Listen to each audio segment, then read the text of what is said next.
Howdy, everyone. Down here. Uh, we are jumping straight into the Tactics League Discord because we're about to get underway. Yoshinja will be doing the opening presentation for the 2023 War of the Lions opener, the first War of the Lions tournament, I guess, ever, with real people playing each other. So, hope you can either join us on twitch.tv/Tactics League to watch Yoshinja's commentary, or you can just plop down right here to see matches from my POV. And we will be going into the staging channel where we can spectate other matches as they happen. So let's head on over to the streaming channel for this particular event, and we can listen to Yoshinja's presentation, which should be underway shortly. And thank you, everyone, for joining us. If you haven't yet, please like and subscribe, and enjoy the tournament. I'm super excited. Hope you are as well.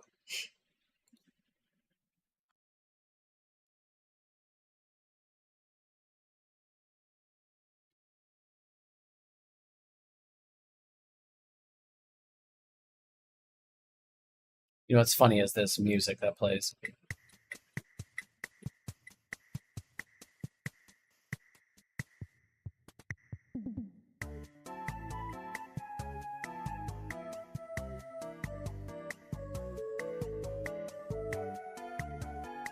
So nice.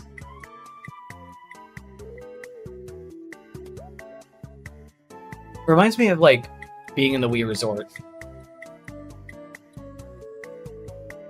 I think Yoshinja is going to get on and give us a little video presentation. So let's turn that off for now. Just gonna make this full screen. There we go. There's my full screen. Cool.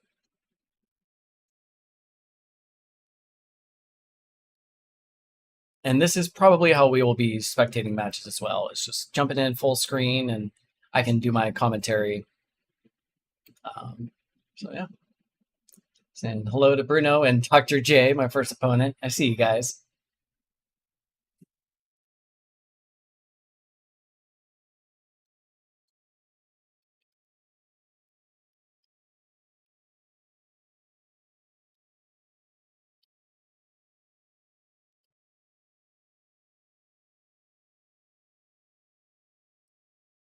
Right.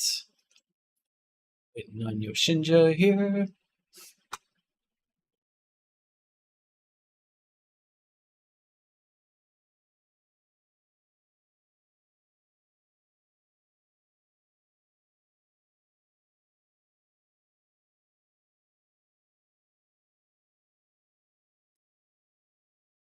Let's see.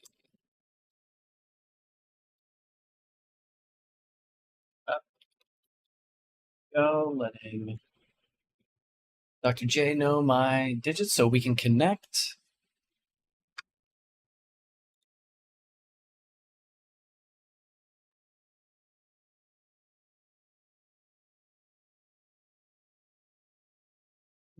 I hope that our audio is set up correctly. Should be.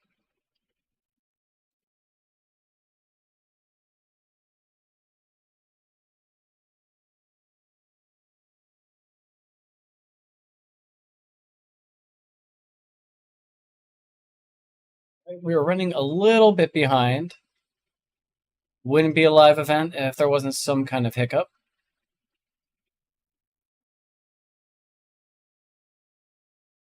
Let's see. Doesn't look like he's speaking.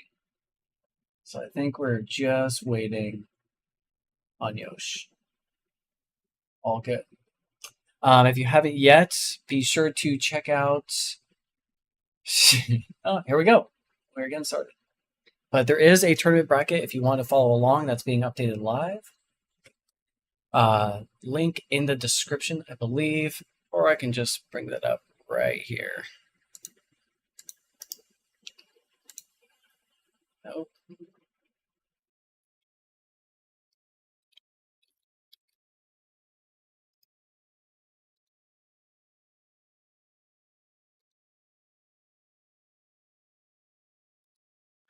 Okay, I'm trying to get the Discord screen running up here real quick.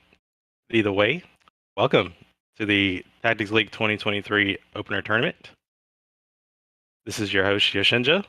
And 1 second, I'm trying to get my camera running on Discord. I believe it's running well on Twitch. I'm not sure what's going on here. I might have to turn this off for a second.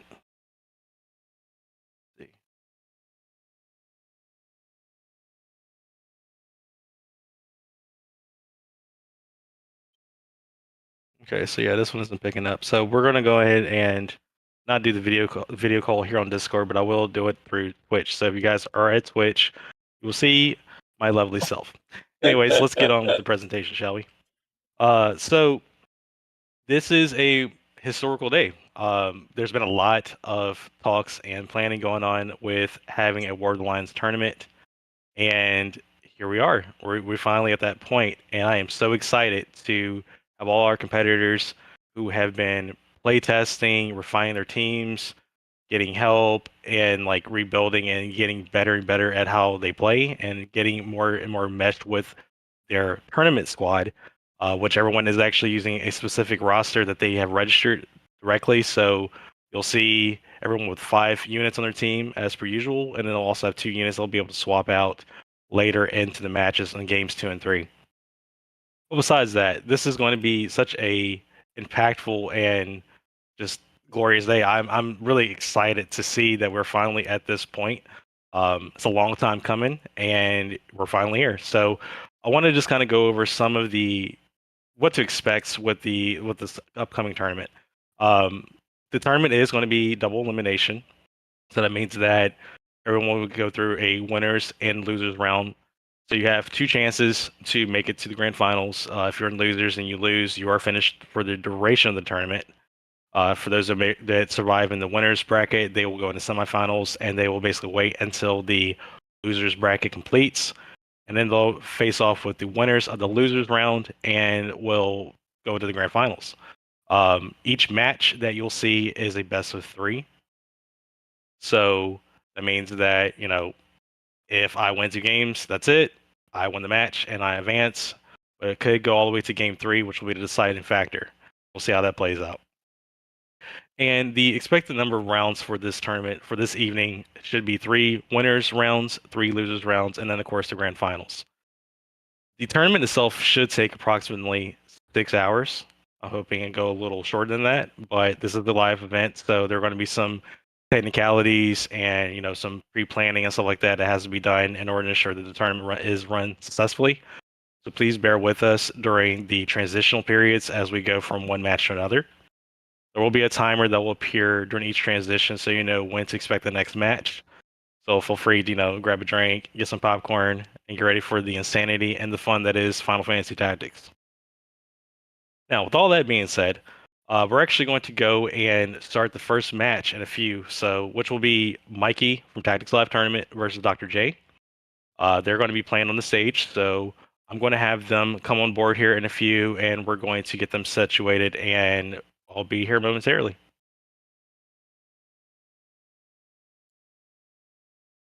All right, there you have it, everyone. That is our moderator, Yoshinja, bringing us up to speed for what to expect for today's tournament. Let's see. Let's get Mikey and Jay on stage.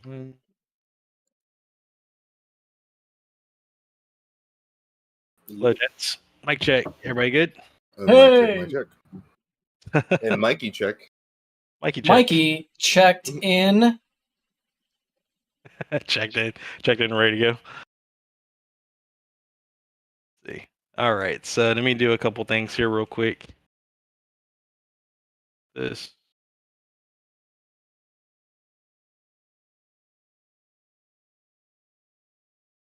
Did you guys already get situated with digits?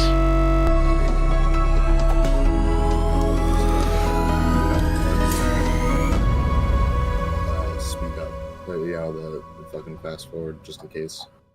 Yeah. Oh, am I on stream right now? Yes. Everywhere. Well, you're muted. You're muted on stream. Okay. Yes. Got it, You're got not it. muted in the staging channel, but you're muted in the stream. Yes. Got it. Let's see. Sweet toggle. Let's get rid of that.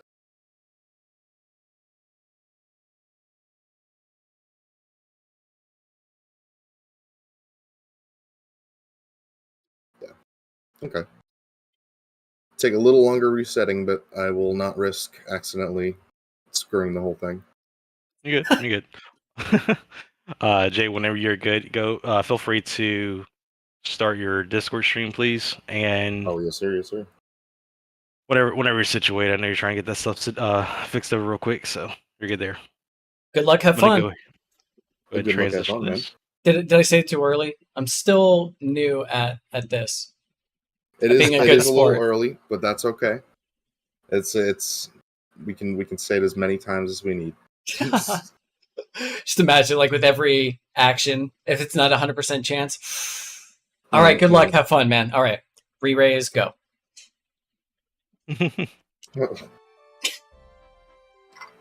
I'm gonna miss being able to talk to my opponent, Yes. for better or worse.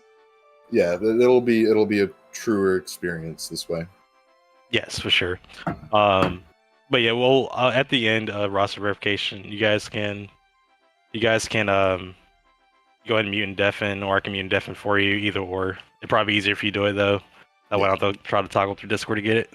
But either or, it's fine.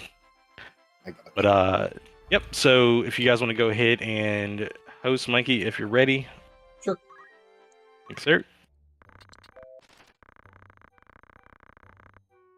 One time I almost went to Rendezvous, but it was melee instead of the other way around. Oh, true.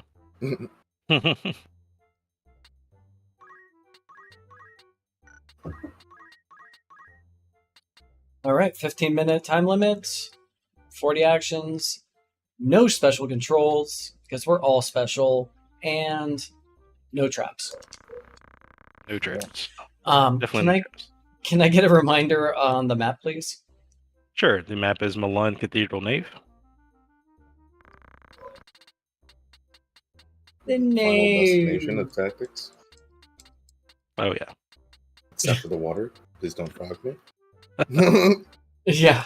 You can frog me if you need to. Thank you. I may need to count on that. Mm-hmm. All limits are off here. The Rock Lee, my ankle weights are out, dude. All right. All right. So we're going to go ahead and start roster verification for Mikey first, since he is host. Mr. Mikey, I'm going to start with unit names. Okay. We have Reyes, Emeralda, Bart, Elheim, and Miang. Confirm, yes or no? Confirmed. Thank you, sir. And Dr. J, we have Combat Mode, Dayspring, Victor Von, Edgelord, and Remy LeBreau. Confirm, Wait, yes or Victor no? Von. Wait, what? Oh, yes, Victor Von. Yes. Victor Von, Yeah, Dayspring, Remy LeBreau, and Edgelord 42. Yes. All right, cool. I didn't keep track of all these names. All right, so yeah, guys, feel free to lay your units. Mikey, hold off for a second before you confirm. Sure.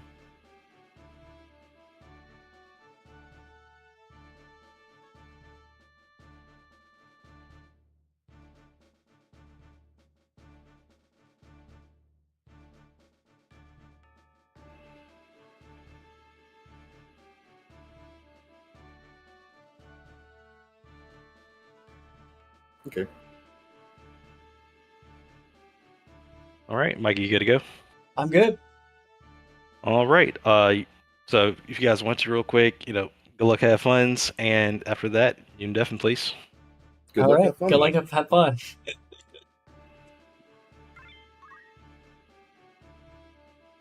All right. I will be commentating my own match, so it's just us now. To Mustadio, the Squire turned into a thief with Bard Song. So the idea there is to start the Life's Anthem or start the Seraph Song as quickly as possible in case we get rushed and we need that healing right off the bat. Bard Song is very, very good. But I do miss Bart as a Squire for having the equipment options. So being able to adapt to what my opponent is doing was really useful. But at the end of the day, I needed something more impactful than just like switching weapons. And the re-equip, while useful in a utility sense, it also took up an action. So like if we're, concerned about action economy and making impactful decisions, then, re-equip as an action wasn't super impactful.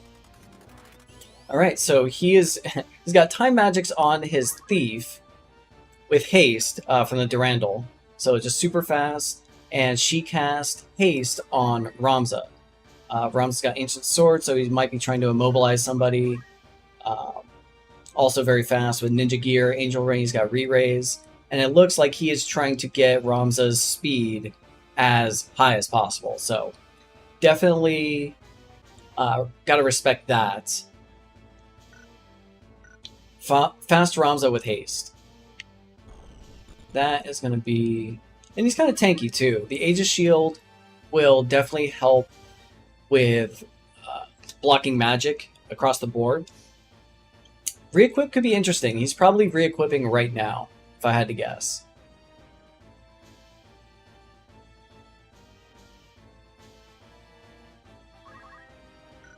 Yep.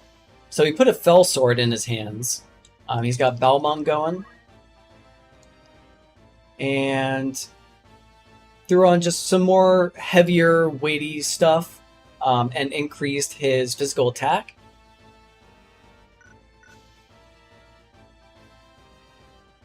Going to increase his bravery as well, so that he is more likely to have his reaction ability go off. So let's see if we can't... So he doesn't have a lot of defense. We could get that lucky toad on him, and that would really set us up for success. Forcing him to, like, use his Dragoon to heal him, or Fundaments on his Dark Knight. But can we actually reach him? So 1, 2, 3, 4, 5. We'd have to be there for Toad to actually hit him, but I really don't want to risk that. Let's see if we can't hit him with a little Kiku. Close.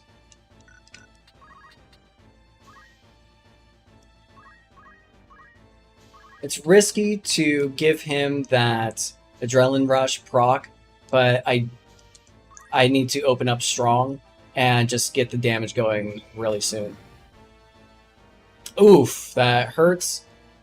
Did 350 to the unprotected and unshelled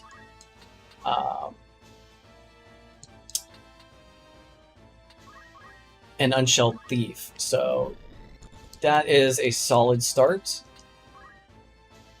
I'm going to force him towards one side by putting all my squishies over here.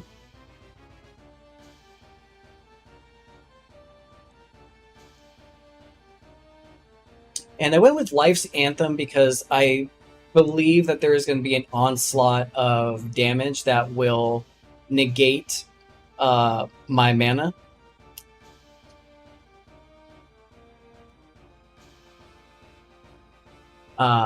So I want to be prepared for that initial burst of damage and just go for the HP.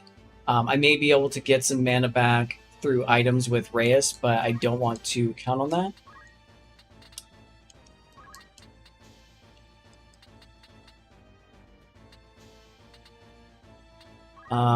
So just in case we have some melee attacks going, let's get Golem going.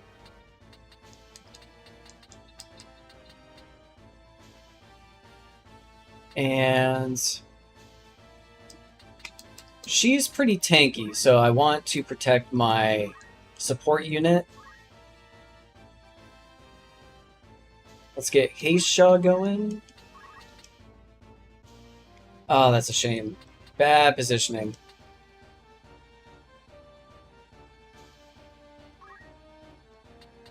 It's not, like, terribly necessary to have the thief hasted. I don't need him having frequent turns. I just need his Bard Song to go off frequently. or frequently between enemy actions. So slowing the enemy down is better for Bard Song than a hasted Bard.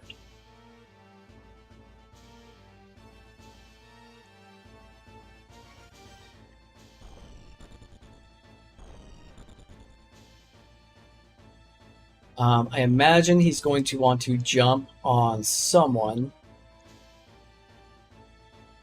This Dragoon. Or he may... Does he have throw items? He does have throw items, okay. So he may go for that high potion. Regular 300 HP heal might not be a bad option here. Or he could go a little aggressive and go for the jump. Hopefully we get Golem off beforehand. But he may be trying to take that. I think he can get the jump off before the Golem. He does have speed 12. Speed 13 is like really where you want to be. That's the difference between a 4-tick jump and a 5-tick jump.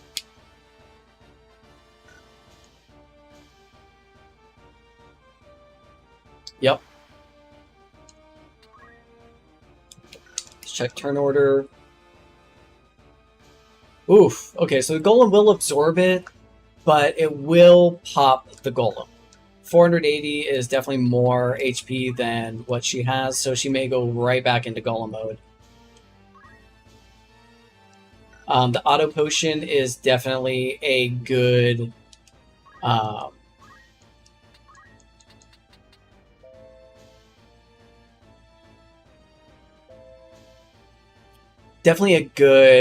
defense against dance. So like every time I'm hitting him for whatever, he's auto-potting. Granted, and because of that, I'm going Forbidden Dance, but because of that auto potion, like there are some things to consider with that. So yes, he's taking reduced damage. I can definitely break 150 damage so that the auto potions aren't like healing him up. You know, if I was doing 140 damage and he's refilling 150, he's gaining net 10 HP every time I'm attacking, and I don't want that. So, with also, like, consider that he is consuming the potions. With his Critical Thief, he did another instant haste on the Orator, who I imagine will turn around and use items right back on the Thief. That Thief is speed 18.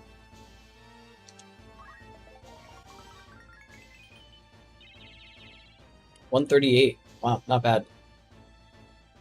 So we are getting that Life's Anthem cycle going.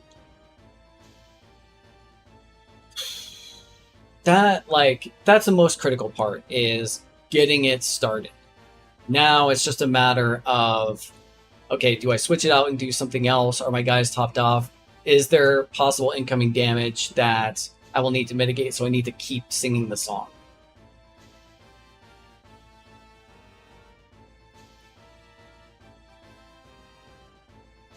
I'm really hoping that because of the lack of status debuff defense, that we can get some nasty debuffs on all these guys from Reyes. And she is hasted, so she can get into more advantageous positioning. But I think keeping her protected is going to be the number one victory condition. But we'll see. We'll see how this goes. She's going right back to casting Golem when this is done. So unless she can do 400 damage with her gun, I'm okay for absorbing that jump. So that's good. Not a bad opening.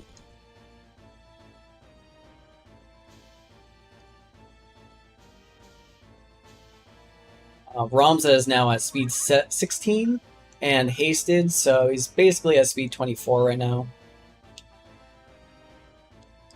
But we are waiting for the Orator to make a move. Orator.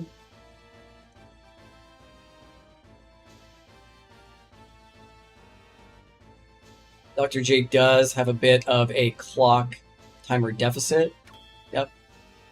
So he was trying to bring down the golem a little bit, but it's just not going to be enough.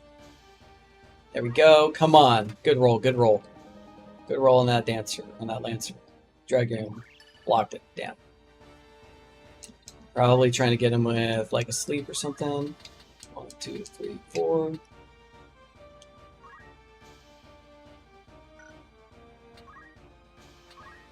Probably get 2, 3. It's only 3. Okay, that sucks. 1, 2, 3. 1, 2, 3. Let's bring our Geomancer up to speed.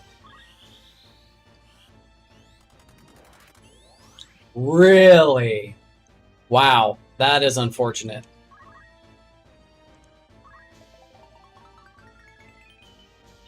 That was a pretty high percentage. Not sure what it was, but it had to have been like 80 at least. That's a bummer. That golem is definitely popped now, so I want to get that back up as quickly as possible. The best thing to have happened before would have been a slow on the Dragoon, but it's too far away. Ooh, he got a stop on her. Wow. Okay, so that haste wouldn't have mattered in the end, but still, like, really brutal.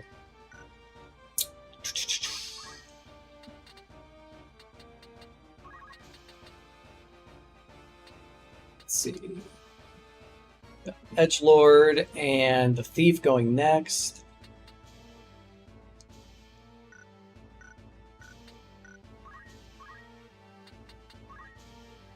So, who is Edgelord?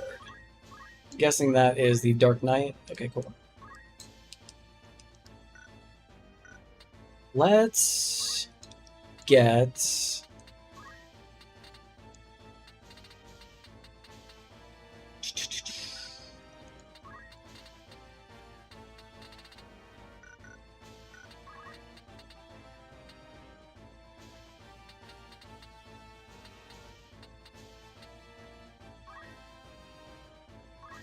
Let's get... Nope, immune to stone. Nope. Not immune to sleep.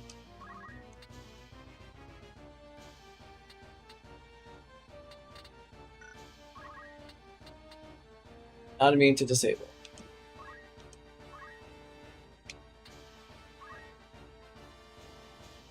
Thanks, Mustadio. Appreciate the support, buddy. Alright, we're going to try a quick disable.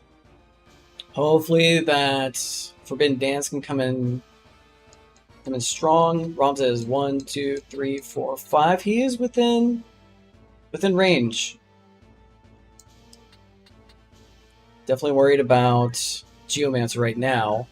That Mana Shield did not proc with the stop, and the stop does prevent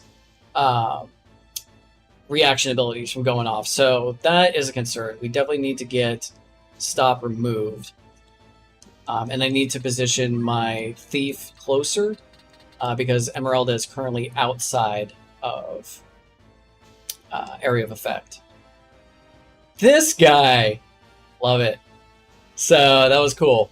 Dr. J used Stone to move Ramza outside of the area of effect for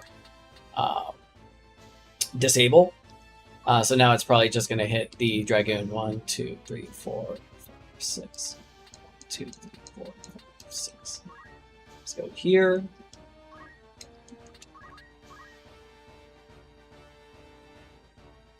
Man, just... she's been sitting there hanging on for dear life. I really did not need that stop to have gone off. Like, the haste hitting her would have just been ideal. I don't have a Kiku, but maybe like a long distance Geomancy would have just been so clutch. But we'll see. That stop definitely put a damper in my day.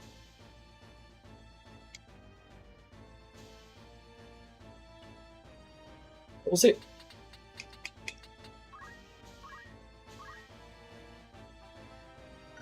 I mean, they didn't get that, so the thief did not get the Dragon Heart proc.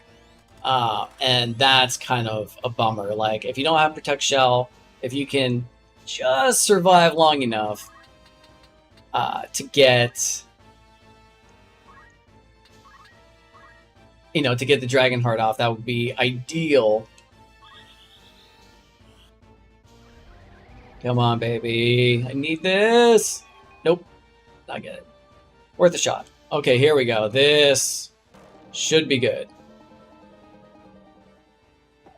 Nope. Nope. Nope. Alright. We are... This is not going how we desire.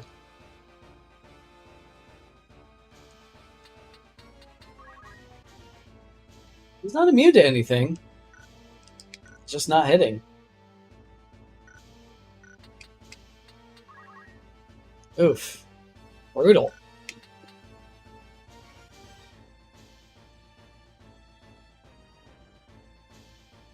Come on, Lady Luck.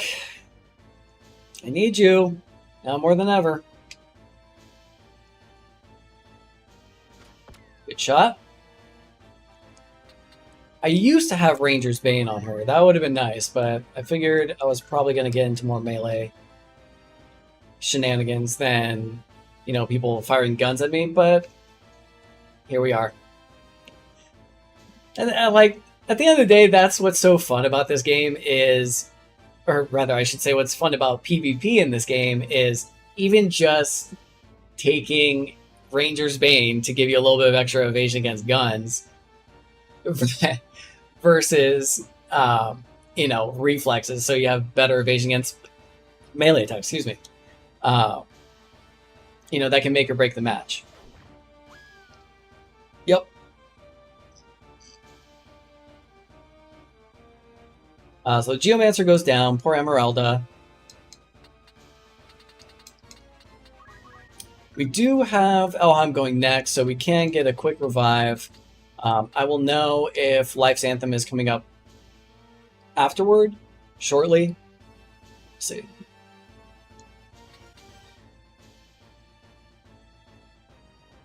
I mean, I really... That was weird. 0%. Is he immune to haste from something? I mean, he definitely, double tapped through that, but, he doesn't have haste. Oh, the Cursed Ring! Ouch. That sucks. Okay, 85% chance to slow there.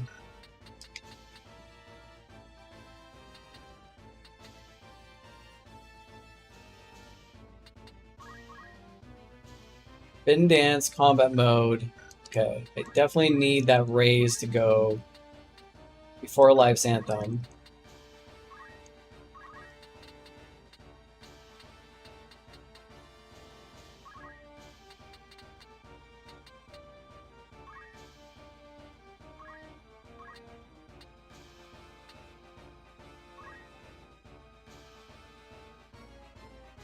Haste falls off. Oh my guys. That's not going to affect the songs or the dances.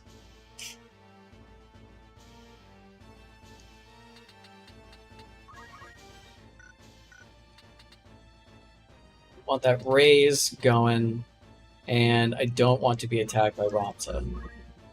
So his best bet is probably just going to try and attack Reyes. In fact, I would be surprised if he did not do that.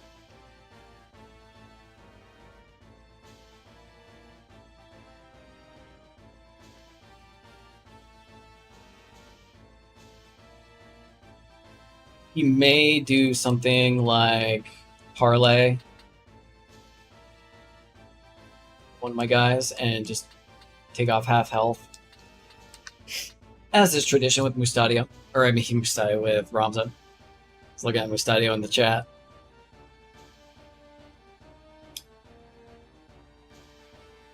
Yep. Good old swing. No, unholy sacrifice. Oh boy. Oof. Bringing everyone low and driving them into the mud.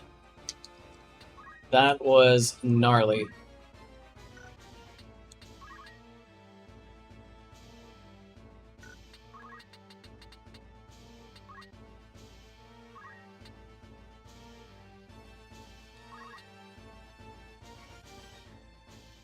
Who has Mana Shield? Do you have Mana Shield? Nope. And I just want to take off that 3 life. Just mocking me.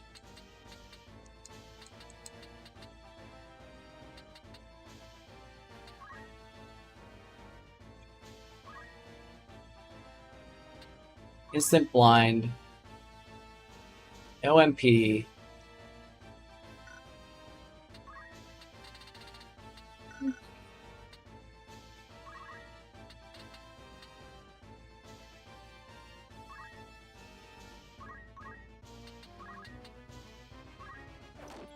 Yes! Absolutely brutal. Oh, that was amazing.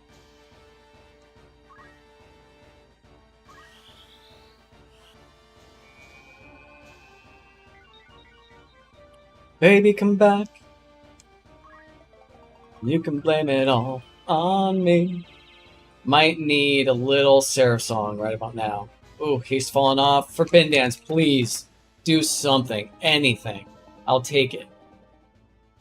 No, don't do that. No. That sucks. Whatever. It'd be great if you couldn't use Darkness. But that's not the case.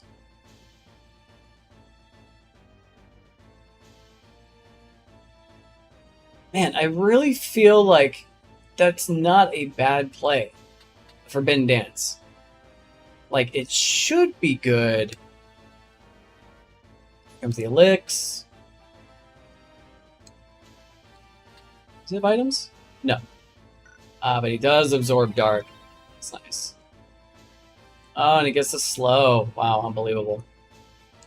Okay, we are switching you up.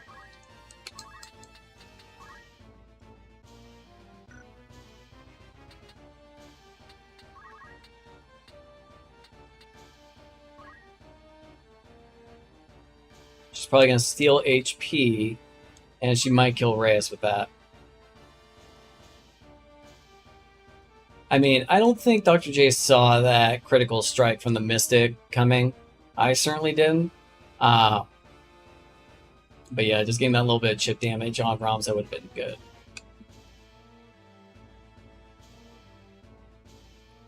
We are doing better on the time clock, so that's good. Wow, okay. Treating. Interesting.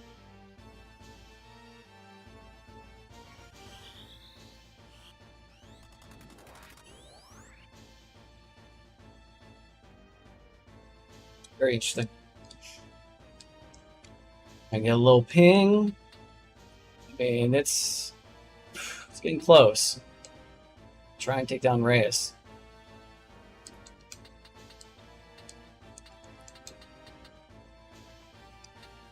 Oh, I miss my Geomancer so much. She opened up so strong and just got him. Nice. Oh, and he's going next. I can't wait to see what he does. Bless him. It's not enough.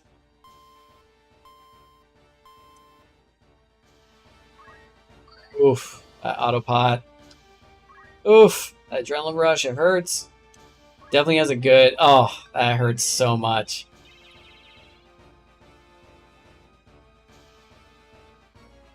Yeah.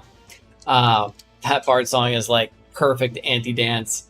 I mean, he does have a good like anti-dance setup. So he's playing the. I mean, dance is kind of like favorable in the meta right now, but he's playing it very well.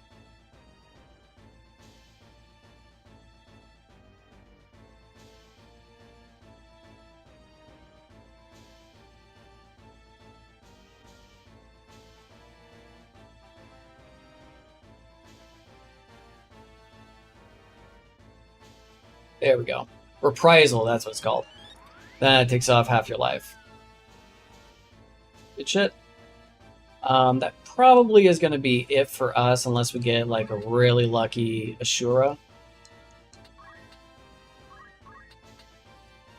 Sleep, sleep, sleep.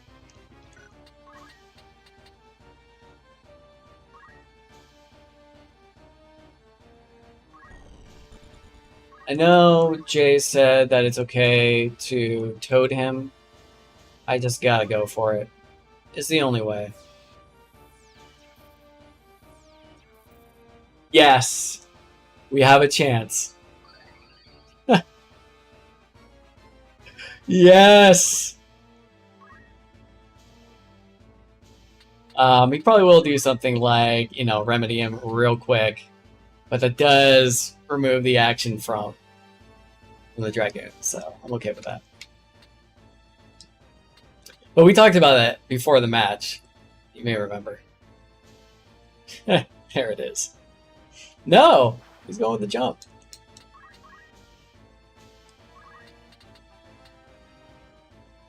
See, that jump is coming down.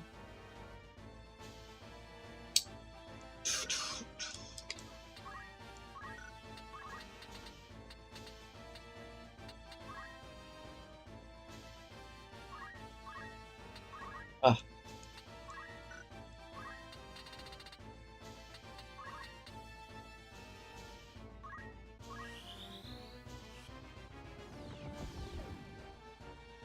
Hopefully that stops singing, but I don't think it did.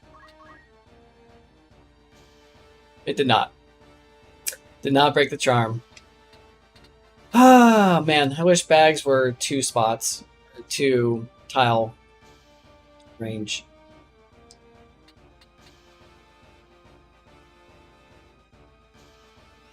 That stupid thief. Just, like, laughing at me. 3 HP.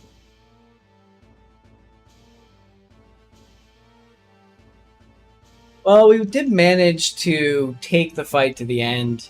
You know, luckily we had a little bit of room to maneuver in this map. It isn't super small, but I think we're just gonna have to take that L. Oh, that right there. That was like the nail in the coffin. Was the charmed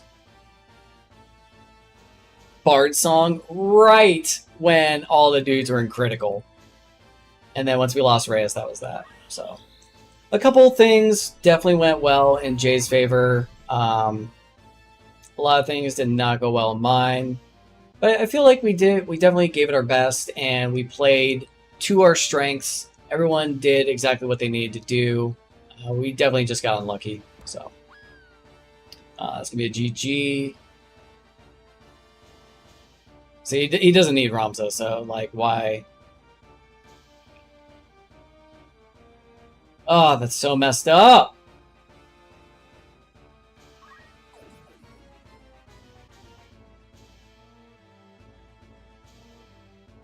Probably definitely his MVP was that when you're in critical, charm him. Persuasive? Yeah, persuasion on guns. God, please. Oh no, that's right. Orators have persuasive, so they have it innate. When you put somebody into critical with a regular attack, you charm them, 100%, unless they're immune to charm. So yeah, that's how you do it, folks. Yep.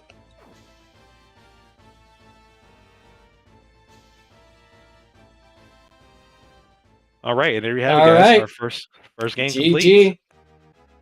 GG, fellas. Oh my God. 5-2. That was great, Dr. J. Good Well game. done. Good game. Thank you, dude. Oh. I was stressing, dude. I was stressing. Can't wait to That talk forbidden about. dance was so scary. I was Yeah, I can't no, believe for I missed sure. that out. Yeah. Yeah, I can't wait to talk about all of the matches. Like, afterward. I know we have to like get right back into it again, but Yeah. it's fun to talk about it as it's happening. So It is. I know it's been a roller coaster for me so far. Oh yeah. Hey, good stuff, guys. That was pretty fun. Make sure you guys reload your save, please. Mm-hmm. If you hadn't already. And if you guys want to go ahead and start situating, we can probably hop into the next game. Yeah. Indeed. Ready when you All are. right. Oh wow, that was fast.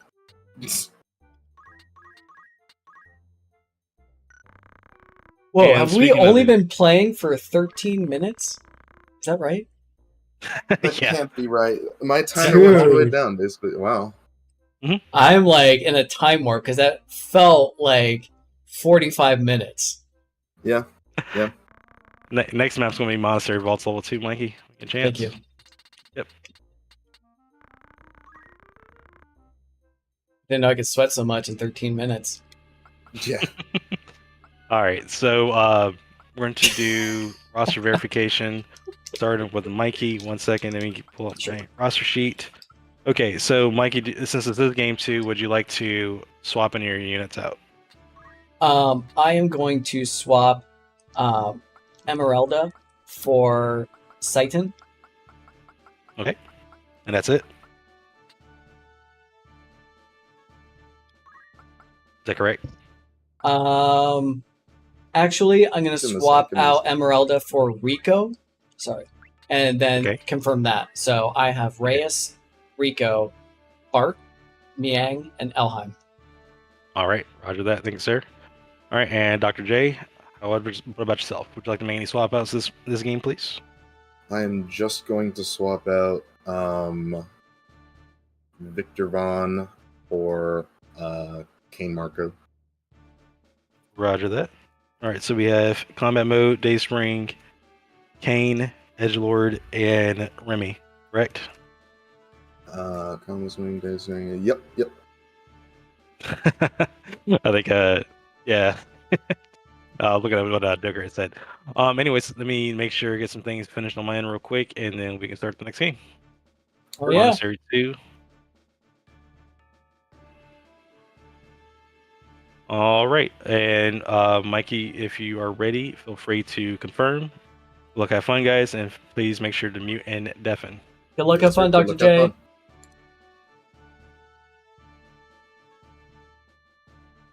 It's just us now. All right. Okay, so we are the hosts, and we do get the height advantage on this one. So that's good. Hey, how's it going, Bob Toddy? Does swap mean anything for you? I'm not sure. Like, I don't know who these people are that Dr. J is bringing. Good question. I know it's going to be nasty. Let's see. So this guy's new.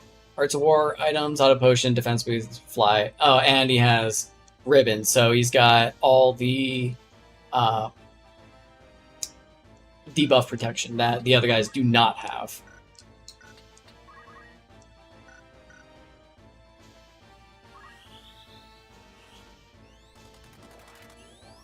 Okay, so he's doing the same opening as before. Time magics with his thief. Get his Ronza as haste as possible. He's got metal and darkness, so he may try to scream and just buff himself and get as like buff as possible, and then just go in for the Unholy Sacrifice.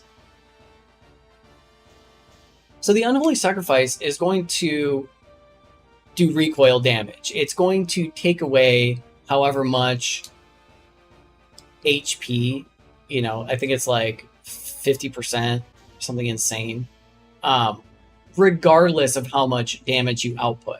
So it's not like the more damage you do, the more damage you take. So it behooves you to increase your stats and try and get as big of an Unholy Sacrifice as possible.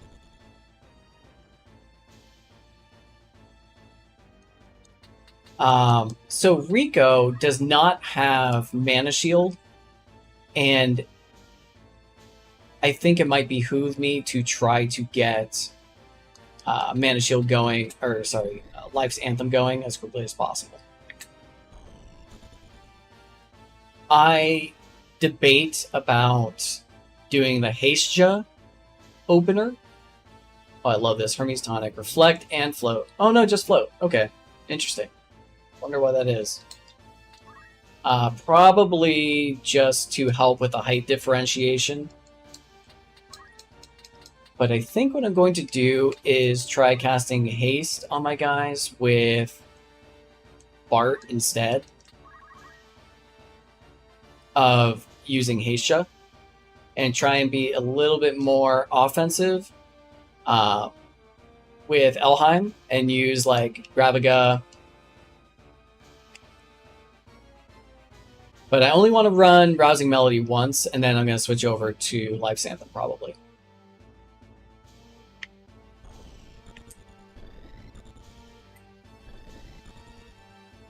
Oh man, so you know that first match was pretty brutal.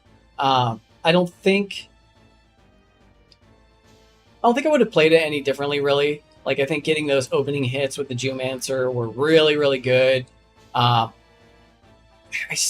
like, even though I didn't get any Forbidden Dances off, I still feel like that was the correct play. I still feel like,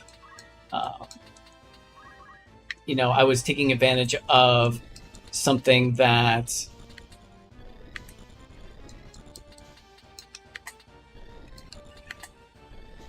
you know was like an obvious vulnerability to exploit. Like, he didn't have any debuff protection. We heard a glimpse of Dr. J's nervousness. He's like, oh man, that Forbidden Dance had me sweating, like, because he didn't have any debuff protection whatsoever. I was surprised it didn't, at least out of like 4 dances that went off, we got 1 silence. So yeah, definitely not worth, especially man, that's just so frustrating. But like, yeah, I think that's what the strategy behind relying on something that was like chance to hit, right? It's 50% chance to inflict 1 of 6 debuffs. And I only really wanted like 1 or 2 of those debuffs. All the other debuffs did not matter.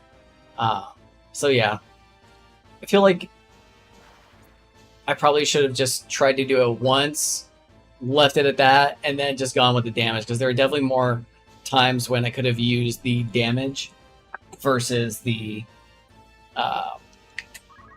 debuffs. All right, let's see what count times are in these guys. So what we can do is see where that Dragoon is landing and try to counter jump.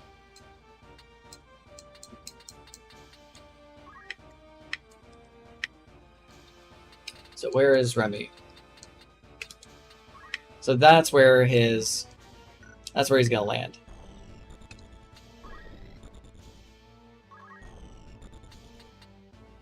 Right there.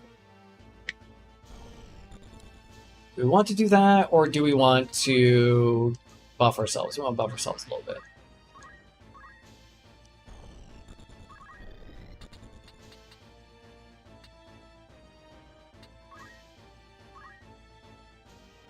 Don't mind having 13 speed. It's definitely gonna help later. Let's try Forbidden Dance once.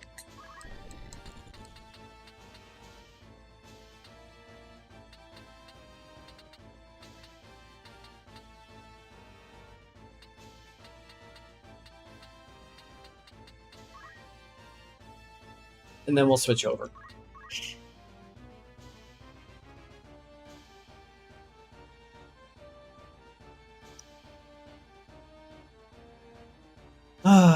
So just doing the old buff myself. Waiting for the real battle to commence. Definitely don't forget to like the video if you are watching. This is a world first event. I don't know of any other War of the Lions. Thanks, Bob. I don't know of any other War of the Lions tournaments happening. Please let me know if there is, because I would love to be a part of that. Come on, no stop, no stop, no stop. Okay, we're good. No MP, though. That's a shame. We can get those MPs back, but ugh, pretty brutal. So I would have done 318. Would I have survived that? I would have survived. If it would have just done the...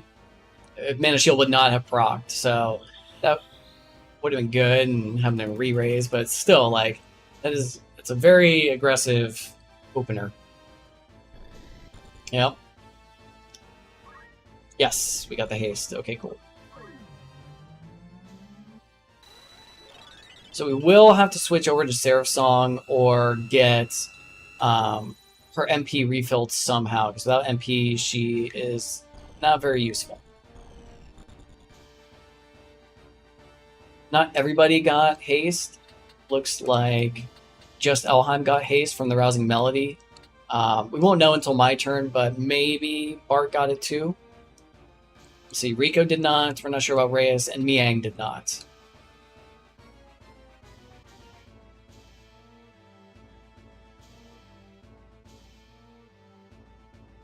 It's coming up.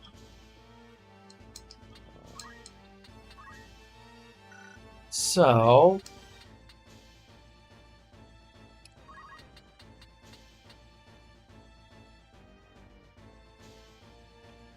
I'm gonna get a little risky here, guys. And I am going to stop his shenanigans. Oh yeah. Okay, no more of that. See how he responds. Miss with his jump, which is good, so I can retain that golem. Here we go. Something good. Do you have to switch this up? Yes. Okay. Alright, we're getting somewhere. She is going to need to chill. So good news there.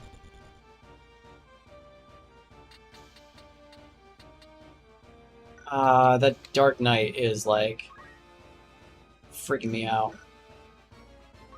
Let's get back here. Let's get out of line of sight of people.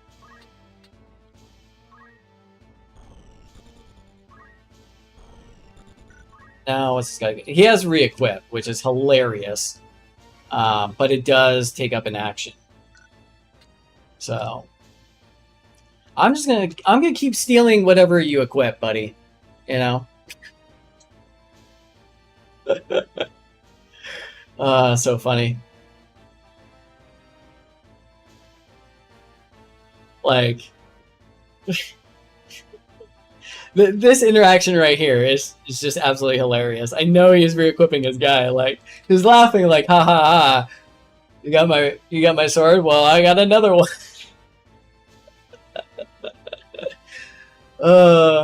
I'm pretty sure today he has, you know, something going on. And he does have his stream going in the Discord channel, so if you are in the Discord, Tactics League Discord, you can watch him over there.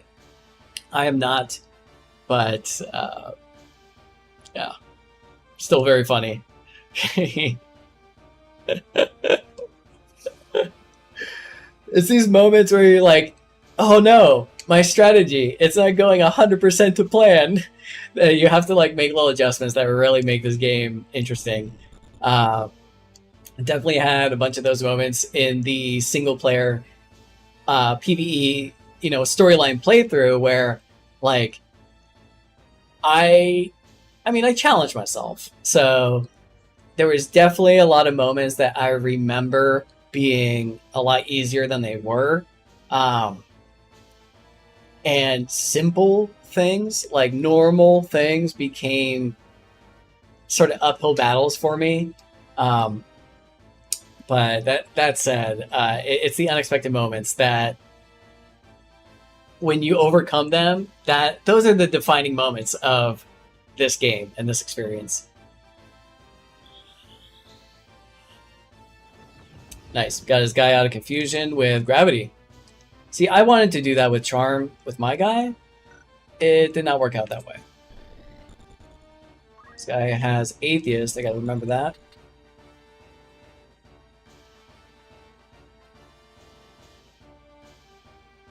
Still, it looks like we still have possibly another Forbidden Dance coming before Reyes' turn, but if her turn does come up, then I'm probably going to switch over to Mincing Minuet. That thief still does not have Protect and Shell, and he is not concerned about that one bit.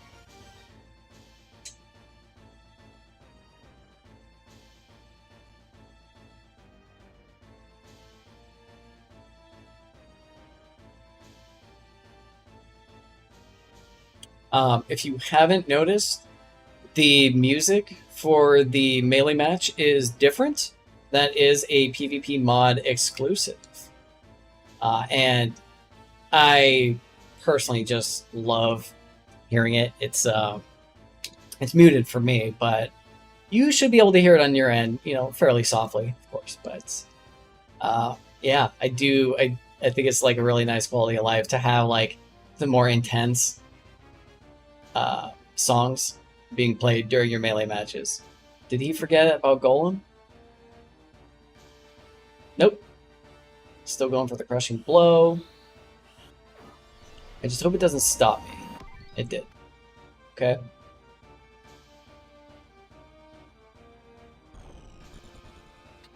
So let's do something. Kane M is his knight, and this guy is Remy Lebro, and they are going next and shortly afterwards. So I'm not too concerned about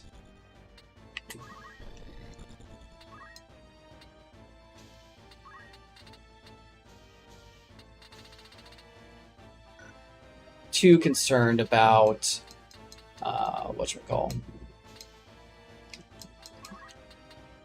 Oof, nasty. Should do. Oops. Let's get that going. Let's get them out of harm's way. So I don't want people grouped up and become victims to unholy sacrifice. So we gotta spread them out. In addition, we also want to bring them in and trap them somehow.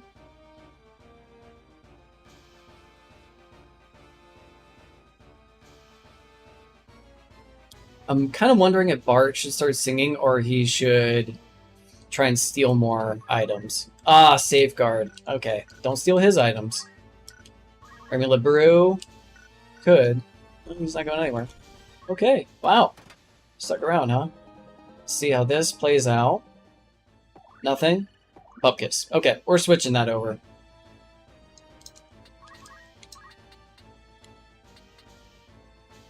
Oof. Yeah, it's a good thing we got that focus going. So 14 speed, 34 CT, so he'll be going at 3 ticks. Is that right? 3? 14, 20, yeah. We'll go in 3 ticks. So we can't jump him. We can definitely jump him. Can't jump him. We can jump him. No, we cannot. 32. We can jump her.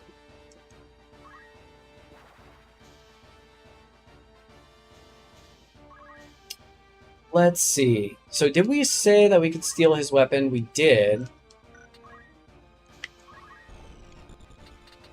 We say that we want to start singing a new song? We did. It's going to come around, but not for a long time.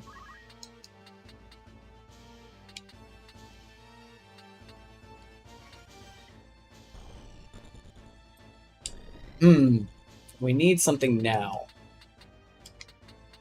Like, everyone's fine on mana. I may just have to accept that she's going down.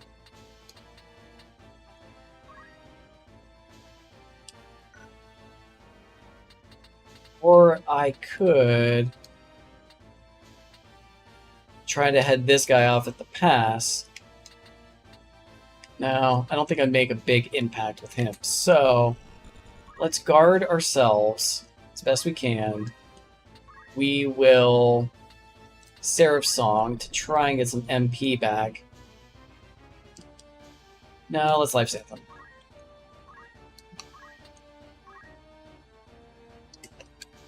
He may have forgotten about the goal, but I doubt it.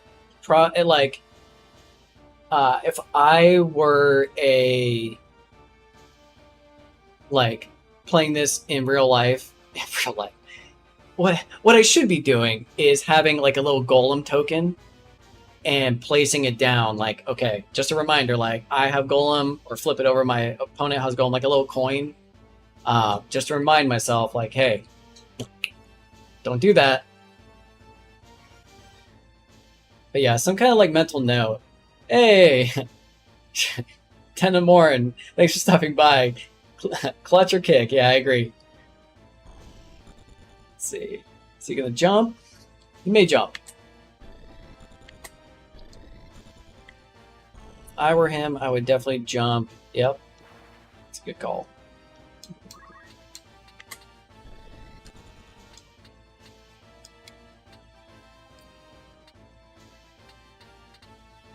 Okay. What is happening next? Look at that Forbidden Dance not going on for a long time. It's time to switch. Actually, let's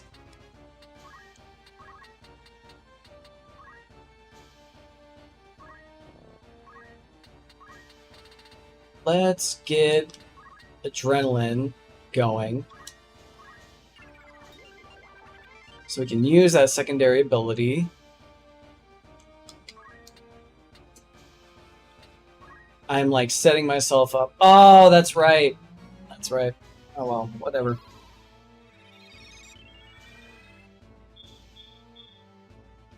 I should have done elixir. That was stupid. I was so fixated on curing the stop. I should have just let Moogle do it and then restored her MP. So, learn from me. That was dumb. Ugh.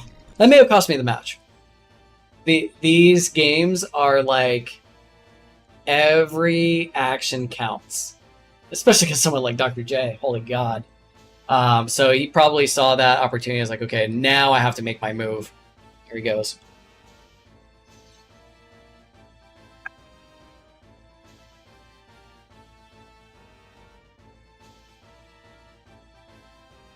Let's see, what does he have? Items, yeah, he may try to... No, he's got no restoration to do. He's probably just going to do a Saint Cross. Yep. Will he take the damage on his own units? Yeah, he will. Okay. And it missed the other guy because I think he's immune to Holy.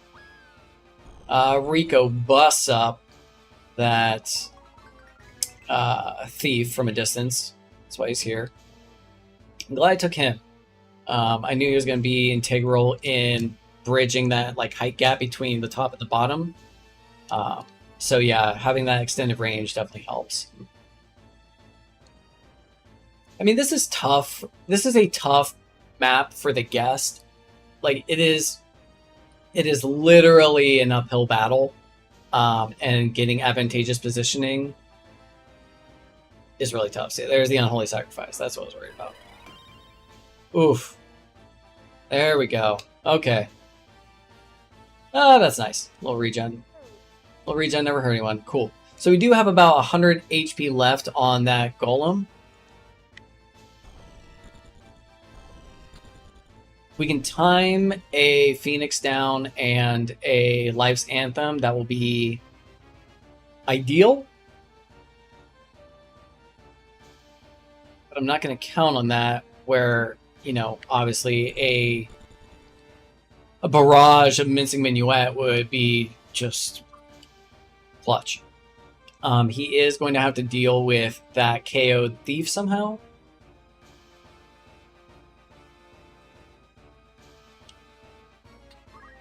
Edgelord, no, he's not going to be able to do it. Kane, maybe. But probably going to be this guy who can throw items. So I think trying to take out this guy as quickly as possible will be next on my list. Because I don't think he's going to commit 2 units to trying to revive that thief when he just needs to get, like, let's see, 1, 2, 3.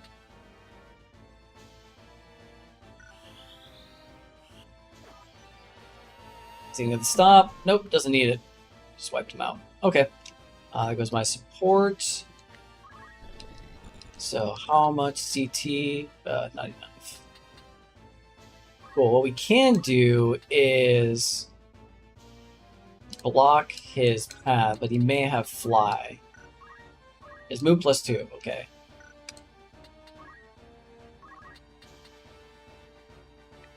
Let's see.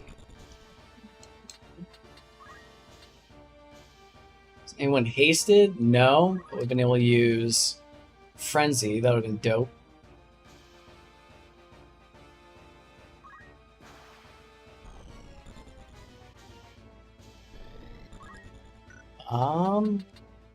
He will probably be doing a melee attack to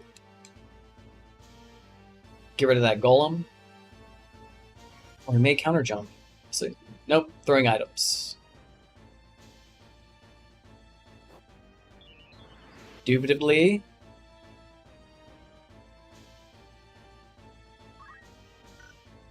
Let's get the dance going. Oof, all of his guys.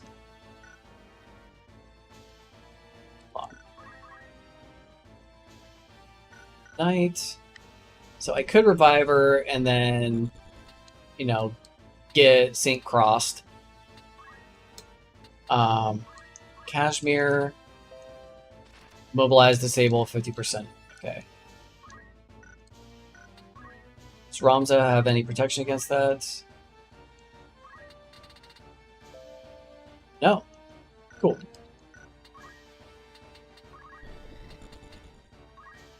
%, though, like. Oh. Straight up kill him. Wow. Yeah, don't forget about just regular melee attacks. Sometimes, you know, you can just clobber him. I mean, he does have the re-raise, so it's like he's not hurt or anything, but still. He was running out of time, though. Use that to my advantage. I mean, I just have to get my guys revived. But if I can knock out a unit or 2 and force him to scramble, then I may be able to bring a unit back and keep him in the fight.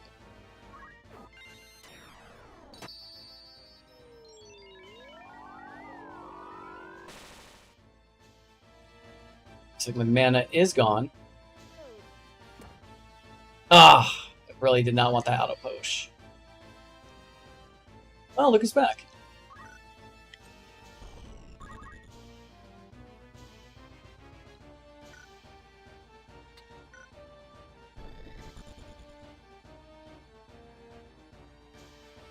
Alright. Probably Unholy Sack and wipe himself out, but at least it will take out 2 of my units.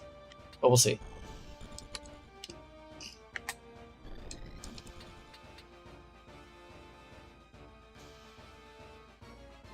Oh, wow. Okay. Just gonna get some of his own HP back. Quick steal of HP with Sanguine. Mana Shield procced and took the rest of her mana. The rest of her MP, I should say. So he no longer has re-raise, so I may be able to get a permanent KO on Ramza here. C. Doubtful. Let's see if we can't get like a little... Oh, no we can't.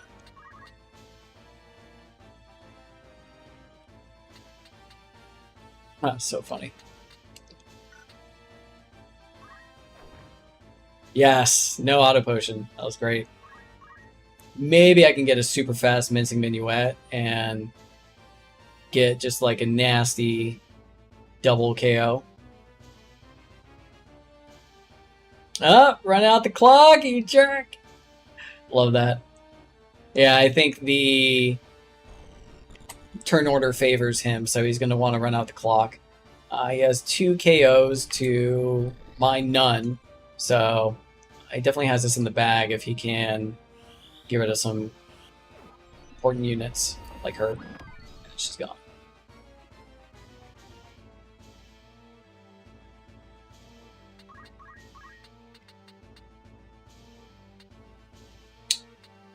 I could definitely take him out.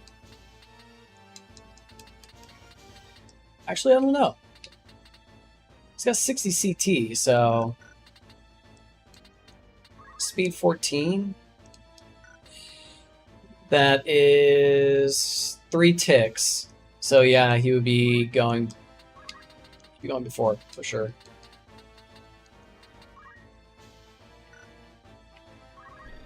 Let's see. Time. Nope. Does not have time. Does not have time. Does not have time.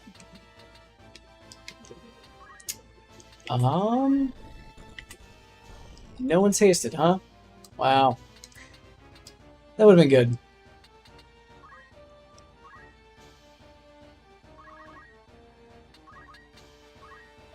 Oh. Still got the auto potion. I will take the action on that. Yeah, it looks like this game is winding down, and I will see myself in the loser's bracket. Definitely was to be expected, but that's okay. We will watch others play and listen to Yoshinja's commentary until we come up next. That will be it for our golem, finally, at long last.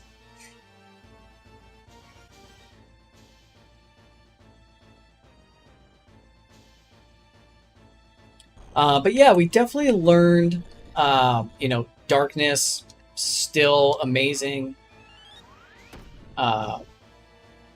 Items, still amazing. Like, I really think Crushing Blow, and having a source of just, like, keeping people alive, multiple sources in this case, definitely helped. I'd say on my side, the Forbidden Dance still is like, it was tempting, and we did get it confused, but it was very easy to counter that. So while it was a favorable roll, it wasn't exactly like game-changing. Whereas Mincing Minuet, we haven't been able to get off once. Wow. Lucky. Excellent. Oh, nice swing. So yeah, we had a good jump.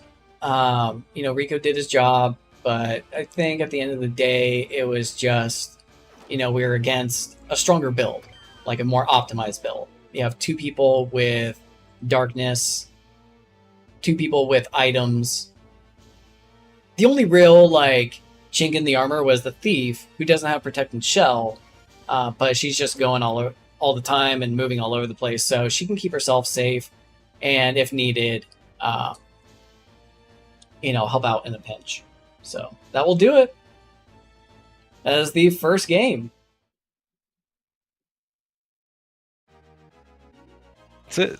Apologies to Mikey for the lame thief running What away, have but- you done? Yeah.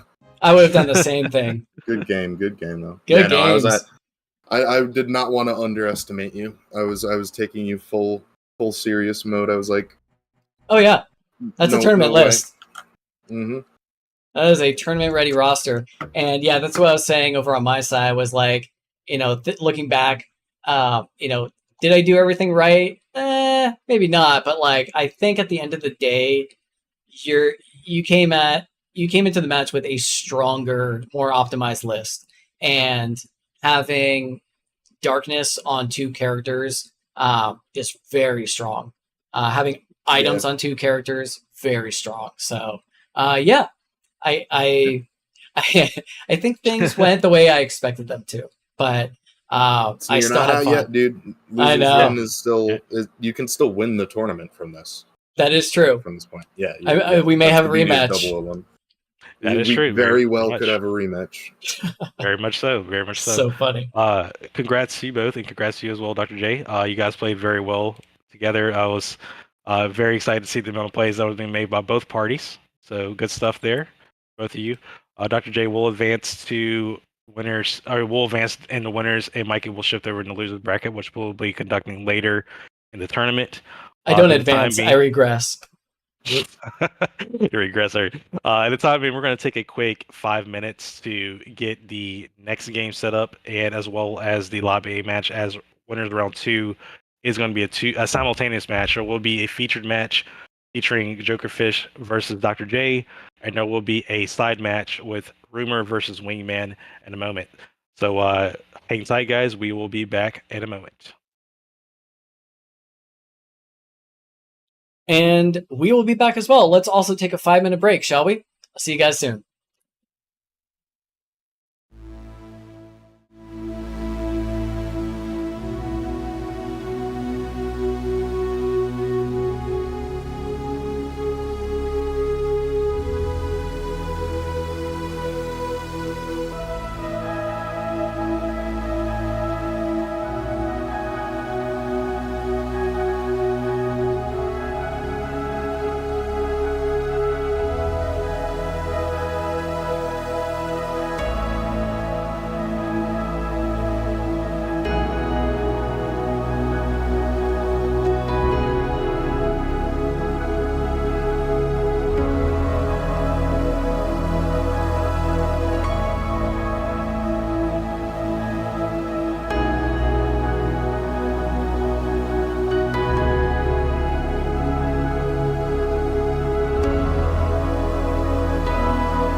All right, we're back again.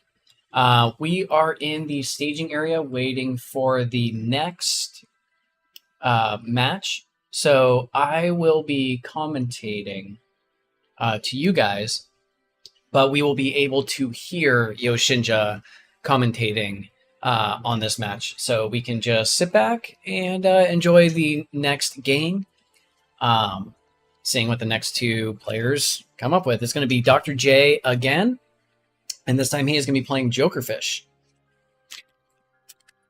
Me, myself, I am enjoying the snack. Saying what's up to Jay Titus and George Harris.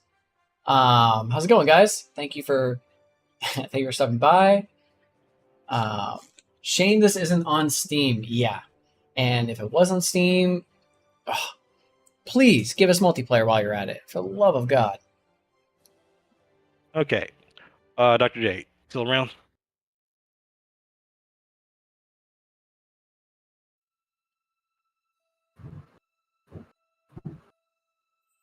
I think he's here. Joker on the stage.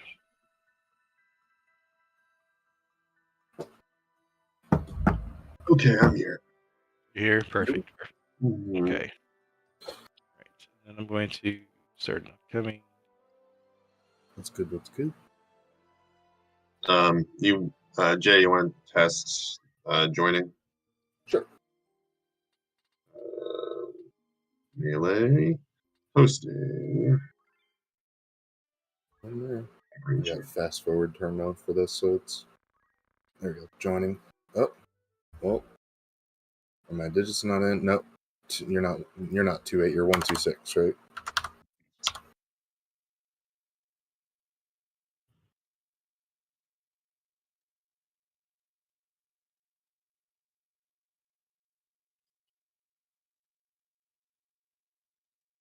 All right.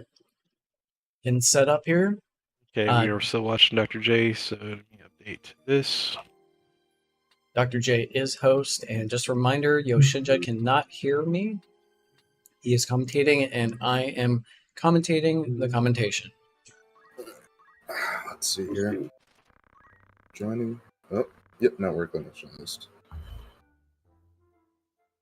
Alright, cancel. I should just And I'm pretty sure that Yoshinja will change the title of the stream. Okay, cool.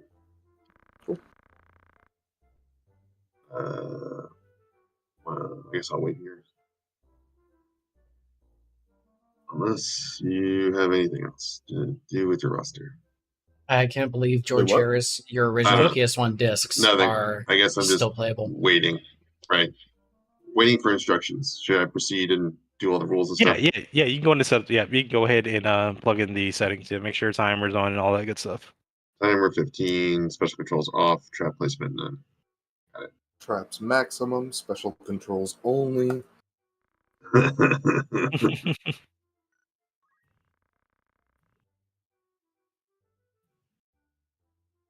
Hey, Jay Titus, yeah, thanks for checking out the content on the channel. This is I'm glad literally, it in case helps. anyone's watching this and they're like, why do they have to put in a rule? So it's literally turning off items when you play Smash. It's like, yeah.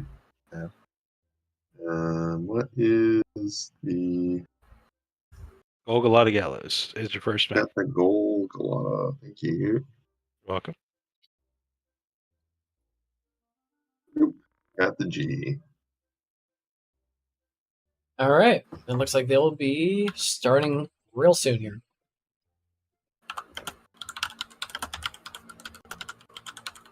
Hopefully the visual quality holds up for you guys. All right. You guys can go ahead and proceed into party roster. I'm going to go ahead and do roster verification for Mr. Joker first. Starting with, let's see, Rafa, Strider, Half-Man, Oni Slayer, Ghost. Is that correct? And this is where I would say if I wanted to swap out alternates. No, that would be game 2. You can't. Yeah, you can't. Good to know. Yeah. Alts are only swappable in games 2 and 3. So you'd be using your main team first. The main team is Rafa, Strider, Half-Man, Oni Slayer, Ghost. Got it. Yes, just look at correct. the map spawn real quick. All right. Got it. True. Correct. That Verify. is Roger that. where are the map spawns? Gosh dang it, map. No, not a spawn. Should be in learning. Found it. And red is guest, right? Correct. Yes. Cool. So Dr. J is looking at the maps themselves Geometry right now. to see where his units are going to spawn on the map. All right, and Dr. J will do roster for you real quick. Combat mode, Dayspring, Victor Vaughn, Edgelord, and Remy Lebreau. Is that correct? Yes, sir. Yep. Thanks, sir. All right, and with that being said, you guys, or even Joker, feel free to go ahead and start when ready. Make sure you guys mute and deafen each other. Okay. And go look, have fun. Look, have fun. Nice. All right, Game make sure you 2 guys deafen underway. and go ahead and swap over to this. There is another game being played in the Tactics League Discord in another room. I don't think it's available to spectate. So unfortunately, we can only find the All results right, and we are back. This is winners round 2, and we have a new matchup happening now. Dr. J versus Jokerfish. Jokerfish is the game host. Jay is the guest. However, we are watching from Dr. J's perspective. So he will appear as blue, and Jokerfish will appear as red. We are playing on the map Golgotha Gallows. Gonna be a lot of interesting fun time, I think, here on this game. So definitely looking forward to seeing how this plays out here. And we're going to start as of right now. All right, and as per usual, we're going to start with Dr. J's Thief Dayspring. She is the fastest unit on the board, so she definitely gets turn 1 play here.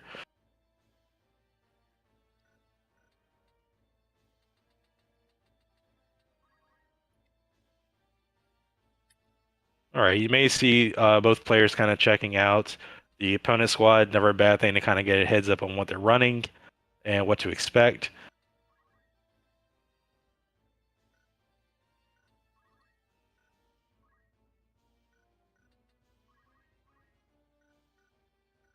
Nice. Looks like Jokerfish is running protection on all of his guys as well. Like, you never know All right, what and we're going that to start with opening Dr. move is J going doing to a be. borrowed time here, increasing his Thief's speed or CT rate. Yeah, we remember. And then we're shifting over to Dr. J's combat mode, aka Ramza. He's going to go and do a turn 1 re-equip play here, shifting out his gears to fit his team's need against his opponent.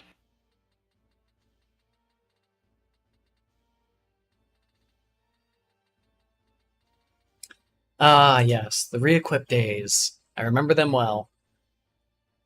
So I don't think that re-equip really was impactful for Dr. J, except when I stole his main hand weapon. Because he needed that for darkness, but it's One may as little well correction re-equip. there real quick that I forgot to update.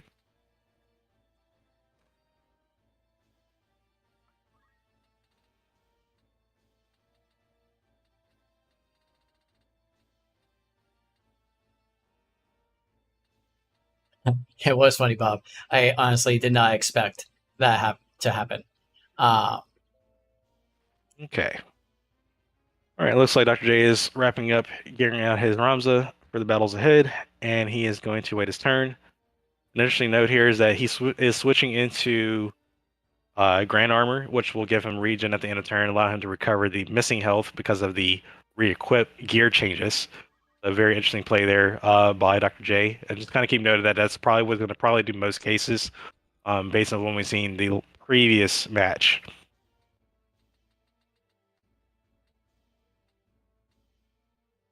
Now we're shifting over to Dr. J's Orator.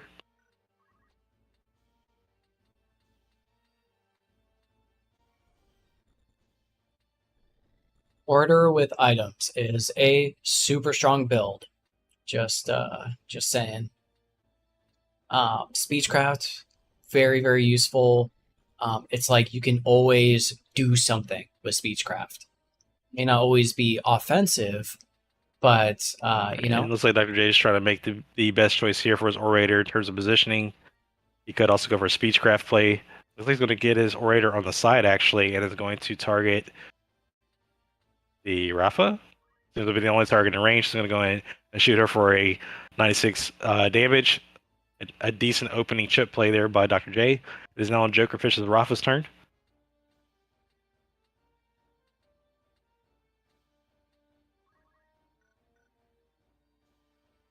Like Rafa's going to go ahead and bulwark her team. That's going to imply defending to all allies nearby, which will double their evasion rates until their next acting turn. That is a knight ability exclusive to the And he's PvP going to mod. shift her towards the upper part of the map. It is now the Time Mage's turn on Joker's team.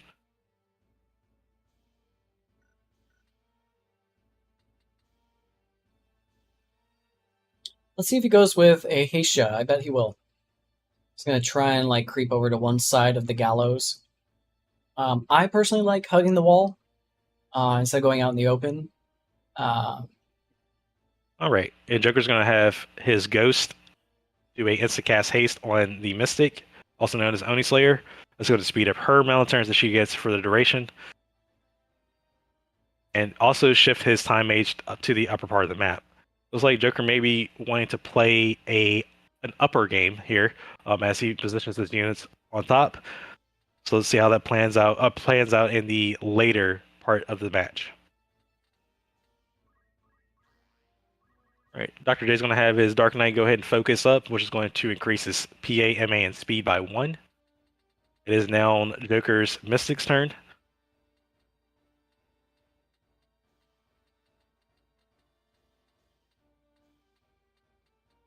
Yeah, that's funny, George. Like, I told Yoshinja I would be more than happy. All right, Joker is going to go ahead and advance his Mystic slightly towards the upper part of the map as well from the side.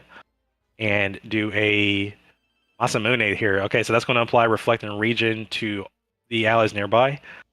You have to be kind of careful with that Reflect, though, as that can be detrimental towards some of his spells. I let Yoshinja know that I'd be happy to sit out a tournament. All right, to help we're going him to shift over co-commentate. gears to Dr. J's Thief, Dayspring. She's going to go ahead and haste up Dr. J's Orator, Victor Von.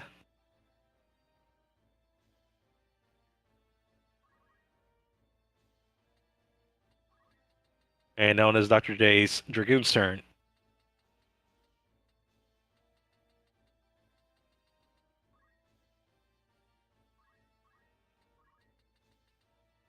Go for that early jump. Like it. Dr. J has a couple of targets he can land at, either the Mystic or the Knight. It looks like he's going to go for the Mystic for 308 damage if it succeeds. It is now Joker's Monk's turn, aka Strider. Strider. Strider's going to go for the Stone. He's Boom, using Stone knock him to out the position way. the Mystic away from the jump. A very smart play there by Joker Fish to avoid the incoming threat of the 308 jump. And now we're shifting gears to Joker's Knight. So Joker likes running this knight who has Chaos Blade, which now does as much damage as you are missing HP. So like if you're missing 100 HP, it does 100 damage. Where this really comes in handy is when you're missing Joker's half going to go ahead and health. also advance his units his knight towards the upper part. Looks like he's playing a fairly turtle stack here as he bulwarks his units back into defending status. So funny. I love this bulwark train. And now we are switching over to Dr. J's combat mode, aka Ramza. He's going to shout and increasing his stats greatly. +1 to his PA, MA, and speed, and another 10 to his bravery. J Titus, the throw stone. Right? And it looks like Jay is going to keep his Ramza in position there, saving CT. Jay's Dragoon misses due to the stone play from earlier. And now it is Jay's Dayspring's turn.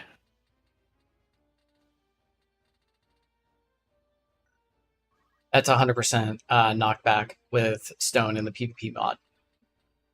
With throw dagger, which is like you actually want to do damage, that has a 50% knockback. But throw stone is just like that tiny little bit of damage may be and knock eyeballing you a back. quick cast here, which would increase the target CT by 50. Quick no longer grants quick from the original game. It only grants 50 CT now. It looks like he's going to be doing just that. In the time being, it is now switching over to Victor Vond, Jay's Orator.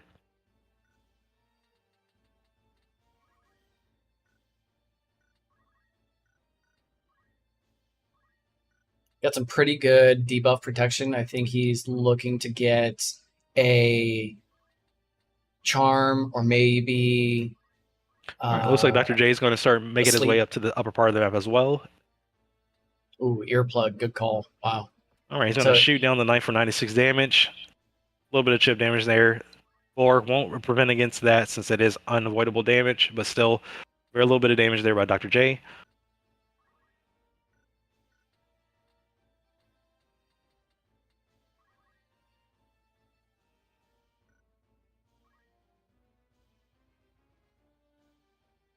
Yeah, it's a good question about the percentage of knockback for Right, in and I do regular. believe it is Joker's George. turn on one of his units. I'm not able to view which unit it is yet, but I do believe we are waiting on his next action.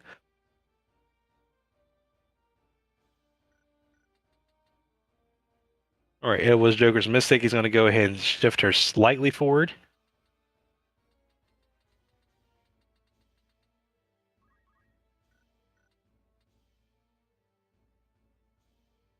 All right, looks like the mistake is going for a Kiku Ichimonji. Ichimonji.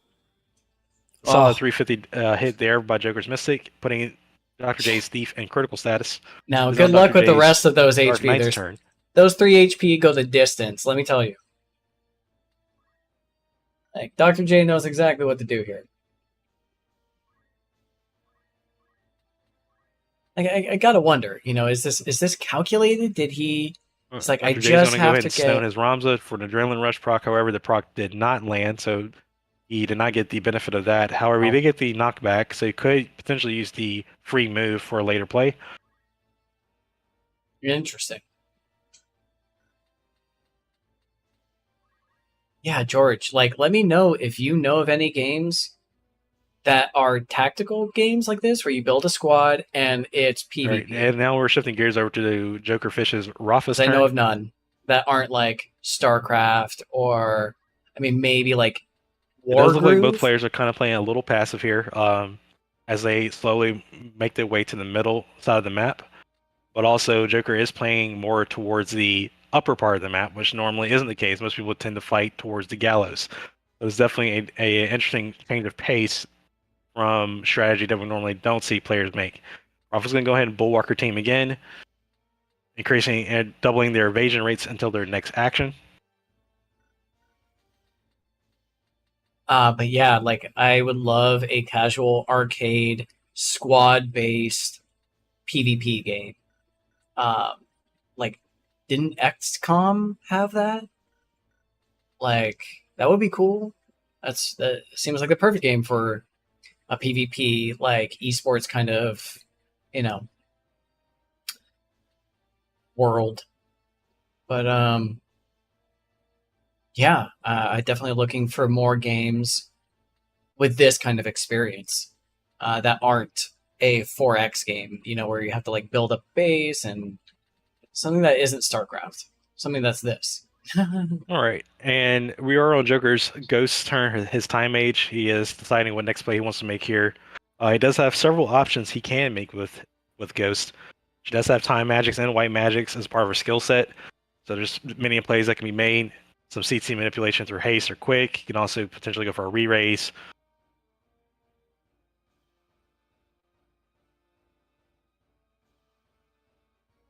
Interesting. So he's going to go ahead and do a pre-charge cast there of one of the cure spells, if I'm not mistaken, as he positions his time age towards the map, the upper part of the map as well. It is now Joker's Monk's turn. Looks like Joker's going ahead and pre-casting his Monk just to help with damage in return later in case it does get hit.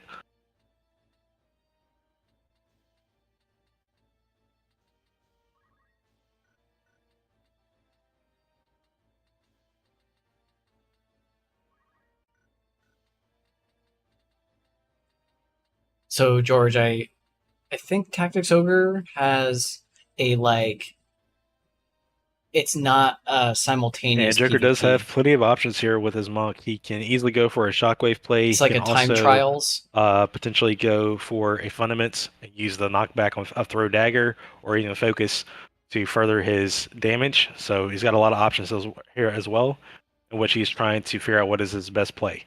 Looks like he's going to go ahead and position his monk towards the bottom part of the gallows. Then go ahead for a ranged throw dagger attack. That will Excellent. KO the thief. That is the first kill for this game. Jokerfish is currently 5-4. Looks like Joker had a holy cast on the monk to potentially. Okay, I see what's going on. So the monk does have Sage Ring, so that's actually going to heal the monk. So he's using that to pre-buffer on damage. Very interesting play there by Jokerfish.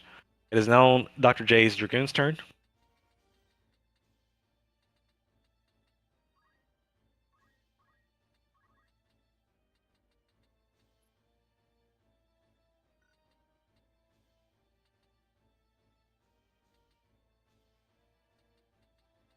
Dr. J does have some serious targets to be considering here for this next jump here, so it looks like he's going to go for the monk. The monk seems to be one of Joker's main damage dealers, and definitely someone to not pass over. It is now Joker's knight's turn.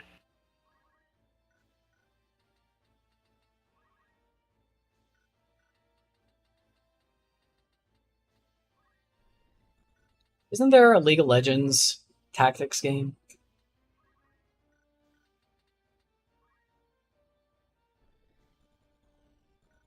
I don't have the biggest soft spot for League of Legends, but We are currently in the 20th act out of 40, and there's currently 1 KO. Jokerfish is leading 5-4. Joker's going to go ahead and Hermes Tonic his knight. That's going to apply float and regent status to his knight. oh, Jay Titus, we're trying to get FFT to go mainstream. And it is now switching gears over to Dr. J's Ramza. I think the first obstacle for us to get War of the Lions to be an esport was to get it balanced.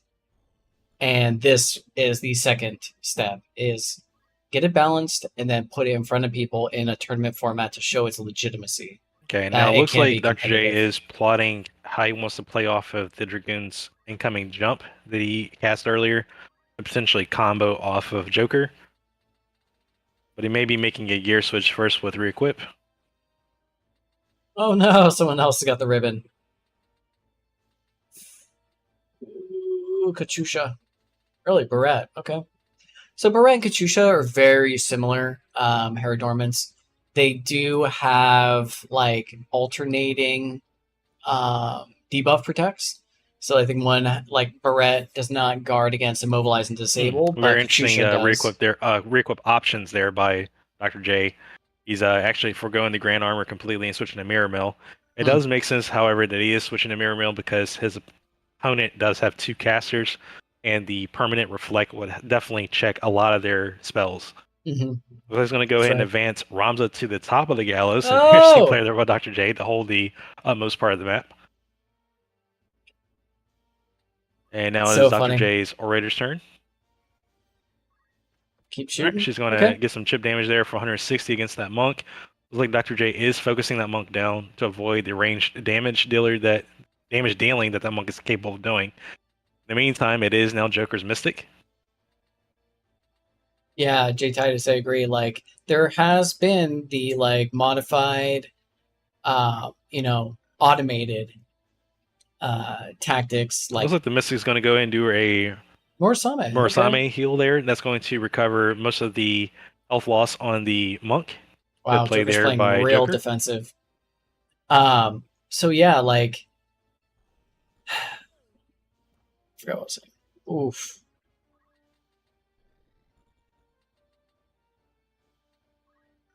Oh yeah, there was the FFT AI auto fight, but like And the jump also did, this is a little bit delayed response here, but the jump did land on the monk, which is also going to put the monk in critical damage. And it looks like Jay's going to try to follow up with a throw dagger. Oh Didn't get it. no, oh no, that's not good.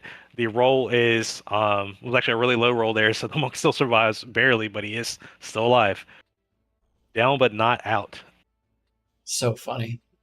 But yeah, it's like when you bet on a racehorse, if you ever go to the racetrack, it's like you didn't This race does the give horse. Joker some opportunity here to respond to that. His monk is in critical condition, but he did survive the onslaught of damage that he just took. So Joker should be trying to respond to that to keep his monk healthy and happy.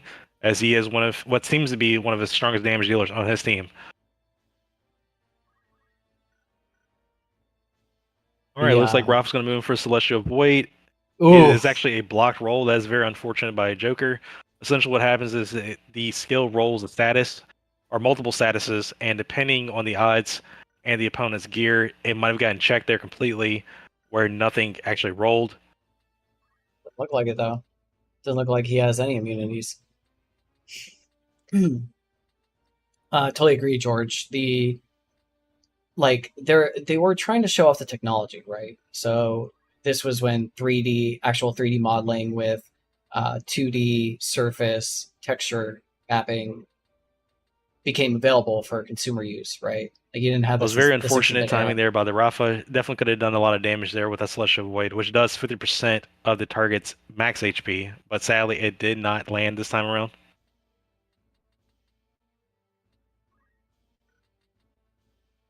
Oh man, I miss the Breath of Fire series. Did not play all the way through. Oh no, I did play through 3. That was for PS1. I think there was one after that, maybe more.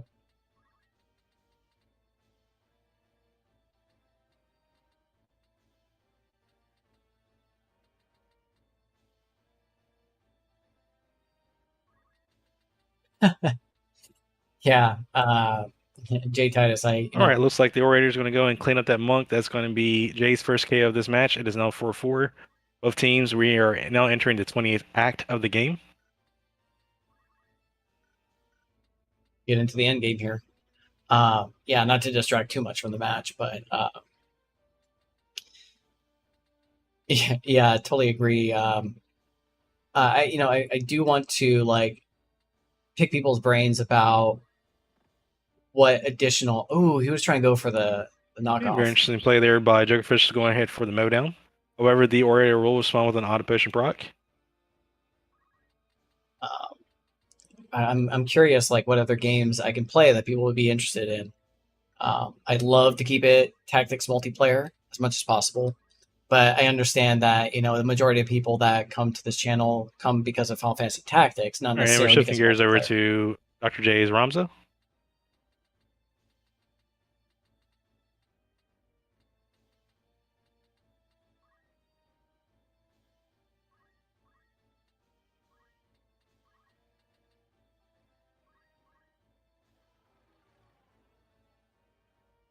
That? Right, he's going to go ahead and parlay the time mage to cancel out her cast. Yeah. Very good play there by Dr. J. That's nice.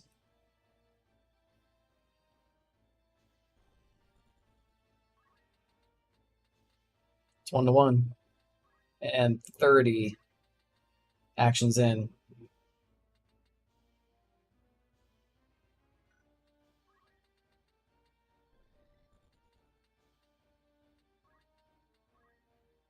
Like, I mean, what makes the multiplayer so much more appealing is that I can invite others to play along with me.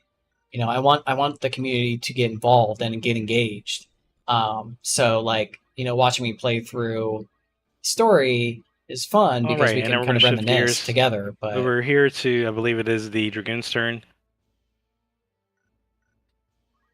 But like watching somebody play through a single player RPG, it's not as engaging. Like we can reminisce together and be like, oh yeah, I remember this part. That's great. Yeah. Looks like Jay's gonna be looking towards getting a Phoenix down off on his thief. He is indeed. He's gonna go and get his thief raised back up. She returns back to state and with 1 HP remaining. That is enough to make some actions play, especially when her CT is the next acting unit.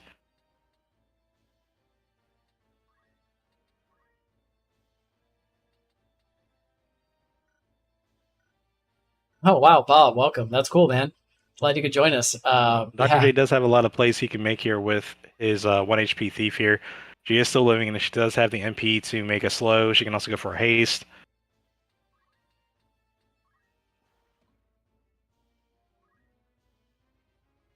Looks like he might be doing just that. Let's see what he's about to do. Actually, might be looking at still options. It is a pretty good play there by Dr. J. He's going to go ahead and still HP against that knight. Still HP does more damage if the target has more HP, so he's going to absorb a lot more healing there. putting the thief away from HP critical status and getting her back to healthy shape. It is now Joker Fish's Mystic's turn.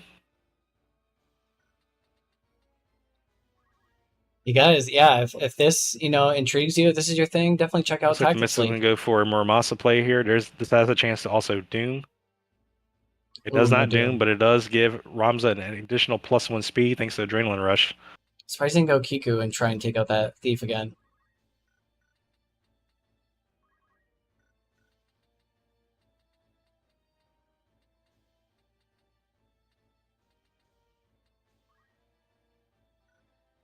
Right, yeah, George, you got it.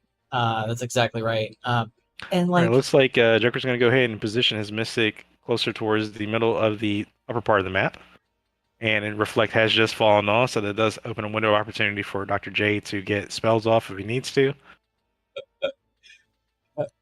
Jay Titus, It is Dr. J's Dark Knight's turn. giving me a lot We are of in the credit. 33rd act of Thanks, man. 40. But yeah, There's presently 1 unit KO'd on Joker's turn, so currently, or Joker's side. So currently, it is Dr. J 5-4 this battle.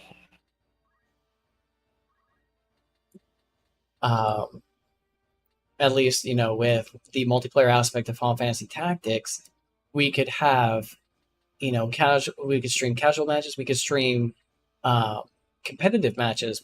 We will be having competitor standings Looks like in the ladder. Jay's going to go ahead and Sanguine the Knight for 172 damage. The Knight is very sturdy, so it is some decent damage there, but also the Knight is capable of taking multiple hits.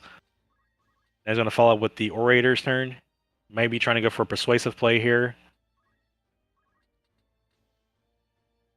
I appreciate that, J Titus. So we will be starting a ladder and using the tournament results as the initial standing to entice people to want to come in and play continuously or consistently rather, and challenge yourself, challenge other people. Dr. J is also checking Speechcraft skills to see which one might be his best bet to try to prohibit this Knight. But the Knight does have earplugs, so he's not going to be able to use Speechcraft anyways. I'm not too sure if Dr. J is aware of that at the moment. However, he still has plenty of options, even if he doesn't go for the Speechcraft.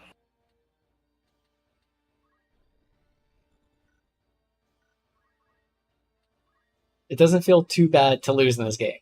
Let me just say that. There's so many different combinations of units that it's almost difficult to say what is top tier because you have to consider the rest of the team composition. Yes, Dark Knights with items are amazing on their own. Dr. J is trying to figure out his best bet here on this map as well. So he does he is in the lead, but he is also a very tight lead. So he's trying to utilize what he can do with how his turn orders are lining up to actually get the best play possible. So he's going to shoot the Knight for 96 damage, and the order is going to end her turn. It is now on Joker's Rafa's turn. She has plenty of options, including St. Cross potentially, as well as her status and capabilities through Sky Mantra. He really needs to go for that thief.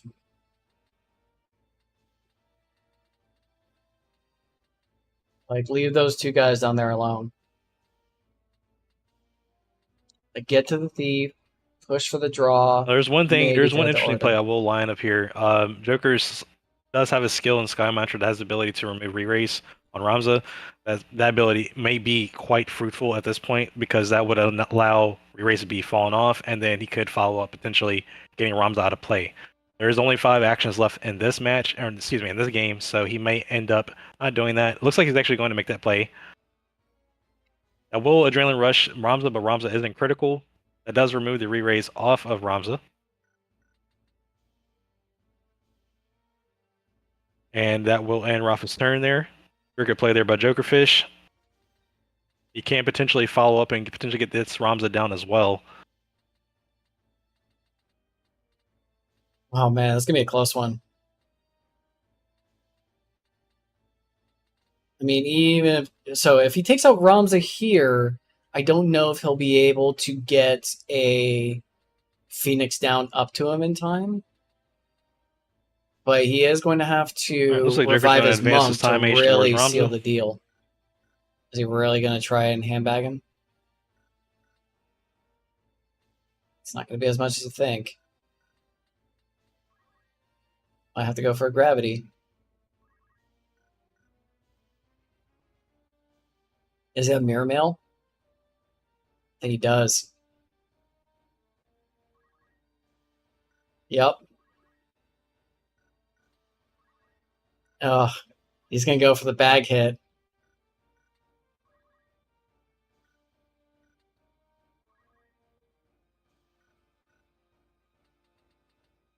Very important plays here the Joker's going to have to make here, especially with the game about to come to a close.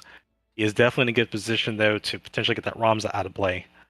But also, Dr. J does have access to a lot of items, so even if he gets him down, he may end up getting it back up. So Joker's going to have to play really careful here these next couple of actions to see if he can get the W. Also, Joker's going to go for a Graviga here as a turn 1 cast. The Reflect is still on Ramza, however, and it will overshoot into a tile with no unit. So that is that's going to be a disadvantageous play there by Joker in returns of the Mirror Mail, and that is also one of the crafty things that comes from re-equip is being able to switch gear on the fly. Ramza is going to shift over and position himself. Looks like he's going to go for the Reprisal on the Knight. That's going to do a hefty amount of damage, KOing the Knight. Dr. J is he should have now gone getting for the closer bag to play. having a solid lead here as he's now 5-3. The Mystic's going to shift over, the Thief is going to shift over to Joker's Mystic. She tries to go for a steel armor there. The Mystic said no, not today, and dodged the attack.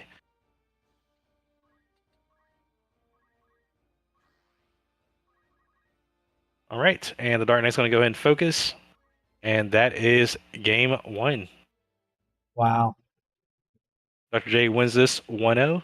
We'll be Ooh. proceeding to game 2 momentarily. The games, fellas.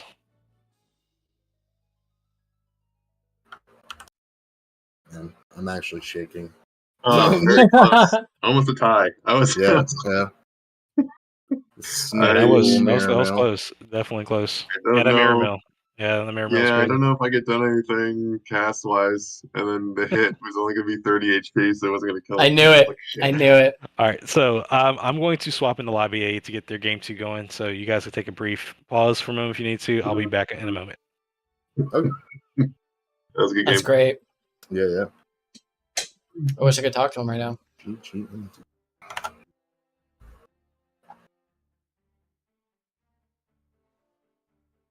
So what's map 2? Is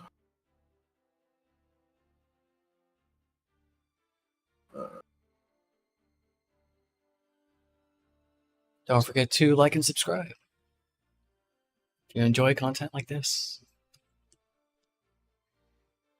Is the map 2? Mhm.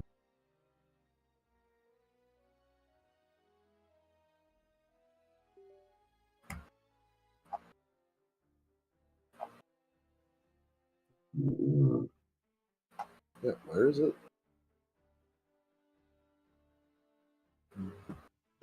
It's in the event schedule. So it's Galgalo's Warbond next, and then Goland is the one after. Oh, there it is.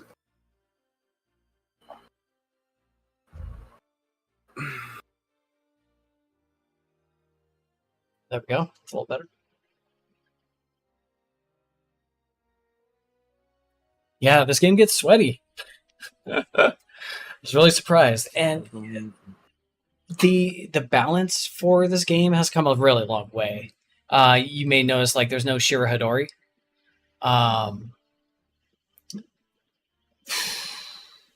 You won't see like Yep. You won't see a lot of like jumping ninjas with flails. That used to be really like strong in the meta, just super fast burst damage. I guess we could go over to stream real quick. So while we're taking a break, talk to you guys. So yeah, mediators invite. Yeah, there's no traitor anymore. Good question, J Titus. We found that the traitor status was really it was impossible to deal with. Like, how do you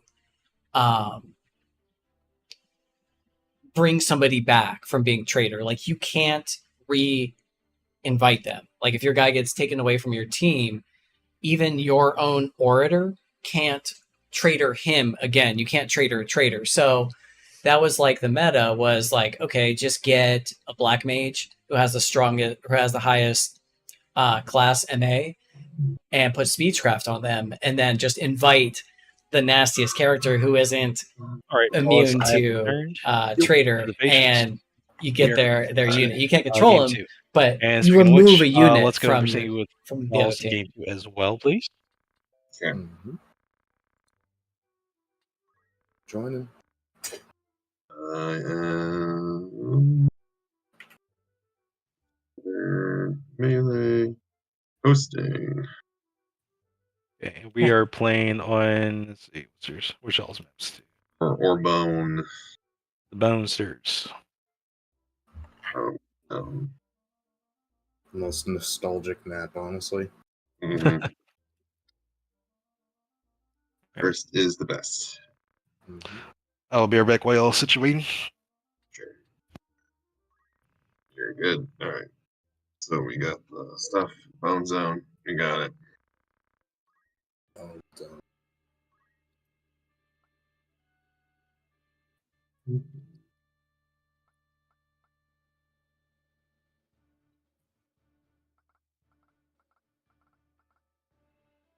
Like J Titus, for instance, when Dr. J first joined, he was all about mimes. He's like, is no one running mimes? And people are like, oh, they're too difficult to use. Why would you use a mime when you can just use like Geomancer Yido or Black Mage Yido or what have you? And so Dr. J's like, all right, then I will make mimes good. So yeah. Okay, I am back. And looks like everybody's getting ready to be situated, so we're going to do a swap request, starting with Mr. Jokerfish. Would you like to swap any of your units, sir? Yeah. Rafa for my robot, Robo Go-Go, and my Time Mage for my Archer Bullseye. Roger that. Okay, so we have Robo Go-Go, Strider, Half-Man, Oni Slayer, and you said Bullseye, correct? Yes. All right, cool. And Mr. J, would you like to make a swap this game? Yeah, I'm swapping out combat mode for Delita. Okay. Day Spring is out. Damn. Kane is in. I've So played Kane, Victor Vaughn, Edgelord, Remy. I've played that Delita and Ron Edgelord. woof, Yep. he's nasty. He's a nasty All boy. right, 1 sec. I think All right, let me update OBS real quick. Dr. J is Here. like, okay, I'm pulling out all the stops. F this. So funny. He's going full on offense. I mean, dude, that Dragoon with items and throw items is All right, and we are good to go. I really like Free to that. go and start. Joker, make sure you guys Like mute that. deafen. Good luck, have fun.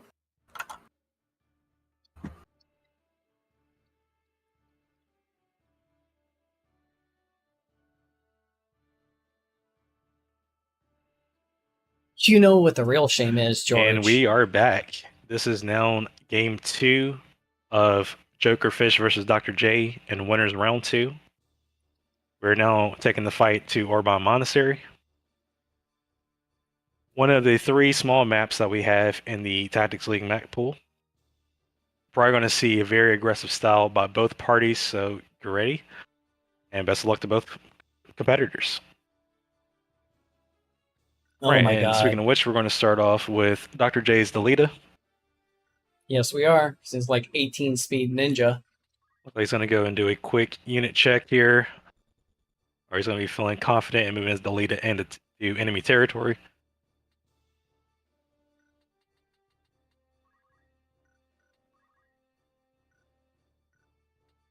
In the meantime, I'm going to give a slight update result on the Lobby A match that's happening right now. All right. E-Man did win against Rumor 5-0 Oof. Yikes. on Golgolata Gallows. So they are now commencing their second game on Orban as well, as both parties are playing the same map for the winners round 2. Looks like Dr. J is going to commit to a Divine Ruination against both the Knight and the Monk. Solid damage there Confuse. by Jay's Delita. No confuse, however. Alright, now we're switching gears over to Jokerfish's Archer Bullseye. Speed 13 on a Dark Knight is really good. Just throwing that out there. Speed 13, speed 14, speed 18. Dr. J loves playing the rush style. Get the match over with as quickly as possible. I also am a big fan of rush style builds. I think Bullseye does have a couple of options here. He does have the new and improved aim skill set, which hosts a new variety of skills, including Take Aim, Base of Toxico, Aim Vitals, Charged Weapon, and Sonic Boom. It also does have Fundaments as well, so he has a lot of utility options within the Squire skill set kit. In the meantime, let's see what Joker decides to make out of his Archer, especially with the turn 1 play.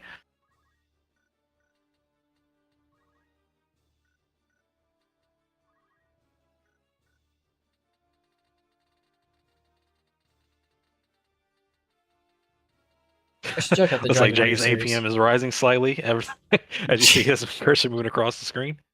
Just a reminder, we are all watching Dr. J's perspective here, while his Joker is playing on Android, and Jay is playing on PC, so this will give us the best stream quality possible and ease between both competitors. Oh, that is a solid build for that Archer. I prefer bows, and then using the double hand support skill to increase the damage from a two-handed bow. Alright, looks like Joker's going to position his bullseye towards Jay's Orator, Victor Von. I love Dr. J's unit names. They're so funny.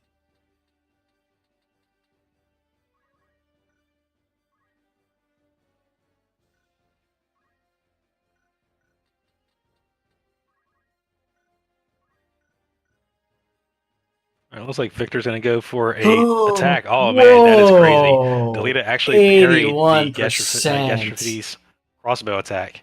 Very unfortunate there for Jokerfish, as that would have been a solid 240 hit. Now we're shifting over to Dr. J's Orator. Dude, Dr. J has been getting some good rolls.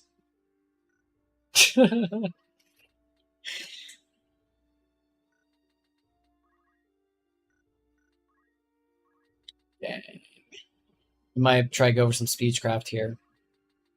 I do like a Mimic Darlavon. Yep, that's what he's doing. All right, looks like Jay's going to advance his Orator slightly and go for an Entice. It missed. Thankfully for Joker's behalf, because that would have been very bad getting his unit charmed. Anyways, switching gears over to Kane M for Jay's team.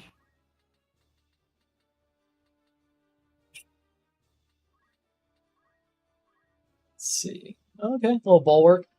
Surprised he's not moving up a little closer to get Delita bulwarked, but Delita might be going soon, so it may not matter. There you go. That's a little better. All right, looks like Jay's going to go ahead and bulwark his team here, and it's going to provide defending status on all 3 units in the front line, allowing them to double their evasion until their next act. And then we're shifting over to Jay's Dark Knight, aka Edgelord 42. I have not played Dragon Quest, unfortunately, or Dragon Warrior. Are they the same?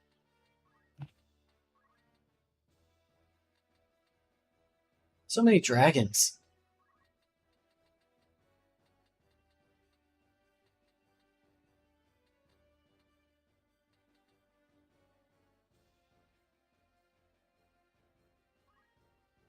All right, looks like Jay's going to advance his Dark Knight towards the enemy stack here on Joker's team. He's got a lot of different options here in terms of darkness. There it is. Looks like Jay is going to Sanguine the Monk. Since Sanguine does not take the element of a sword, the Monk's stage rank will not be able to absorb the incoming hit, causing a KO there. That's the first KO of this game, with Jay leading 5-4. I imagine he's going to move the Mystic up and do some kind of Eido nastiness, like a little Kiku, maybe a Chiri. All right, looks like Joker's going to move his Mystic Chiri it towards is. the J stack here, doing a Chiri Raiden attack. Should be pretty hard hitting. Could be. 288, decent. pretty solid damage there by Jokerfish's Mystic.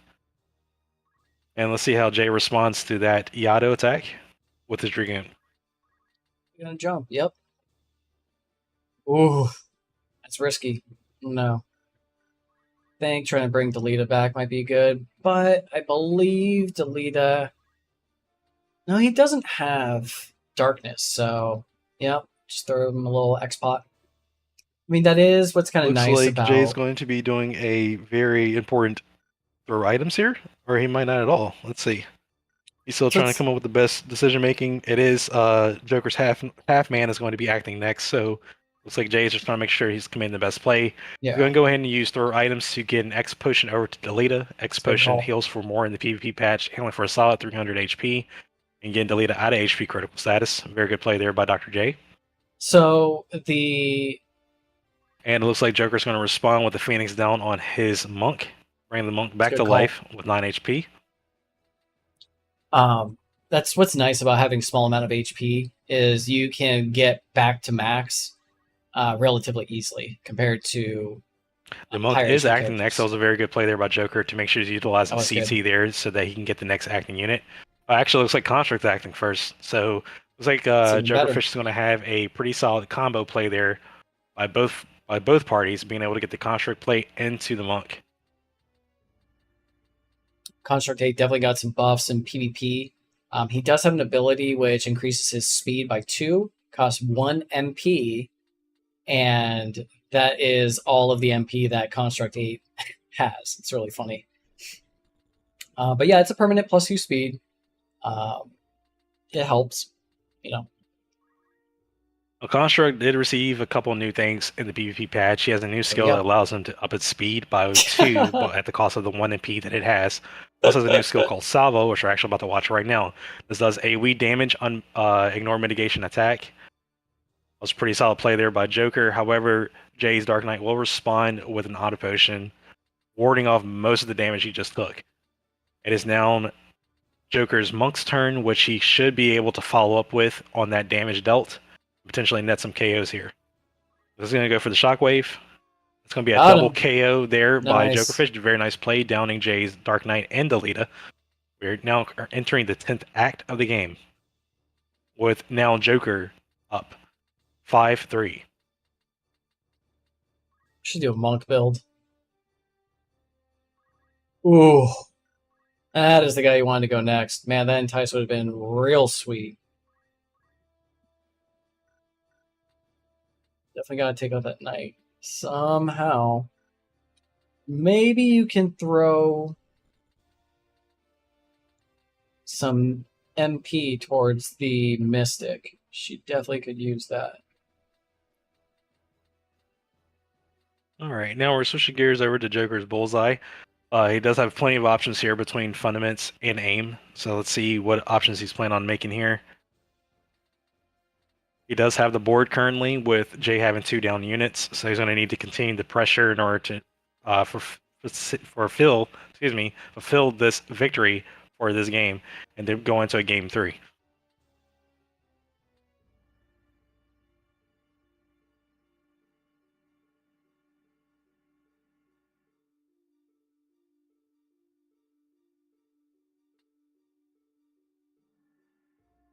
All right, looks like Joker's going to go for the Aim Vitals. It does connect. That's going to apply Ooh, Doom good status one. on Jay's Orator.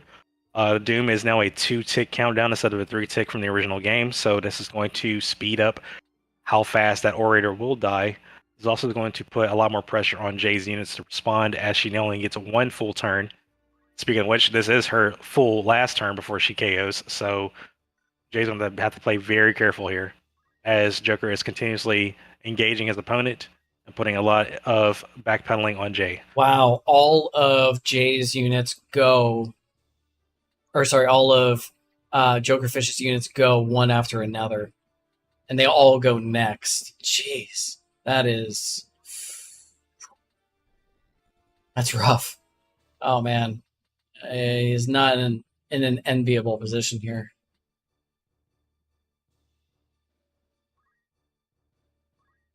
All right, looks like Maybe an Jay's going to entice. position his Mystic behind his Knight, Okay, and he's going to top That's off the reasonable. Knight before she falls. A good play there by Jay to get like that last moment of her breath kind of deal. Yeah, I mean, like, I don't It is know now how the you're gonna Knight's get to that turn. knight or that monk back there. I would pick on her. Oh, Remy LeBro's going. Okay. All right, so a couple of things to know here with the turn order that we're seeing on the screen. Jay has one more acting unit with his Dragoon and his Knight. However, Joker has the huge brunt of the next couple of actions. So if Joker plays this right, he could definitely take the game over. So Jay is going to have to be very Ooh, careful about the next Jay- decision he makes between his Knight and his Dragoon, I think as getting Joker's that team Dark is Knight. fairly healthy besides the Monk. I think getting that Dark Knight up is But the right also play. looks like Jay cannot get in Yep. reach of the Monk for the time being. Good call. Looks like Jay's going to take advantage of CT and go for the Phoenix down on the Dark Knight. Good play there by Jay to keep his team Excellent. up and running. It's Then only he restored can- the Dark Knight with 1 HP, but the Dark Knight should be getting the next action here soon. Yep. Remy LeBro. He can jump is a good call. But I would throw an elixir that Dark Knight. Or you could throw a Phoenix down to Delita. Seems to be a very effective Dragoon that Jay has. He's been making a lot of range plays using throw items and as his support skill set, so it's been very handy, especially right now. It looks like he's about to either make an X potion or an elixir play. Looks like he's going for the elixir to make sure he gets the full top up on his Dark Knight, one of his main damage dealers. Good play there by Jay. The Dark Knight is now back in full health status, and now it is Joker's Construct 8's turn.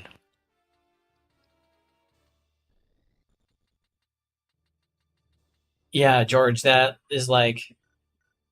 That's what my buddy and I complained about on the PS1 version. We put so much time into crafting our squads and like, yeah, our guys are the best. Construct 8 is Yeah. going to advance directly in front of Jay's Dark Knight.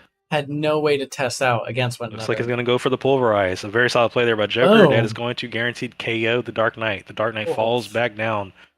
Solid play there by Jokerfish to maintain pressure on Jay. And now Joker is going to take advantage of the turn order as he now has all upcoming actions. Mhm. Brutal. I would honestly consider getting that monk healed up. Joker's going to get his Mystic in Probably a position between Cheery. both parties here. He's going to go for the Cheery Raid on the Knight and the Orator. Not bad. Solid damage there by Oof. by Joker. However, the Knight will respond with an auto potion, staving off most of the damage it just took. Good autopot.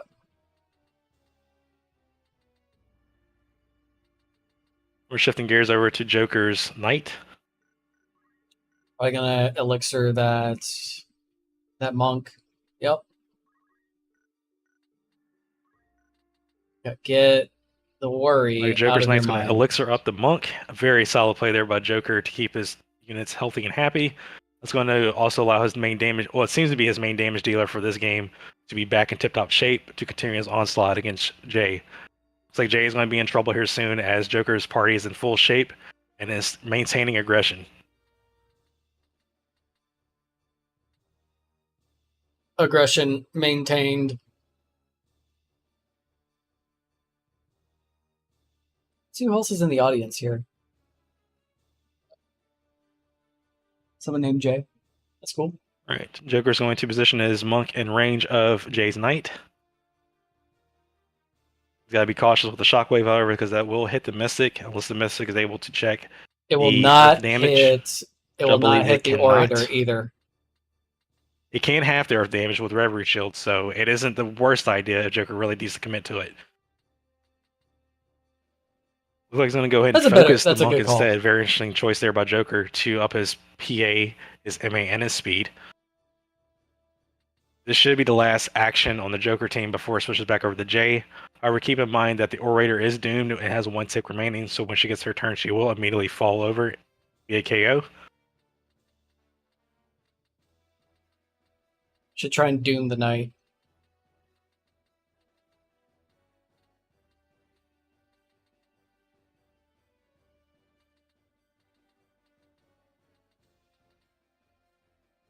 Looks like Joker is going to be looking at applying another aim attack on the knight.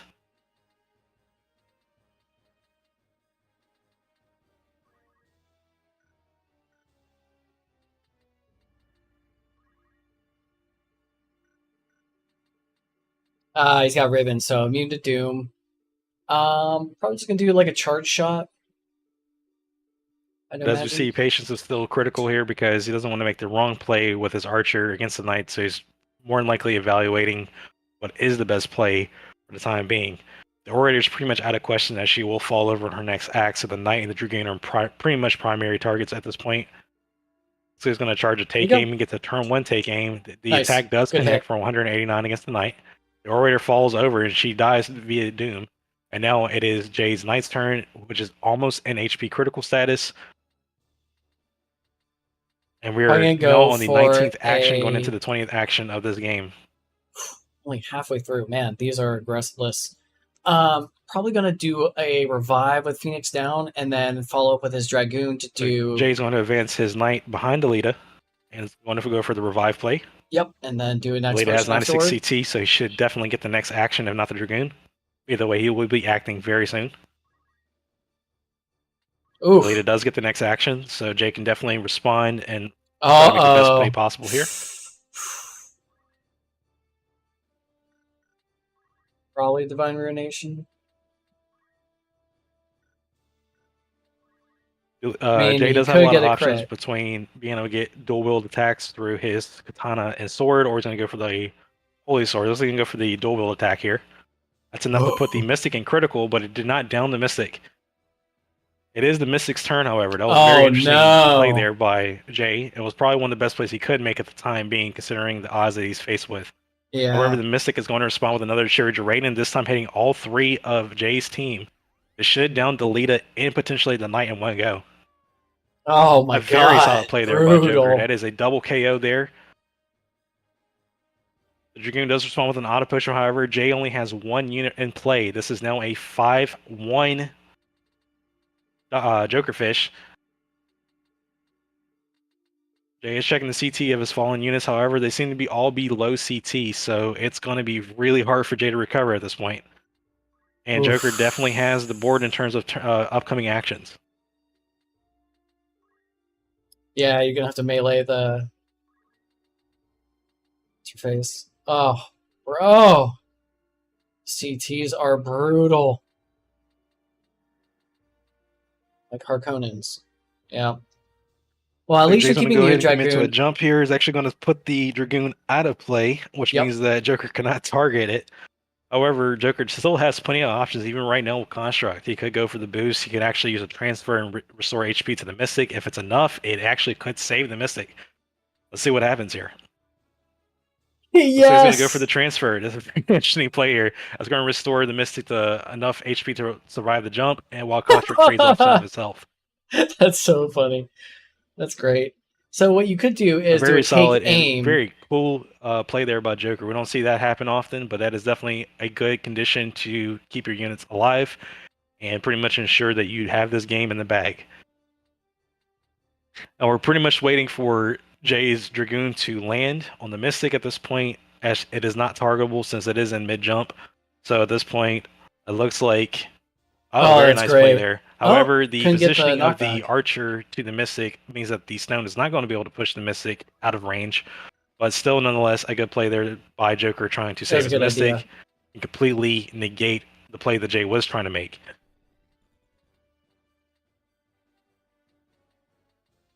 I do believe that that push did not happen because the archer is technically facing her left, which would have caused her to move to her right. However, there is a dead body to her right, so therefore she cannot move. That's right.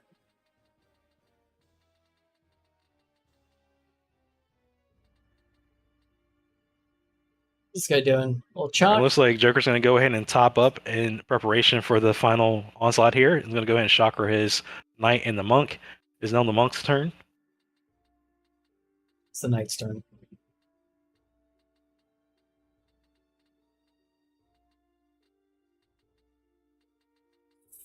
Yeah, honestly, I thought this map would have been more favorable Excuse me, to it's on the Dr. knight's J. turn. Um,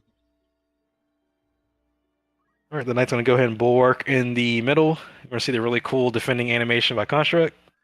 yes, Don't see that's that every day. sick. Pretty much one of the best animations I think in the game. Jump's going to connect. Thanks to Construct's transfer, the Mystic still survives, putting her back in HP critical, but she does survive the attack. That would have been so funny if the stone took off enough to kill the Mystic from the thing. The Joe used fly. All right, looks like the Archer's going to charge up a take aim here. He's going to get 100% This is hit rate looking like because he is GG. striking from behind. And now it is the Mystic's turn. She's in critical, but she's still able to dish out damage. She's going to go for the Muramasa play here. This will not KO, but it will put the Dragoon in a really bad spot. He does, however, auto potion. That's very interesting there. He's going to stave off most of the damage taken.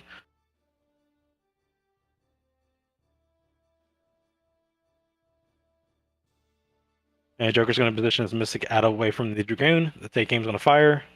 The Dragoon enters critical. Auto potion will fire again, and it's going to restore 150 of that damage. Oh, Now, this is getting very interesting here. this is so Jay funny. does have some options in terms of what he can do next. The options are very limited, though, in nature. But he still does have It's pretty much just items. He attack. does have jump. You can actually use jump to get him out of play for a second, but it's still not going to save much, kind of prohibiting or delaying the inevitable, if you will. It is. It's now Construct 8's turn here, also known as Robo Agogo, a Jokerfish. That is totally possible, George. You only have so many potions to use without a potion. You have 20, as a matter of fact. I mean, so that's where dance kind of comes in handy, is like dance can cause you to run out of potions more quickly. All right, Joker's As going to silly advance as the that Construct and save on CT.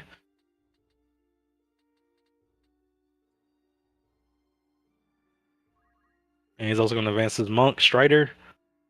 Then to go for the Stone play. A good play there by Joker to get out of the jump. There you go. Now you're doing it right.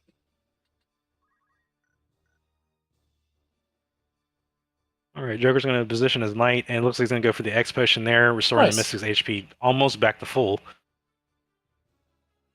The jump should be landing. It misses due to the Stone play. And now it is back to Joker's Archer. We're in the 32nd act of Orban. This is a very interesting game we're playing.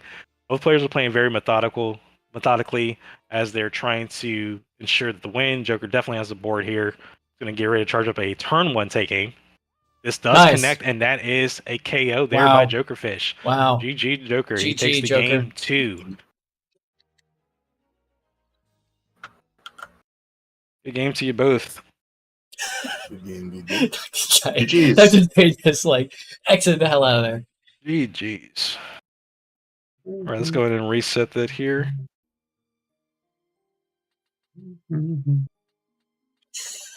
Look at these names. Yep, we are going to game 3 as Jay took the game 1 and Joker took the game 2. Game 3, guys. Make sure you guys reload your saves. This if they pull out a draw in this Next one, map then is they Golan. could go to a tiebreaker. So And once you reload it, Joker, feel free to start host. I'm gonna do a quick bathroom break. I'll leave you in the good hands of Yoshinja and the round 3 participants.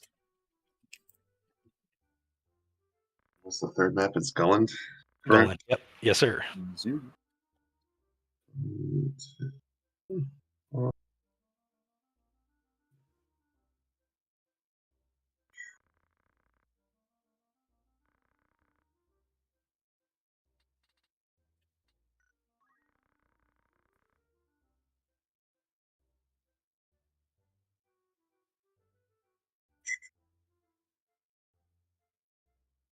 It is Golan.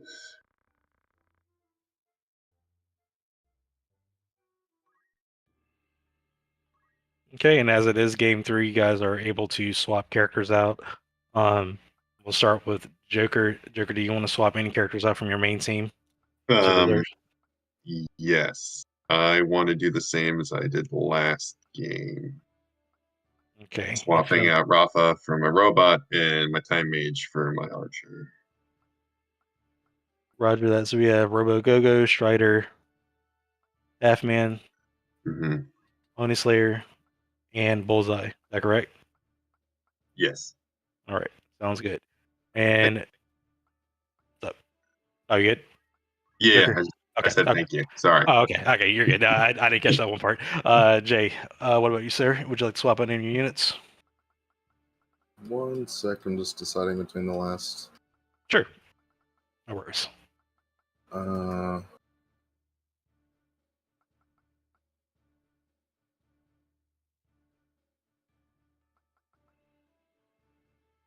okay. We are going with my main roster. Main roster. Okay, so combat mode. Dayspring. Mhm. Victor Von. Edgelord. Remy. And Remy Lebreau. Yes, Is sir. that correct? Mhm. All right. Thanks, sir. All right. You guys go and lay your units down and feel free to start Joker when you are good. Convincing. All right. Good luck. Have fun. Have You fun. guys, Good luck. wish you guys immune deafen. Yep.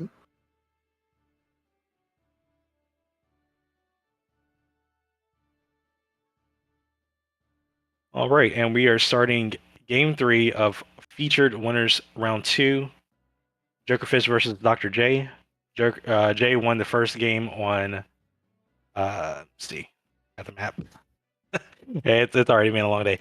Joker won the first game on, or excuse me, Jay won the first game on Golgolata, and now Joker won the second game on Ormond, and now we're playing game 3 to decide who wins the match in the best of 3 series. So, And let's see how this goes. Starting off with Jay's Dayspring.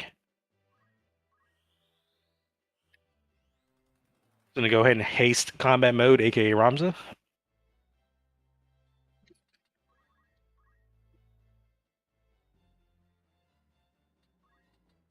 And now it is combat mode's turn. He's going to go ahead and start a re-equip option here, resetting his gear and changing it out. While we're waiting for Jay to complete his gear swap, I want to give a quick update to the winners round 2 lobby A match. Wingman won that game 5-0 against Rumor, so Wingman will proceed into winners. Rumor will enter losers bracket at a later point.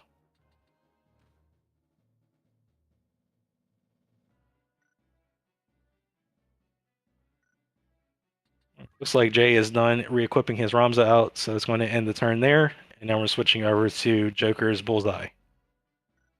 This is going to be anyone's game at this point, and basically, whoever wins this will win the match in the series. So both players, I'd expect to play their best in order to secure the W. this is a particularly tough map.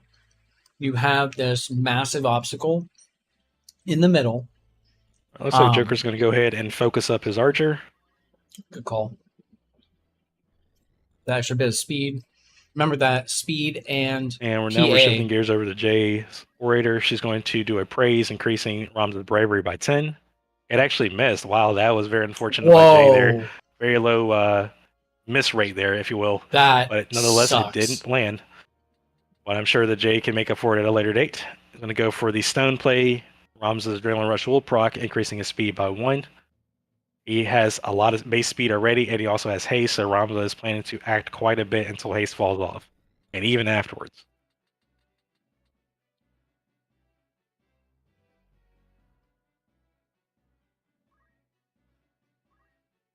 Looks like Jay's also going to shift his Dark Knight towards the backside of the house or building.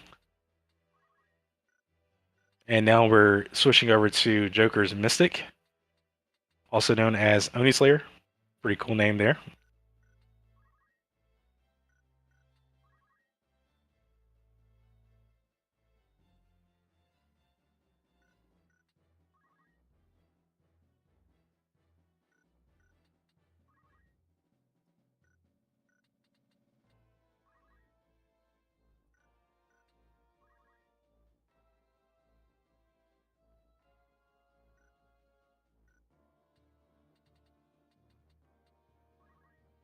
Joker's taking a moment here to decide what his first action with his Mystic's going to be.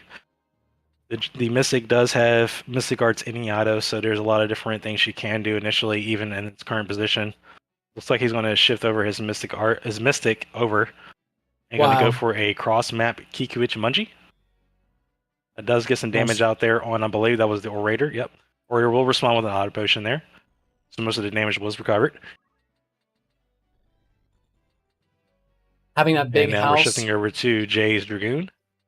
Having that big house in the middle of the map is also known as Remy. pretty brutal. Lebro.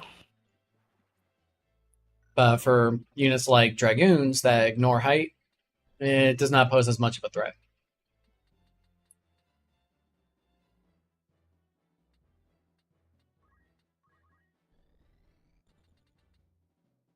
Moves like Shockwave and Kikuichi Munji. Looks like Jay is trying to plan getting his Dragoon forward slightly and then potentially following up with a jump play. Especially with the Mystic using her turn, he should be able to land that attack. Looks like he's planning to do just that. Yep, it's going to go ahead and start planning a 308 jump against that Mystic. She does have defense boost and protect, so she will mitigate a lot of that damage. But 308 is still a lot of mitigated damage. Mm-hmm. Looks like looks like Joker's going to respond here by shifting over his Monk. He's going to go for the Stone. However, she's in a position where she's on an incline, so that will not move the Mystic over. There's a weird box right there between the 3 and 4 height, if you guys see the slope. So therefore, that cannot cause a knockback. Now, Stone and Throw Dagger are both guaranteed to knockback, but it is completely depending on positioning. Throw Dagger is. On another note, Joker's going to go ahead and have his Conjugate Fire and Dispose on the Dark Knight. The Dark Knight will respond with an auto potion, healing for almost half the damage taken. And now it is Joker's half-man's turn.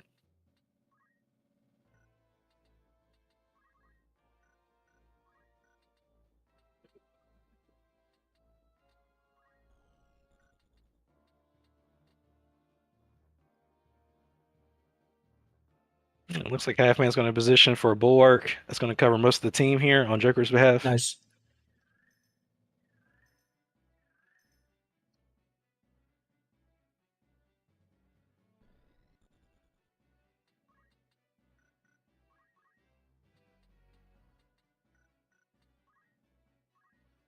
And now we are switching over to Ramza, aka Combat Mode. Going to shout and increase his stats exponentially. Exponentially. Incrementally, I think, is the word he was looking for. And the Mystic's going to go for haste on Victor Ron, increasing her ability to get her turns. And now it is Victor Von's turn. Jay's Orator. All those guys are defending. Not to worry, just because we see all these lightning bolts.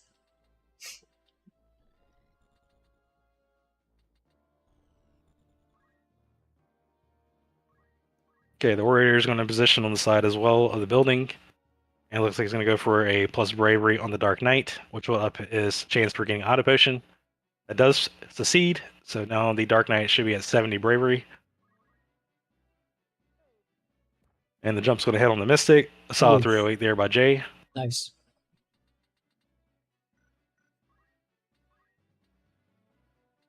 All right, and now it is Ramza's turn. He is still haste, and he has a lot of speed, so he's able to get a lot of actions in. He's actually going to shout again, furthering his speed and his damage capabilities. Ramza should be at near max bravery. He's at 90 bravery right now. Still pretty much plenty of bravery to ensure that your reaction will fire. And now we're shifting over to Joker's Bullseye. We're entering the 15th act out of 40 on goal. I don't think the reaction firing off is the goal of the high bravery.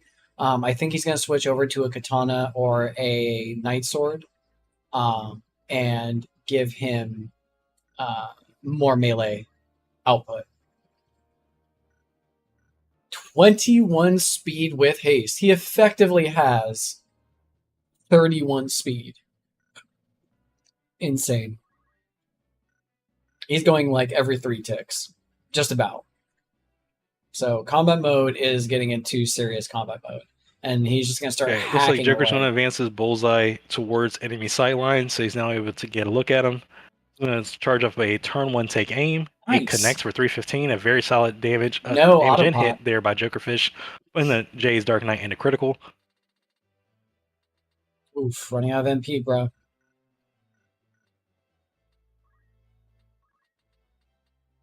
And then we're shifting over to Jay's Thief, also known as Dayspring. She does have enough MP to pretty much get any of her main casts off. Looks like it's going to go for the haste on the Okay. Dragoon.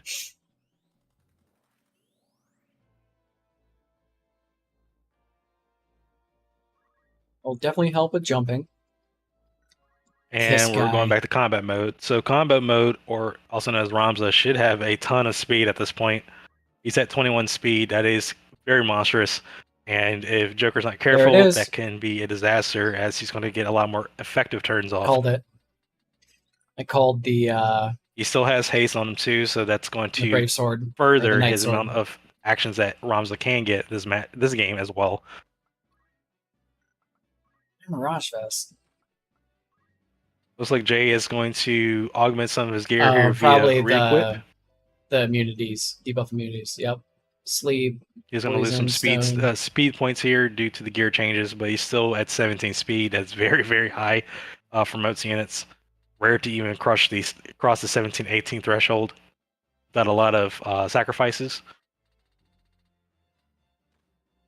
You can come down from speed 21. It's fine.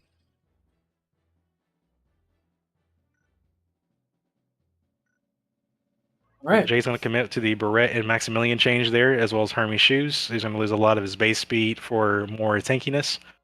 And he's going to fly his way up to the top of the rooftops. Yep. And that's going to do it for Ramza this turn.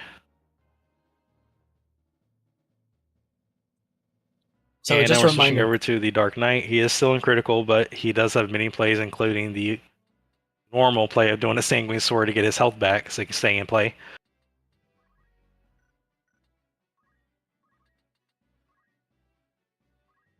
Alright. Jay's going to advance his Dark Knight. Looks like he's going to go for the Sanguine Sword and trying to go for the cleanup on the Mystic. He gets a critical hit. However, the Mystic's Mana Shield will take the brunt of that. That will put the Mystic in critical status. That's a great roll for Jokerfish. Defense Boost and Protect is extremely strong combination of damage mitigation there, as we just witnessed. The Mystic still lost all of her MP, but she is still alive thanks to mitigation and having that MP there via Mana Shield.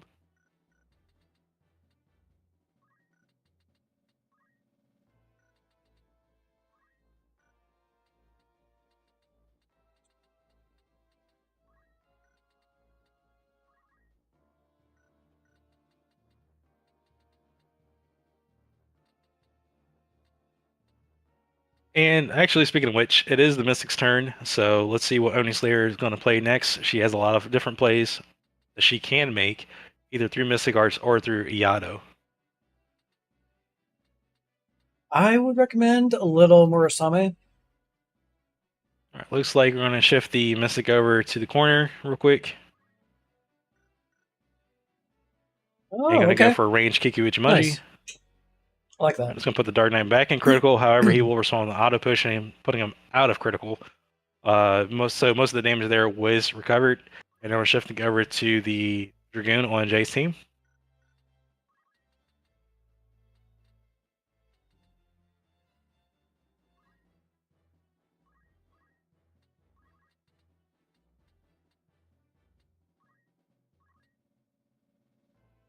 Looks like Jay's going to respond and get his Dark Knight back into top shape. So it looks like there's a lot of attrition going on here in terms of keeping up recovery. Recovery is always a big importance in Tactics PvP, as not having the ability to recover damage or recover fallen allies is usually a death sentence. So it looks like Jay is trying to make sure his main damage dealers are staying healthy and topped up, as they are in the front row of Joker's team. Mm-hmm. And his back row is slowly advancing towards as well. Yep. That is correct.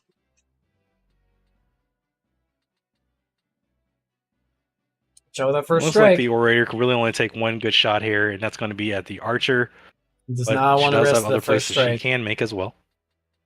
She is out of range, however, for Speechcraft. unless he's planning on doing an ally speechcraft. Looks like he is. Going to go ahead and praise his orator's bravery up, which will also allow her to get her auto potion more effectively. And now we're switching over to Joker's monk, also known as Strider. Again, speechcraft, like, always something to do. Unless all your guys have bravery 100, you have something to do. I do appreciate that bravery has been boosted, or sorry, praise has boosted to plus 10 bravery, because in PvE, plus 4 bravery seems a little...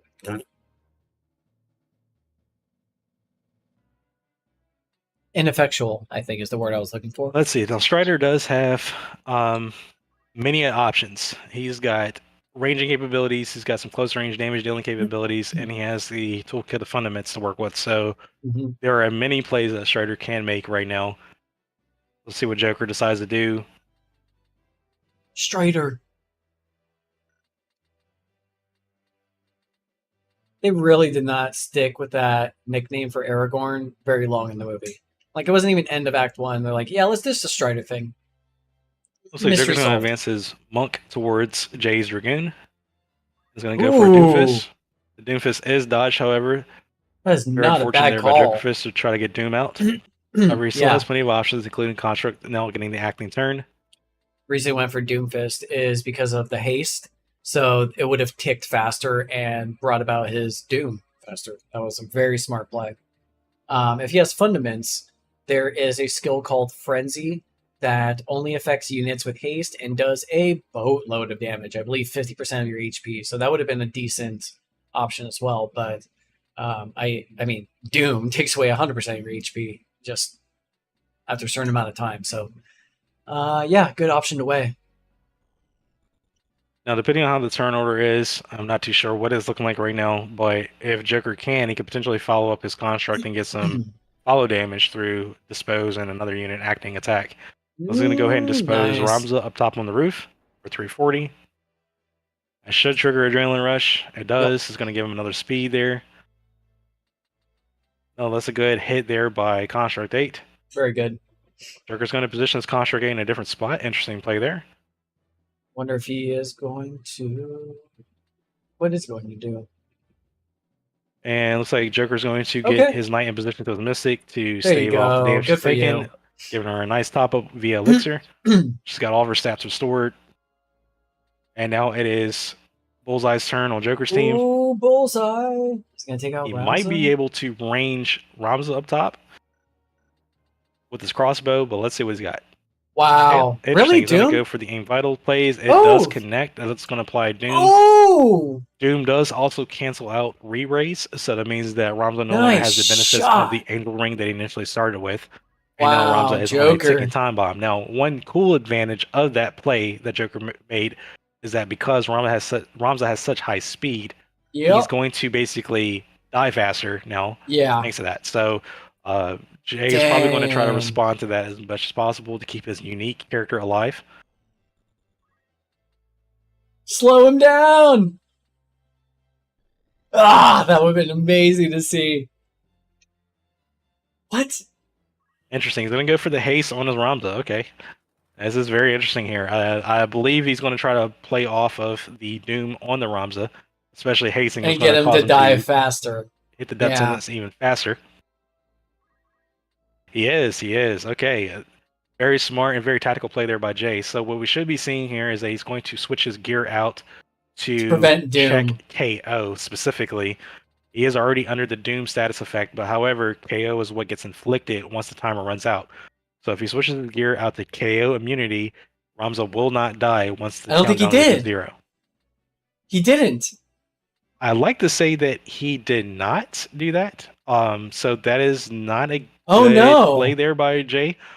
Switching to gold hairpin does not prohibit KO immunity. It does prohibit Doom, but he's already doomed. Yeah. So that means that Ramza should die once he gets his next action. Yeah, he's going to trip about that. Might have been a real serious misplay there by Jay, but let's see how that plays out.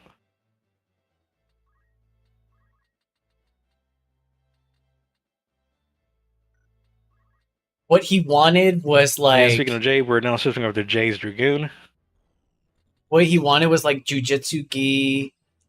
Dragoon's going to shift behind Construct. Solid 308 hit there, no crit, but still that takes a good chunk of Construct's HP out. I think Construct's attacks do Japamala. rely on trading its HP out for its attacks, so stifling that HP there, it can be huge for later rounds. But we are also now about to enter the 29th action of this Golan game.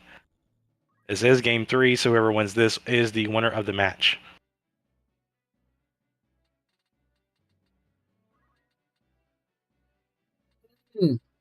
Looks like Bullseye's earplugs, or excuse me, his first strike is not in range of there. No, he goes Oh for the my charm. goodness. So he's going to go ahead and charm, so that Bullseye is now under Jay's control, AI control, but it will work towards his benefit and Dude. not Joker's. I mean, he wasn't Remember like that I thought that Bullseye had earplug, but it was actually just getting gear checked. yeah, just gear check. But man, that's interesting. That's going to turn things around just a little bit. Took a chance on love. Let's see what Jay's going to do here. Looks like he's trying to figure out a way to probably go ahead and advance towards Joker's stack, especially where the Mystic and Knight are. Keep in mind once again that Ramza does not have KO immunity, so he should die on his next action. And because he is high speed, that action is probably coming up very soon. It looks like Jay's going to try to go for a Get that crushing stop. blow here. He does not get Did the not stop. get He it. does get a solid 216. No auto push in there by Halfman. Or I think Halfman he was does auto not have pushing. auto push. It's actually earplug. Mm-hmm.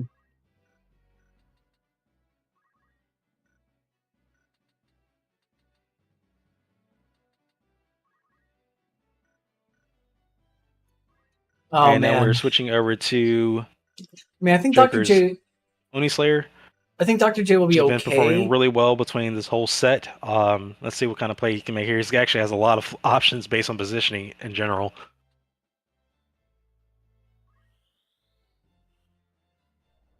All right, let's just go for an invigoration to get his archer out of the charm status. Good play there by Joker Fish to free him up. Yeah, that's and now fine, his but like I archer feel is like you back have in another. possession. You had to have had a better option, like maybe the 8 fluted pole, but you didn't want to get up in the mix. Okay. All right. And thanks to that follow-up, Yep. Joker is able to get his bullseye out of charm in time to be able to act. So now he'll be able to have a favorable play here. If I were him, I'd try spreading more of that Doom love around.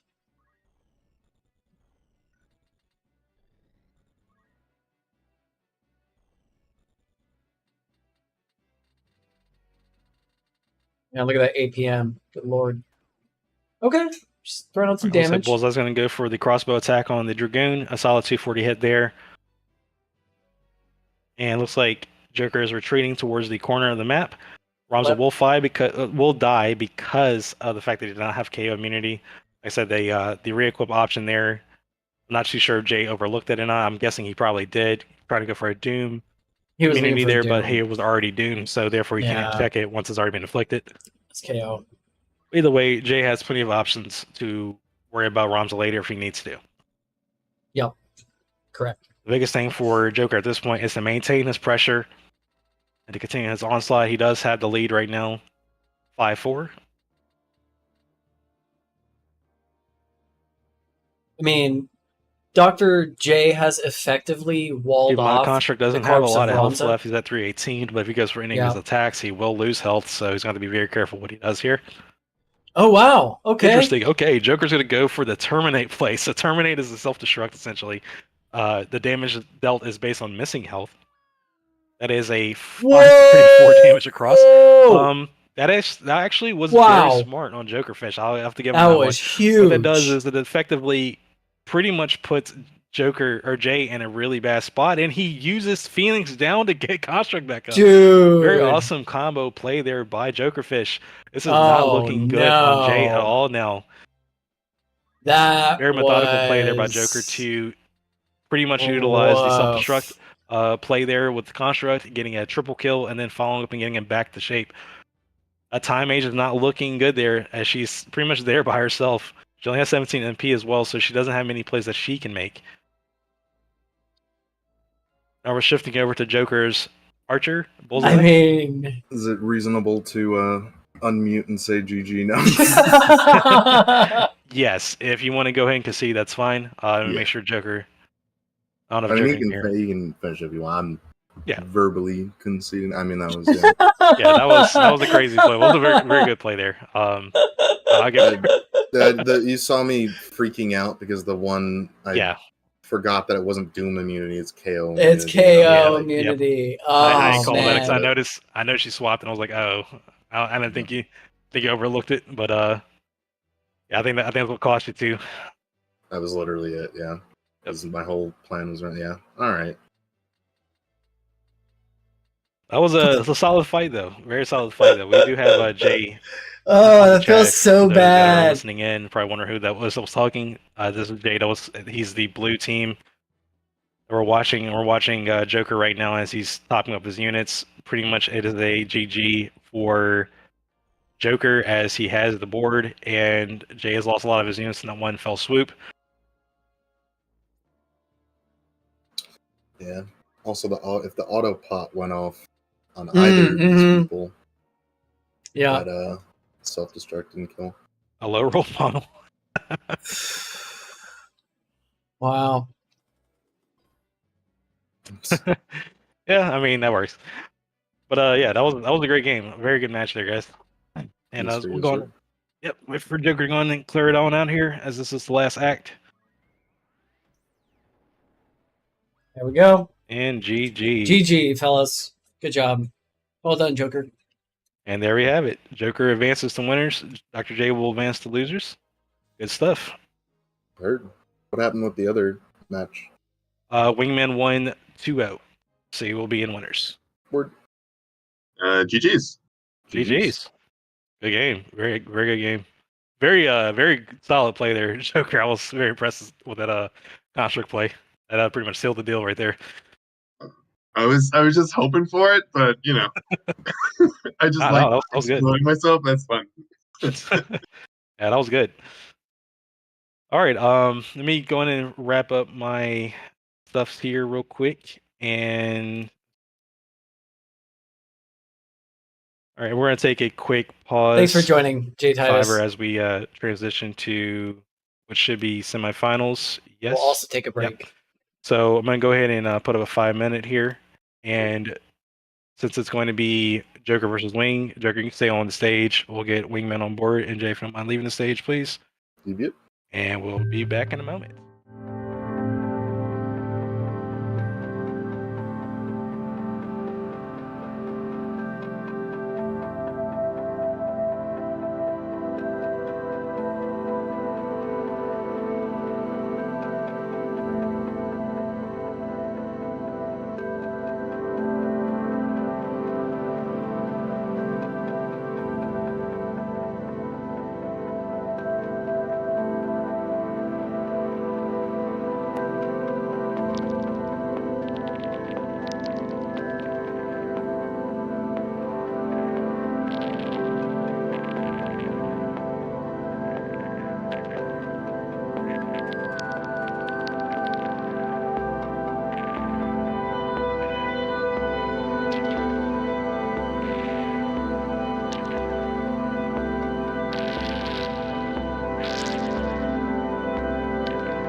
Okay. We are now heading into the fourth match. Because there was another match in a separate lobby that was between Wingman and Rumor. So Wingman advances. Rumor goes to the loser bracket, where I will be playing him in the match after this. It looks like we're getting started between Jokerfish and Wingman. So we'll get that going, and we will pop in to the moderation right now. All right, set the rules. Hopefully they're good. 15 minutes. Special controls off. Trap placements none. Yep.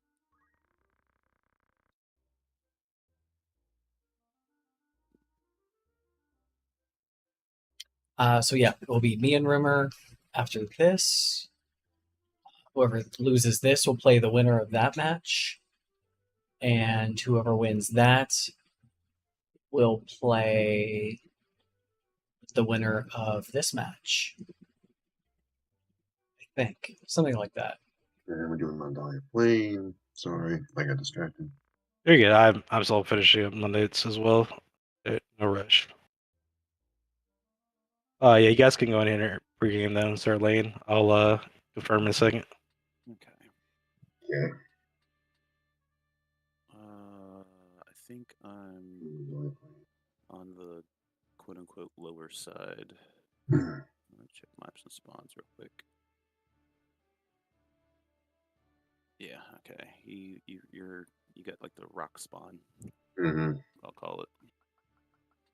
Okay, timer's done.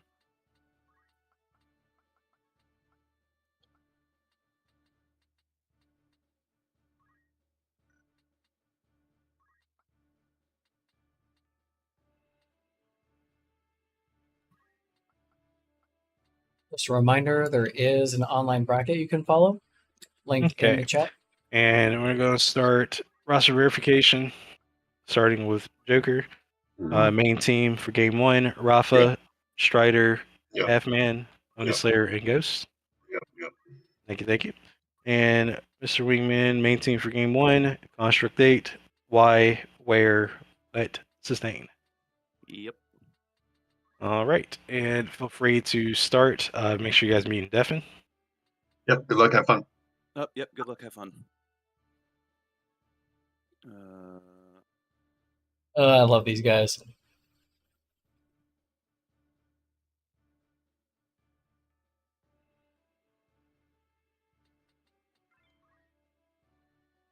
Good stuff.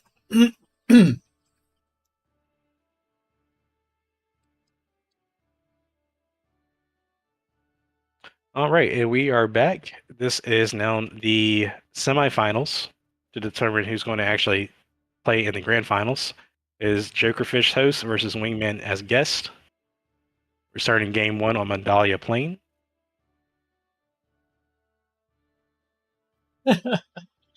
This still cracks me up that this is happening.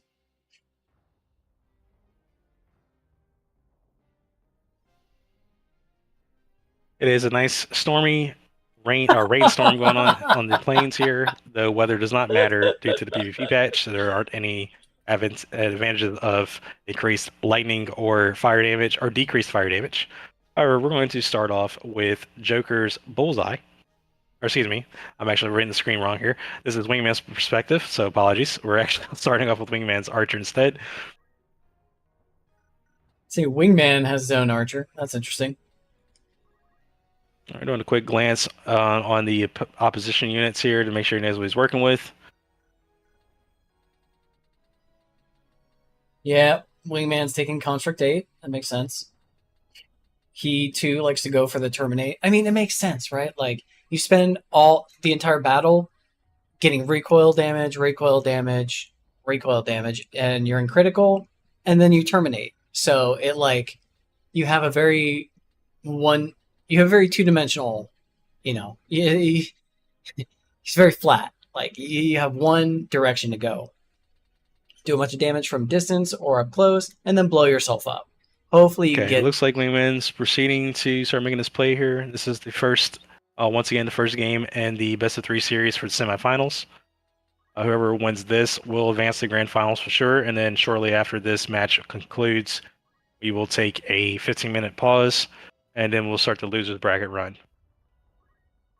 It looks like Wayman's going to start his first turn with his archer applying Hermes Tonic to his monk, which bestows float and regen to his monk, allow him to avoid earth damage, and as well as increasing his height by +1, and lastly, gaining healing over time at the end of each of his turn. All So that. Wayman's going to advance his monk to go for a shockwave. A solid 180 against Joker's Ooh, Time Age. did No not magical get the procs no on shield. all the health. Yeah, sometimes I don't know if you want that. Not get far enough. So another positioning there. Man, do you really want to put your dude all the way up like that?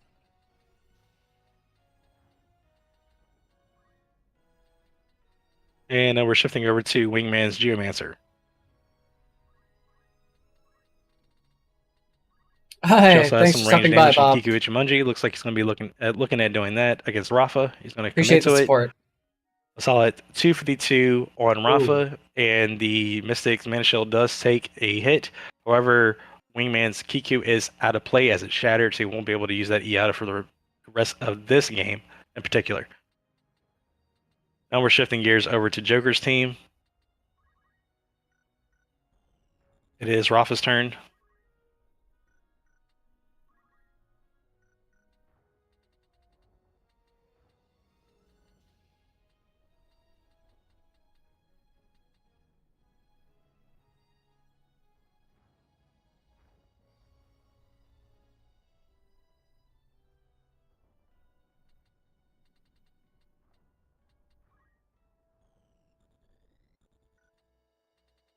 Okay, it looks like Joker is going to be making some tactical decision making here. He's going to go ahead and advance his Rafa forward to the midway of the map. Going to go for a Celestial Void Wow. hit. Ooh, got it. Connects. Ooh, It actually and inflicts got confuse on the confused. Geomancer. Good play there by Joker.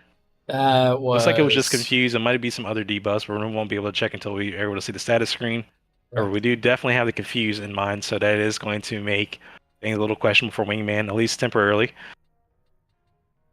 I mean, if he gets lucky and throws out a Cheery that hurts all of his own guys, that's going to be rough. And then we're shifting over to Joker's Time Age. She's going to go for a turn 1 Instacast Cure. Good call. If she is Faith, she's going to get a very effective heal at a 255 health. That's very nice. That right there is what we call active healing.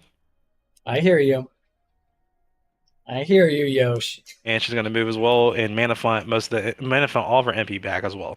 Now we're shifting over to Wingman's Bard, also known as Sustain. Bards have received a very hefty amount of updates in the PvP patch and are a very viable main job now, with I agree. buffs to not only the job's stats, but also buffs to Bard Song in general, and them having a Tactics League exclusive support ability called Performing Arts, which basically increases the effectiveness of their Bard Song or dance, as Dancer also has it as well. Oh, yes. That's my jam right now. Looks like Wingman might be looking at going for a Life's Anthem. He is. Bard Songs and Dance also have an effective range of 5, so they're no longer something you can just cross map kind of deal. You do have to have them kind of play near their allies or the enemy. So it looks like Wingman's going to position his Bard to be within his group stack and to get the most out of Life's Anthem. Now we're shifting over to Joker's Mystic.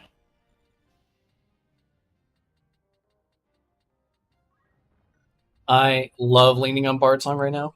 I can see Bard Song being a good counterweight to Construct 8. So Construct 8's taking... hey, Valionosis.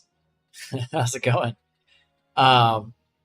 So Construct 8 is like taking damage from himself, right? He's taking recoil damage. Having a Bard backing him up is going to be nice to keep him topped off to ensure that you can keep doing those abilities. You can keep him out in the open, without worrying about Once taking again, too looks like much Joker's damage. calculating what he wants to do in terms of plays. He does have a lot of options with Mystic Arts and any Iato. So he does have he still, I believe, has his Kiku to get some range damage, but he also has some potential play that he can make with Mystic Arts, so it's going to require his Mystic to shift forward towards Wingman stack to do so. So he may be playing it safe and may consider just going chip damage at this point. Alright, looks like Joker's going to position his Mystic slightly forward while still remaining in his spawn side. And he's going to go for a nice range Kiku. Okay. Solid 224, however, Oof. Joker's Kiku also Wow, no shatters, more so Kiku. both players have lost their ability to range with And Kiku got and the auto Jumanji. pot. The Archer will respond with a solid auto potion, restoring most of the damage taken. Wow. Yeah, I'd go with the Dispose. Let's get that going right off the bat. Alright, it looks like Okay. Wingman's going to go for the coveted boost by Construct. That's going to increase Construct speed by 2 at the cost of 1 MP. So he won't be able to do that again unless he gets his MP refilled. But Construct speed is now at 14 speed. So he's pretty much on par with most units, most cases. This will be very advantageous in later rounds as we advance into the game 1. And then we're going to be shifting over to Joker's Halfman, his Knight. His Knight performed really well on game 3 of the Winners Round 2 match. He's actually going to go ahead and X Potion up Rafa, putting her back to full health. Good play there by Joker.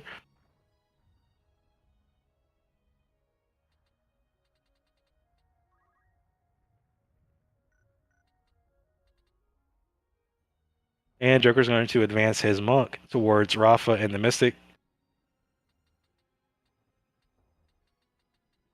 You might be looking to do a Shockwave, but keep note here that Construct does not care about elemental damage other than lightning and water. There we go. So if he goes for the Shockwave, it will not hurt Construct. He's actually going to go for the Throw Dagger instead. That was a fairly low roll there, as the Archer will recover that damage entirely and some change. Wingman's Bard is now firing his Life's Anthem, a solid 158 across all allies. And because of the speed, it will actually double proc and get a secondary heal. So that's going to pretty much put all units back at full health. Wow. I'm wondering going how to he got that. remedy the confusion off of his Geomancer. She's now back under his control. Good play there by Wingman. I think the double Life Anthem was just a byproduct. And now we're going to be shifting over to Wingman's Monk. Of coincidental It's also known as Y. It's nothing to do with like swiftness or anything like that. Swiftness does not affect Bard Song. It's not like some cheesy setup or anything like that. It's just a matter of how the speed plays out. It looks like Wingman's going to go ahead and focus up his Monk. That's going to increase his PA, his MA, and his speed by 1. Which will be very helpful for later engagement. See, no looks like Wingman's trying to do a status check real quick. He may be going for a Tanglevine Geomancy. Why those two? Why not get all three?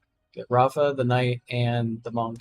Plays like that is very important to check your opponent's gear to see what their status immune to or whatnot. It looks like most of Joker's units are not immune to stop that is inflicted by Tanglevine. The Monk is, however, but still that's decent chip damage. 180 is pretty solid. See if Wingman gets lucky. All right, no stop inflicted, but a good 180 across the board there, and no reactions triggered. Good play there by Wingman. Nice. And now it is Rafa's turn. And didn't move. That's strange. Would have moved back a little bit. Or at least out to the flank. Not a lot of Geomancy options on this map.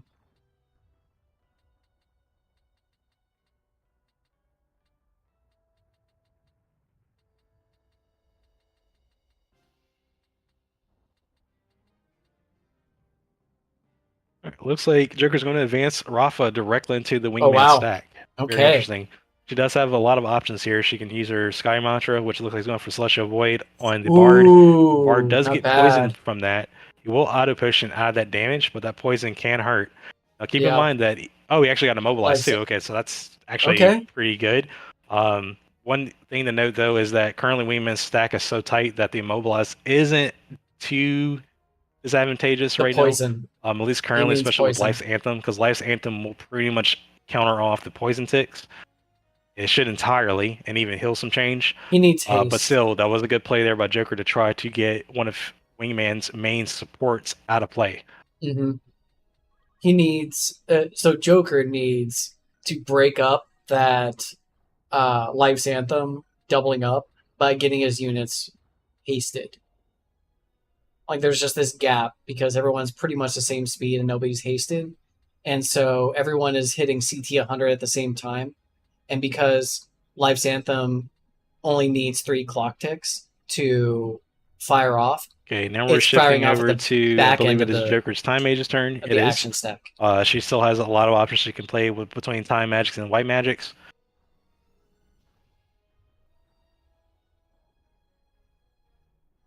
I'm curious what the Bard's speed is, because if the Bard is slower and he's firing off the Life's Anthem towards the end of the action stack, Looks then like Joker's going to reposition his Time Mage towards the back of his stack, goes the Haisha. and Nope. is going to turn 1 haste his Mystic.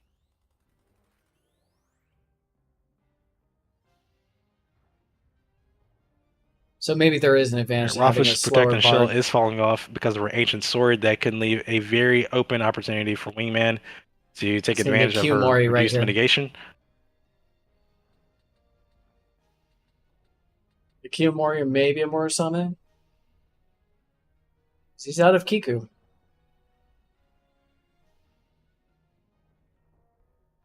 Definitely try and get that Protect Shell in there.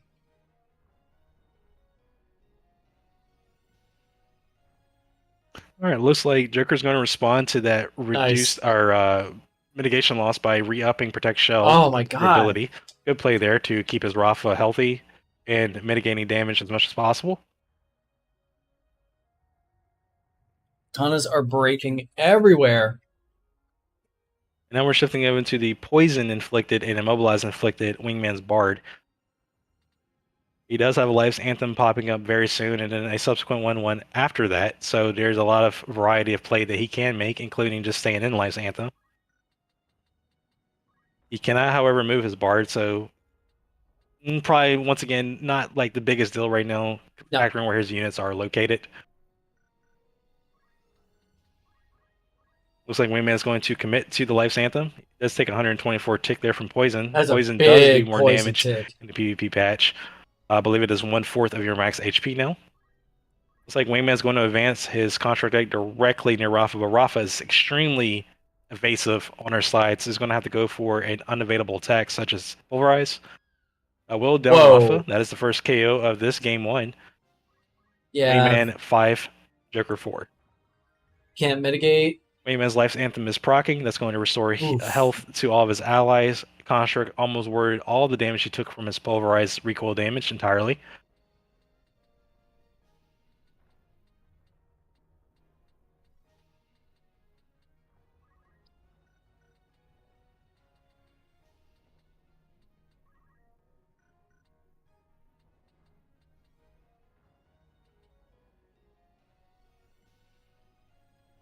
Looks like Joker's going to advance his half man towards Rafa.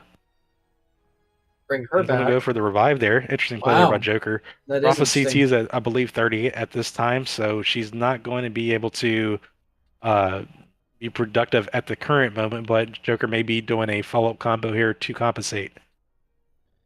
Could be doing a Earth Slash or Shockwave, but I don't know if she has Earth Absorption.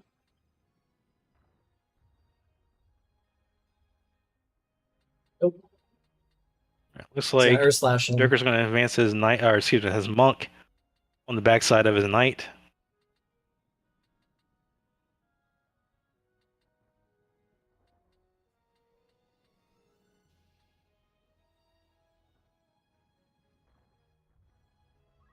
Looks like going to go for a Interesting. self chakra there for 165 and 82 MP. And now we're switching gears over to Wingman's Archer, also known as Where. Wingman has the what, why, where, when combo of allies here, so that's the, I guess, the thematical name or theme he was trying to go for with his roster. I think he was going with the Interrobang.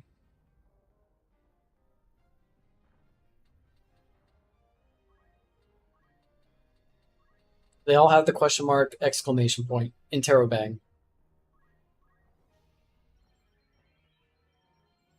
All right, looks like Wingman's going to have a remedy go on his bard, which will cleanse off the I'm poison. The surprised he immobilize is didn't still just on the go bard, but once for. again, not the biggest thing just because of where Wingman's units are stacked. They're still taking full advantage of Life's Anthem as we just witnessed. Why did he not just go for the KO on Rafa?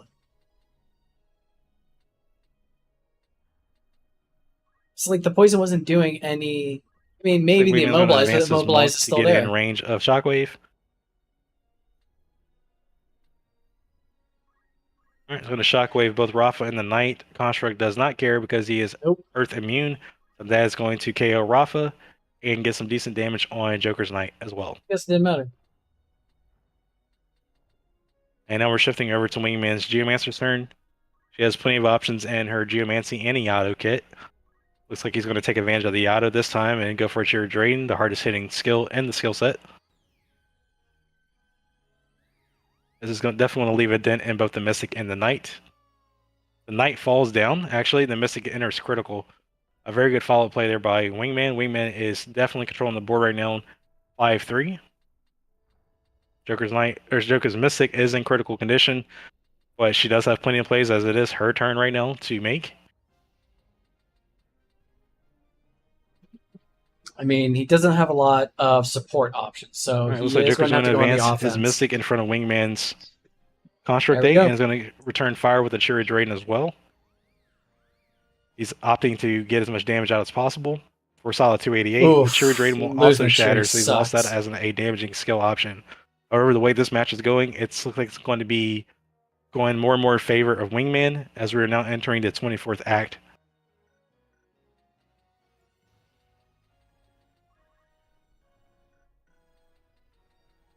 We definitely need to get one unit down before the next life anthem comes up. But you're still vulnerable.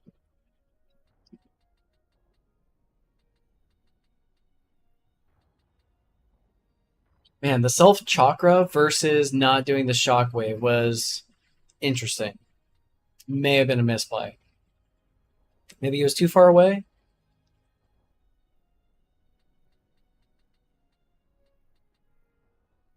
Okay, so it is Joker's Time Mage's turn.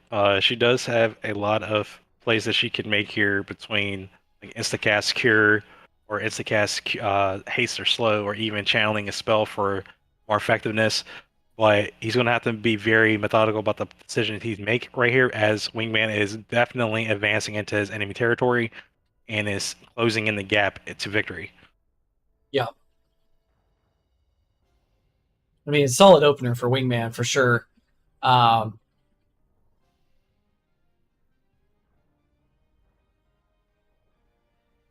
it's a well-rounded composition. It's not difficult. All right, looks like going to shift over the Time Mage in range of the Geomancer and go for a 75% slow. The slow does connect. That's going to drastically affect the Geomancer's ability to get turns. Life's Anthem is going to fire. Wingman's team is still within range to get the full effect of that for solid 158 health. And Construct is pretty much healthy all the way through, so Wingman has a lot of options now at this point, especially with this Construct remaining topped up. He's probably going to pulverize the Time Mage.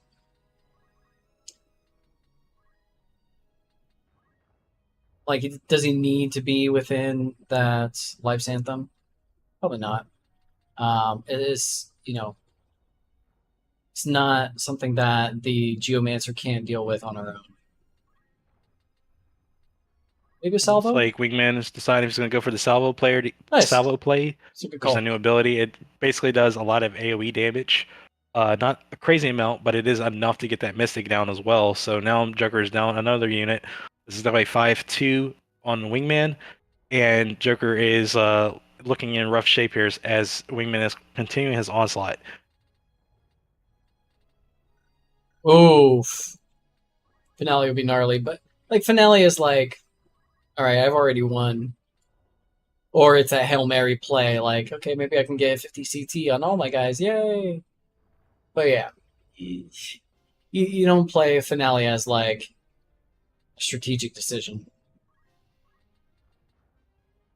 Okay, looks like Wingman's going to go and free up his bard with a stimulant, which is a new item in the items repertoire.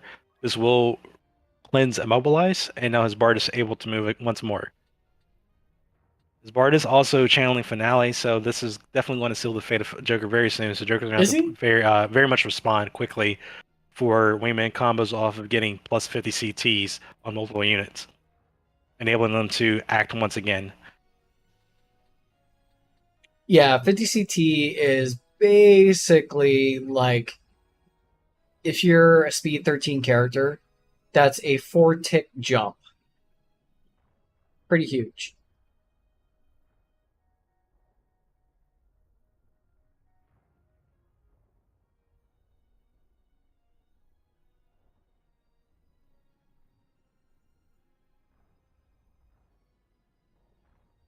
Oh man, This is Joker's Monk's turn. He does have martial arts and fundaments as a skill set, so he does have a lot of options in terms of what he can do, either through martial arts, probably more so martial arts now, especially with him having down units, but he also can take advantage of fundaments as well if he needs to.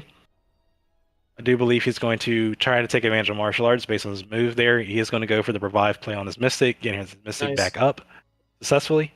maybe he can do an Ashura Life's play. Anthem is firing. Okay, so Wingman didn't switch off for now. I thought he did switch off, so apologies there earlier. He did stay in Life's Anthem. And now it looks like he's going to advance his Monk there as well towards Joker's remaining stack. Now, Geomancers have innate half elemental damage except Holy and Dark. So even if Wingman goes for a Shockwave there, it's not really going to hurt his Geomancer as much. A pretty fair trade for collateral damage. But he also can do some other options as well on his Monk. That's just one play that I predict he may go for. Yeah, that makes sense. Same thing as like using Shockwave on Construct 8, but it's mitigated, not completely immune. Okay, so Joker's Monk actually take has out the a Sage Mystic. Ring, so he does get the hit on the Mystic. However, the Mystic dies. The Monk will heal from the Shockwave, and Wingman's Geomancer takes Mana Shield damage, so she is left unscathed. Kind of didn't want Overall, her pretty to. productive play there by Wingman.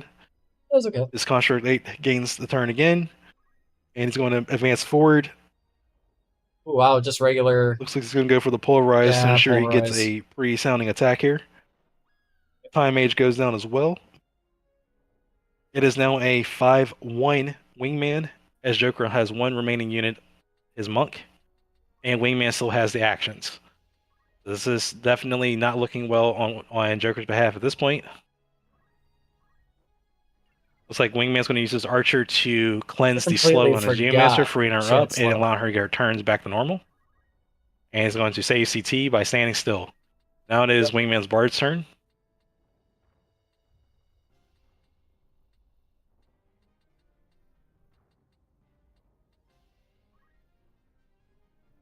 Wingman's going to advance his Bard towards Joker's Monk, and he's also going to go for the attack here. He's going to chance it at 80%. It is a critical strike there. It says 135 does 210, and a knockback included. And blasted now it is his ears. Wingman's Geomancer's turn. It looks like, with that crit being said, that is almost a sure defeat there for Joker, as he really cannot take any extra damage at this time.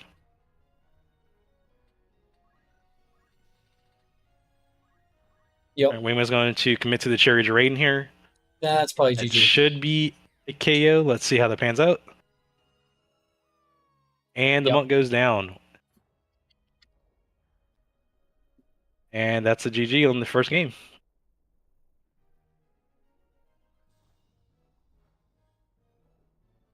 GG's. GG's. Solid plays there by both parties. Very solid. Good game. Joker, I think you're still muted. I believe he is. Right. Oh, there he is. Okay. Yeah, now you're back.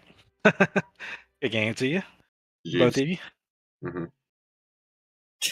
All right, you guys, so you can go in and reset your saves, and we can go and proceed to game 2 semifinals. That we're gonna get the show on. We are a little behind on production. That's okay. We're gonna play it out regardless. Get to where we need to. Once the semifinals are done, we're gonna take a 15-minute pause. All right, host. Morning.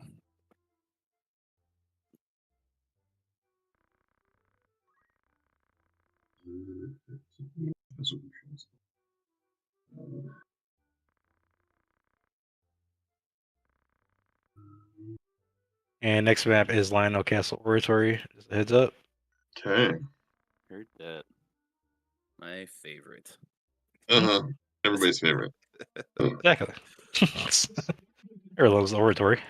Mhm. Oh, such a small map.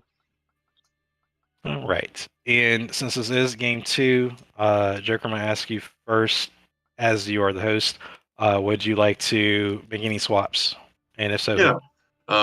Swap out my time mage and my Rafa for my archer and my robot, respectively. great. Let me make a note of that real quick. So you have construct Robot on 8. robot. I knew it. I'm Right. surprised. And then Strider, Halfman. You see, we'll switch your time mage out, right? Mm-hmm. Okay, so Halfman, Omni Slayer, and then Bullseye. Yes. Thank you, sir. And Mr. Wingman, any swaps for this game? I think I'm gonna run the same thing. No All right, okay, swaps. maintain. Okay. Yeah, main team. All right. Okay, so that is construct 8.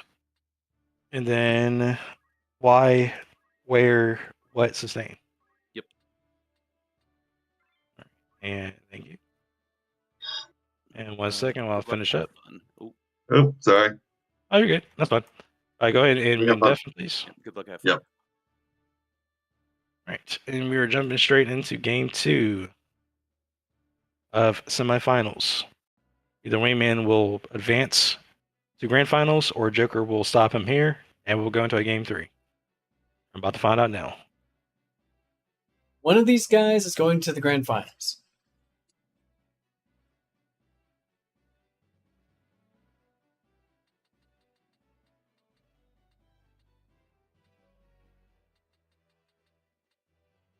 Okay, and now that we're situated, we are starting off with Joker's Bullseye. This was the unit he swapped in for game 2. Competitors are able to make. Competitors have a team of 7, 5 on the main team, and the 2 reserves. They are free to swap out in games 2 and 3, so they can change their units up as is if they need to, especially based on the maps. As we're playing medium, small, medium map format, I think a lot of competitors have the reserves in mind to adjust for small map play, so they can kind of change it up in case they are predicting blitzing or some different type of shenanigans that they normally wouldn't expect to occur. Anyways, Joker's Archer is going to turn 1 focus, increasing his stats by 1.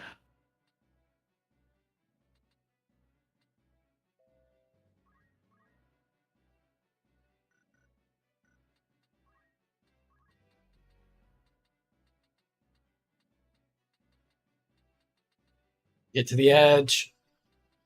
You want to be on the edge. Yep. All right, and Wayman's going to advance his Archer towards the side. He's going to go for the Good aiming call. vitals. Wow. Excuse me, that was Joker. My bad.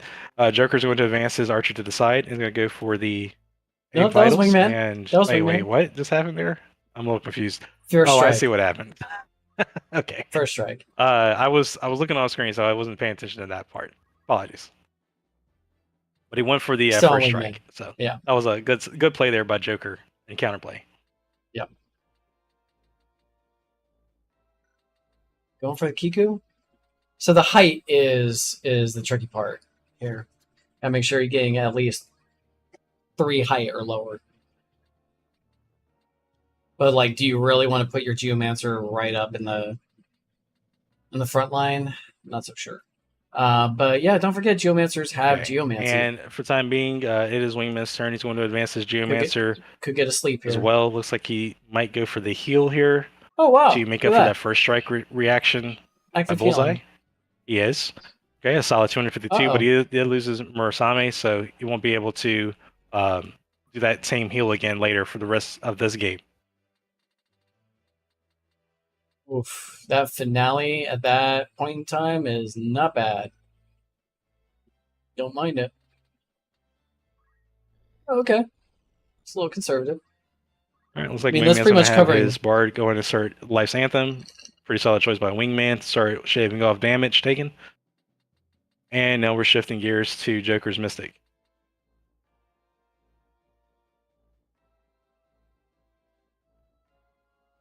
All right, Joker's going to advance his Mystic well towards the Wingman stack.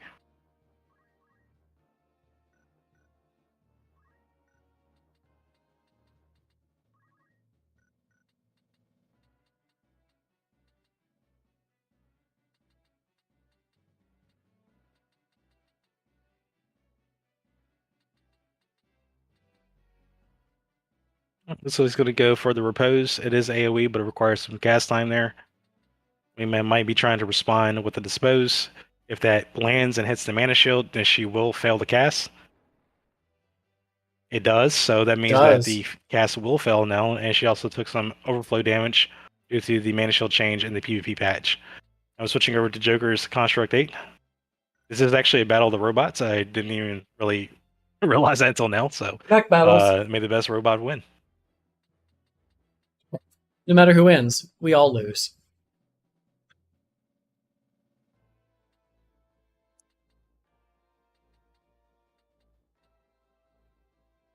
All right, looks like Joker's going to have his Construct 8 dispose Wingman's Bard for 340. Solid Very damage good call. dealt there. But that Life's Anthem's going to just come right back. So you have to stack damage. You really have to, like, All right, and drill now down. Joker's going to advance his Knight forward. Okay. Go for the Elixir on... Oh, very good play there, Joker. So Joker went and Elixir his Mystic so that she restored not only the little bit of HP she lost from Mana Shield, but also the MP she needs to keep her Repose charging. So good play there by Joker.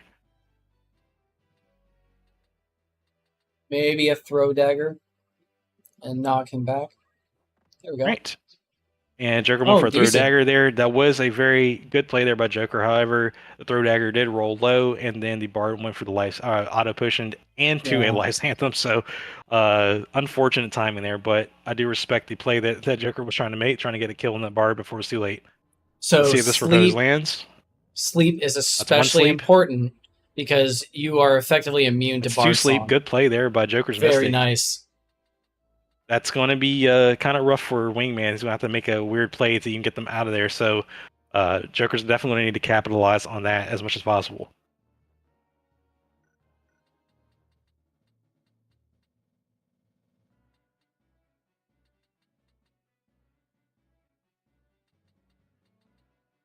It was an excellent play by Joker to get that sleep out and then coming up with the MP restore to make sure that that goes out. Very nice. All right, looks like Joker's going to go ahead and focus up his Archer once again. It's going to improve his stats. For this fight, he's at 18 speed and 19 PA. That's pretty respectable for a crossbow wielder, so Joker's definitely trying to set up for the mid to late gameplay. In the meantime, it is now switching over to Wingman's Monk. He can use Stone to free up one of his sleeping units, but it can only be one, so he's going to have to pick wisely who he's going to choose.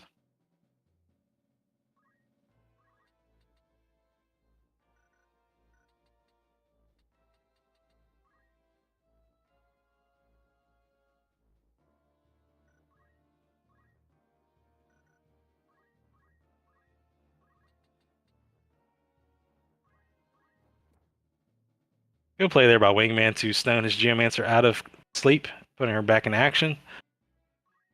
All right, and Life's Anthem's firing. Now, one thing to note here, the Archer will not receive those ticks because he is asleep. Sleep provides pretty much performing immunity, and that also applies to dance. So Archer is going to miss that one entirely, but that's okay. And I want to switching over to Wingman's Construct 8.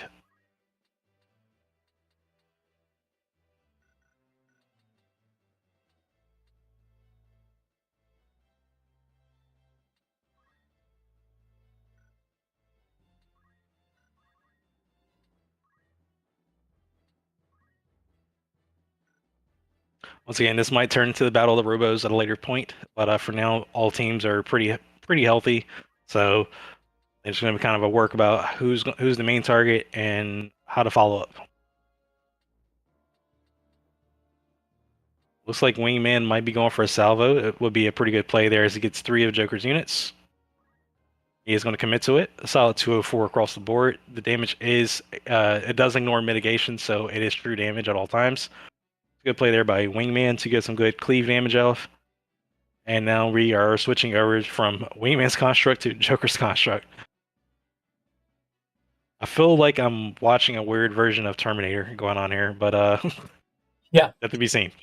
It is like the T1000 versus the T101.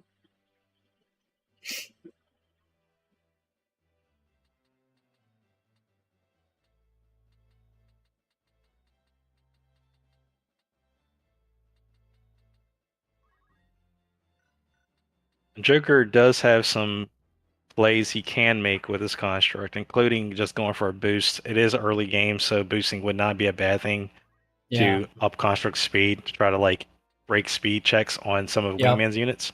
Yep. I believe most Especially of for Life Wingman's Anthem. units are sitting at roughly 14 speed, so he would be able to break speed or at least tie speed. Well, Joker is host, so he doesn't get the advantages that Guest does, which is Guest gets break speed ties, whereas hosts tend to get faster cast rates. So that's one thing to note too. But we're going to figure out what Joker's going to do in a second as he's trying to make the best play possible with this construct. There you go. Like he's going to go ahead and go for the dispose on the Bard. Looks like Joker is definitely trying to check that Bard Oof. hard here. The Bard responds with another auto potion. Very hard to take that Bard down. You need to get that auto potion to not proc and then just jump on that opportunity. And speaking of Bards, it is now the Bard's turn. Wingman's checking to see when the next Life's Man. Anthem fires, which is in 2 Soon. turns. He may commit to it still, or he may not. He might switch it up.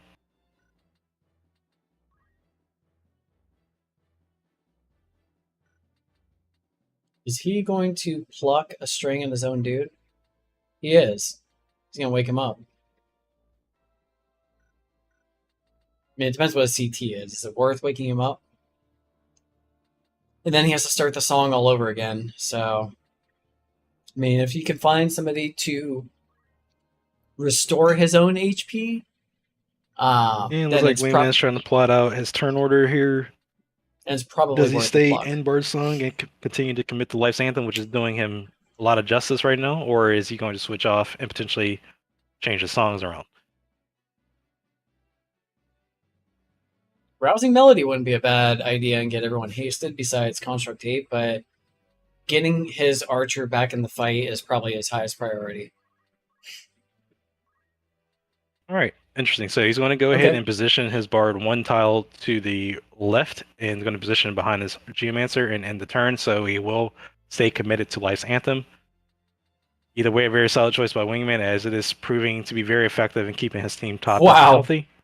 His Joker's Mystic going to run just in and do not a messing around. retargeted Cheer Raiden here. Solid choice there by Joker to get some good chip damage off. The 288 across the board. Dude, Monk will respond with an auto potion. Will the Bard? The Oh Bard my responds with an auto God. potion again. That auto potion is saving that Bard. It's behind big time. he is going to run out Joker's of definitely potions. seeming to be prioritizing getting sustained down, aka Wingman's Bard, and that is a pretty fair gesture as he is keeping his team almost at full top up. It is incredible how strong Bards are performing, especially right now the way Wingman has his setup. And right now Joker's trying to crack through that defensive hole. If he can make a break in that, then I believe that Joker can definitely push forward. But that Bard has to go down at some point in order for him to do so. What is it that's giving that Bard so much? All right, Joker's Like going to magic advance his damage. knight towards Construct 8. Going to go for a Chaos Yeah, Blade nice. attack. Chaos Blade That is the does smart thing to target missing HP, and it is guaranteed. So it looks like Yes. he's going to shift his targets around and is aiming for Wingman's Construct, who's only at 44 CT. So Joker can take advantage of this and potentially get that Construct out of play, do. Yeah. which is what he might be aiming for. I love when Joker Fish goes into beast mode.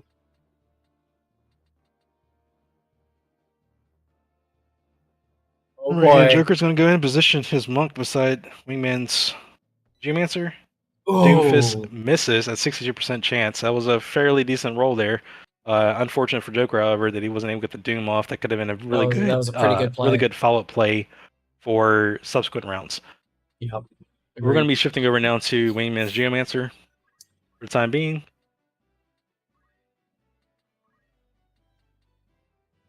Once again, taking advantage of that turn order. Very, very vital to always check the turn order, especially in high-level play, as it is important to plan around your combos and how you're going to follow up with damage or follow up with healing.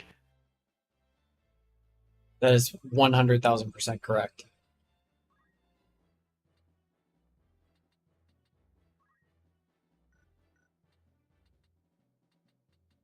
You can even check out where abilities are looks going to like be Wingman is landing probably or decided casting. what his next play is going to be. He's still trying to plan it out. Got plenty of time, so there's not a rush.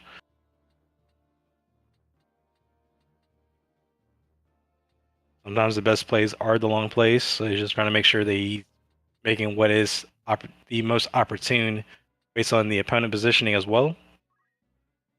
Looks like he's going to potentially shift his Geomancer around. Let's see.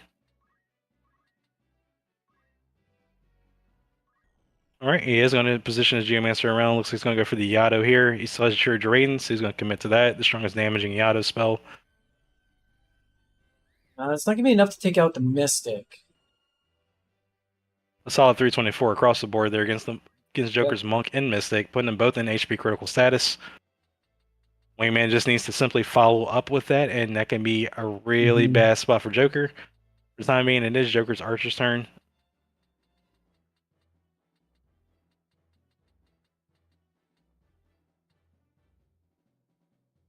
And Joker's going to advance Is he his also Archer going to do a towards little stairs, aim vitals? putting him in range of his allies and enemies. The Geomancer? Maybe the Monk. The Monk shooting aim vitals wouldn't be a bad idea because you'll get one tick of that Doom already taken off. Like, it will afflict him with 2 ticks, and then the Monk's turn comes up. That's 1 tick off. So, yeah, aim vitals on the Monk on the altar. Once more, there's some time being had here, and that's okay. This is one of those things, especially in high-level play, we want to make sure we're making the best choices possible. Oh, Joker's going to follow up with an aim vitals on Wingman's Geomancer. It does connect. That's going to apply Doom status, putting her down in 2 turns. He's probably going to go for a Cyclone and get both. In the meantime, it is Wingman's Monk's turn. The Monk uses Construct as a jumping sword. That's that was amazing. Pretty cool, I'm not going to lie. So the Monk is now in position between Joker's targets. Looks like he's going to go for the Cyclone and get the double kill and the auto potion. Oh my goodness. Yep. What a awesome play there by Wingman. He knew that he was going to hit his bard, but he was willing. It was a sacrifice worth taking. Yeah. Oh, and with the Life's Anthem and the auto potion firing again, that bard is staying extremely resilient. Probably the most resilient unit I think I've seen in the entire tournament. Stupid bard. Yeah.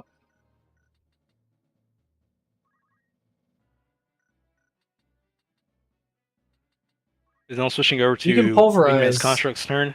First strike won't hit you. That's probably what he's going to do. If it's unavoidable, then yeah, I would do that. I would just take out this guy. Wingman definitely has some has a lot of room for play here. So, and even look at that quick turn order. Like there's 3 Life's Anthems that are firing within about 10 turns, within like the 10 turn mark. So, whatever play he makes here with his Construct, it's pretty much safe to say he's going to go for the Pulverize and punish Joker for moving his Knight beside his Construct there, so the Knight will go down. Yeah, that was kind of a strange play. Like, why rush it? It is now a 5-2 Wingman. Like, just we are now wait entering for the second act of Game 2 on Lionel Castle Oratory. Just a note, as a reminder, if Wingman wins this game, he will win the semifinals match, and then Joker will enter the losers, and then we will shortly take a break and then go start the losers run.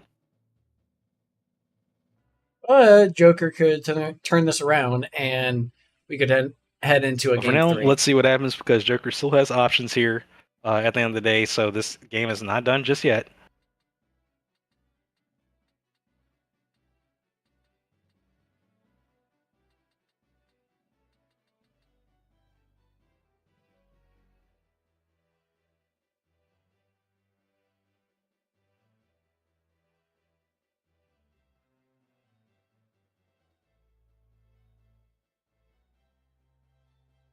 And for the time being, it is construct or Joker's construct's turn. He's going to advance this construct to the staircase. Looks like he's going to try and get in position to go for a salvo here. He's actually going to boost the construct on the staircase. Very interesting position to do so. Okay. Yeah, I think he's just blocking it off, but I don't see you. I hope Joker is not planning the He's doing the terminate. more or less give up here, but he may be doing so. It's very hard to crack through Wingman's defense, especially with that Bard staying as resilient as he is. There's two more life anthems about to fire within the 5th and 6th turn mark, so Wingman probably should just stay in committing that skill at this point, as his units basically have the turn order at this point. Yeah.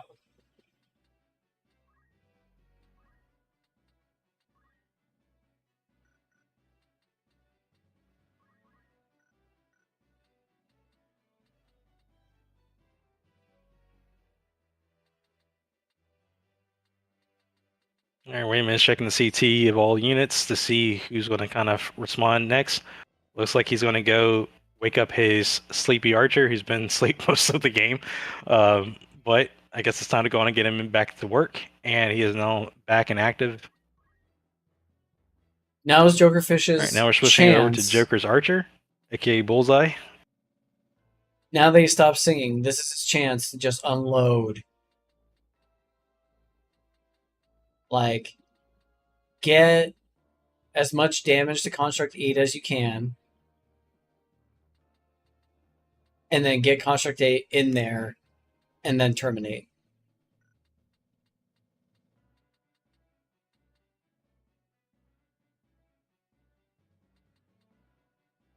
Joker's archer does have a few things he can do. Just keep in mind that it is currently Joker is at a deficit with 2 units alive, whereas Wingman has his entire squad still alive and kicking.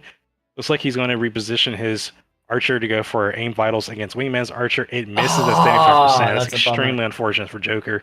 I believe this is probably about it in terms of the remaining plays that Joker can make. Wingman has the next 4 acting plays here, so Wingman definitely can control the board for this game too. He's going to position his doomed inflicted Geomancer in position. He's going to say one more hoorah before she goes out, hitting with a hard-hitting Shuri Raiden. Solid 324 across the board there against Construct and very good. And Joker's Archer.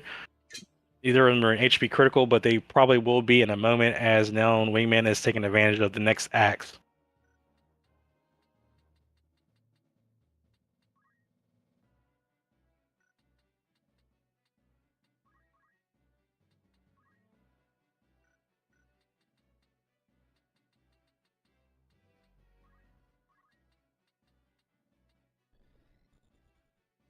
Yeah, you could probably just go up and like pummel him. I mean, he's too far away for an aura blast. Looks like Wingman's trying in a position where he wants to move his monk. Okay, he's going to put it directly in front of Joker's construct. Just focus. Interesting play there by Wingman. Oh, you can get him. Going to go for the throw dagger.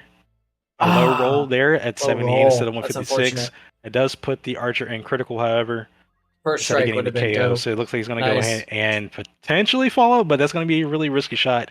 As Joker has fairly good front evasion. However, looks like he's going to shift his archer over and may go for the Sonic Boom. He is. The Sonic Boom will connect because it is an unavailable attack. And that will down Joker's archer. And Joker is now 1 unit remaining with his construct and Wingman 5 up. And that is going to be GG here, as Wingman will connect with the Dispose down in Joker's construct. And that is the game on the 27th action.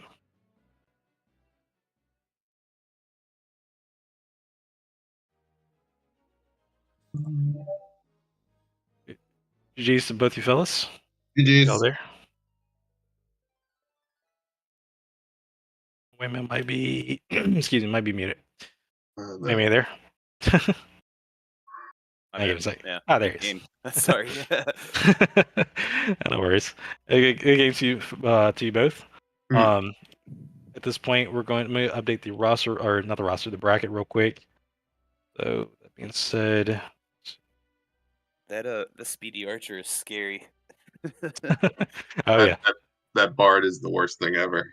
Oh yeah, That bard was toxic. extremely Yeah. resilient. I was talking about him most of the game, like how sturdy he was staying alive. Like just I noticed Joker was trying to go for him, and I was just like, nah, it's not Yeah, happening. I will say I got very lucky on procs there. I think I only Yes. missed like one auto potion proc there. Yeah. There was a gap I think Joker had, and I think he was trying to capitalize on it, and it's still like he Yeah, managed to get out of it. Yeah, But barely. Bard sucks. Barely. And Bard sucks. Bard That's toxic funny. nerd. Nerf Bard. Yeah, Nerf Nerf Bard. Bard. Hashtag Nerf Nerf Bard. are we gonna change it up in the server? All right. All right. So, in the meantime, we're going to now that concludes the winners run. Thank you all competitors so far, and thank you viewers for bearing with us. We are hitting the 4:30 mark in Eastern time, but we are going to take a 15-minute pause here to everyone kind of stretch their legs and use the bathroom and whatnot. So I will catch you all in a bit, and we will start the losers run, starting with Rumor versus Mikey in 15 minutes. I'll Be see back you in all 15, shortly. everyone. Later. Later.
Not now. Okay. All right. Whoop. Not now. Don't accept that. I said what? I have stage fright, guys. No, but I am nervous. I think you got this. It was gonna be every man's game. All right, so my timer is over for the break, so let's get situated. Party started. Mr. Rumor, you are the match host with the higher seed. Excuse me. Did you guys already situate? We did not. We've done No, nothing of the sort. I had just asked about it. Yeah, I had seen it. I was sitting at my desk trying to get the rest of my notes situated.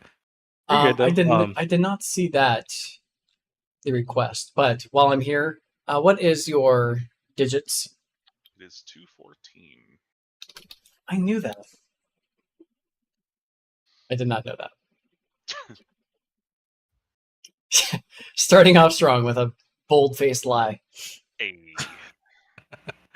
All right, you're good. The 2023 opener where open lies are quite all right. All right. So Cool. It's going to be Yug Monastery We have the two grumpiest people in the tournament right here. Grumpy. Grumpy. Yeah. What you mean by that? The people who got knocked out of the winner's bracket first. I mean, I don't know. I'm not gonna say I'm grumpy. I do have a good. little bit of a salt pile beside me, though. But Yes. that's to be expected. It will give you strength. Make a good steak later, you know. Yes. Well, cool. Shall we get started? Let me make sure I'm in the file. see. Yeah, make sure you get. Yeah, you guys can start host. Or we can start host whenever. I have a 2-minute or less than 2-minute clock running, so when we go start getting connected, that'd be most ideal. I have the list. Are you able to stream to the stage? Yeah. Rumor? Excellent. Oh yeah, I meant to ask that. Yes, thank you for already asking that though. I actually just re-upped my Discord sub earlier today, so I'm able to do it in 60 frame, even though that's not gonna help a whole lot. Or You want it in 60 or do you want it in 30? either or it's fine. Okay, I mean, considering the game. So runs, nice. So. So nice of you to ask. Well, I want Yeah, it to be the games have the 30 anyway, so you're not gonna get much out of it. just cap it at 30. Extra smooth. Yeah. Just to make sure it looks good on the, on the screen. So. Yeah, appreciate it. I have Discord minimized, so I'm not like, what's it called where you look at your opponent's screen? Stream sniping. Yeah, stream sniping. It's okay. It's okay. I don't have your live feed on my YouTube up either, so it's okay. How dare you? But I mean, it's like 10 seconds Pretty much. behind, so it's we're living in the future compared to the live stream. Yeah. Uh, I trust. I'll be it. right back while y'all connect. Yeah, I trust it. I'm not gonna be that kind of guy that's like, "Oh, you stream snipe me." Yeah, but like at the same time, what does it matter? I see what you see, like eventually. So the results are the same. Yeah, the most I'm gonna get out of it is what you're thinking, and that's not gonna really help half the time. Yeah, is what he is thinking now? Does that influence future decisions? Maybe I should probably Yeah. watch. I should watch what he's re-equipping right now. I gotta lose 10 seconds off my timer to see if I can hear that right. Yeah, can you imagine. Most toxic multiplayer community, Final Fantasy Tactics. Absolutely. Stream snipe to wait 10 seconds to see if I can actually summon on your unit. Even though the info's already there. So let's go ahead and load up the formation screen. Now keep in mind, the person who wins this game could keep playing until the end of the tournament. Absolutely. I mean, that's the only way to take gold at this point. Yep. I You have cannot fallen stop. I have fallen into losers brackets before and came out in the finals still. And that's in like Smash tournaments. So Dang, okay. yeah.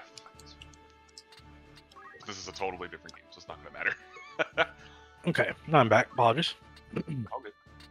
Okay, so Uh, let's go and start the roster verification. Okay.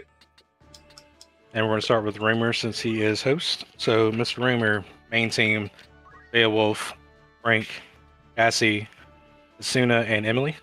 Correct. And thank you, sir. And Mr. Mikey, main team, Reyes, Emeralda, Bart, Elheim, Miang. Is that correct? you got it.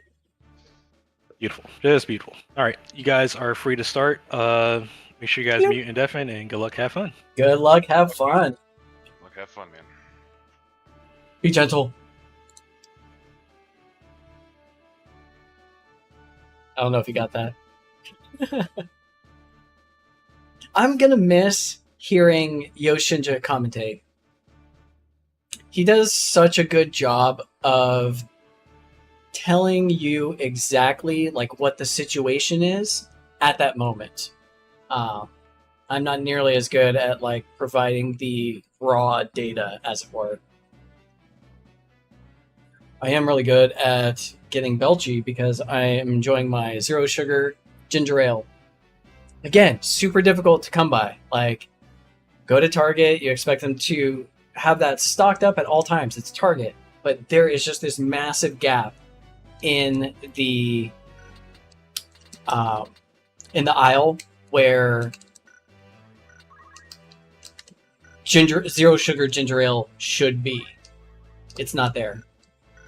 And no one is running debuff protect at all.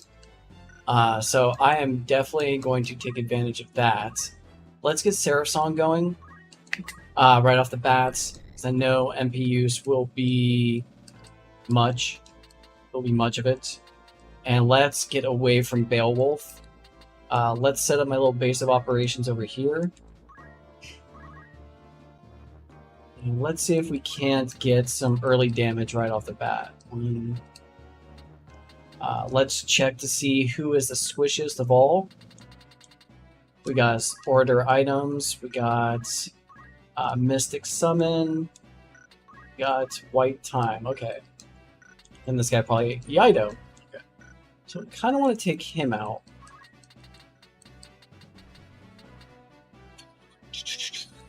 Summon worries me as well. 1, 2, 3, 4, 5, 6. Nope. 6.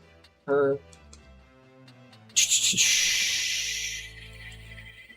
Let's do something nice for ourselves.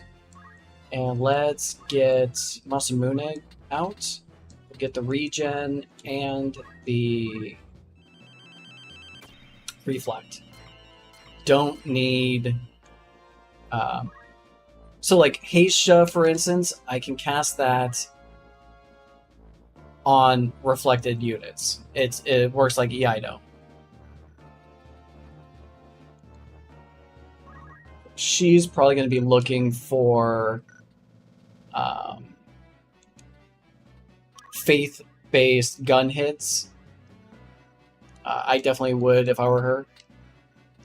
I don't remember if Reflect reflects magic bullets or not. About to find out. Which is probably going to go after my thief first. He does have mana shield, and he does have a good amount of mana. MP, I should say. But she will have to commit to getting on the other side of this route. Or at least to right here to get line of sight to him.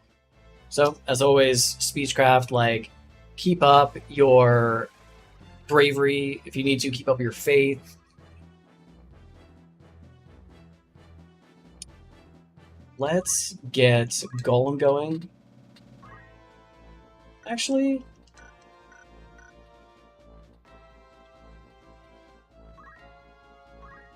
let's...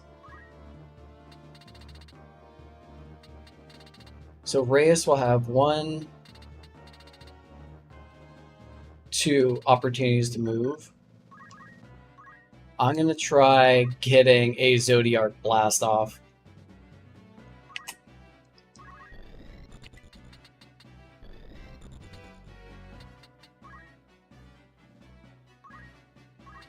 Cool.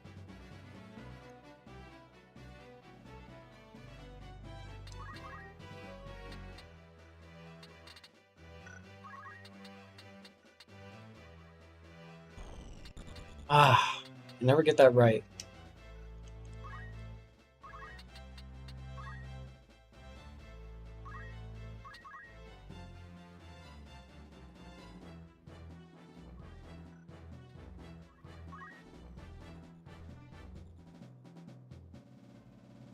So what does he have? We got here. Oh, he's just gonna chill. All right.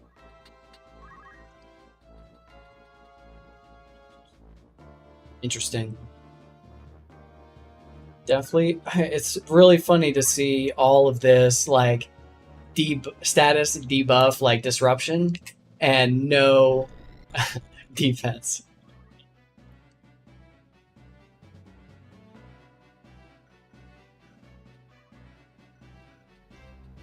I hear.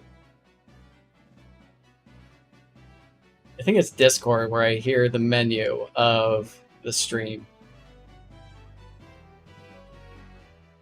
It's fine. It's not too loud, I hope. Alright. We got our faithed out white mage with swiftness and time magic. So that is a good, like... It's an interesting... I'm gonna check out Discord real quick. Sorry about all this. Okay, cool. Muted that. It was Discord that was doing that, so apologies for any echoes or like weird sound effects that didn't make sense. So yeah, white mage with swiftness and time magics, or time mage with arcane defense and white magics. That's like your debate that you should be having for your medic. They're kind of interchangeable. White mage has slightly higher class speed. I think by 1. But still, like, that matters. Like, that's an Imperial armband. Oh, wow. Okay. We got the Faith Sisters, and we need to move her 1, 2, 3, 4, 5. 1, 2, 3, 4, 5. We need to move her up as quickly as possible.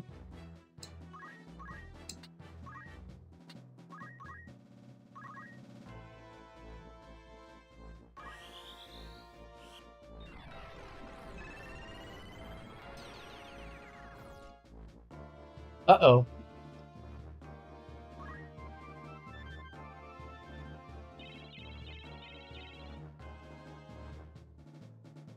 Nice. So that's the alternative to Heisha is Rousing Melody. I'm actually surprised that Heisha missed the Geomancer. I don't have anything that should preclude that, just bad luck.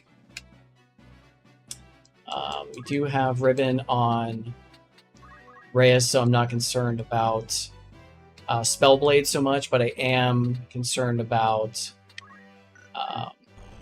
like Drain or something that just does straight up damage. So anything in John Magic's like Flareja would be particularly gnarly. Anything that can reduce bravery would be really good. So Chicken.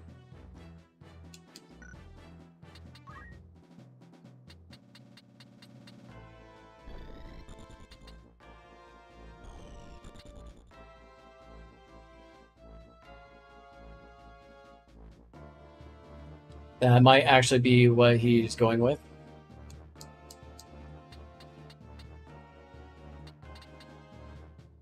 Let's see.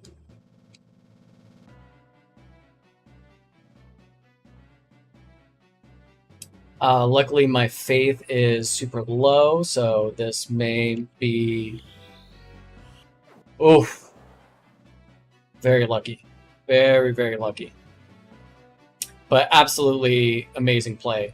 You can definitely try to repeat that with the Mystic with Trepidation. Whew, that had me sweating.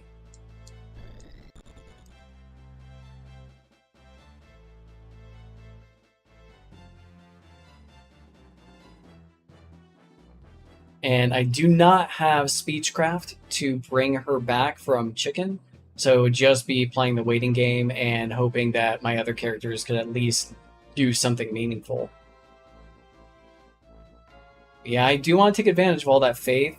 Hopefully, we can get them a little bit further, like, grouped up and get Reyes to come in a little closer before anyone else can move. And from there, we can do some devastation, yeah? I also have, like, half of my lunch sitting there just eyeballing me. We have little bao buns, pork buns from the Trader Joe's frozen aisle. Those are, like, a staple. So good. And easy to prepare. So, like, having steamed pork buns, never been easier. Except when you're participating in a tournament and you have to pay attention and do stuff. You're streaming and you don't want people watching you stuff your face. So that's just weird. Didn't sign up for this. But you may be curious to see what these buns look like. Yeah. Talk about them. There we go. Little bun. Boop. Little bao bun. Can't wait to get into them.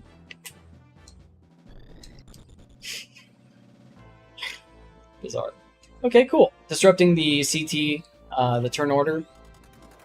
Getting some haste going. Could use that. Could also try to haste my own guy here. We do not have a golem up to block these bullets. Definitely be helpful. But I don't anticipate these bullets doing so much damage that it's gonna like blast through all my mana shields or anything like that. See where this goes. Let's see where Reyes can go. So definitely going to make the play towards getting Beowulf out of the picture as quickly as possible. I don't think I'll be able to reach the Orator with Zodiark as well.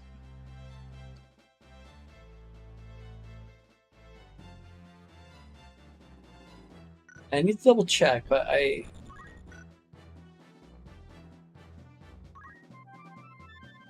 haven't taken any damage yet, so really no need for Seraph Song.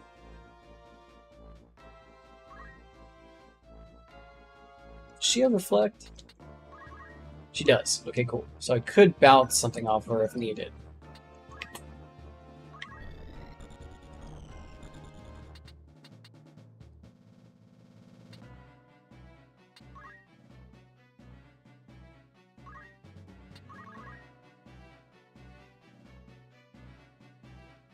One, two, three, four. 1, 2.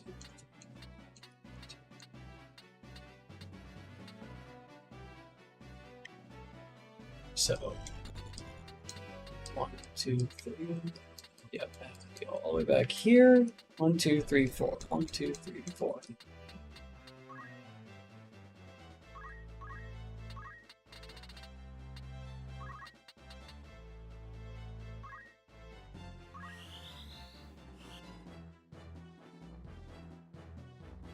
Boom. Got him. I think I love that.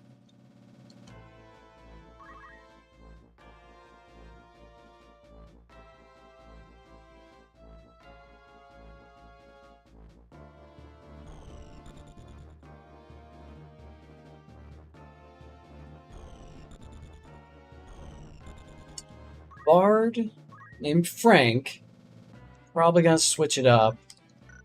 May bust into Iaido. See.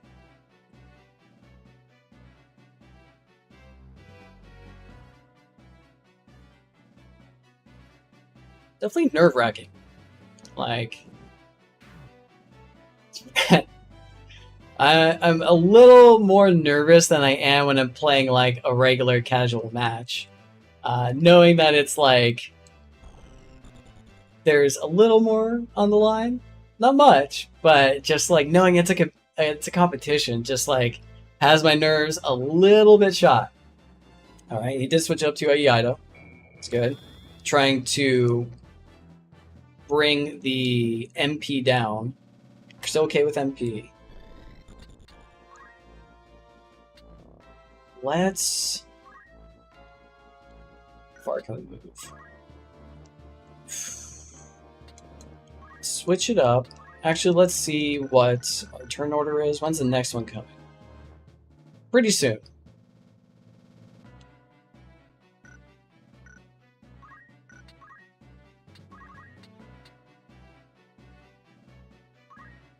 Let's get out of range of that. I mean, I don't need to be up there, so let's stick back here. Let's keep the mana going, and let's get our damage dealers up.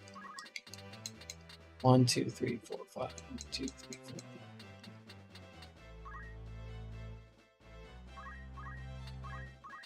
4. Ooh, that stop would be perfect.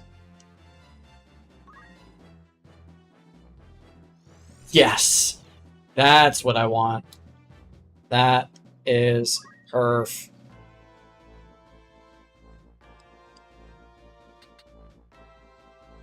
Yeah, damage isn't always the, like... I mean, I say that now that the stop procced, but, like, damage isn't always the play. Damage can be healed, but it takes a lot more to get rid of something like stop or sleep.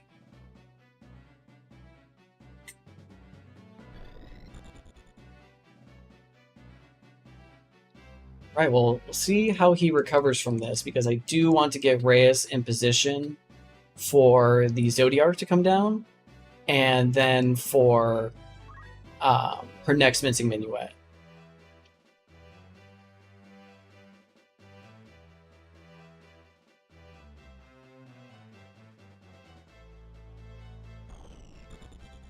But we'll see. Rumor is in kind of a tight spot here.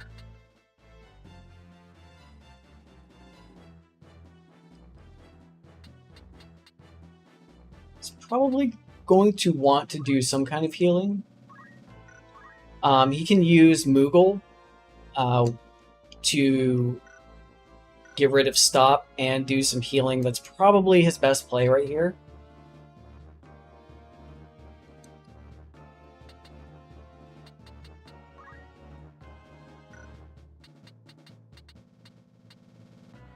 And gonna try and get away from where he believes Reyes will go. So that definitely makes sense. Here we go. Yeah, you definitely want to get away from that. Solid 200 damage.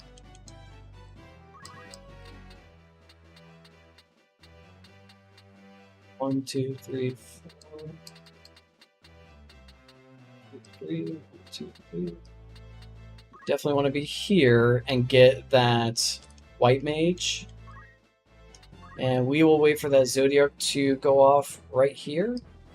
Should be soon. And we will get out of line of sight from that Orator. Now that we don't have to worry about Homeboy so much. Keep that summon going, but she is lacking HP. Oh, it's coming back thanks to regen. We have a little bit of capability of the white mage getting away from Reyes and the incoming Zodiac.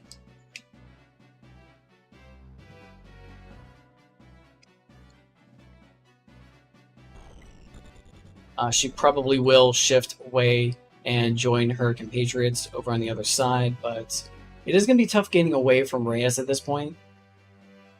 That stop really disrupted Rumor's strategy here.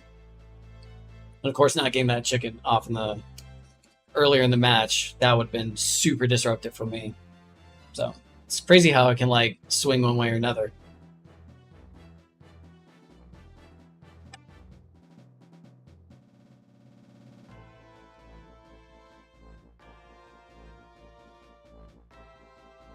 Probably best bet here would be maybe an instant cast haste to get Beowulf out of stop, but not sure if that would have any lasting effects. Maybe a preemptive raise, or you could try bouncing off a it looks like a preemptive raise, Interesting that you're going that way. Haste falling off of my guys. Still no Zodiarch. And his Orator is going again. Faith Thou Glacial Gun.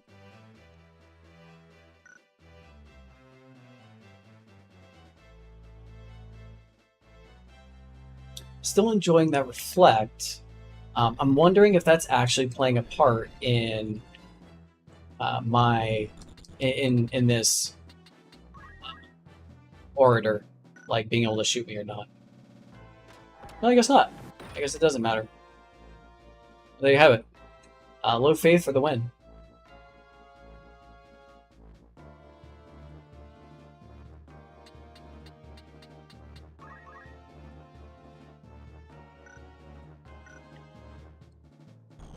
Not too much damage, so I'm not really concerned about that.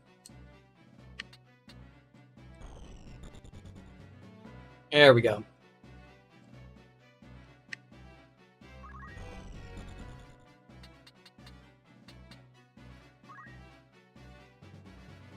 Okay, so do I want... I do want more Aisha. Let's see what's going on here. Okay, Zodiarch is next. Seraph Song, perfect. That's perfect. That looks good. These guys moving up.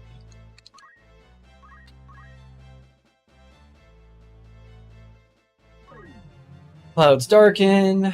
Nasty stuff is coming. Let's see how much this does from one faith user to another. Drone casting for the win. First one of the tournament. Maybe. That's enough.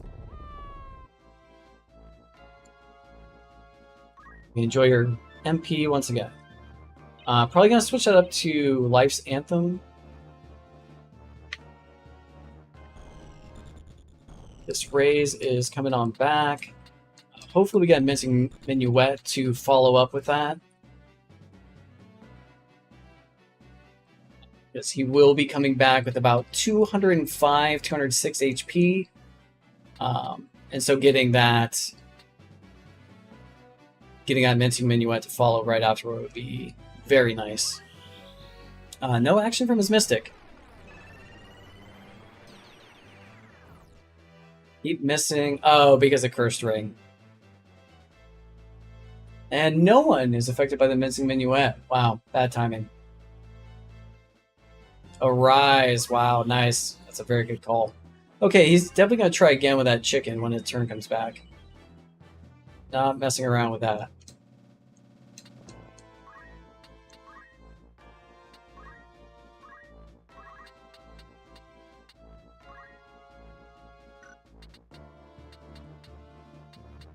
Let's see. Let's get the proper spacing. 1, 2, 3, 4, 5. So that is the corner of where he can heal. And that tree is still giving me that line of sight. Oh yeah, Life's Anthem sustain battle. Who can burst faster?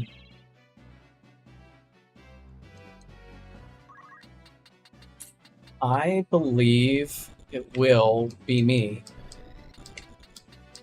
1, 2, 3, 4, 5, 6.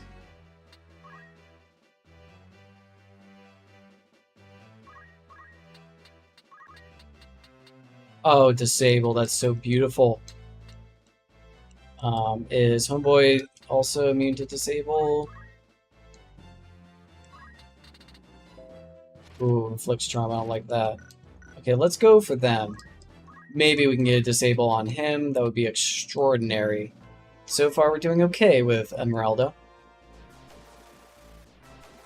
Nope, did not get it. Still a decent chunk of damage. Nothing that Life's Anthem can't heal right back up.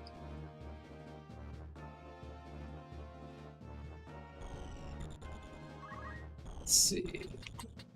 1, 2, 3. 1, 2, 3. So Spellblade does need MP.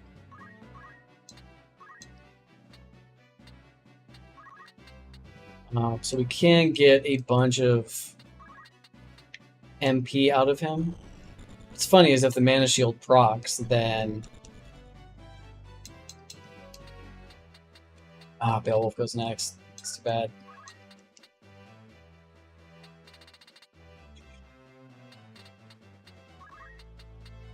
Really? Oh, because it's being granted to him by gear. That's why I can't remove all those positive status buffs.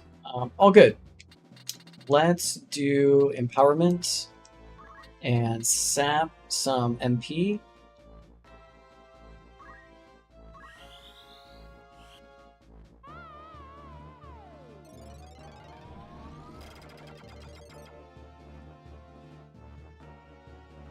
I am barely out of range of whatchamacall, Life's Anthem on my side. Oh no, I got it. Okay, cool. So I'm still within my Life's Anthem bubble.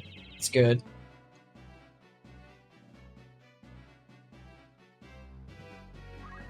This last bit of MP is probably going to try to chicken Reyes.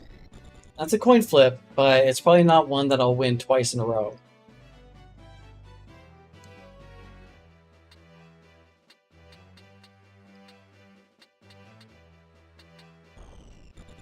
The Chirurgeradin and the Mincing Minuets is going to have to be my win condition.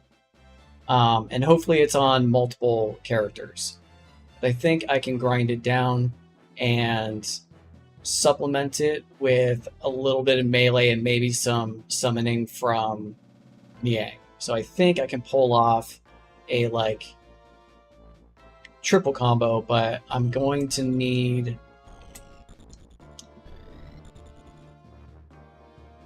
I think that's going to have to be my end game play, is try and get those three things set up. So I'm going to have to survive this one first. Yep, knew it. Okay, so can we get the summon Geomancy and like a gravity bomb or Graviga bomb? Maybe.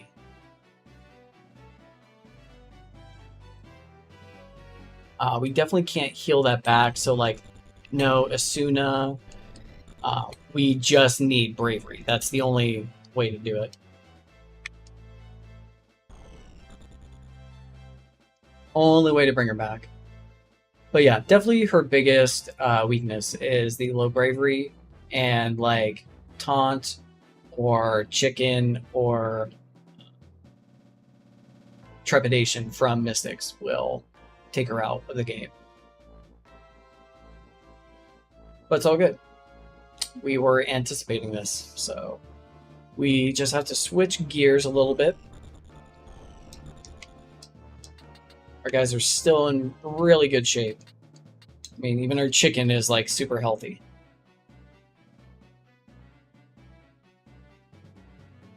I mean, it's a shame that the chicken, I can't control the chicken, or the chicken won't run towards the enemy. It will always retreat, because that would set, be a good setup for like more drone casting, more summoning.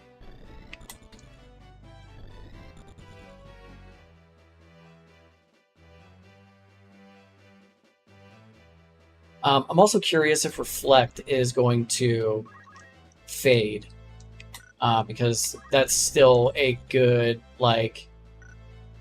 good way to set this up. Set up the things I need to, which are the Chirurgeradin to burst through the Life's Anthem on someone squishy. So right now, the White Mage is outside the bubble. The regen fell off, but the Reflect has not. That is good, because those went on at the same time, so we still have Reflect.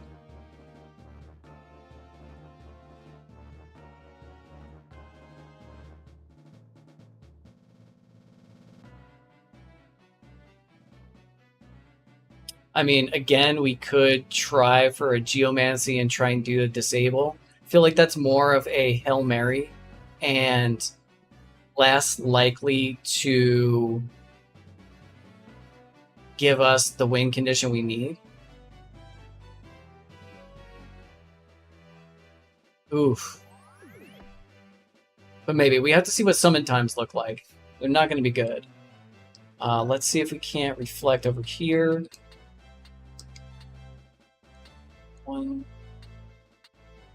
1, 2, 3, 4, 5, 6, 7. Jeez. Okay, 1, 2, 3, 4, 5.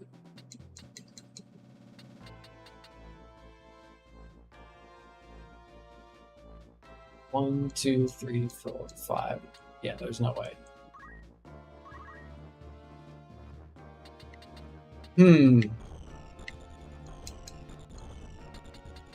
Let's see what people are doing these days.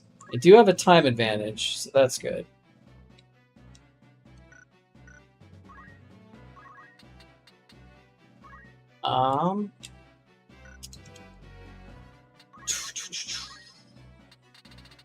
Is any of this helping me?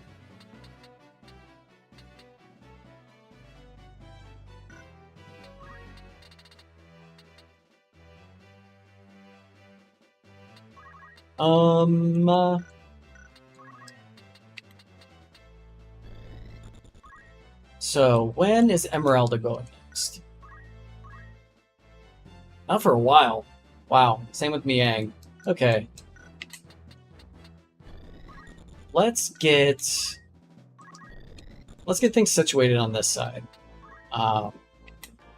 Like, I really want to go after this little lady. You know what? I'm gonna follow my gut. 1, 2, 3, 4.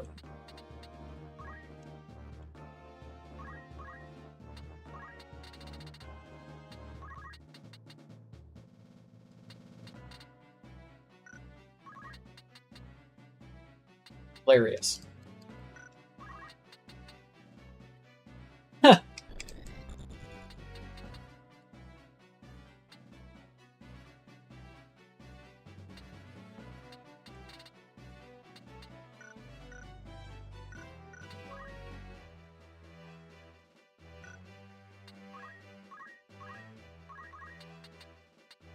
Two, 3, 4. Yeah, it would hit him. I don't know if it would be worth it though.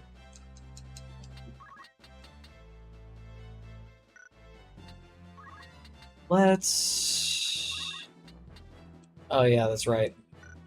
Reflect. Okay, let's do...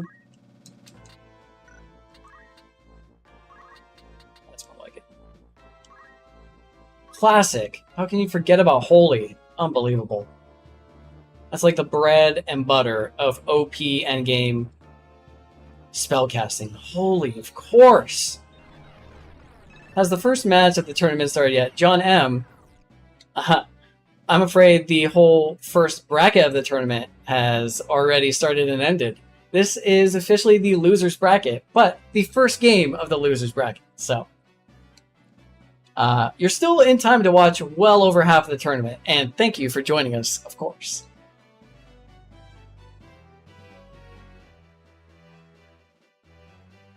Man, we're going to get to like 30 actions and not have any active KOs. We've had one KO, but it was quickly resolved. Taking off a little bit of mana. Thank you, Mana Shield. You may enjoy that as life.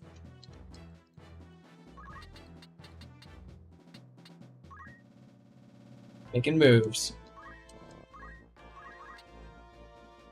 We're going to do a little Steel HP, a little Vampire. Yummy. Taking off that Mana Shield to help our Holy just a little bit more. Speaking of which...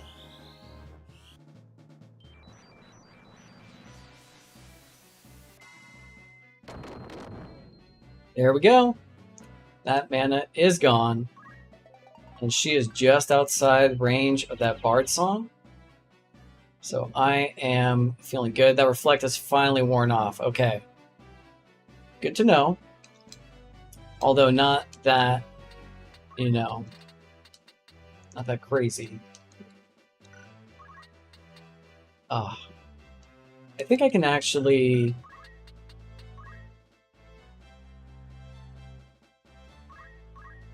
Oh, so close. Wow. Can't believe that. Let's see, does gravity? Nope, I don't have gravity. Dirt.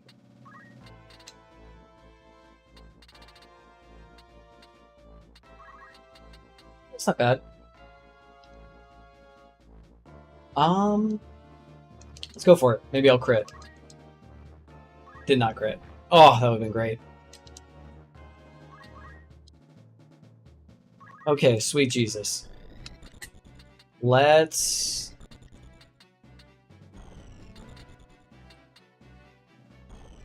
Two, three, four. 1, 2, 3, 4. 1, 2, 3, 4, 5. Up and over the tree.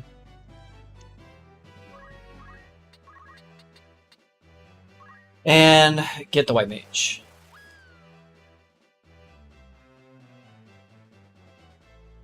Oh, someone needs to like make a breakthrough here. My chicken is safe. My goose is not cooked. Please miss. Ooh! Oh! Oh my god, that block. Incredible. That was right on time.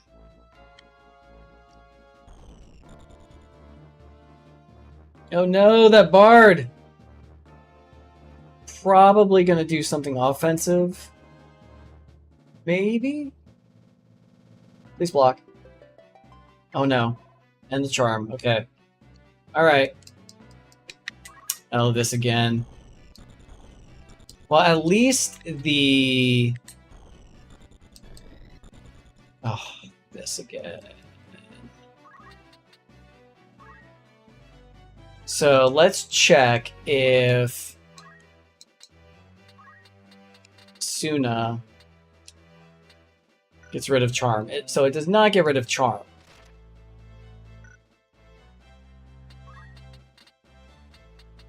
And I don't want gravity to hit the mana shield because that won't do anything. 2.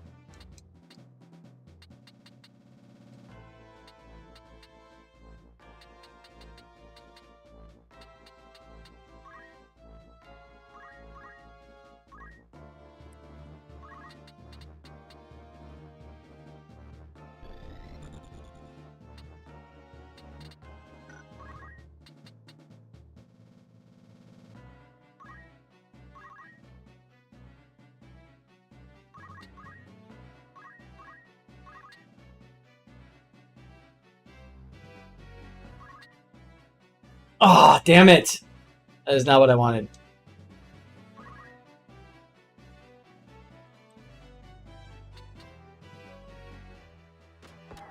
Oh, yikes.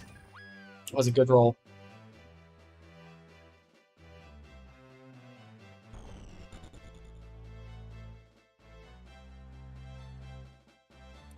Oh man, Reyes being a chicken is definitely my downfall of this match.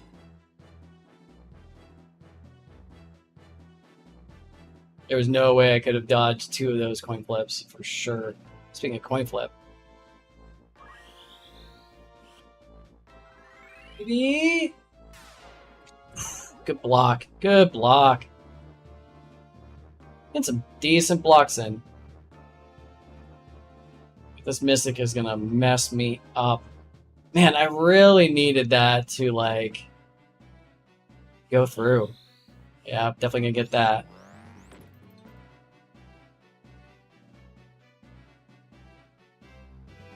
Here we go. Hilarious. I mean, that's fine. I think.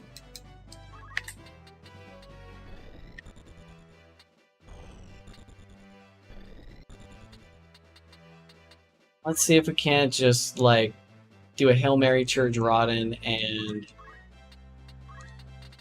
you know, close it out, I guess.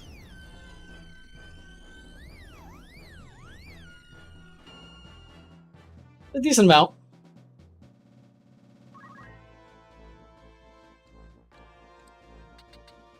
We're definitely gonna have to start with the Bard song again, that's for sure. Please miss. Oh my god. That's that. That's definitely it. Maybe it wasn't the best idea to throw my whatchamacall out there.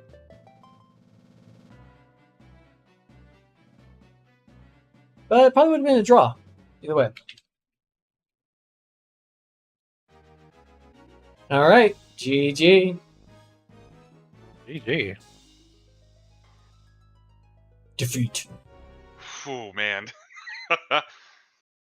Sweaty action GG, That's sir. at its finest. Oh.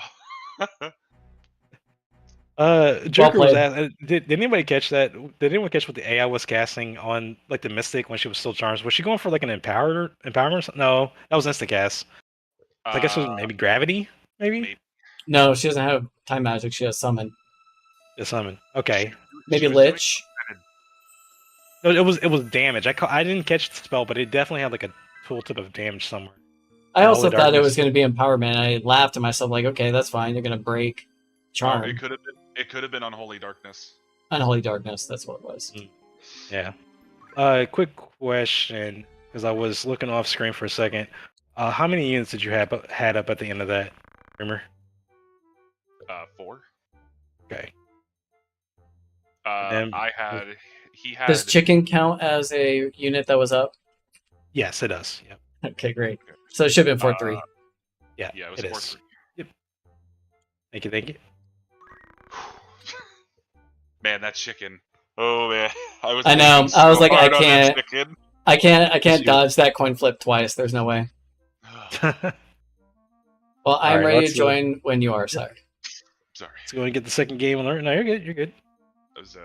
Let's get Mikey out of this tournament, quick. No. No, you're doing great, Mikey. How dare you? You Oh, flatter me. You totally had me. I just the chicken proc. No, I think I made a stupid mistake with throwing the time mage out there and trying to zone a meteor, thinking that like she was completely safe, and I didn't really realize that your gun could do that much damage. I And didn't you think did get it a good roll. You got a Mhm. great roll actually. But yeah, once I saw Paycheck. the damage, I was like, oh, well, there is no way I'm gonna survive this. Like, Is and get the meteor off. So that was just dumb. Orbon's game 2. Yep. All right. Alrighty, let's go on and commence the second game. We are still in losers round 1, and since this is game 2, both of you guys do have the ability to swap your units out. So I'm going to start off with Rimmer since he is host. Rimmer, do you want to swap any of your units out? Yes. I'm going to swap. Oh man, do I?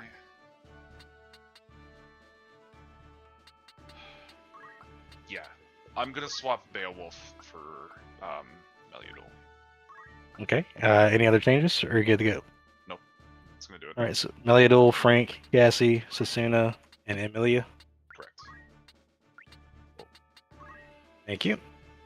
And Sir Mikey, what about yourself? Would you like to make any swaps?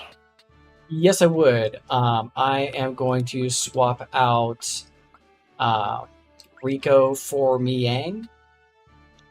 Okay. And I am going to swap out.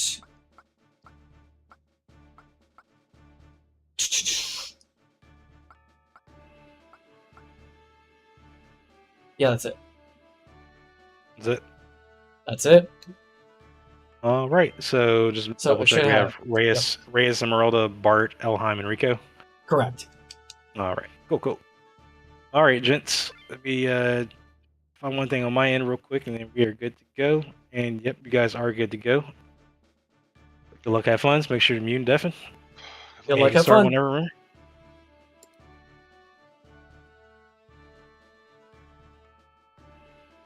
Woo!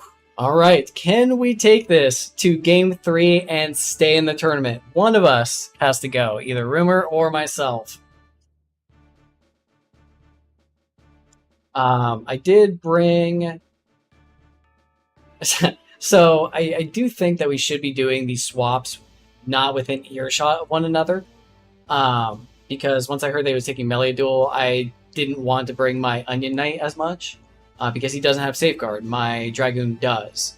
So that makes her rending a lot less intimidating. Let's see. Let's do more. Actually, let's do checking of the whatchamacallit, because I really want to get 1, 2, 3, 4, 5. I really want to get this stone geomancy just out of the way. Maybe, just maybe I can get this. Yes. Yes. No. Sometimes you just gotta go for it. Holy shit. Oh man, I love that. That is effing phenomenal. Oh man, where do you even go from here? How do you follow that out? That's so amazing.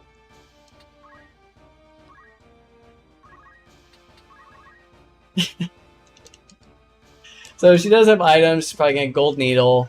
We have some in here, so maybe Moogle. And Yidos, that's not gonna no help there. So yeah, probably the best play would be to get the White Mage unstuck, and then does she have throw items? No. And then yeah, have her Asuna. But that is 2 actions. 2 whole actions that need to be taken to bring the team back. And that is giving me huge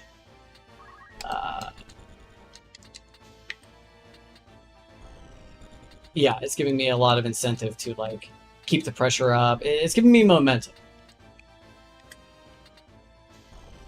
So Emeralda cannot take haste because of Cursed Ring. Is that right? Immune to haste, okay. And regen.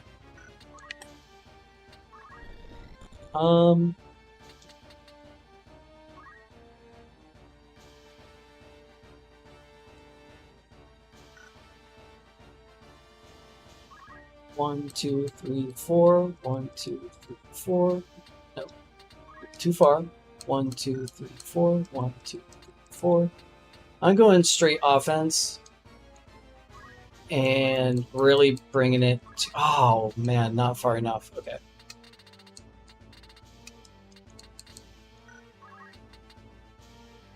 So he will have to move or he's going to be stuck in place. But I really did think that slow was going to go farther.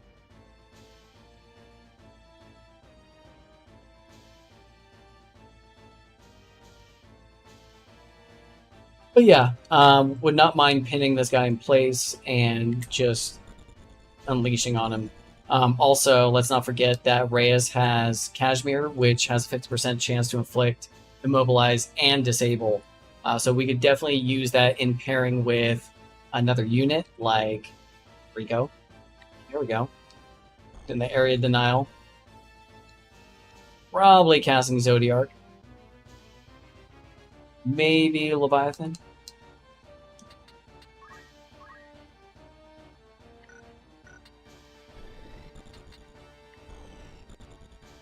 Yep. Doing the quick Asuna.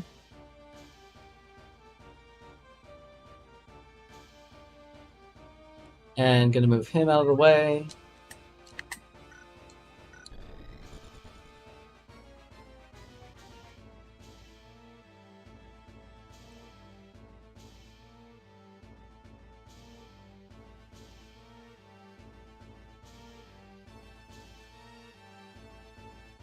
And if you are just joining us, we are about halfway through the tournament. We have gone through all the winners. We have Wingman currently sitting at the top of the charts. And Jokerfish, I believe, is currently in second place and is leading the losers brackets. I, of course, got the first loss of the first game. So I currently am the #1 loser. Alex will, after this, proceed, if he wins, or Alex, I mean Rumor, will go on to face Dr. J. If he beats me, one of us will. And the winner of that game will go on to face Jokerfish. The winner of that will make it to the finals. And if you are just joining us and you haven't yet, please throw out a like. Help this video get to more people. And consider subscribing if you're not part of the Tactics League community. I've heard 0 chimes for subscriptions. during this entire live stream, and we have been live streaming now for 5.5 hours. Ooh, took off that Tiner Rouge. Nice. That does give me a host of benefits.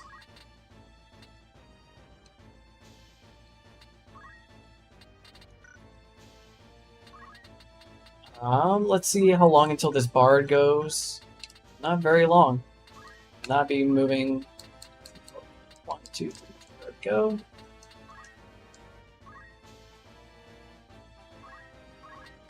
So I definitely have enough time to jump here, but it would have been really nice to have gotten a chance to use focus and get my speed up. Speed 13 is the difference between a 5, yes, got her. 5-tick jump, or sorry, yes, actually, a 5-tick jump and a 4-tick jump is 12 and 13 speed. Oh, the Life Anthem is perfect right now. Tastes so sweet.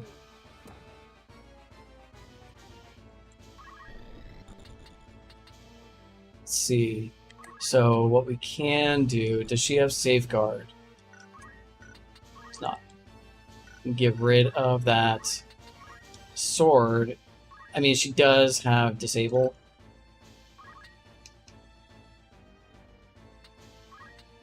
There we go.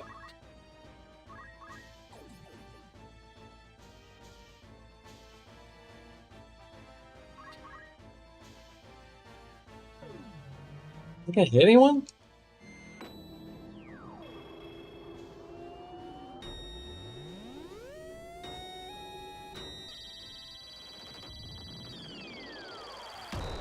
Ah.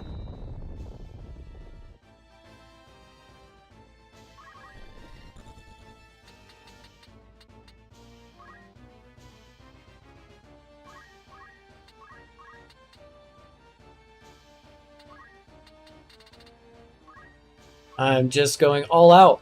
Like, this is the map where you can just go balls to the wall. You know, full pedal to the metal and let her rip. Like, don't look back. Don't hold back. Just go. And yeah, you know, if you crash, fine. If you don't, then keep going. This is like Fury Road in a map. Orbo Monastery. It's the Alpha and the Omega, the beginning and the end. Oof, nice shot. Man, you are rolling hot on those gun blasts.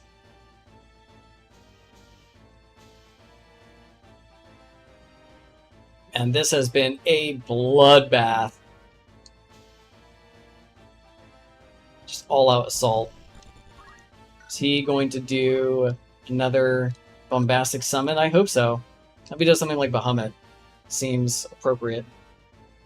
Got Mana Shield on you? Yep. Oh yes. Come closer. Probably gonna do something like 1, 2, 3, 4. 2, 3, 4. Nope. I mean, you're not really gonna hit Reyes with status debuff. You can try. Certainly worth a shot. Do you have immunity to mobilize and disable? You do not, so it might be another thing. You could just go around smacking people with the cloth, inflicting immobilize and disable, but she is going for the summon, and it's probably gonna be the better move. I wonder if I'll have enough time to open up an attack. So maybe there, maybe not there. Maybe Reyes, but I doubt it. Doesn't look like it. It does not look like Reyes will get out of there.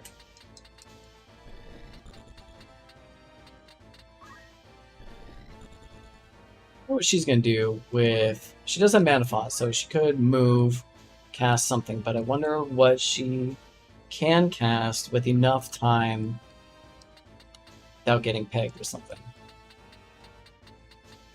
don't worry about getting hit with anything too bad. The only one that can bring back my allies is Reyes, and she is far from being able to do that. So if I were Rumor, definitely try to set up a move, get some mana back, and raise that Bard. And then from there, just try and make sure that that Time Mage stays down.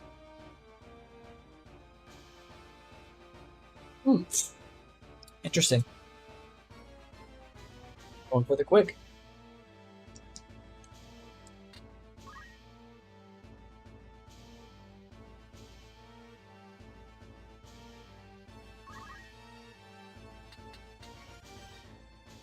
Alright, what is she casting? Midsummer. When does it go? Next. Great.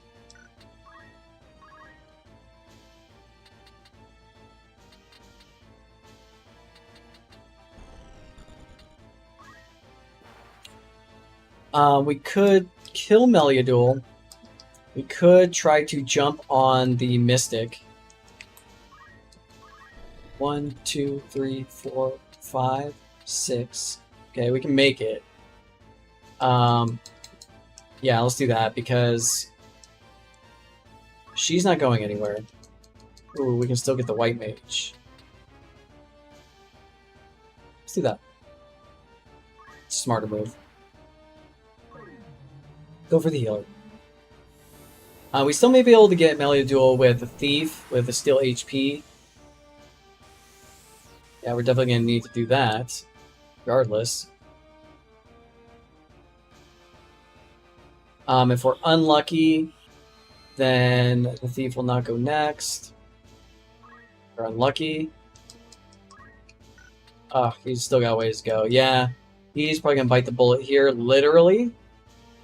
But maybe we can recover with a nicely placed item. I mean, that's kind of a tough call, right? Like, probably want to take out the damage dealer in this case. He does not seem like that big of a threat, but he is closer to death.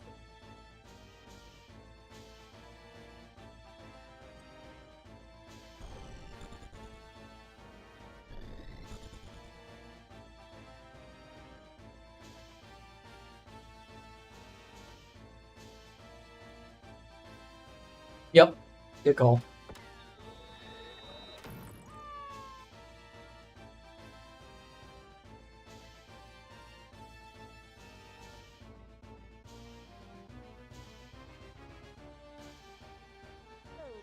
Oh, come on.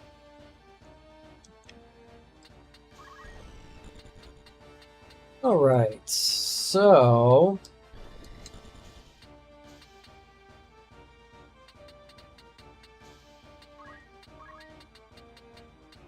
yeah, go for the definite kill.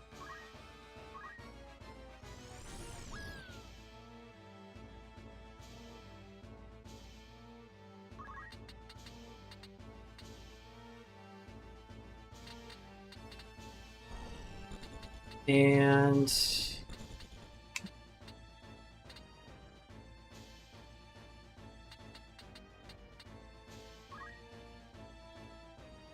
let's hang out here.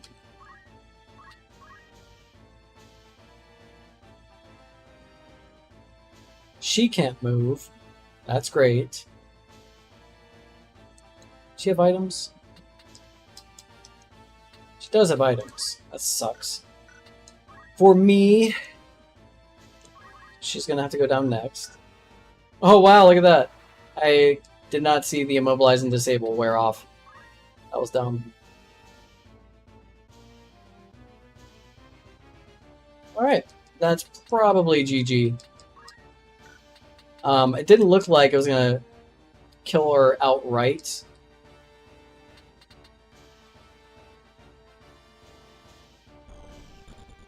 So we'll see where that goes. Maybe we can get a Lucky Murisame in there, or a crazy Chirujaradan.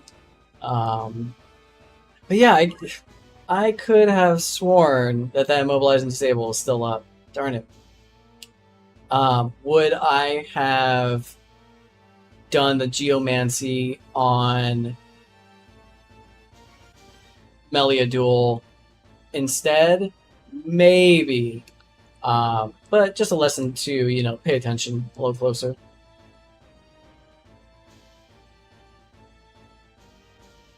Oof, that's rough. I mean, maybe I get lucky and it misses, but there we go. He might do something beneficial for me.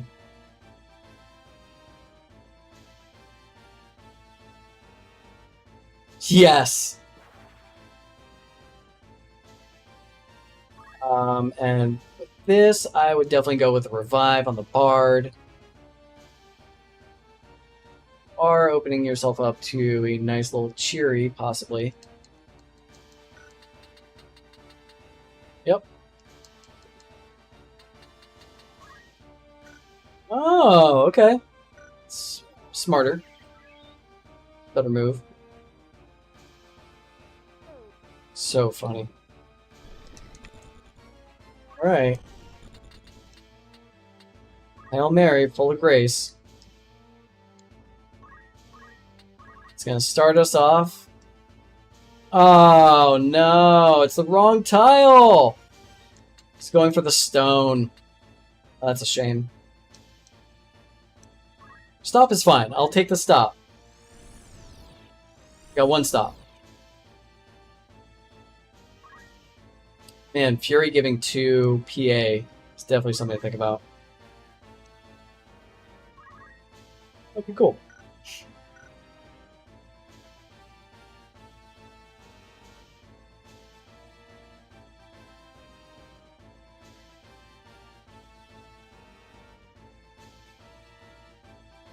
Yep, that'll do it. Oh, and the crit. Wow, even nastier. It's funny, it broke. Or wait, no. She had Protecting Shell from something, but it wasn't Cursed Ring. And it looked like it got negated.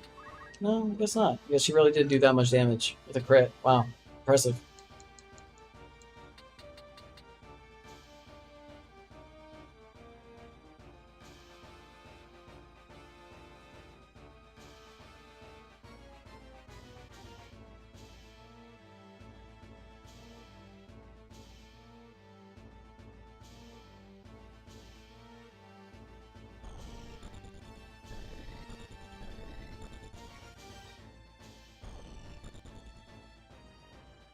Yeah, it looks like this will do it for my entry into the tournament. But, it doesn't mean that we can't watch other people give it their all. We've seen some awesome plays from other people.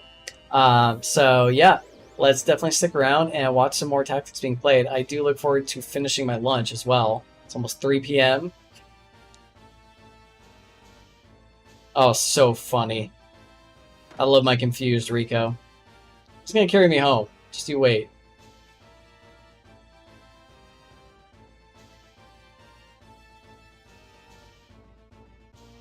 Yeah, jump is like a really good option for Melia Duel when you just can't get the range that you need, or you can't close the distance enough to use her Yield-Eating Blade. It's very good. Wow, look at that. Half damage.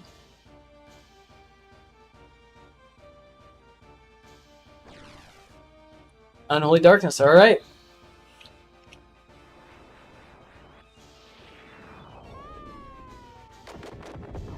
And that will do it.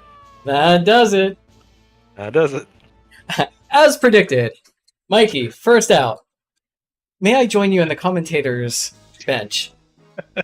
Sure GG. thing, Mikey. GG. Sir, I got scared when those double stone procs at the beginning.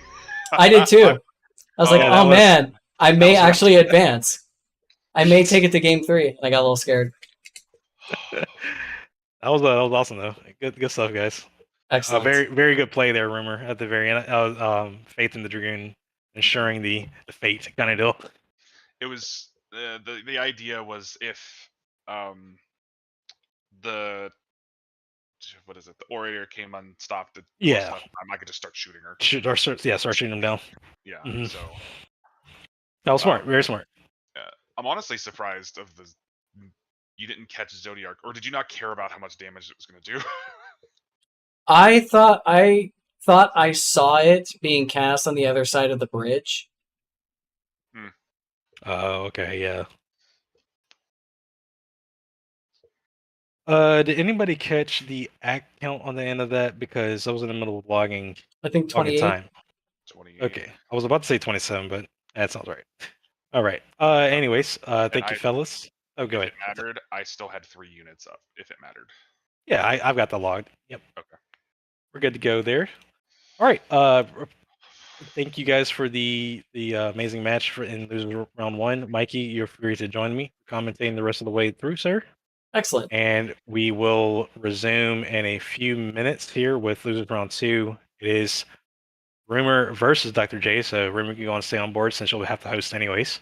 Sure. Let's go ahead and get Mr. J on board here in a moment.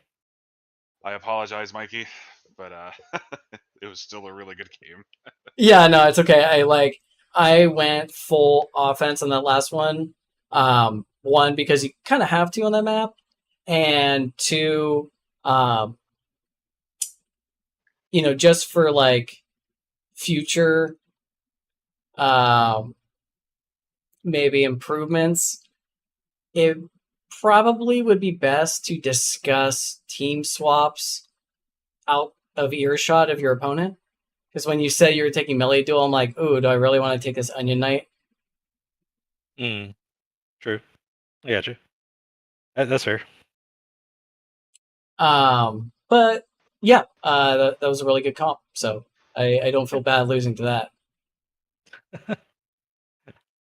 All right, let's go ahead and get Jay on board so we can continue on through losers bracket. So let me go ahead and do a quick pause on the stream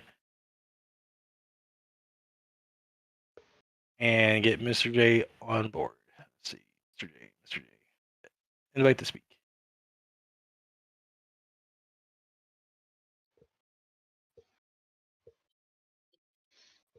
So tag him to. And I myself will be back very shortly. I don't know if I'm going to be like unmuted the whole time, but You're good. You're good.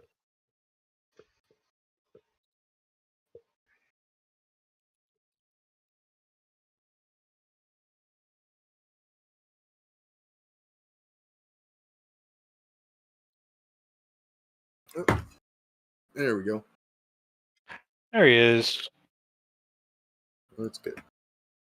What's happening? It's Joker again. This time it is actually you versus Rumor. Rumor won round 1, so he advances. So it's gonna be you and him next. Gotcha. Hello. Hello. Hello there. Mr. Rumor is the host, so if you want to get connected real quick. Was it 2 14? Rumor, make sure to restart your client though.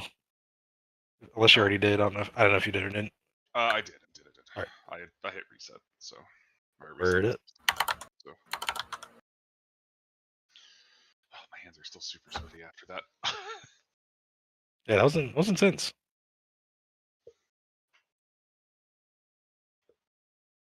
I'm gonna go ahead and start the host. So.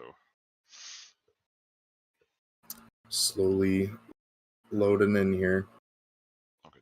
Uruguay is the first game. Gotcha. Okay, I'm joining. Network initialized. Network initialized. Combat mode engaged. Ready to go Can I combat turn mode? off the stream, or I guess I'll just do that one. Am I still on Yeah. the voice? Yeah. You can just Okay, definitely. yeah, word. No, I was looking at the stream from before, so I turned off the stream I part got of you. it. I got you.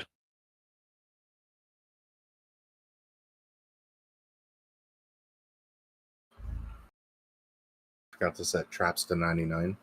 My bad. Okay, Alright, Uruguay Woods.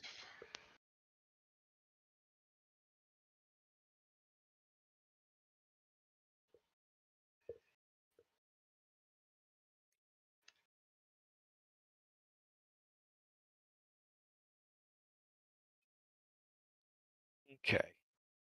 Still got solid 2.5 minutes on the match timer, so if you need to take a second to grab a drink or a quick puff or whatever you need to do.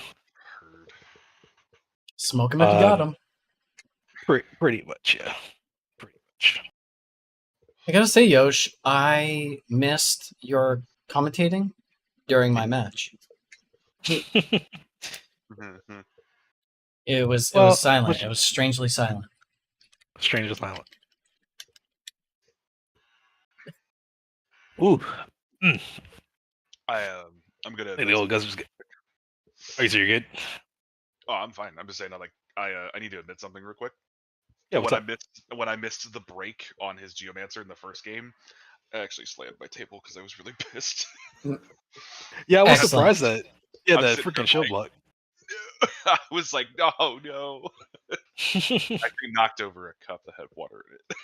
Oh no. I had a remedy real close by. So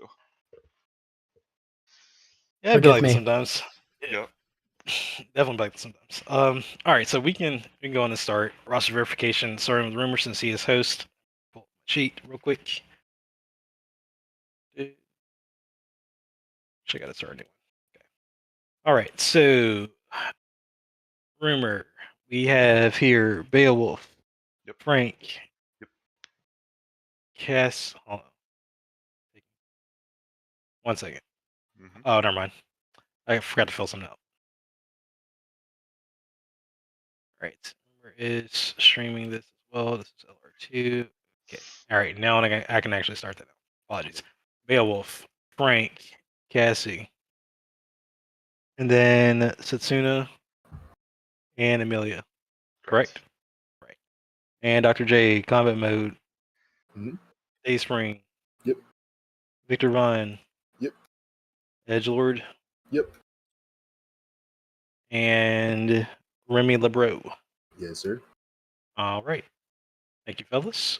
Set this to our Woods. Timer should be ending right now in 15 seconds. The music was good, right? Didn't have to worry about Yeah, that. yeah, you're good. Yeah, you had a plan. I didn't know if you wanted to louder or anything. Ah, you're good. It's good as is. All right, we are good to go to start. So, good luck, have fun, and make sure to mute and deafen, please. Yes, sir. Good luck. Have fun. Have fun.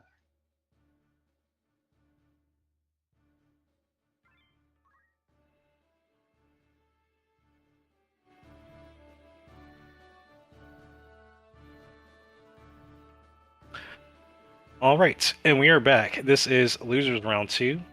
The next matchup is Rumor versus Dr. J. Change one thing quick.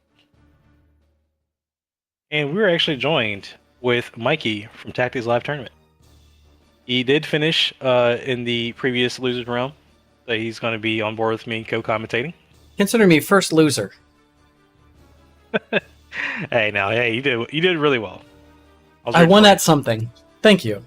Appreciate that, Yosh. More than I deserve. Yeah. But I gotta admit, like, if you came to watch me to see somebody win, you came for the wrong reasons. You got to be in the mood to have fun and just know that we're all giving it our best. I'm the participation award. Participant. Yeah, I 100% agree. We're now at 6 o'clock, so it's 3 o'clock your time, and it's been a long day. And we still got 2 more games to go through, 2 losers 3, and then grand finals. So we're working through it, but we're still it's a slog in there slowly but surely. Slowly but surely. Looks like. See, make sure I get this right here. So we're watching Rumor's POV. So it looks like Jay wanted to start with the turn 1 borrowed time. He's switching over now to combat mode, aka Ramza. Very interesting name there. I definitely dig it though. It's very definitely fitting for Jay's playstyle. Jay should be initializing a re-equip here as usual. He's been doing turn 1, so he's going to swap his gear out, taking advantage of the initial re-raise from his Angel Ring, which he'll still have re-raise intact as he swaps his gear out. So if you swap out the Angel Ring, you'll still have that re-raise. Correct. Yes, because it is initial. Yep. Now, the re-raises still can be removed from like Harmony or Doom, stuff like that. But yeah, you can swap out of it. And I was actually like really surprised that I hadn't really seen people really doing that before. Like even just doing like casual matches and stuff. It's definitely a thing. It's the same thing with Toad Song too. Like Toad Song had the initial slow, right? But all you had to do was just not start with it and then swap into it later, and then you didn't need the slow. I think the general thinking is that once you remove that item, that the debuff or the buff goes away. Yeah, so yeah. initial Sure, yeah. is different than It is. equip. Sure is. But yeah, that's definitely taking advantage of the effect that it is initial. So making sure his Ramza has an extra, set of health, if you will. But yeah, go for the attack. it's a great way to pass on buffs without needing to commit to a single piece of gear. Oh, 100%. 100%. Some other examples are like Magic Ring, which has an equip shell. Oh, actually, no, that's not a good example. Falls. We want initial. Ancient sword. Oh, solid shot there by Rumor's Orator. Auto potion will trigger though and cut off about half the damage taken. Yeah, stuff like Angel Ring has initial re-raise, and then Ancient Sword has initial protect shell. So you could do the Ancient Sword route and then swap. I think that's actually what he does with his Ramza too.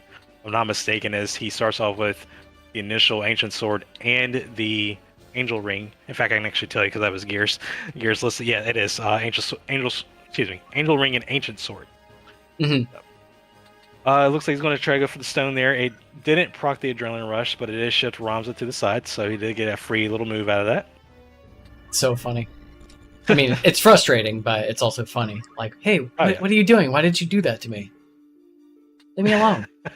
Throw your rocks at someone else.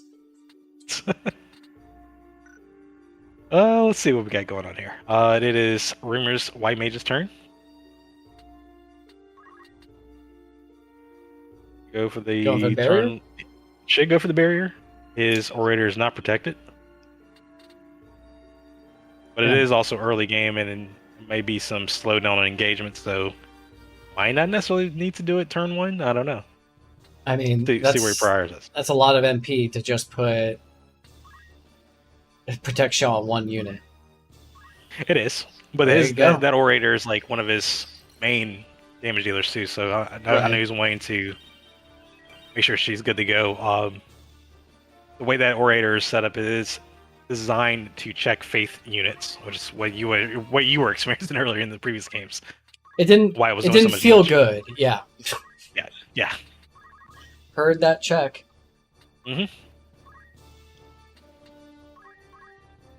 So like Rumor's going to go for the rousing melody here.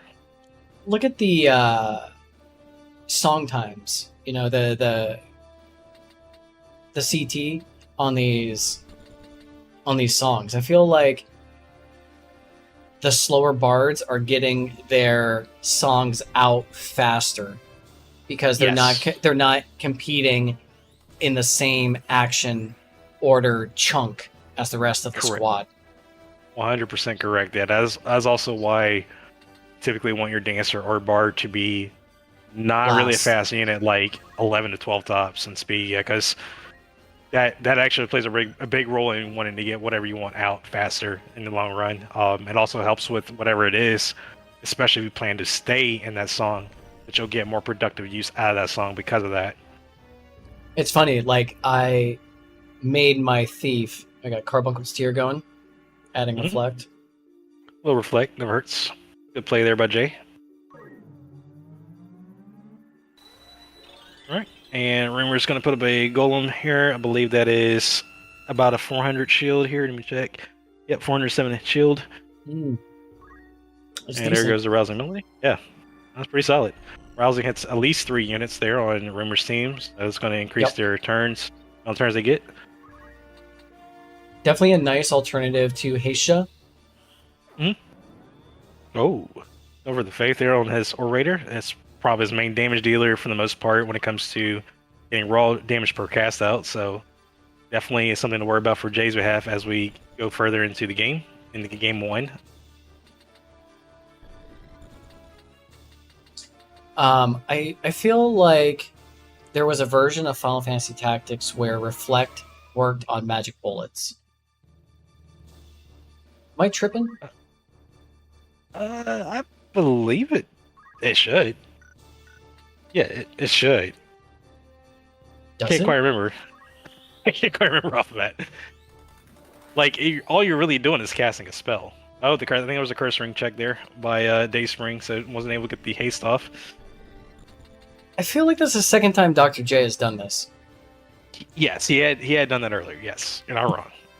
I think either it was a misplay or it might not have been a misplay at all. So we'll see. He did it on purpose. It might have. That non-magic gun can be checked by Golem, so that's going to get absorbed that hit there. The Golem Shell's still fairly resilient, even after taking that bullet. But magic guns will go through a Golem, so keep in mind that as well. Got another couple rousing melodies coming up soon. Rumor may want to stay committed to that, at least for one more tick. All right, he's going to go in and haste his Orator. A lot of buffs going to that Orator. Yeah, he's definitely committing to making sure that the Orator is tip top for the battle ahead. But that may or may not be a bad thing. She is the carry, as they call it. So far, yes. So far, yes. She will carry the team. Yep. He's using. It seems like the Mystic and the White Mage, and even to some extent Beowulf, are mostly back rowing for her. At least as of right now, as we go into this 16th act, there isn't any full-on engagement happening. There are some cross-mapping going on between guns, but neither player has really moved towards each other. Rumor is slightly working his way, it seems like, but as it currently stands, where Rumor is positioned, he probably will continue to try to get as much range damage off with his Orator as possible, as Jay has to actually move towards his opponent to really get the brunt of his damage.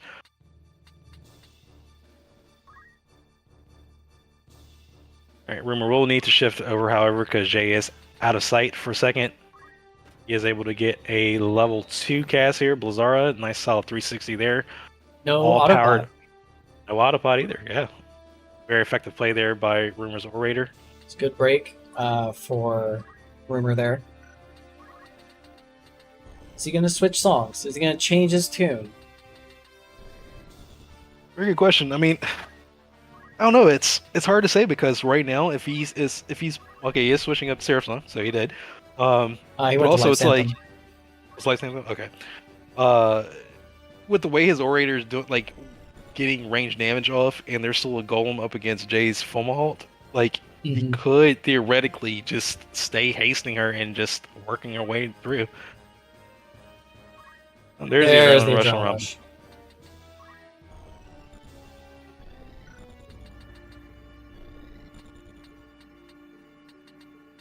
That's a pretty big gap to close. And with a Dark Yes. Knight and Ramza, I'm guessing Ramza has darkness. Did I remember that correctly?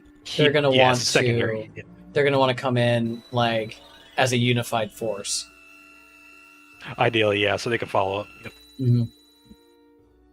All right, there's another refresh. The Golem Shell goes back to 407. Ramza's initial Protect Shell has fallen off.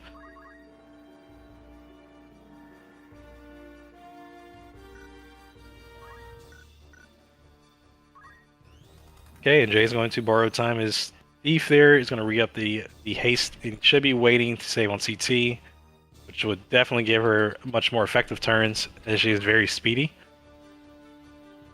He hasn't been doing anything with that unit though. So the thing I've noticed with Dayspring is he's been doing one of two things. It's either he's borrowing time with her, or he's using her to haste. She doesn't have a large MP pool. It's like 54 or something like that, very small. But he's using her rather to get haste out where needed, and it's pretty much chilling. So, which is allowing him to get more effective actions because he's gaining so much CT because he's running high speed units. Yeah. But once again, like the problem that I'm seeing, at least in the current scheme, is that Rumor has a range advantage because he can't be checked with his attacks with the Orator, versus Jay has to move in. So this might be a really like slow drawn fight. I'm predicting at least right now. Jay does have his Dark Knight in the near the midway position, so there is probably going to be some melee engagement here soon. But still, looks like it's going to be a slow pull here.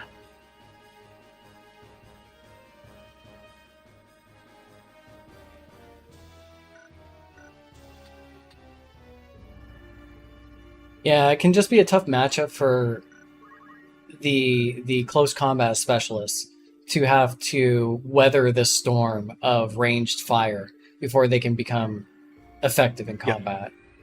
And you definitely don't want to pretty much realizing that. you definitely don't want to put your guys out there into the fray for the sake of moving them up. But I think, in this case, we're in a tournament and you want to win. And we can't play forever, so Exactly. There's a little bit of a dilemma, but you can understand both sides. Like, I want to stay back and shoot forever and castle up, and so as not to put myself in danger. But it's like, if I need to engage with you, I need to figure out how to defend myself as I advance, or break through. So it's gonna be tough for Dr. J to find that opening. Like what I tried to do against Rumor was use the tree and the Yu-Gi-Oh wood to my advantage and block line of sight. Maybe he can use either his own units or the trees in the map to slowly make his way over to the other side of the battlefield. Yeah. I agree. Yeah, this is definitely going to be a weird crawl here. I see that Jay he's trying to recover from the chipping away from the glacial gun. That gun is it's hitting pretty hard. I mean, 360 for Blazara is nothing to scoff at. So Jay does have to make way, but he's also trying to make sure that as he makes way, he's not falling over dead. Oh, that's not good. That's not good. Oh, there's a low roll influence that actually prevent the charm from landing there. That's going to give Ramza another +1 speed. Now, if that landed, that persuasive would have worked. Oh, that could have been bad. That was going to be pretty nasty. That actually did me in one of my games against, I believe it was Dr. J. He got my Thief Bard. I had a couple of his units in critical, and then he got my Thief Bard into critical, charmed him, and then the Life's Anthem went completely the other way and brought all of his guys back. Yeah. Huge I remember that. That was. That shows the power of charm, though. Like, charm is a very, very effective skill or status. It really is. I can land.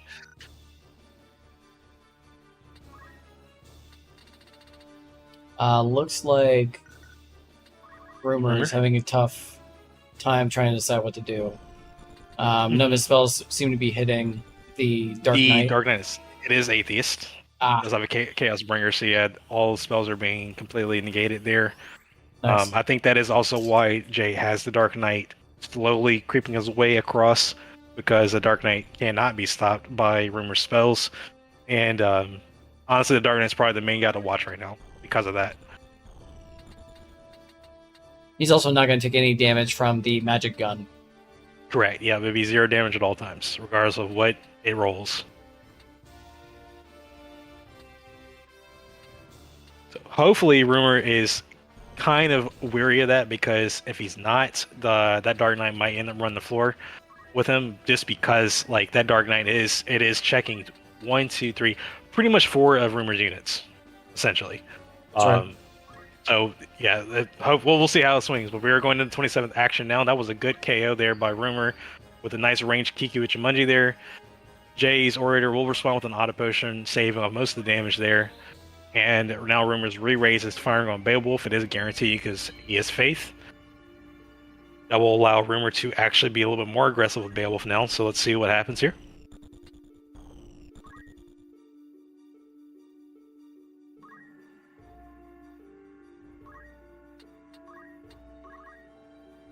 Definitely a little surprised to find that thief, Dayspring.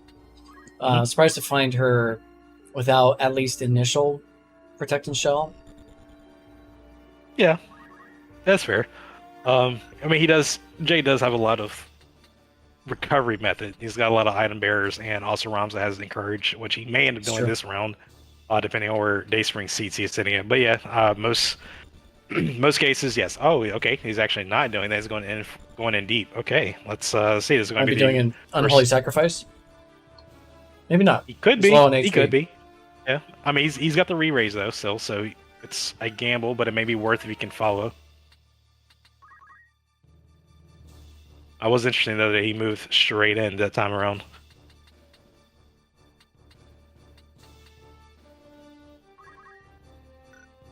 If I had to take a guess from experience, I'm gonna say crushing blow. Russian blow, yeah, I can see that. That was the definitely only his problem- MVP against me. The only thing I see though is if he goes for crushing, sure, that's going to hurt regardless. You can go for MP sap as well. Not necessarily the best. I mean, I think either skill's fine. The only problem is that now Bale was directly behind him. Like he's going for the sanguine. Okay. It looks like Jay does see that orator as a threat as well, which she should be because like all the damage is coming from her. It looks like he's going to start. Okay, I think that's what he's doing. Yep, he's going to start moving into position to focus that orator down, if I'm not mistaken. Nice. Here comes that second crushing blow. Yep. Or sanguine sword.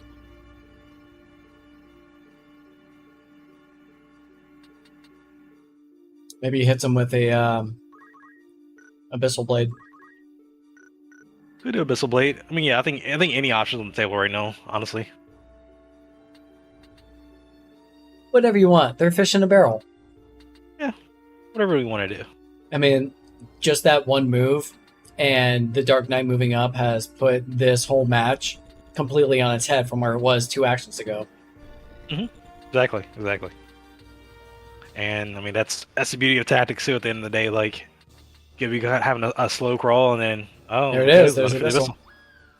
All right, that was a solid Abyssal hit there. 213 recoil damage by the Dark Knight, but that does guarantee the warrior will fall. And the Bard also took a nasty, hefty amount of damage from that. So that will put Dr. J currently in the lead. Or excuse me, not in the lead. Rather, it's actually a tied game. I just forgot the Thief is still down. It's a 4-4.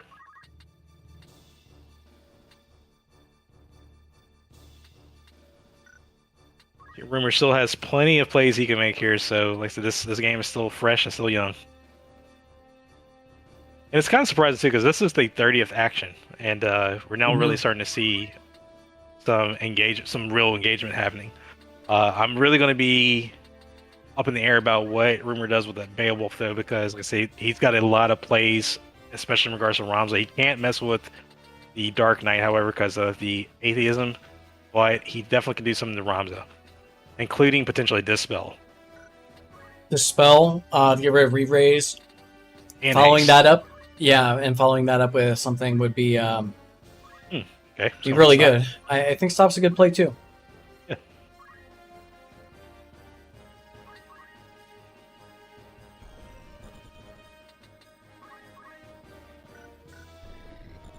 Is there anything that Dispel does that Harmony does not? Let us say right off the top, no. I think they're more or less the same. It's just that one is instant and one is not. But I mean, Harmony is mostly instant because it's such a high speed spell. But I think they both do the same thing. Ultimately, just you're guaranteed instant cast on one, and maybe a turn like a 2 tick or maybe up to 3 tick on the other. I noticed that Jay had Wayne and Phoenix down his Fallen Dayspring, so she's back up in critical. So once again, because she is speedy, that can be advantageous for Jay too, because even if she is low health, she is down but not out, so that can allow her to still make plays, including hasting up one of his allies or even hasting herself through borrowed time. And also being speedy allows her just to move away and stay out of harm's way. Yes. Once she's up and away. I mean, yeah, that's what Jay did one game. She was alive like the whole time. I'm Yeah, that alive, was like, me. She had running 3 HP the entire match. Yeah, Like, the I entire opened time. up with Kiku, and I just could not get rid Yeah. of 3 HP. I mean, don't get me wrong, I made some dumb plays, but, like, it just goes to show, like, he figured out, okay, the average damage for Kiku Ichimonji is 300 damage. So all I really need is, like, 307 unmitigated, and I'm fine. And I could live with 5 HP. It's a living character, and the KOs will really matter. So, Yep. and then if she's living, she's living. Should I put down a shirt? Wait, you're living, you're living. You live, a little thief and critical. All right, so it is Rumor's Mystic Satsuna's turn. His Mystic, it's got what looks to be more or less a 3-tick cast across the board, with the higher end skills taking 5.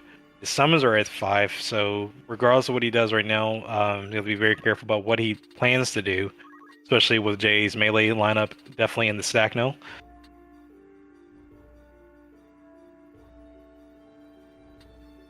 But he does have a couple options, either way we look at it.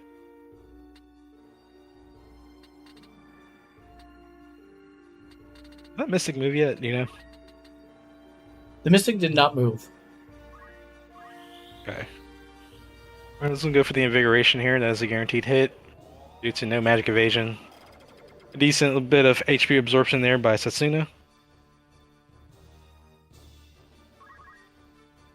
I take it back. She Right. did move. Okay.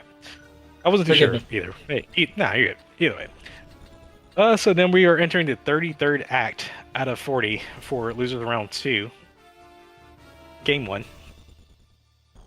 If you decided to step away like 5 actions ago, we would not have blamed you. And if you come back and you're like, what the hell happened? We also wouldn't blame you. Yeah. Oh, okay. Interesting. Very interesting play there. Jay is following up with Reflect on Ramza to prohibit the cast that is being aimed on him. Very good Wow. play there. All right, that That was Reflect very is gonna nice. fire off the top somewhere else. That was clutch. Very clutch play there by Jay. And speaking of Jay, it is now Jay's Orator's turn, also known as Victor Run. Now, if I'm not mistaken, the Golem Shield is still up, so getting chip damage with the Foam Halt is still not really an option.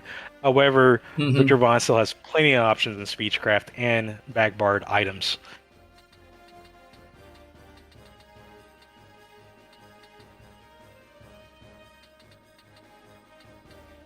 Man, I've really come to respect Dragoons with throw items. Yeah. Such Jay's, a Dragoon's strong been doing build. really well. Yeah. Very mean- much getting clutch elixirs and whatnot. Mm-hmm. Just such a burly unit, like, Mhm. and it's a difficult job, primary job to supplement. Yeah. And in those instances, it's like, why not items? Why not Zoidberg? I mean, items is so good. I mean, it can go on anybody and it defines just about. Oh, looks like Rams is going for the crushing blow. That's going to KO Rumor's Bard. Things are not looking well on Rumor's behalf as Jay is slowly but surely making his way downtown. He's making his way Yeah. downtown. Yes, sir. Um, Oh, okay. There we go. That's some interesting cast there. Yeah, keep in mind the Dark Knight is still atheist, and he will be atheist because of his Chaosbringer Fellsword. So whatever Rumor decides to do in terms of magics will not affect the Dark Knight. However, Ramza is susceptible to most things. So let's see what Rumor is cooking up here. He needs to do something about both of those guys.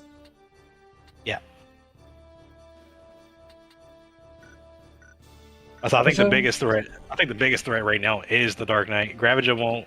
Gravaja will hit anything. Ramza, but it won't do anything to the Dark Knight. Yeah, Yeah. like that. Well, he Because just Rumor's needs team is so heavily in the faith. It's definitely hurting him right now. he needs just a good melee swing. He can go over the swing, but I mean the PA is okay on Bale if I'm not mistaken. I think he's Yeah, I at know, I'm just kidding. 15. Really, that's on the way in. Beowulf is at 15 PA, so it's not a bad thing. He is running into Randall, or not into Randall. I think he was running Sage, right? Randall. Yeah, Save the queen. save the queen. Yeah, save the queen. So he could potentially go for a decent basic attack, but I don't think that's best option right now. I do think he needs to check that Ramza though. Yeah. I mean, we got 5 actions left. Yep. 4 after this. So, honestly, he needs to KO the thief and KO one more to try and get a draw and push this to game 2 or game 3, I guess. Game 2. Yeah, it'd be game 2. Yep. Good call there. Yeah.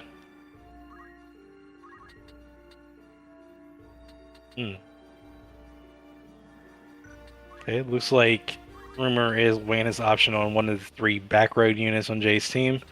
Trying to see what is the best play he wants to make here in terms of his spell speeds. His job magics are mostly sitting at 1 tick, and the stronger one's sitting at 2 ticks. So either way, he's got a lot of options, but it's really going to have to make a very decisive choice here. So if he goes for the thief, I mean, cool, but then you could just see the throw item finish. Yeah, down, exactly. Like and he still capitalized. Like Jay was still capitalized on like a burned action essentially. That's why it's like, I don't know, man. Like, He that's rough. he needs something like that, or he needs to That's split a the. remedy. It is, but now he's splitting his attention. Yeah, good play there though by Rumor. Was good. That's still like KO technically. So he's trying to work around what he's got going on. It is Ramza's turn. It's still a speedy boy and it still has re-raise attached as well as haste.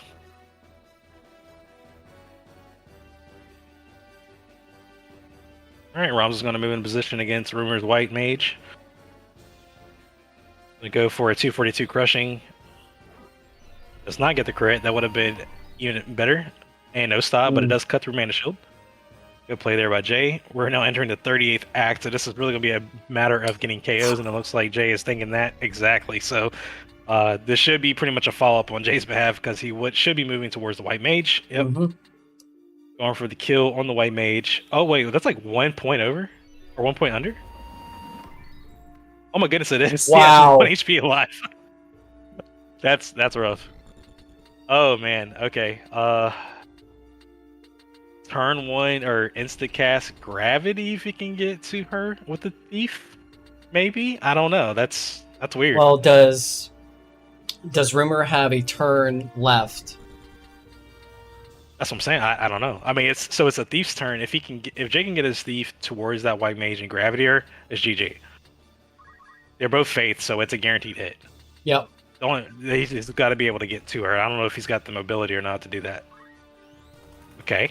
He could also do that too. I see what he's doing. Okay. Alright, so he's going to go ahead and borrow time and essentially consume an action here while retreating his thief to the back row. And then that's going to force Rumor down pretty much at this point because he has really no instant options fast enough to really make a difference at this point. He could bring a unit back. It's got to be insta-cast though. Like the timer won't count. Oh, you're right. Yeah, Raise and Arise won't work even if they were turn 1 because it will still consume the action in the game. So I think that might be more or less it. Yeah, he's going to go for it. Yep. Okay. All right, well, GG. All right, and that's going to be favored for Dr. J.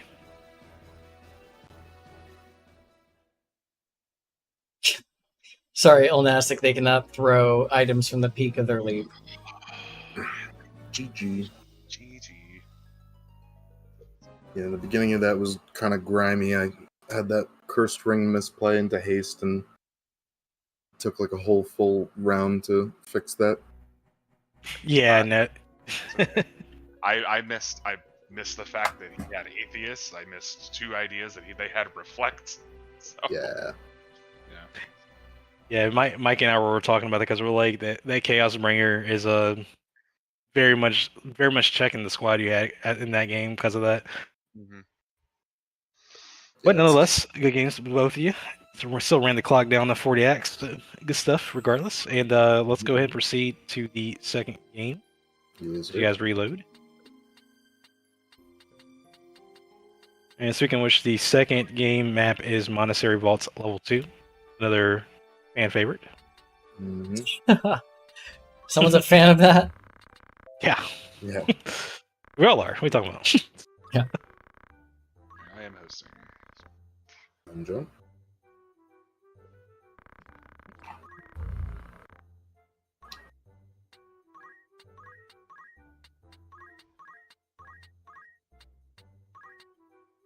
Gentlemen's to Poke Floats. I feel like Let's go. Alex understands that. Yeah, exactly. Sorry. No. That's good. It's good to capture the moments like this. All right. Monastery 2. Yep. And because we are in game 2, feel free to make reserve swaps once we get to the pregame. And speaking of which, let's go ahead and start with Rumor since he is host. Rumor, would you like to swap any of your units out for this match? Or this game, rather?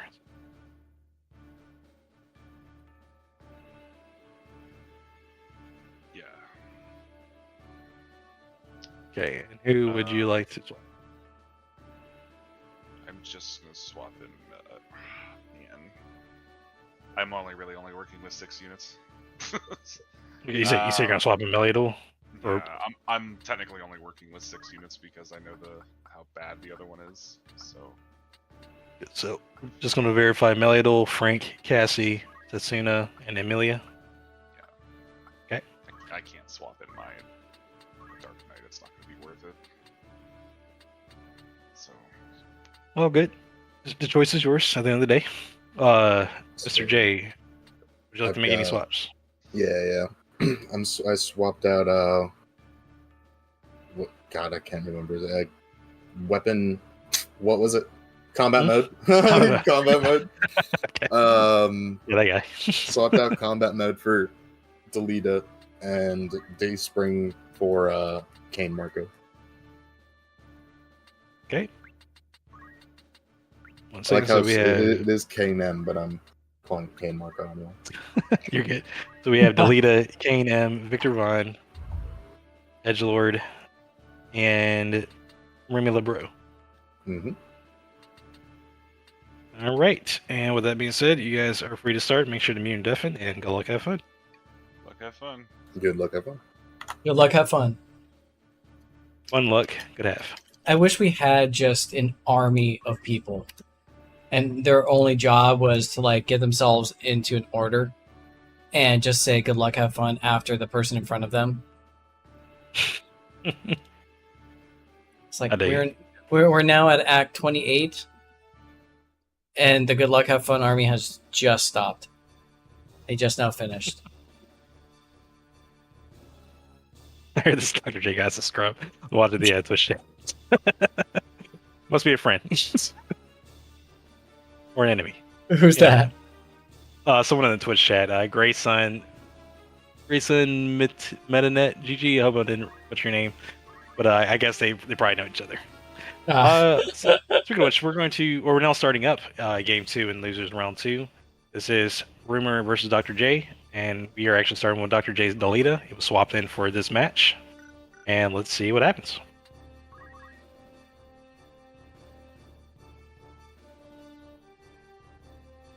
And still joining me, by the way, for those who are just now tuning in, is the much-loved Mikey from Tactics Live Tournament. Oh, that's me! It's me, Mikey. Yeah. Please like and subscribe. We have 31 likes over on the Tactics Live tournament stream, so that's nice. Very nice. Are you?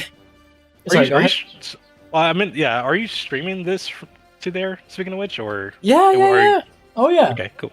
I'm streaming I have Discord in the main, in my main monitor, and blew up the whoever's streaming right now. So yeah, we're right there with you. Cool. I did notice that the viewership dropped when they saw that I lost, but I want to encourage everyone to keep watching because there are better players, obviously, to take notes from. And it's still Final Fantasy Tactics. Like, we're all having a good time. We've been playing Final Fantasy Tactics against one another for like 6 hours now. Yeah, everybody. In fact, we're about to reach the the 7th hour now. So it's been a long day. It's a marathon. Yeah, it's a marathon. But once again, I'm very proud of the competitors that are here, including yourself, Mikey. Everyone taking the time out of their I give it my best shot. to everyone taking the time out of their day to be here and stuff. It's awesome. I love to see it. I'm glad we finally have broke ground to have the first official War of the Lions PvP tournament. Play it online. We did it with real people. Yep, did it with real people. Fine. It's not just you versus yourself. Let's not talk about the dark times anymore. I don't want to go back there. We don't have to go back there anymore. We don't. But we did get a Hermes tonic, I believe, from Dr. J's order. Yep. He tonicked up. I believe it was his Dark Knight. Yes. So that Dark Knight now has float in region status. Region's going to be definitely handy as we progress through the game, as I'll give that Dark Knight a little extra healing over time at the end of each of his turns. Regen is how much in PvP? It is 1/4 of your max HP, whereas I think it was 1/6 in vanilla. That sounds about right. Yeah. 1/6? So yeah, I believe it was 1/6. I think like Mana Font Life were 1/8 in vanilla. Okay. Yeah, that sounds about right. What a weird thing to do. Like, no, let's not make it easy on ourselves. Let's just, add that extra bit of division. Exactly. But definitely good skills all around between Regen. I mean, and Poison's the same way too. Poison is also 1/4 of your max HP, so that's a very nasty debuff to have. Especially when you factor stuff like if your opponent doesn't have a lot of healing over time. And like Regen and Poison both cancels each other out as well. So that's good. Yep. It looks like Rumor's going to go ahead and praise up his melee duel. Just going to give her an additional 10 bravery. They're setting her at a solid 77. That's 10% more melee attack power with her Night Sword.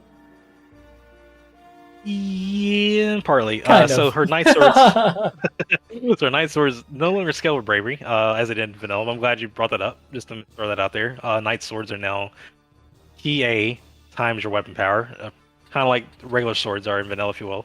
But it will improve her reaction capability, so that's going to be very vital. Okay. Did we also remove the bravery factor from katanas and fell swords? No, fell swords weren't affected. So katanas still have their OG formula. They do have the bravery divider in there, or divisor. Okay. Excuse me. Yeah. But fell swords are also now PA times weapon power instead of having the lower your faith the more damage they deal kind of deal. God. So, yep. Right, looks like it's going to be a bard song there. Started off by Rumor. As we're now I did entering not the sixth see act. which one it was, unfortunately. I did not catch it either. Okay, it went by pretty quick. But I think it was Rousing Melody.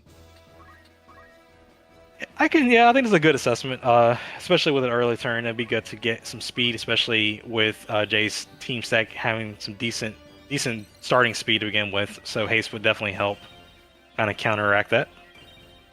All right, there's the barrier to get on Rumor's Orator. For the one unit that doesn't have Protect Shell. That's funny. Doesn't his bard have Iaido? Yes, it does actually. Yeah, he could be using a Kiyomori. Yeah, definitely not wrong there. I do think that it is, especially at the likes of Jay, who is known for his speed. I do think he went the safer route ultimately, because you do want to try to match his speed so you don't get too far behind, especially now that you have like the Delita in play now, which is also a very speedy monster and very volatile character as well. So he's trying to, I think what Rumor's trying to do is he's trying to match and then uses White Mage that you don't have to worry about getting Rousing Melody or his stage out. He can just go ahead and get the barrier. But yeah, it is expensive to go that route for one unit. But that unit is also like one of Rumor's main damage dealers. So for sure. Yeah. I mean, either way, I think it's safe play. I do want to try that out, like testing what is ultimately more economical. Is it Kiyomori plus Heisha, or is it Rousing Melody plus Barrier? 'Cause they both methods of getting to that same destination have their advantages. Yes, 100%, 100%. And even in the same factor too, without going too off topic to the match, there's also you could build your team to where you're actually relying your team on Kiyomori instead of having like that one unit, which allows you to build more focus towards offensive power as well. But now you have the trade-off of losing your mitigation halfway through the game, so there are some trades there. Oh, that was a Rousing Melody. It did not hit Meliodol though. It did catch Orator. I will say Heisha is more or less guaranteed to hit your entire squad, or go off on everyone. Yes, yeah, definitely. Yep. Especially when you factor faith. And even if you don't factor faith, I think it's still a pretty strong odd.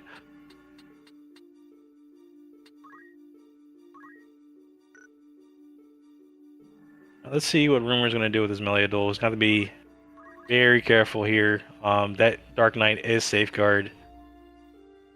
Actually, yeah, it is safeguard, yeah. I was looking at that jump. That kind of threw me off for a second. Jump in, the Unyielding Blade abilities all use the same formula, so that I thought he was looking at a crush for a second. He's not going to be able to make that jump. And there goes one jump from Jay's team. It gets checked by Golem, however that Golem shield is now depleted.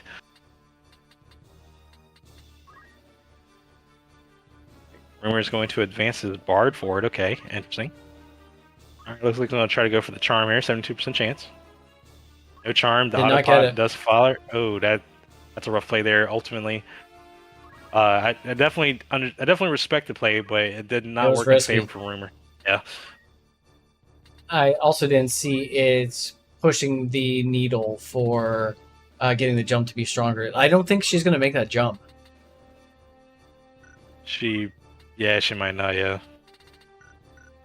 We had 40 CT, and she is definitely not 17 speed to get it in 3 ticks. And even if she were, that Dark Knight is definitely higher than, like, speed, what? Well, I mean, okay, if he's speed 13, then he will not be able to come down, or he won't be able to move in 3 ticks or less. But that Meliodol is not speed 17. Right. Yeah, the Dark Knight is 13 for sure, and the Meliodol is, I believe, 14. Okay. So yeah, I see what you're saying. Yeah, that's probably not gonna hit. It looks like he's trying to zone.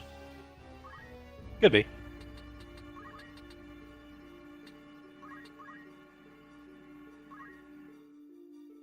Whole area of denial.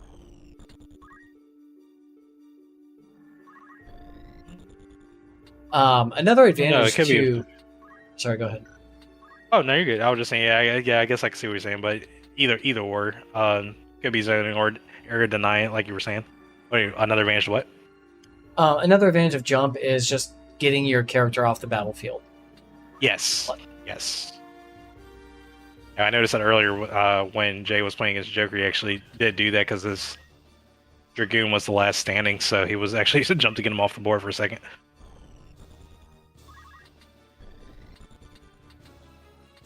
All right, so it is Rumor's Orator's turn. This is just one of his main. Oh, okay, he is going all the way into Jay's stack. What is she doing? Yeah, okay. I'm very curious as to where he's aiming with that, because that could be a death. He's pretty much putting her in a death sentence.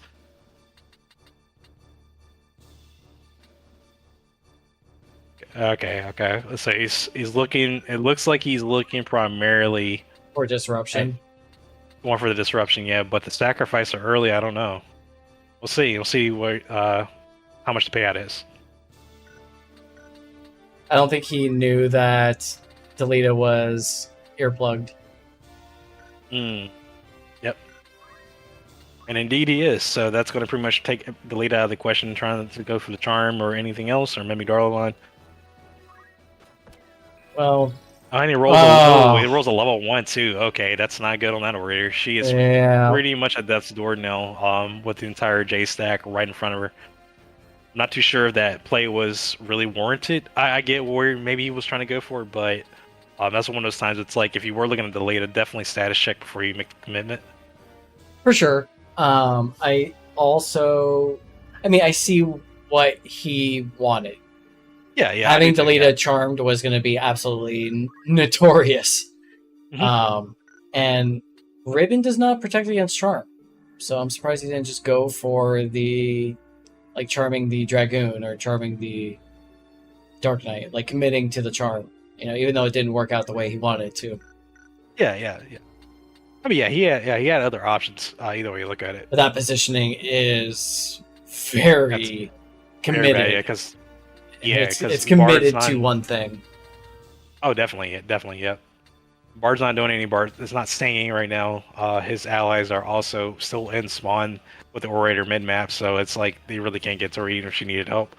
So like I said, it's a very weird spot to be at right now, but we'll see how it pans out.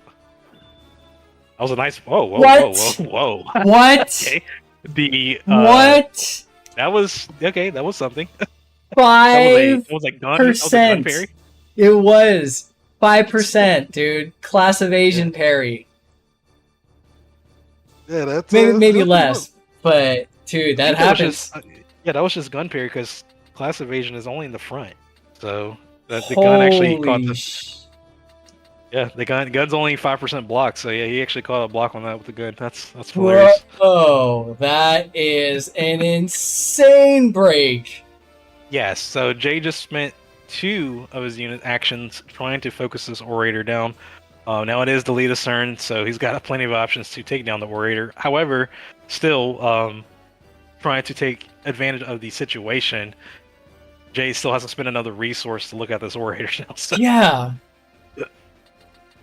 I mean, unless Rumor knew, he's like, oh, she blocks on 5%, like 100% of the time.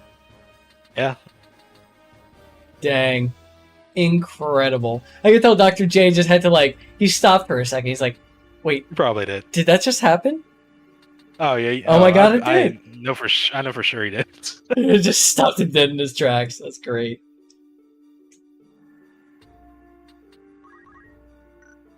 Speaking of Dr. J, it is Dr. J's Delita's turn.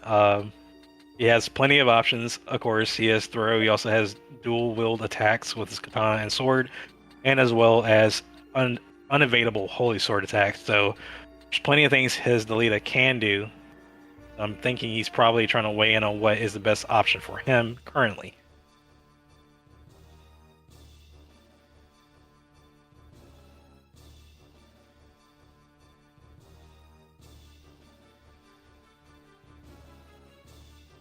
Yeah, I think the best part about this particular Delita, he's got a great HP reserve, so getting him into a bruiser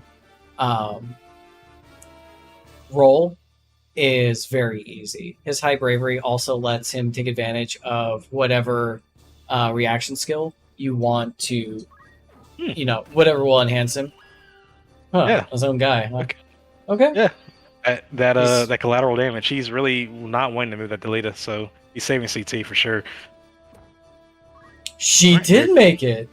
She did make it, yeah. I was that wrong. Auto pushing was still kind of hurtful there too. Okay, and he predicted. So that's what he was up to do. Okay. I see what Rumor was up to. So I didn't see the raise. I didn't raise either. charge. So yeah, that's what threw it off. So did Dr. J not see that either? I suspect Jay probably seen it, but the thing is, though, is now that Orator is not Protect Shell because she's not running Protect Shell gear, but she's wide open. Wow, that's true. If the timing is right, Rumor might get another action with her, but we'll see how that goes. Man, who is Rumor? Where did he come from? Rumor's he's such a mystery. Yeah, I know. Yeah, the new guy. He's picked up quick. He's asked a lot of questions. He got a lot of games in. He really did. He's definitely picked up very fast. Love Glad it. to have another solid player on board. And that's all right. So there's Crushing Blow. Oof! Took out the MP. They got the MP, so no cast there. Once that completes, the Elitist Protect Shell has also fallen off due to his Ancient Sword.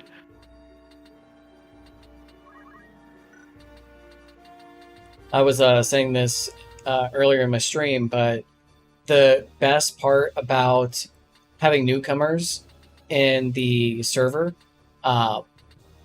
is they always, or rather, they seem to come in with a completely different point of view. Like when Dr. J came in, he's like, I'm all about mimes. Is no one else using mimes? You guys are crazy. And we're all like, I guess. Should we be? And then he's like, yeah, let me show you. So yeah, I know Alex is bringing something. Yeah. I He mean, will have a definitive mark. Oh, for sure. Yeah, that is a very interesting thing that every player that is been involved with Tactics League and playing the PvP patch definitely has their own take and like persona with how they build their teams and how they play. So it's always cool to see them. And there's many different job, equip, and ability combinations you can do. So I mean, there's a plethora of things. So it's really cool to see people's like complete take on different scenarios. Oh, absolutely. Looks we like did Jay's on get advanced at the that. late on the stairs. Oh yeah, we got that. We got Orator down again from the Dragoon. Yep. Down and out. Looks like Jay's gonna go for the Judgment Blade here. That's a solid 325 on Rumor's Bard. No Bard is stop. still living though with 97 HP, and no stop.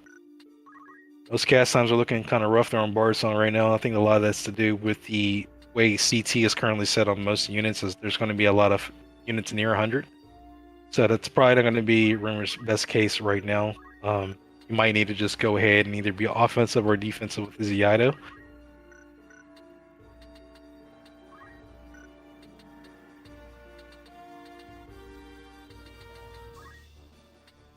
Maybe active healing. I suspect he'd probably go that route, but I mean, like I said, he's got a lot of different options here. But he's got to be careful that Bard. That Bard is around at death's door, so he could even go for the charm hit on the Fairy Heart. But if he's going to do it, I think he definitely needs to position somewhere else. Now there is a Zodiac charge. I did not see the Zodiac charge earlier either. Where is Sasuna? She's like completely behind a bookcase, isn't she? The Mystic.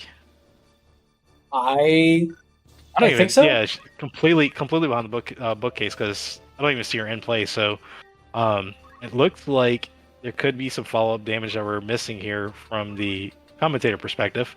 But in the meantime, Lucy's going to go ahead and commit to the Fairy Harp attack. Does not get the charm, so that's completely save off that damage with auto potion. Okay, It's all always right, so worth the risk. Like, how can you resist the charm? Charm is strong, yes. How is she gonna get that Now- MP back? Yeah. How is she? She Does has to move. There's no way she's gonna get 99 MP from Mana Font. No, that's not happening. At best, like high end, like 50 maybe. Yep. Okay, it's 52, so still pretty much halfway there. Not enough in time. He's going to have to change his cast up to play it safe. But he did check to see if he was able to. But I do think that also kind of messed him up because he now mispositioned. It's a bummer. I think so too. Yeah, he's not going to be able to get that MP back in time, and she's still in charging state. So at this point, I think Rumor's going to have to just pretty much disregard the casting in general and focus on what comes next, as he's not going to be able to fall back on Zodiac at all.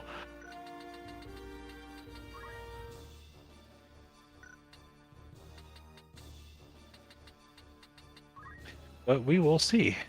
Definitely see.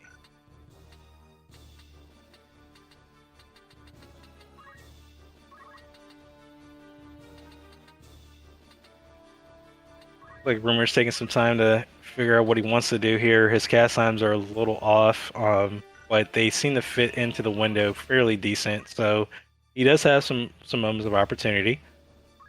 Looks like he's going to go for the long raise range here. raise. Yep. He is definitely committing to the raise here.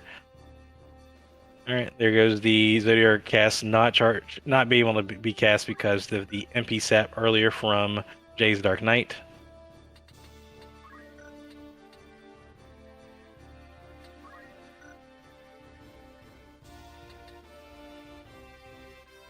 We're about to hit hour 7 of this live stream. Wow. We're at 6:40. Yep, sure. I've read it, and this is actually the 22nd minutes of this game. This one single game. Oh, that was a solid. Oh no, that's not good. That was a solid critical strike there by Jay's Orator. That's going to put Rumors hard into KO status. And as we continue on, Rumor is not looking too hot here, as he's got a cast that failed, and also now hopefully the raise will land, but problem is can he recover Jay's onslaught? Jay has so many avenues of restoration and revival. Like having items on this many characters has been so beneficial. No, go for Delita. Yes, look at that. Look at that damage. He has no. Look at that damage. Crush the weapon. Yeah, he might as well. I mean, he's guaranteed to crush even if he dies, which he will die. So if he goes for the Charge of Raiden, which should break because that's the utmost hand. And there it goes. All right, good. That was a good play there by Meliadul. So even if Jay revives Delita, his damage is greatly reduced because his Holy Sword was scaling with the Charge of Raiden's high weapon power, and now he no longer has it. Why still Delita is still actively a threat, either way you look at it. Oh, for sure. Delita also, Chirajaraden also gave Delita +1 speed. Yes, that too. Yep. A little slowdown doesn't hurt. And if anyone had Iaido, well, they still cannot use Chirajaraden. Definitely consider enticing that Dragoon. Would be interesting. Maybe. I mean, it's, what is it? Okay, good. He was actually checking that. Yeah, so Entice or Mimic Darlawan are equally just as good right now. He needs to get some type of disruption out there regardless to try to maintain presence.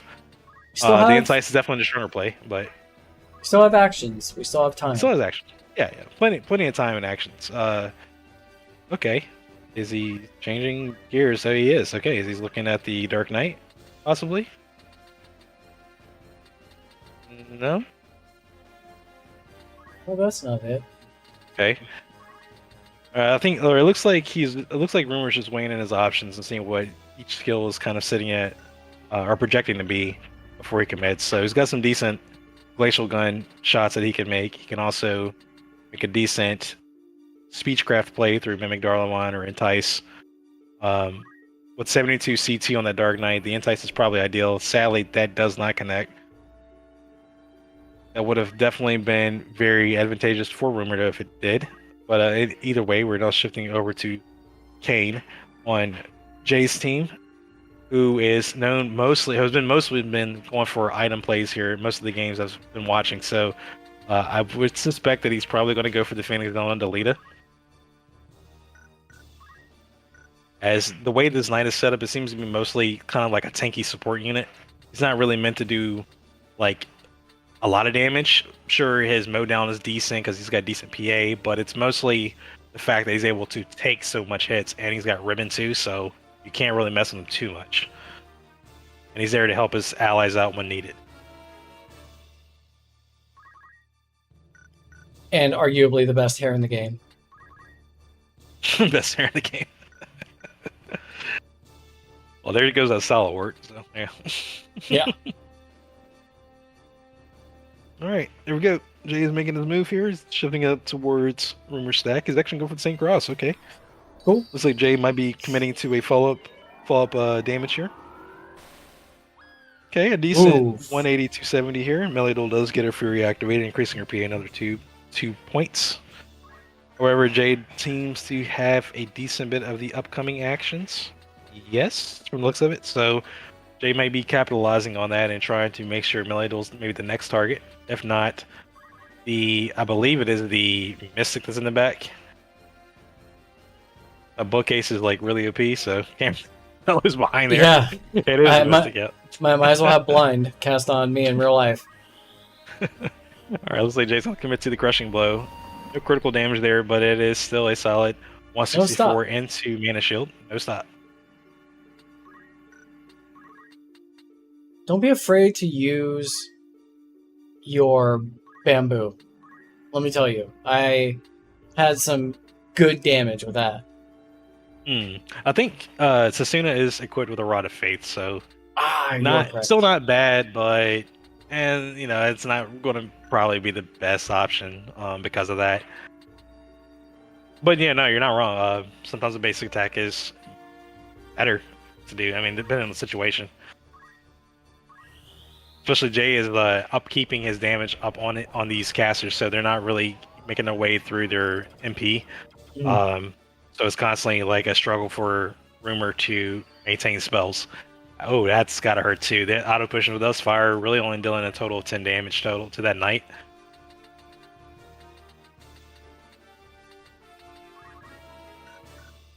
And now it is, I believe, the Orator's turn on Jay's team. Victor Vaughn.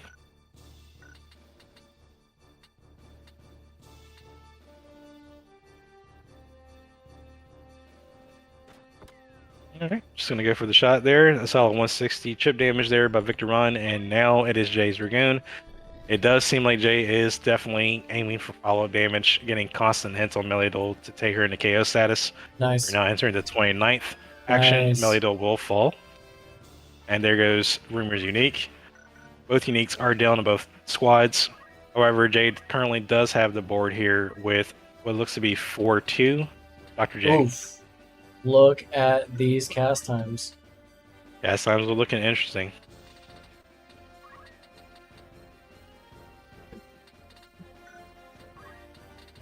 Definitely interesting. Okay. But I think the Dragoon has Reflect on him, so that's going to hard check. Yeah, it's going to hard check some of the spells that the Rumor is looking at trying to do, and that might work out very favorably. Did you catch the CT on Meliodol? I believe she's sitting at 92. Or 100. Was it 100? 100. 100. Oh, okay. Yeah, get her back. So you have a 1-turn raise. But that will tick. You need something that's instant. Yeah. So like if it ticks, it will reset Meliodol's CT gauge. Yeah. Yes. So I don't think that's He's going for it anyway. Yeah, he's going for. Yeah, I was gonna say I don't think he should have looked more towards the Orator, but he might have been out of position to be able to do so either way. He might be thinking what we were thinking though in terms of getting that action, but yeah, her CT just reset, so yeah, now she's back to 32. So he did miss the window of opportunity to get her to get an instant action due to raise. She is alive though. How long we don't know. All right, Jay is planning the get my units back up play there, getting deleted back up in critical status. Down but not out.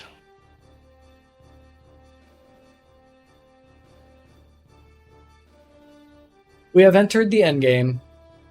Yeah, we are now at the 32nd act out of 40. This is losers round 2, game 2.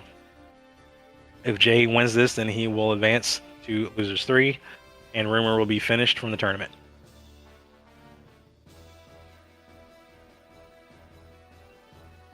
So Jay's eyeballing Rumor's White Mage.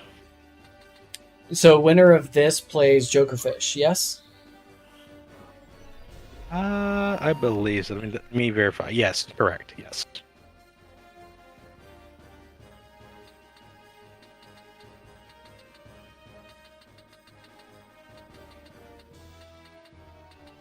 Actually, that is a good reminder. I'm going to just quick ping Joker just to make sure. I don't know if he's in the actually watching or not. But...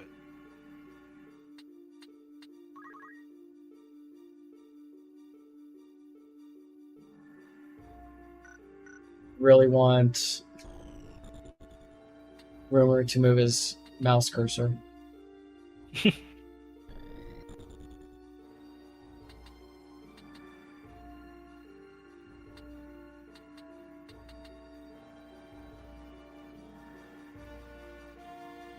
All right, we gotta have a judgment. Oh, that's crit.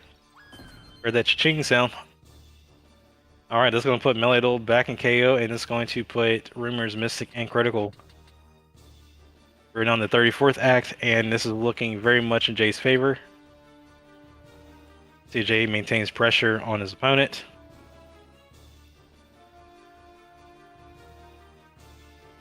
The end game clock is also winding down too, so there is still plenty of time to work with, but you definitely want to start looking at making some more hasty decisions, just to make sure that you're not getting caught off guard by that 15-second reset. That is correct.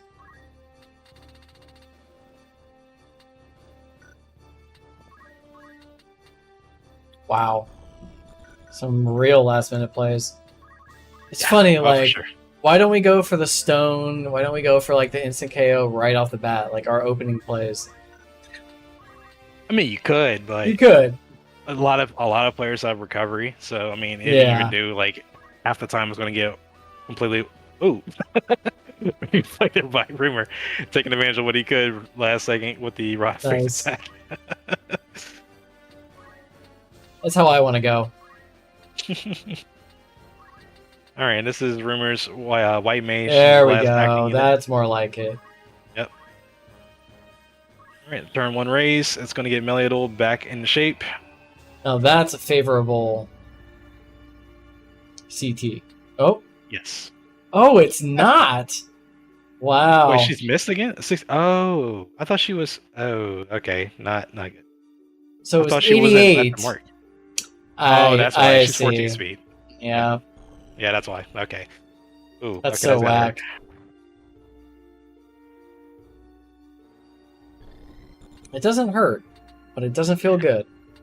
Yeah, it's definitely going to be a struggle here with the last four actions. It seems Here to we be go. mostly in favor of Jay. But Yeah. that has a really bad setup for St. Cross there. Yes, sir. And here it goes. Look to the sky. Down's the Mystic for sure. Meliodol gets her Fury. She gains another 2 PA there. But I do not believe it's going to be enough to really move the needle. I think Alright, the rest Jay's of the gonna go turn for is the going to finish. Jay. Yep. Yep, I believe so. There goes Meliodol. And Rumor is down to 1 unit. Jay is up 4 with Rumor 1 remaining. Here comes Crushing Blow. And that is That's a that. GG. All right, and with that being said, Rumor is finished from the tournament. Jay will advance to round 3. GG, fellas. GG. GG's indeed.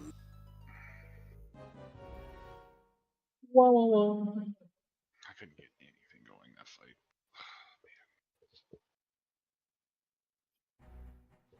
Good stuff, fellas. Good stuff. Well, it's time, 34 minutes. On the bright side, Rumor, you may have your life back. Yeah. I'm stuck to my chair for another. Yeah. More or less. Yeah, More or less. Feel free to empty out your bedpan. Yeah. Definitely not I'm bad actually either. gonna go pee real quick. Yeah, let's Say- do say hi a to your quick family. intermission here, and let's take a quick 5-er and get transitions going on. And the next matchup will be Jokerfish versus Dr. J for losers round 3. So be back in a moment. Sounds good.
Alright, let's see. So Joker is the host. Dr. J. Just out of curiosity, is there a way to AI Yoshi's voice so that he's like talking to me like he's my dad? Oh, Just Oh, out of definitely. curiosity. Just that, yeah. out of For a curiosity. friend. I think there is an AI tech. We have to use all of the Tactics League videos to construct. You have to Um, train. You have to train the That's true. model. Yeah, that's true. Yeah. Now I'm joining. Hosting. Who is in charge of showing us their lovely stream? Should I be got you. Mr. It should be Mr. J. Oh, You know mine. which one? You J. Yeah, because Yeah. Joker's on Android. That's what I think. Yeah. It'd be easier. Mr. It'd be Dr. easier. J. You can look at my buttons. It's fine. I mean, I'm fine with it. I think it'd be kind of cool, honestly. But I have for seen your ease of buttons, and I am unimpressed. I was born with the buttons, dude. You merely I adopted mean, them. What's the map? The map Map is Gulland. Gulland. Going to the rooftops. Old Gulland. Gulland, Lionel Castle, and then Gal Glowtown. So, yeah. Hey, George Harris is saying, we can just use a voice mod and, like a vocoder or auto tune. Ooh, Yost singing. Ooh, That'd be powerful. mm. give me the chills. The technology might be too powerful for the common person like me. Maybe. We'll worry about that later. Let's go to the start. Let me just pick That's our the spawn real quick. Let's not worry about whether we should. Let's just worry about whether we can. You can rebuild him. We can make him strong. Exactly. We're going to start with Mr. Joker. Let's see. Main team should be Rafa, Strider, Halfman, Oni Slayer, and Ghost. Yep. Alrighty, thanks, sir. And Jay, you good? Yep. All right. Main team, combat mode, Dayspring, Victor Vaughn, Edgelord, and Remy Lebro. Mm-hmm. All right, thank you. Give me 1 second here before you proceed, Joker. Just plugging the stuff in. I still got some extra time on my timer. Okay. Good luck. Have fun. Good luck. Have fun. Good luck. Have fun. Chimichangas. Chimichangas. What? What chimichangas? Very, very Deadpool like. Give me some chimichangas. Get this. All right. There's some more timers that you guys can probably jump. Yeah. Feel free to go in and start. Mute and deafen, and good luck. Have fun. Good luck. Have fun. See you.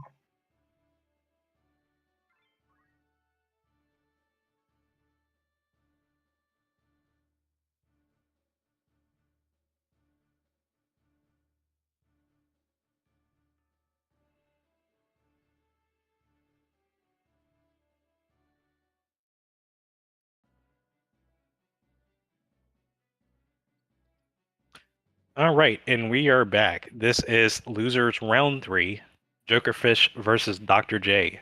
This is the match before the Grand Finals.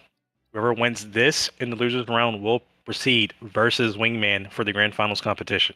It's going to be a very exciting matchup here, as both players, Jokerfish and Dr. J have been doing very well in tonight's performance. But even then, I'm also going to say everyone's been doing very well in the overall performance of the tournament. Very proud of everyone, how they've been enduring the gauntlet that is time and being patient with me and all the fun that's been going on. So big shout out to everyone there.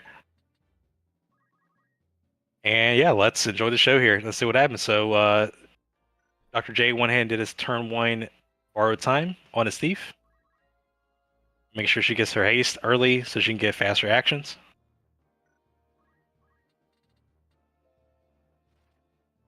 Mr. Mikey, are you still here? Yeah, I'm around.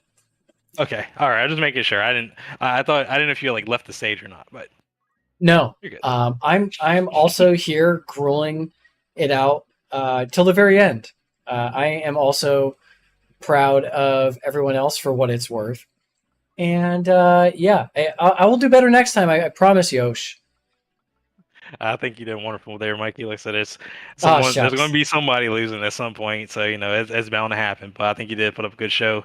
Good. Either way you I look didn't at want it. to make it look like I just threw every match with a ragtag squad of misfits. So I'm glad it was at least entertaining. I did get some good plays in. Yeah. There was, I would say that the plays that really like made me feel the best were the geomancy plays. Yeah, I mean, honestly, the Those are the geomancy most plays is like a memorable. Mikey special. Yeah, those It are Mikey is. special, man. It really is. Yeah. So Like, I think moving forward, I'm just going to lean into that, and I'm going to go all geomancers. seriously, you could do a whole squad of I Ooh, that's rough, man. know it sounds brutal. Yeah, I mean, it is. I mean, Just think like about how many imagine. chances you have to get status effects off. It's right. Well, not just that, but like just imagine a whole squad of average fighters. True. No one particularly strong, but not particularly weak either. Yeah. Oh, yeah, very, very beige, very vanilla. I'd be 100% down to see that. I know, me Very much too. I want to do that. Like, maybe someone will want to play a game when this tournament's done. I can test that out. Not like it. Maybe. You looks like you probably will, Yosh. I was looking at what Wingman said in the chat. So Joker's Rafa is going to do a turn 1 bulwark, which is going to apply defending status to nearby allies, doubling their evasion until their next act. And he also shifted over his Rafa slightly towards the middle of the map. And looks like Joker's going to follow up with a Hystasia from his Time Mage as we shift over now to Jay's Dark Knight.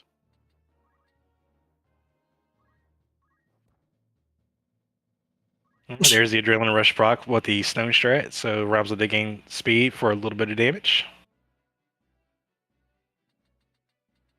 Stone is OP. It's Stone too is very good. much OP. There's like no downside to using it. Just like this zero sugar ginger ale I love drinking. No caffeine, no sugar, 0 calories. That's Stone. That's throw Stone for you. Oh, okay. Joker's going to go ahead and do a Kiyomori on his Rafa, who had initial Protect Shell. That's going to up her Protect Shell uptime now. Interesting play there by Joker to make sure she is definitely sturdy for later fights. That was an interesting play. I think Masamune would have delivered more value. There's a jump there by Dr. J. Dr. You said Jump. you said Masamune would provide more value? Yeah, like he doesn't have to worry about healing from, well, like the haste show was going to go off, and that reflect doesn't matter there.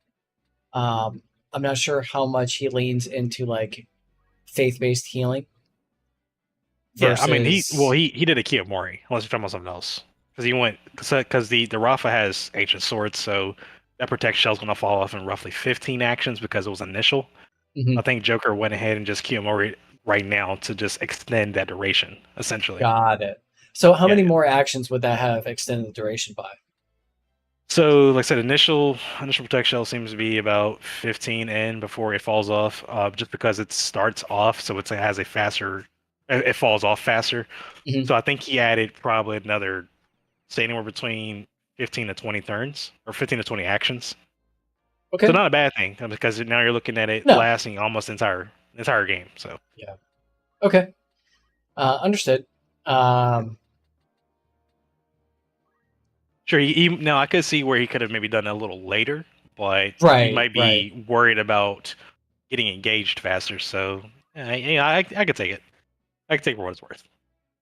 But also, like, he's not facing down any faith-based casters, so I don't see how Reflect can help him mitigate anything. Oh no, he didn't cast Reflect. It was Kiyomori. No, that's what I mean. Just I'm starting to come around to Masamune as an opening action, because Okay. Reflect, I think, has more.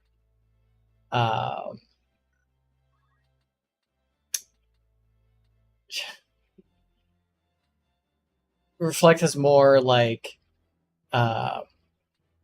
utility Yes. than especially- than what we give it credit for, I think. Yes, especially in the increased usage of mystics and time magics, Lord, there's a lot of skills that can be reflected.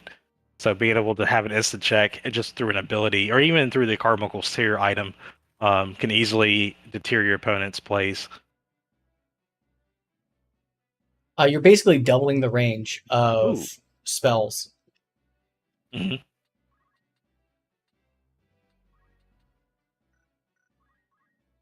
Yeah, I mean, yeah, you could definitely use it for that too, if you can get the range right.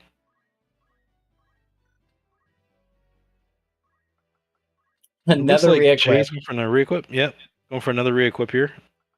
Maybe something he's kind of glancing at in the future that he wants to try to check for.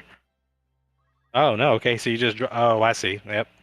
You switched the curse ring out for Hermes Shoe so you can take advantage of this haste that was firing next turn. Nice.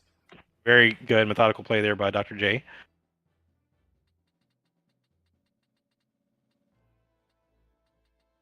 And now we're shifting over to Jokerfish's Mystic. Oh man, this was such a long day. we're almost home though. All right, looks like Joker's going to go ahead and advance his Mystic towards the building. He's going to go for a through the building Kiku. Solid hit there, but however, that auto potion will restore most of the damage taken. Perfect.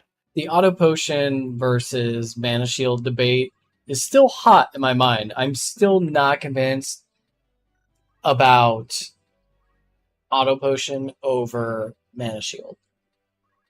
But I am starting to believe.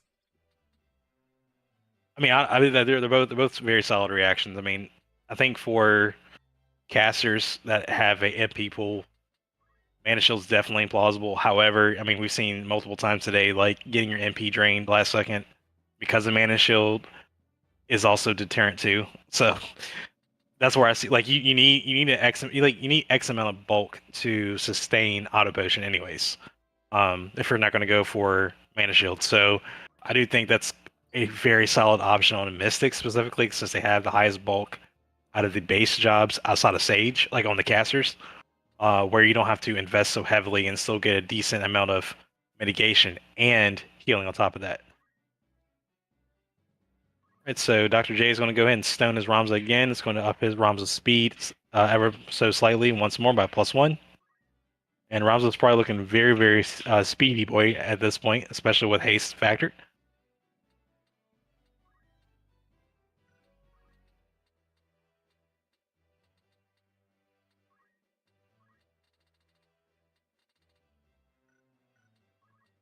And we're shifting gears over to Jay's Dayspring Thief.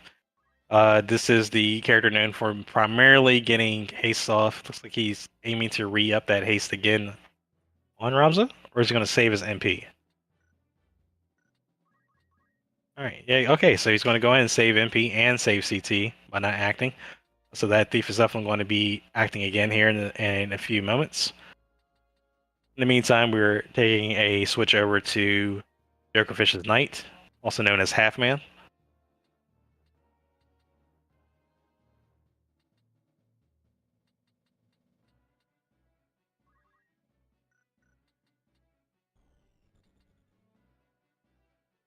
And Joker is going to advance his Knight all the way beside Jay's Dragoon. Going to go for the same crossplay here.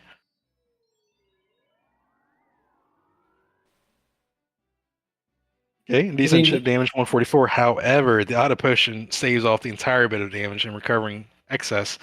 So not really much advantageous play there overall by Joker's Half Man.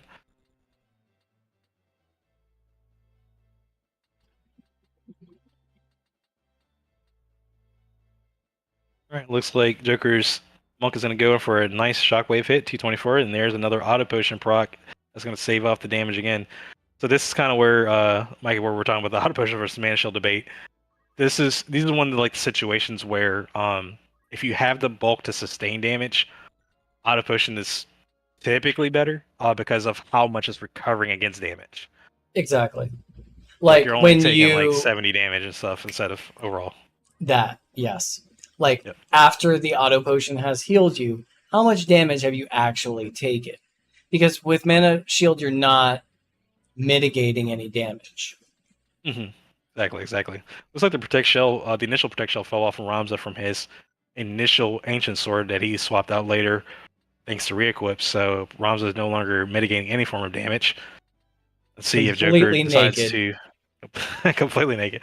Let's see if Joker decides to capitalize on that, or if he's going to play it cautiously. We are entering the 21st action of the game win and losers round 3. Joker is going to re-up barrier here, so that's going to provide protect shell on his Rafa. It should only hit Rafa though, because she's the only one that's not running protect shell gear.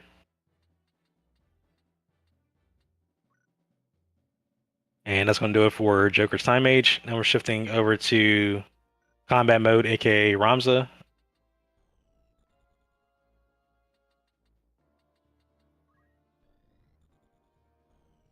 Alright, looks like Jay is going all the way, thanks to Fly, which allows him to traverse any high obstacle at any leisure, or at his leisure. He's going to go for another re-equip. This is the third re-equip this game. A very interesting play there again. Let's see. So he's switching over to Save the Queen, so now he's getting Protect Shell and Regen. He's putting on Mirror Mail, which is giving him some defense against spells. Curse Ring, because he already has innate Protect Shell due to Save the Queen.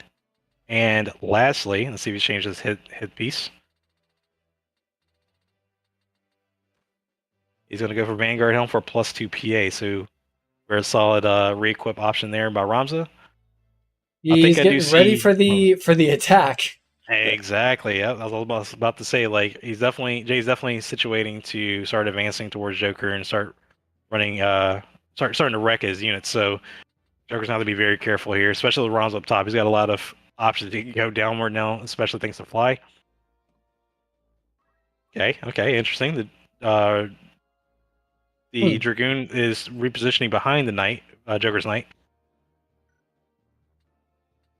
Been doing a jump check on CT to see if he's got an applicable jump there. It looks like he's going to go jump on top of Rafa here momentarily. And now we are back to Jay's Dayspring.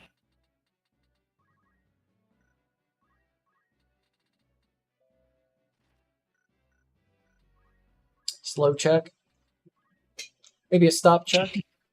Maybe. He has plenty of MP to do either or, so. Okay, he's going for definitely the insta-cast slow. 100% hit rate there, so that is going to slow down Joker's Knight. He loses his haste because they cancel each other out now. And that is going to do it for that. And looks like haste is naturally falling off.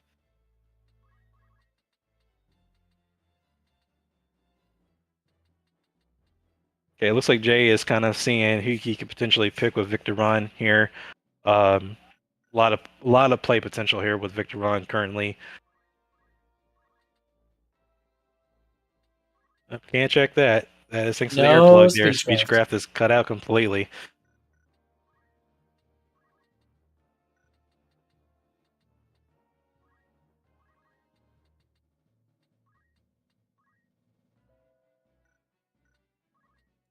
Yeah, I was saying last time we were spectating this map. This Goland? house really, Goland. This house, man, it's like not just a thorn in your side. It is the missing organs out of the hole in your side. You know, it can really ruin your day in terms of really? line of sight. Yeah, true. True. You know, you have to. It's just this humongous obstacle, and it's top of mind always.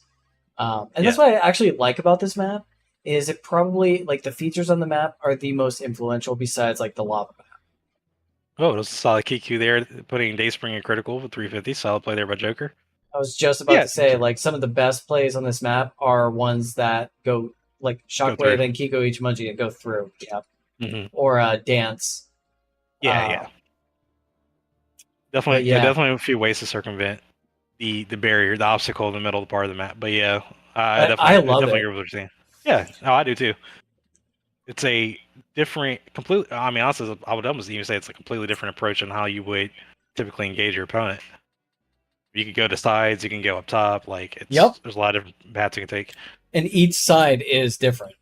Like Mhm. the wider open side with 3 tiles, and then the smaller side with 1 Ooh. tile.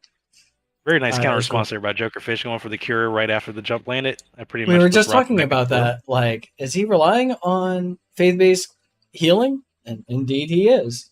Good to see. We don't It see is that good often. to see. I agree.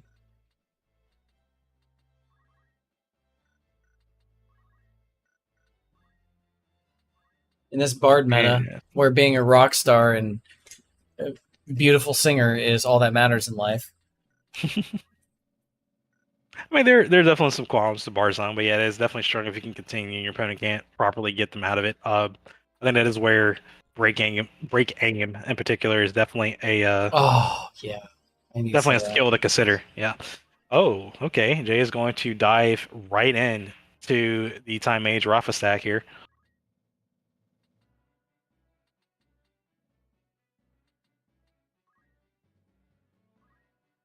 He's going to go for the Unholy unholy. sack. Solid hit there by Jay, a 380 in recoil. However, keep in mind Jay still has re-raise up on the Ramza. That's maybe something that Joker might need to take note of if his Rafa survives. You can use Sky Mantra to actually disable the re-raise or even the haste on Ramza, thanks to the changes to the Sky Mantra skill set. So there's definitely still plenty of play and plenty of hope there on Joker's behalf, but that hit definitely stung. Yeah. That stung. Like an entire beehive like coming out to get you. Like we need to carry you over to the hospital quick. Here That is Dr. EpiPen. J with that 3 HP thief that we've all come to love.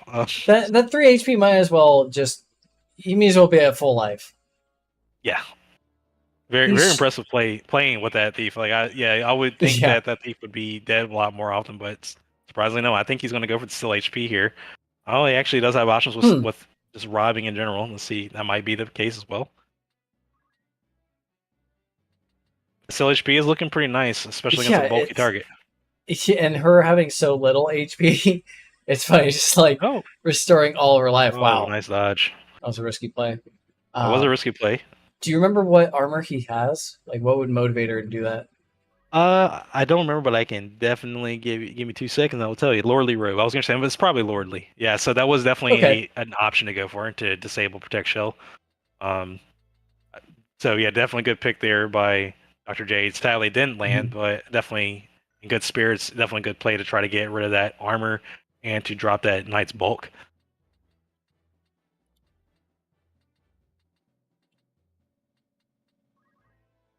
Okay, it's Joker's Monk's turn. Yes, Mr. Strider.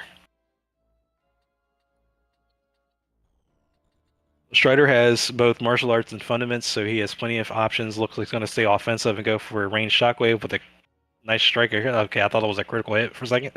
Still, 224 is very respectful for her range damage. He's going to reposition his monk out of sight. Now, this is the character I'm definitely eyeballing here because there are many plays that Rafa can make right now. He can utilize St. Cross. He can also even utilize Arts of War if he needs to in terms of Rin stats. Looks like he's going to go for the Adamantine Blade. That is a nice nuke there by Rafa. And just enough.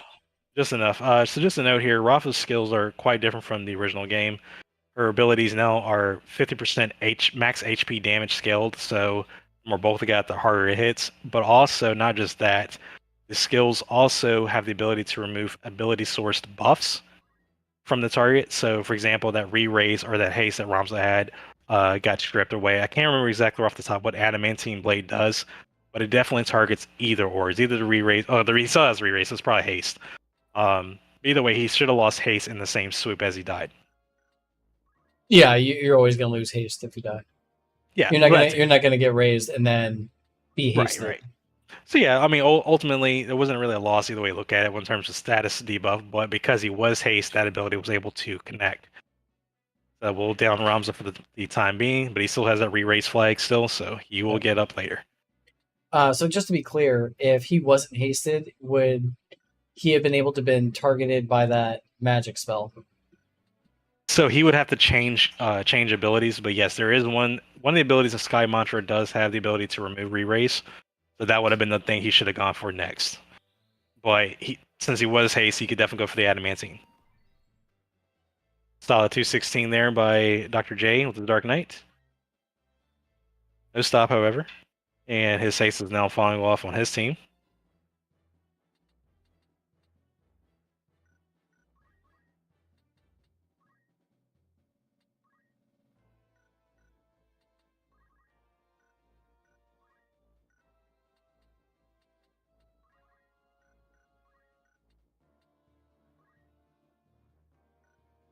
All right, let's see what Okay. Dr. J's Victor Vaughn is going to be up to. Yeah, we got some interesting possibilities here. I believe that is in order with items. So Yes, it is. she Yep. could bring Thief back to full health. Mhm. She could shoot the Time Mage. Good shoot the Time Mage. Always a open option. But yeah, those are the immediate options that stick out to me. The Knight is earplugged, so Speechcraft is ineffective. But yeah, Right. there are plenty of routes he can go. It looks like Dr. J is eyeballing getting directly below the Thief because items has no vert check. So you could technically toss an X-Pot up there to that Thief if he wants. It looks like that seems to be the case. Anyways, yep, he's going for it. Yes. Keeping that Thief pesky and alive is definitely a good idea. She's able to still check that Knight pretty handily.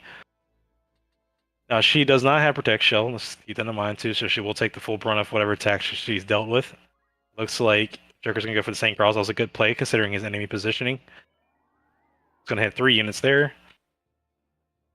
Oh, that's right. The Dark Knight has Chaos Bringer. So the Chaos Bringer actually negates Holy Element damage, so that did not do anything to the bummer. Dark Knight.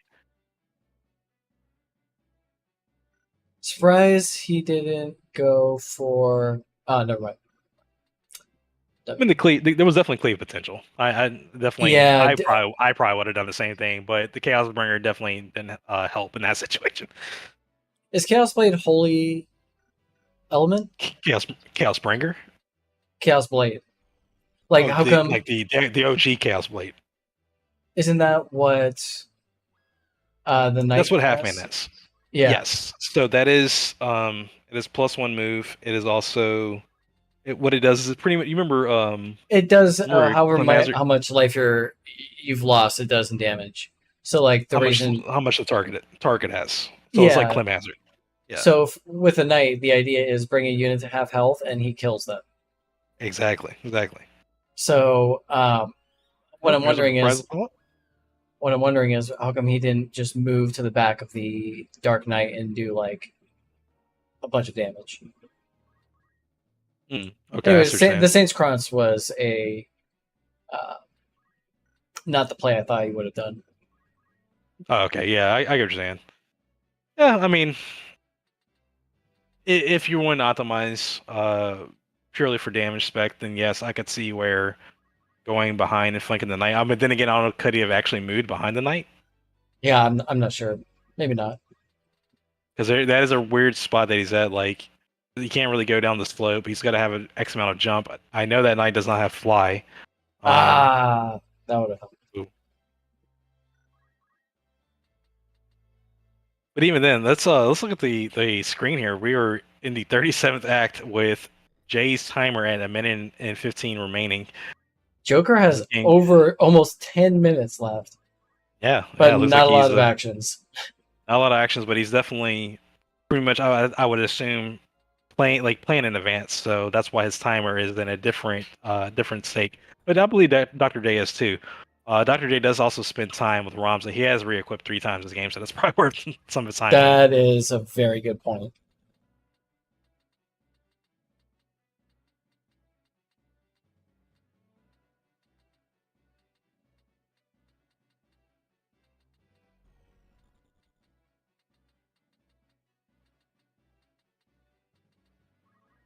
Man.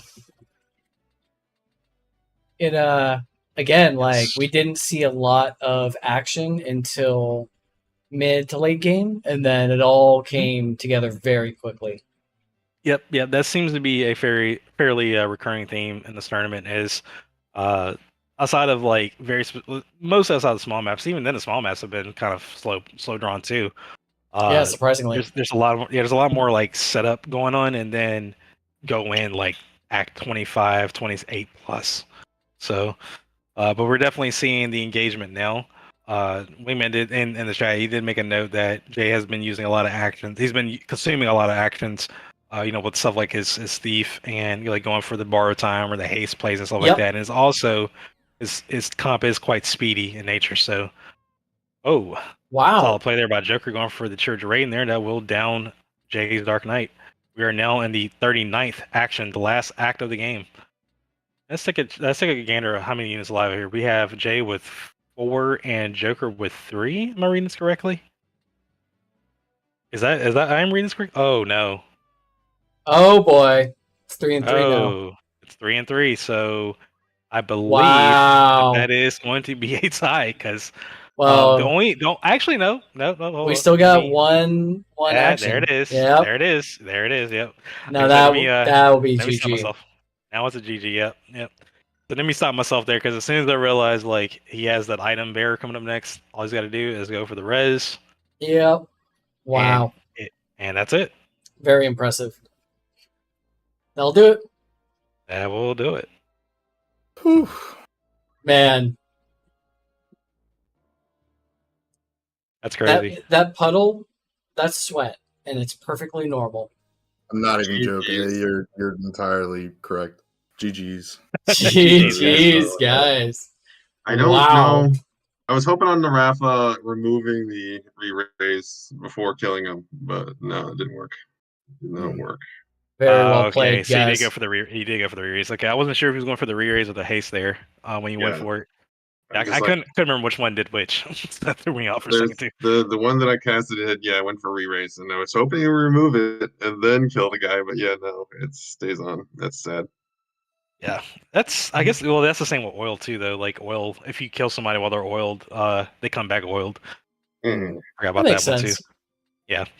Nonetheless, GG's to you both. Let's go Mhm. ahead and move over to second game, which is Lionel Castle Oratory. I'm a Jonah.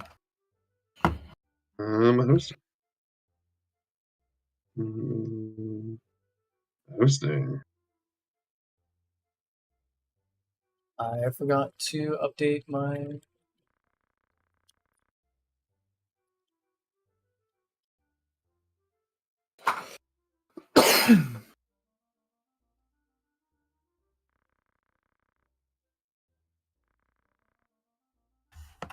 Sixth match of the day. My God.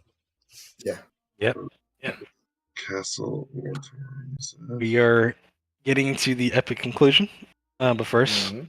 The Yep. sweatiest See- conclusion.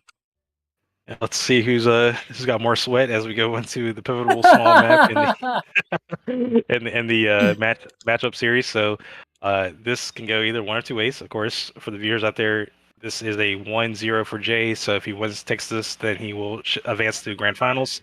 Or if Joker wins, then it is a 1-1, and then we go into game 3. Mhm. I just Let want. me go ahead. Oh, go Sorry, ahead. What's up? No, you go ahead, Yosh. It's more important. I was going to go and start roster verification if everybody's ready. Yeah. All right, so we're going to start with Joker. Since this is game 2, you're free to swap in reserves. Would you like to do so? Yeah. I'm Alright. swapping out my time mage for my archer and Rafa for my robot.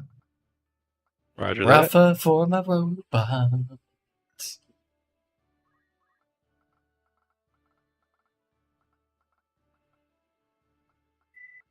It's Rafa and my robot. Right, thank you, sir. And now switching over to Dr. J. Would you like to make any swaps?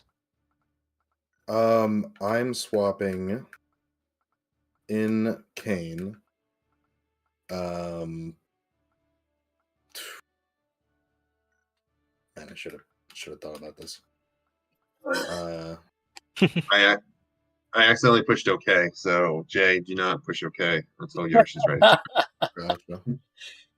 We're all professionals here. Okay. You say you're swapping Kane for who?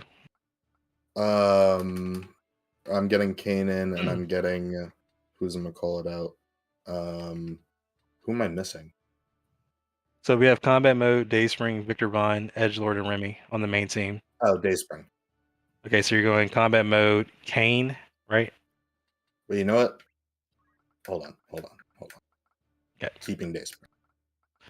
Keeping Dayspring. Okay. Keeping Dayspring. So I don't think I'm switching anything actually. Okay, so you're in the main team as is. Combat mode, Dayspring, Victor Von, Edgelord, and Remy. Yes.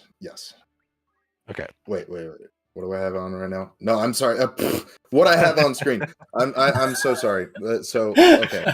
Okay, so Okay. Kane. So you swapped Kane out for Remy, Correct. or correct, excuse me, correct. swapped Remy out Swap for Kane. That's Kane for yeah. yeah. I got you. No worries. Dark All right, Knight, so I'm just- Dragoon, or sorry, yeah, Knight and Dragoon are switching fun. So, oh my god. you're good. No worries. It's been a long day. It Yeah. has definitely been a long day. So I got all that situated. So Jay, when you're ready, go ahead and start. You guys go ahead and mute and deafen, and good luck. Have fun. Like have fun. Feel like have fun, guys.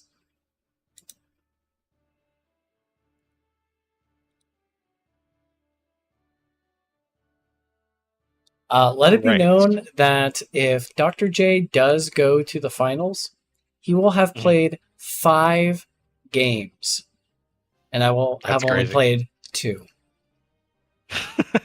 Yeah, that's the loser's grind, man. Jesus. So, Dr. J, you are an inspiration, man. Alfarello, yeah, that is pretty wild. That's a lot of matches go through in a single day, and we're not even done yet.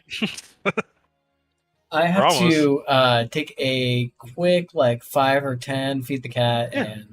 and do other life stuff. But I will be back. Hmm? Yoshinja, make us proud. I don't With the know. expert commentating, that is. You got this. I'm trying. The throat's getting weak. We'll see what happens. Though. Yeah, it's good. Oh, you're good. You're good. Yeah, go take care of what you need to. All right, so let's see. Turn 1, Dayspring went ahead and did her. I believe that was a haste. Yes, it was a haste on Ramza. So Ramza is now going to proceed and do the usual turn 1 re-equip here.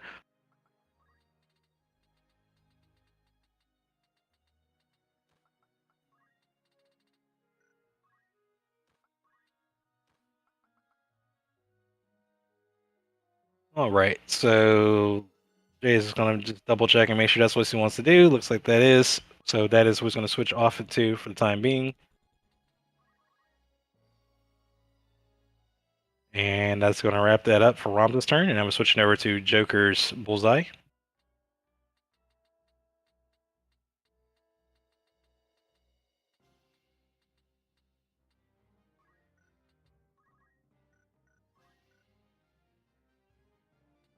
Okay. Bullseye is advancing towards the middle of the map. Looks like he's looking at dooming Ramza.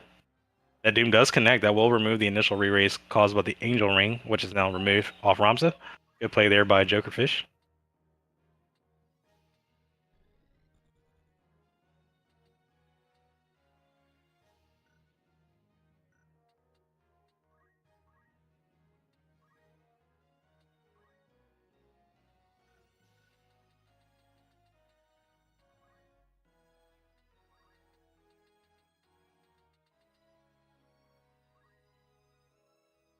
Right, and looks like Dr. J's going to advance Victor Von.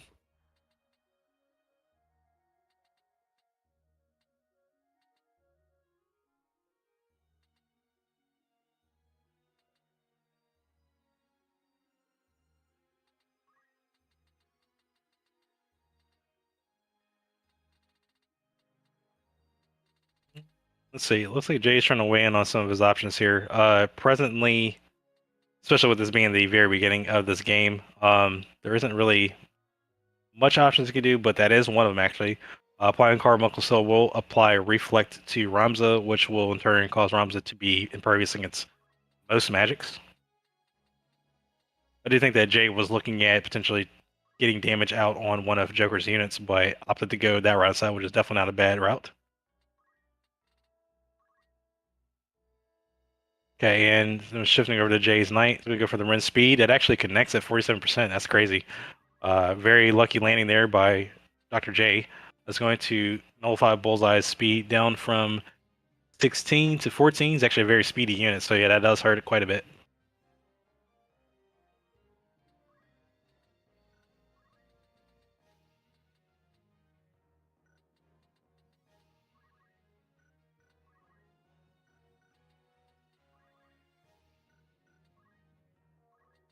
Okay, now it is Dr. J's Edgelord turn as Dark Knight.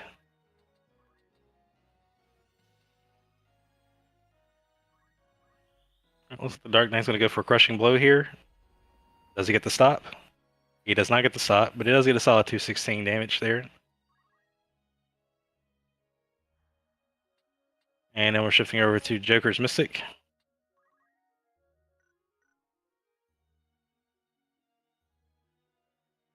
Alright, he's going to have his Mystic go ahead and immediately go for a Cheerage Raiden hit. It's going to hit both Dr. J's Knight and Dark Knight. Alright, pretty respectful 288 there. However, there are auto potions firing. Okay, that was one, so that took off most of the damage there for about 120. Either way, still a solid hit there, either way.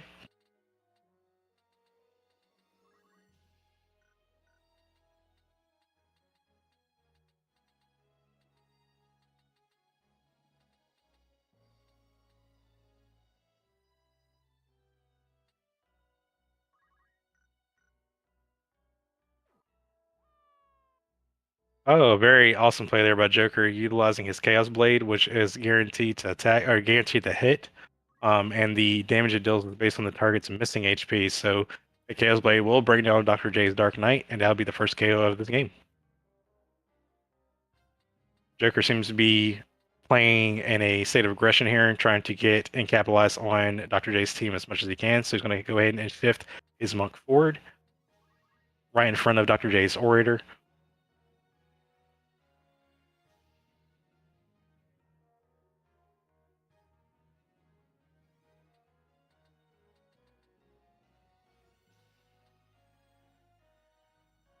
Alright, he's going to go for the Doomfist. Does it land? It actually connects. This is the first Doomfist we've seen all tournament that did connect. So double Doom against Dr. J. This is not looking good. This is also, I will give it to Joker, this is a good way to potentially counteract the amount of sustain and item bearers that Dr. J does have by simply taking advantage of their speed. He's effectively cutting down their amount of the actions they will get because they will die. Dr. J does have a couple of things he can do up his sleeve with Ramza thanks to re-equip, but still this is adding more and more pressure on Dr. J.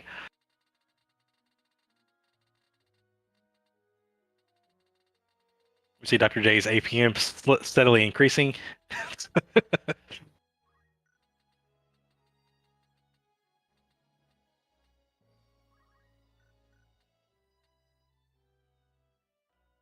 Alright, looks like Joker's going to go for Dispose with Construct, hitting the Orator for 340 Ignore Mitigation damage. She, however, will auto-potion some of that out, so either way, solid damage there by Construct.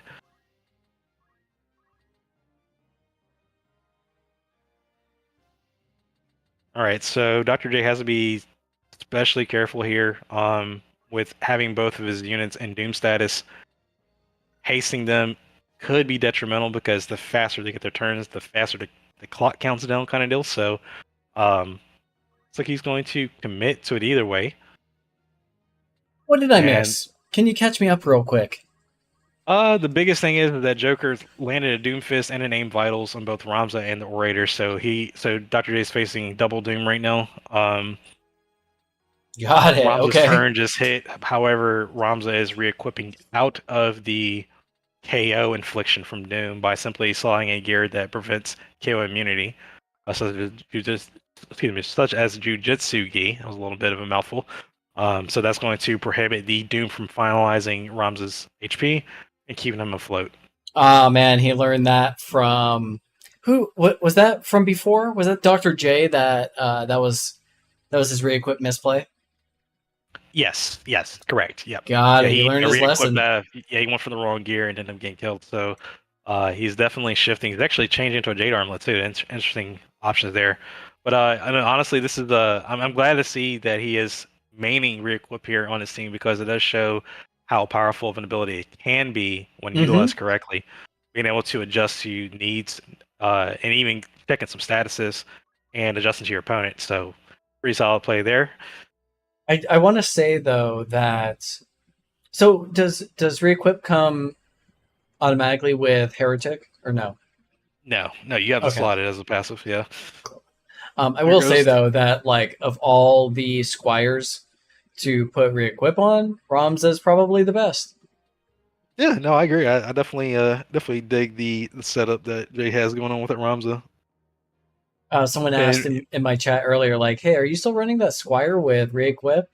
And I'm like, "Well, here's the thing, re-equip just not that impactful for me." And then here we are talking about like, well, Dr. J is really making re-equip work. I'm like, okay, maybe it is just me. I mean, I think a lot of it is just, you know, you having to really look at the landscape of gear that you have and being able to, like, I guess, look at the potential that re-equip has in the grand scheme of things. Like, just getting out of Doom, for example, which is what Jay has been commonly doing with re-equip, is a really great source. Losing your weapon, yeah, I think he got something stolen or broken earlier, and he just simply re-equipped into a new one, like things like that. Like, that's where Yeah, the that was value me. really shines. Yeah, exactly. So, to answer Weeman's question, he says something about if you re-equip Angel Ring, do you get it back? No, and that is because Angel Ring is initial, so it's only applied at combat start or battle start. So if you take it off and try to put it on somebody else, you cannot get it. Okay, that's good to know. Yep, that is a partial safeguard as well, to avoid re-equipping everybody with things rings. But yes. No, I definitely, listen, I definitely dig the Angel Ring re-equip specifically. I told Jay even when he first, I think it was doing like a game one day, and he had like, "Hey, yo, you gotta check this out." So I'm like, "What's up?" And he's like, "Look at this," and I was like, "Oh, you know, honestly, I'm surprised no one's done that yet." And I think it's just because it's just one of those things that you just don't really.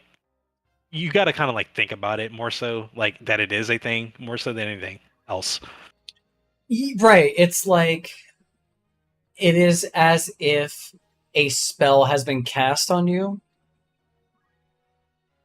but the source of that cast is the gear. Yes. Yeah. Yep.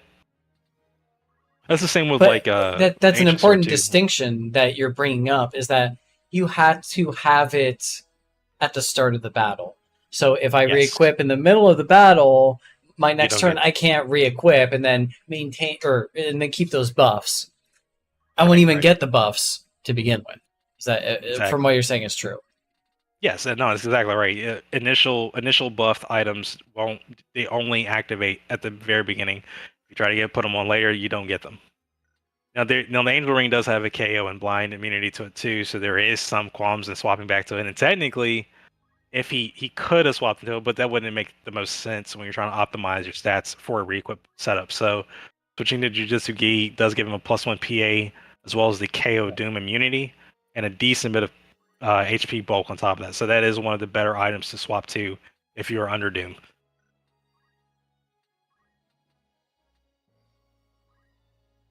And speaking of the Lady of the Hour, it is Day Springster. She's going to go ahead and sip another bar of time, increasing her CT fill rate. More than likely going to wait it out. Yep, just to make sure that she is going as fast as possible. There's that Doom fading there goes off. that Doom. Yep.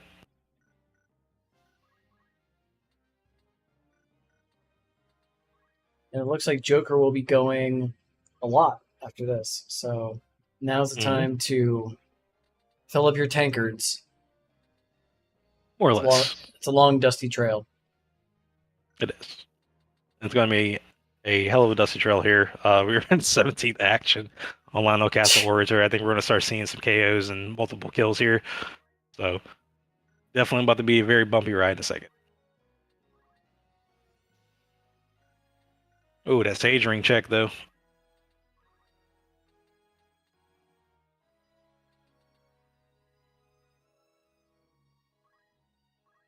All right. Oh, a critical strike there by the Sanguine Sword. Is that enough? That is enough to KO. That is very unfortunate for Jokerfish, as that critical hit will successfully get the KO on the monk. That is the. Let's just say it's the first down, but it's definitely up there. That was bad news for Jokerfish. Yeah.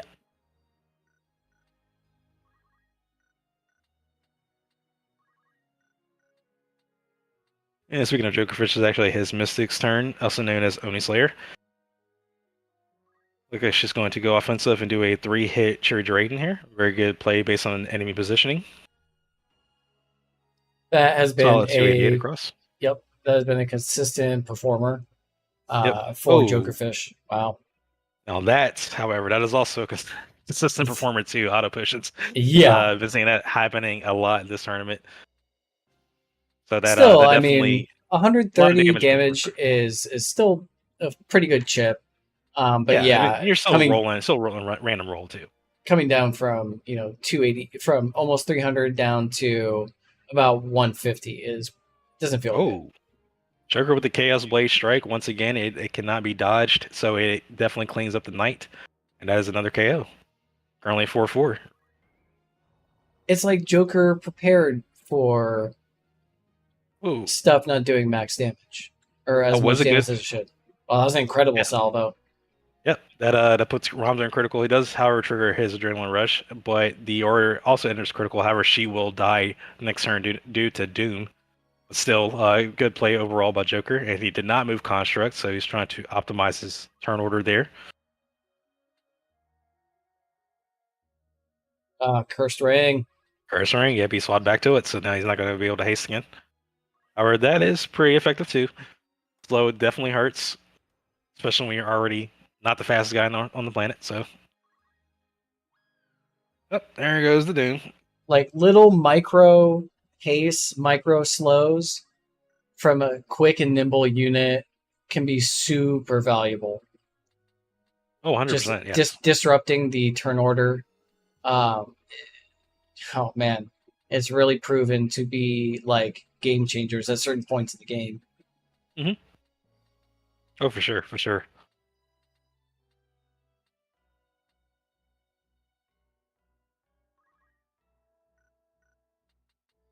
Who actually has active turn? Is it Bullseye? Archer? I can't tell. I can't see where he's at. Yeah, it is Archer. Okay. So I don't think it was gonna be Contra because he had just fired not too long ago. But yes, it is Bullseye's turn. Joker's team. Imagine he's going to want to just take somebody out somehow, but it really is. Just can't wait. Yeah, he's got a lot of options here. He could move Joker in for has Sonic a lot Boom. of time too. Although I don't think the time turn time issue. I don't think it's been an issue. Rumor had it a couple times. It was actually running the 15-second clock. I have noticed a lot of the games are winding down to like within like 2 minutes normally, at least by one player or less.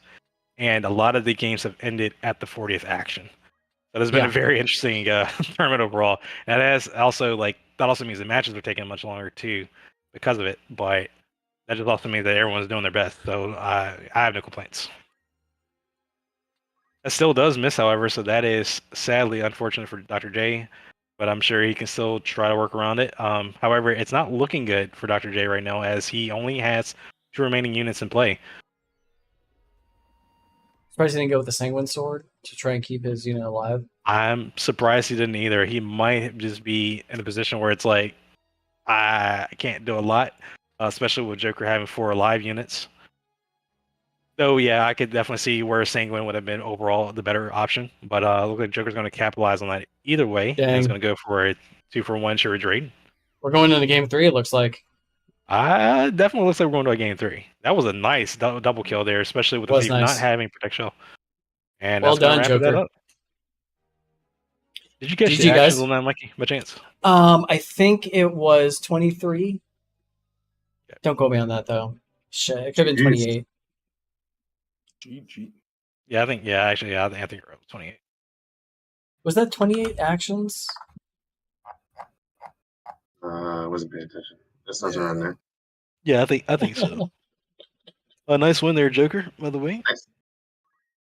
Very good stuff. Good stuff. And looks like we're pushing to a game 3, losers round 3. This is definitely the type of tactics I want to see. Everyone working as hard as they can to hang in there. Now it's either one of their games, as whoever wins this game advances to the grand finals.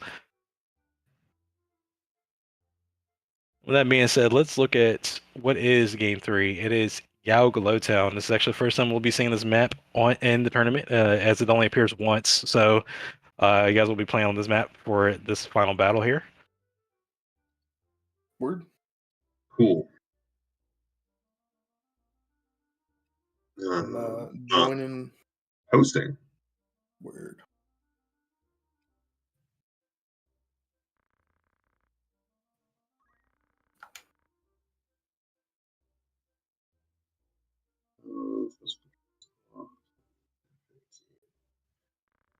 All right. A long day. Very long day indeed. Wife you need a stink eye. Oh yeah, I I was getting the stink starting. eye all day. Yeah, I was catching some of that too. So I'm there with you. I think we could have done the Jokerfish Wingman match at the same time as Mikey and Rumor. Yeah. I probably could have. Yeah, No. that would have Shoulda, saved a woulda, little bit. coulda. Shoulda, woulda, coulda. But now here we are. Next Let's weekend, go ahead. we'll try it again. I don't know about that. Let's go ahead and start the roster verification for Game 3. However, we're starting with Joker. This is Game 3, so you're free to swap units out. Would you like to swap? Same as last game. I'm swapping out the Time Mage and my Rafa. Roger this. We got Robo a Go-Go and Strider, Half-Man. If I can type. Oni Slayer and Bullseye, correct? Yeah. All right. And then Mr. J, any swaps? I'm going main roster. On main roster through and through. All right. That is combat mode, aka Ramza. Mhm. And then Dayspring, Victor Von, Edgelord, Yep. and last but not least, Remy LeBro. Yes, sir. All right. Good to go. You guys feel free to confirm. Make sure to mute deafen. Good luck, have fun. Good luck, have have fun. Good luck, have fun.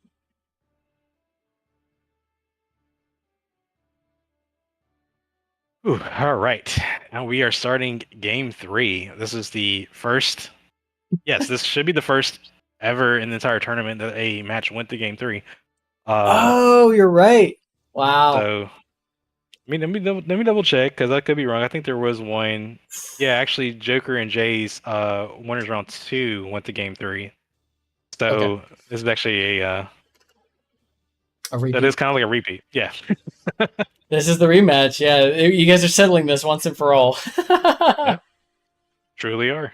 All right, let's see how it goes. Oh my god. Comes turn 1, Haste from Dayspring.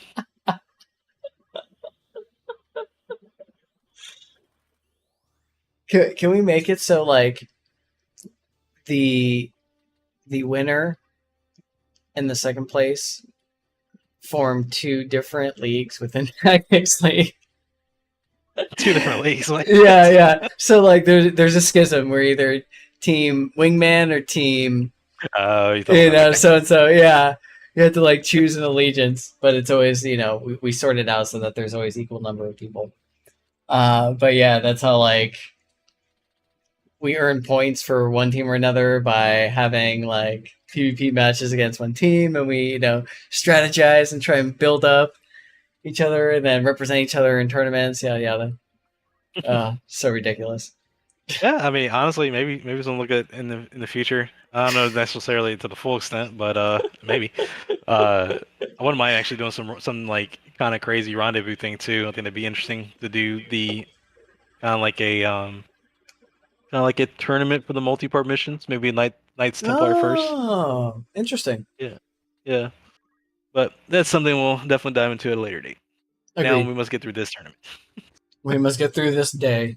Let's prove to the world that a tactics tournament was capable of being done with live people, not through AI, because this is definitely the first tournament that I know of and I believe is been done with multiple different people from around the world, thanks to the modernized efforts of technology and being able to use stuff like ZEROTIER and the PPSSPP emulator to connect to each other remotely. So we're definitely still making history here today. Feels good, man. Yeah. Big thanks to all the people who joined either my stream, Yoshinja's stream, or decided to just watch directly in the Discord. Really, it is our community that have kind of formed around this idea and this dream that have enabled us to do this. The that our channels grew, the more likely it was that our videos, whether they were the replays or instructional videos, got around to more people, got more people interested. And yes, we only have 5 participants, but even this event will reach even more people than what we've done already. Oh, And 100%. I think that this proof of concept will resonate. So yeah, again, like we couldn't have done it without everyone out there. So thank you first and foremost from me. Mhm. And For me you as know, well, I agree. and you know, I hope that we can continue to grow the community, but also like yes, we're sending the message to each other so that we can play together and have fun. But the ultimate goal would be for Square Enix to be like, oh, if maybe we should remix this game or remaster this game, and if we do, we should Online bring multiplayer? the multiplayer back. Yeah, yeah. Yeah, modernized like built-in multiplayer be a dream for sure. But They you can know, we do still it. got yeah, they definitely can do it. But you know, it's even for the time being, we have the comfort of knowing that we're able to do it right now, using modernized tools to do so. So You're absolutely right. We don't have to wait for anything. We don't have to dream. We don't have to hope. We can do it right now. don't let your dreams be dreams. Now to return to the match. Yeah. Let's see. I think it is I'm not crying. You're Construct crying. 8's I believe it's Construct 8's turn, if I'm not mistaken. Ooh, that rhymes with looking pretty spicy on the speed. I know that's also mostly gear related there. That's like a +4 speed bonus, at least actually +5, counting Balmung. So pretty fast there, but he'll probably end up going for the re-equip later, of course. Like Joker's going to advance this Construct 8 towards the middle of the map so he can get within at least this poser. Oh, okay. He's changing up to one boost. That is definitely a good option there for Joker, as what that's going to do is it's going to up Construct's speed from 12 to 14, allowing Construct to slowly compete with the natural high speed of Jay's team. And so that will effectively get more turns as we continue to this, through this game 3. Whoa. You gotta get behind him, buddy. I think the Was he skill looking for the play reaction? I was looking for reaction, which it was well, hold on. No. That Bullseye has first strike, so yeah, okay, yeah, I guess he was going for the move play. People, you 'Cause gotta remember, you gotta be right behind him. There is no diagonal behind. Yes. I've caught myself doing that a couple times too. So yeah, it's super important that you get the back. I mean, ideally you just go for the back, right? The back shot through the stone, you pretty much guarantee the push. Mm-hmm. Well, but that's the thing is like the back arc isn't really an arc as much as it is just a straight line. Yeah. I mean, I know that's not true and I'm being hyperbolic, but like if you treat it as such, then you will always hit the back. Yeah, I could agree with that. So that was a KO there by Dr. J against the monk. Jokerfish was trying to stone his archer, his bullseye, out of position from the jump. However, due to the positioning of the throw stone, it did not knock back, or excuse me, rather knock forward the archer. So the archer did meet the fate and the demise of the jump. That's going to be a KO there for Dr. J. Did the stone do enough damage to KO the archer, or would that have just KO'd him no matter what?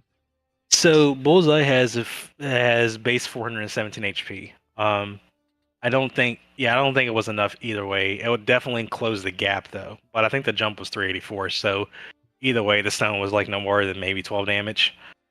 I think it did do just enough to like if he didn't stone him, it would have put the archer into critical, but because he threw a stone, I think it was enough to like break that threshold for the jump to have killed him.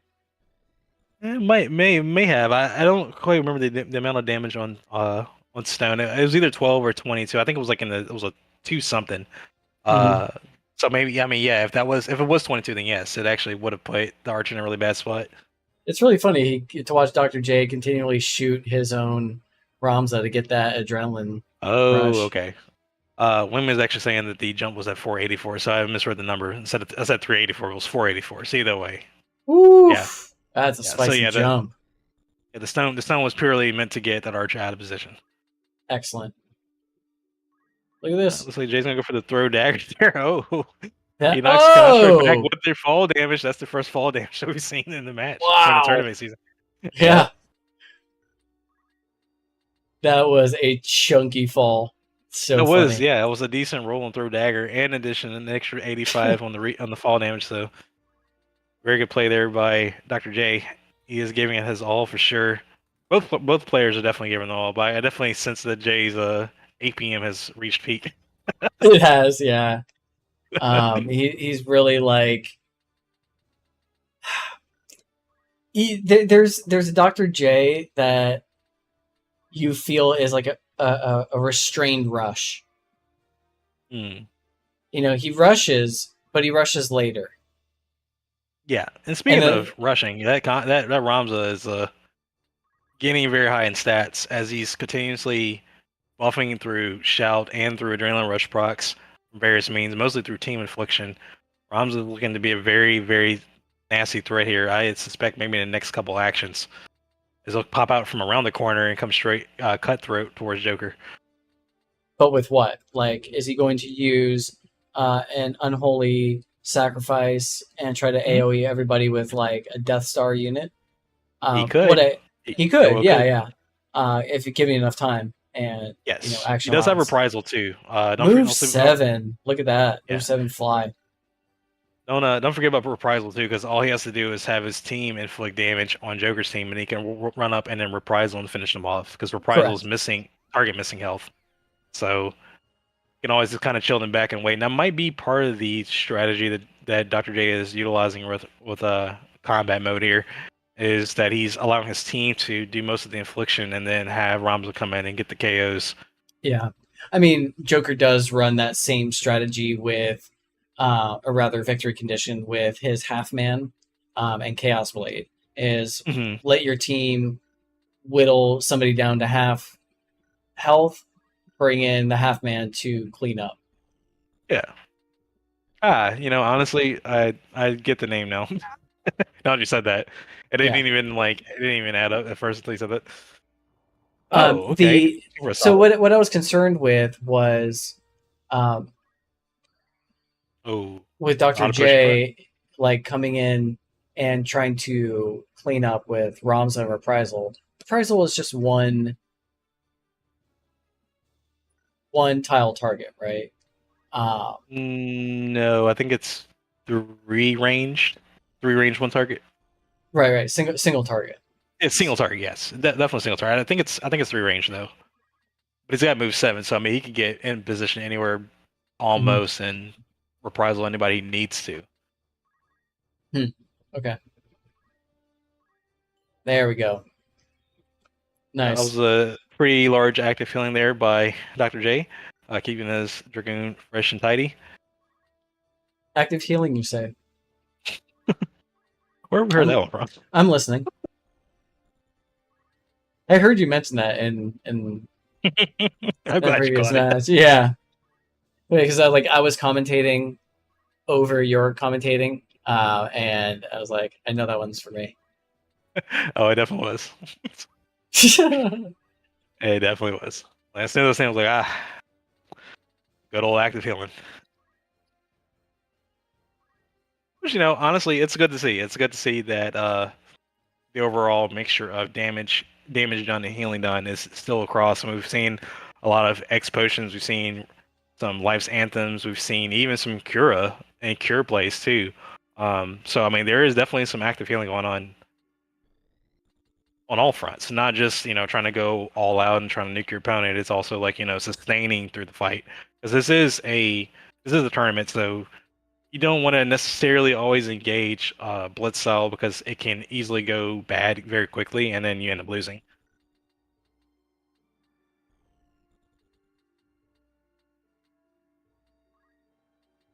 All right, looks like it is Joker's half man's turn. It is. quite a bit of mobility on his hands, so it looks like he's positioning for Construct. Are we seeing an Elixir play? Okay, he's going for the X Potion. It's nice. You know what I Yeah, don't very nice. see is, speaking of Elixir, and it's funny that you use that, is no one ever refills Construct 8's MP. Yes, it is rare. Which And, I like- kind of suspect was going to be the case even with Boost. It's like it's not something you're going to always see happen. Right, especially with Boost.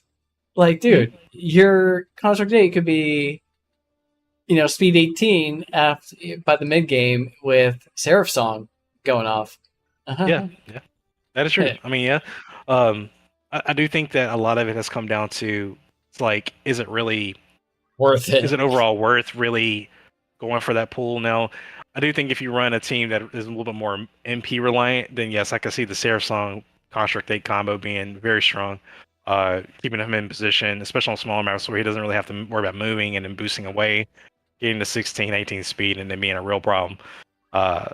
But yeah, I do think that most players are aiming more towards, if I get the boost off, cool, but I think it's more important to get Dispose of Salvo off Mm-hmm. and try to capitalize on getting as much damage out where it can. Because, 204 on like 3 units with Salvo is a pretty decent amount of total damage. Or disposing 340 8 range away is also another decent amount of damage. So I think yeah, definitely. I think with the splash damage, it would be more intimidating if 204 HP wasn't so easy to group heal. Like, have a splash heal of that, whether it's Bard, Morisame, or a High Faith Cura. Oh, a very interesting tailwind. That was a tailwind play there by Dr. J on his Saw that. Dragoon up in speed. First one we've seen. That is the first one. And Dr. J has been running his Dragoon with 12 speed. Mhm. Like, he's made no attempts to like raise that speed from 12 to 13, which is such an important threshold. It is. But I've noticed that this Dragoon, obviously has been capitalizing on a lot of jump plays too, but he's been playing his Dragoon in a certain way where it's more back road or mid road than anything to make sure he's in range for throw items. Correct. If he needs it. Totally. So he's taking advantage of the natural range that the Dragoon does have through jump, but then also keeping him at bay to where he's not always in the front line, so someone who needs it can get the help they need. So I think that's a pretty tactful play there by Jay in terms of his Dragoon. But because that Dragoon has been either jumping on someone's head or has been throwing an X-Pod or an Elixir, but he's been doing something like every turn, it seems. Yeah, he's delivering a lot of value. Yeah, saw that Doom. That was a very good play. Yes, it was. Unfortunately, that's like the only member on his team that isn't hasted. Mm-hmm. Yep. But I would recommend anyone with fundaments to get over there to the hasted units and get some frenzy checking that. Like, for real. Yeah, that's like, I didn't see any haste in my games. I was the only one using haste in my games, and just waiting for someone for Rico to just go up to him and frenzy him and wail on them. But that opportunity never presented itself. It was really surprising. Yep. Yeah, I do think that we've discussed this before, obviously off stream and stuff, but haste is strong, but it's not always a necessity. It's not a necessity. It's like it's good to have, but it's like you can easily win games without it. Like, it's just really going to come down to how you play around if your opponent is, especially if they are hasting. Just being extra cautious, especially like a team like this that Jay's running, where he's running a lot of high speed. Haste is even more stronger because it's just capitalizing on their base speed. But once again, you can still beat that. So no, totally. I think that you've tuned haste properly. It doesn't last as long. It's impossible to have it initially. The initial or the instant cast haste is single target only, and you up to its MP cost. I feel like haste is in a perfect place for all those reasons, and that's why it doesn't feel like such a game changer. it feels like, Yeah. okay, I can get from one phase of the game to the next with maybe one more action than I would have had. And that's important. Yeah, no, it definitely is important. But it doesn't last the whole game anymore. You don't start off with, a virtually 24 speed. Mhm. So, yeah, I think it's in a good place. I do concur as well, sir. I do concur Thank as you. well. Oh, Where are you going with that, buddy? was that? I don't Okay, think that I was was about to intentional. say, yeah, I think he out AP'd himself there. He did. I've seen him do that a couple times. Yeah, it mashed on it, and then keep an eye on the preview there. It's But totally even then, natural, everyone. It happens to everybody. It's fine. yeah, it definitely happens. I've done it plenty of times myself. Um, either way, I don't think that play. I mean, it is a misplay, yes, but it doesn't really move the needle anywhere on Joker's favor currently. That is a solid Ooh. parry there by Joker's Mystic, Nice blocking with job. her pole. That was a very low percentage to hit, so I was surprised Dr. J went for that. I See am damage. too. Yeah, I really am too. I wonder if he was trying to reprisal out that Mystic. Maybe like try and get some damage on just enough to get her to get KO'd. Yeah. But we are in the 30th action, with no deaths across the board. So this is looking pretty spicy. Now I will say the Dark Knight has a Doom on him, so he is soon to fall over. But there aren't any active KOs, so Correct. I do think that this is going to be a nail biter, especially towards the end of the game. It's going to be probably a fight to see maybe one or two units as a difference. It's going to make or break. Yeah, oh, absolutely. It's going to be tough. Ooh, that one height. Nope, not enough. It's like that orator. She would have to stick her neck out to do damage to yeah. It's unfortunate. But yeah, she was gonna have to stick her neck out to get to that archer, and I don't know if that would have been worth, the counterattack risk. Yeah. All right, we are switched over to Jay's Dark Knight. His Doom countdown decremented by 1, so he is now. This is the Dark Knight's effectively last turn before he dies to Doom. So Dr. J is going to have to make a very conscious play here and try to make the most out of what he has. Looks like he's going to just go in and pop, which is really honestly the best play he probably can make right now. He's going to die anyways. He might as well just go in and go out with a bang. However, that Sage Ring is a big check to Unholy Sacrifice. So that's not going to be the option, I think, at this point. Oh, he's going to do it regardless. Okay. Yeah, he just wanted to kill the archer. Makes sense. Yeah. I guess the trade-off wouldn't matter because the monk was at full anyway, so it looks like, whatever. Still, that recoil damage is rough. He's probably like, all right, well, he's dead anyway. I have no way of bringing him back, and what's the point? Just wait till he dies and then try and go for the last minute revive. Yeah, I mean, Rico is Rico. I'm thinking about your guy. Not Rico. Remy. All Dragoons are Ricos and Remy's now, yeah. So Remy is in position, I believe, to do a throw Phoenix down. He might be one tile off, but either way, he's in a good spot regardless to res his fallen friend if he needs to. His poor friend. When the time comes, which that time is very soon. It is 9. Speaking of which, it is Robo Man's hour, Robo Agogo, Joker's Construct 8. And it looks like he has a lot of interesting options here, especially looking at CT. Actually, yes, he has a lot of different options he can play here. This actually could be something that he can capitalize on to win the game. Now, we are still early on, but this is one of them. Going to go ahead and just drop Ramza. That is going to cause Ramza to consume the re-raise, but he will come back later. Now we need him to capitalize even more so on his turn order.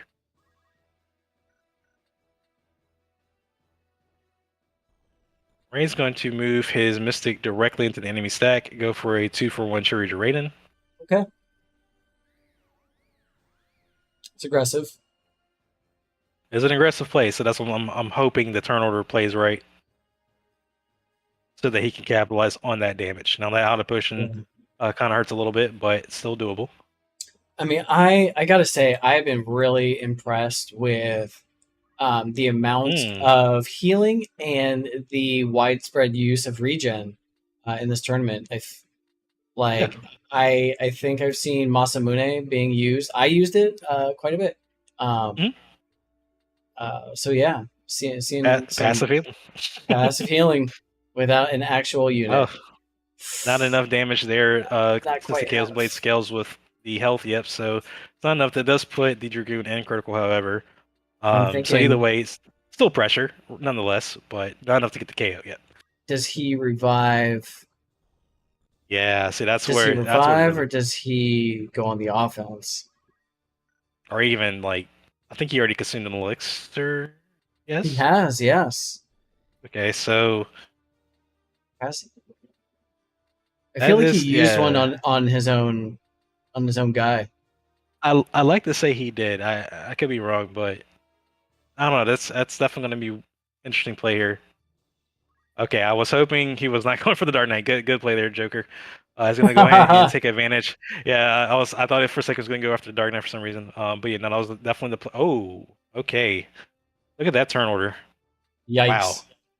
Okay, so if I'm reading this correctly, It's Dr. J has the all next Dr. 5 J. Yeah.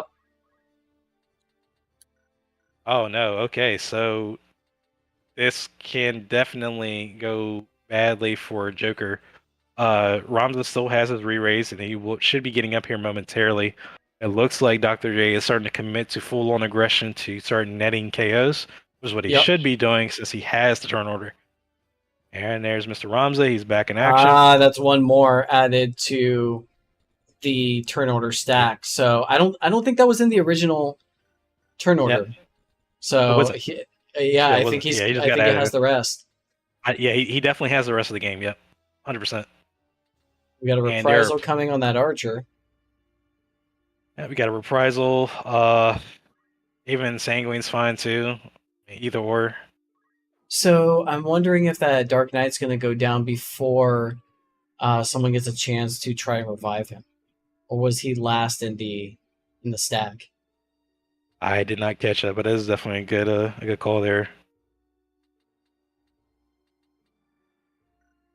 Oh man, this is down to the wire, folks. This is 37. He is last in the stack. Oh, this could man, go into okay. tiebreaker.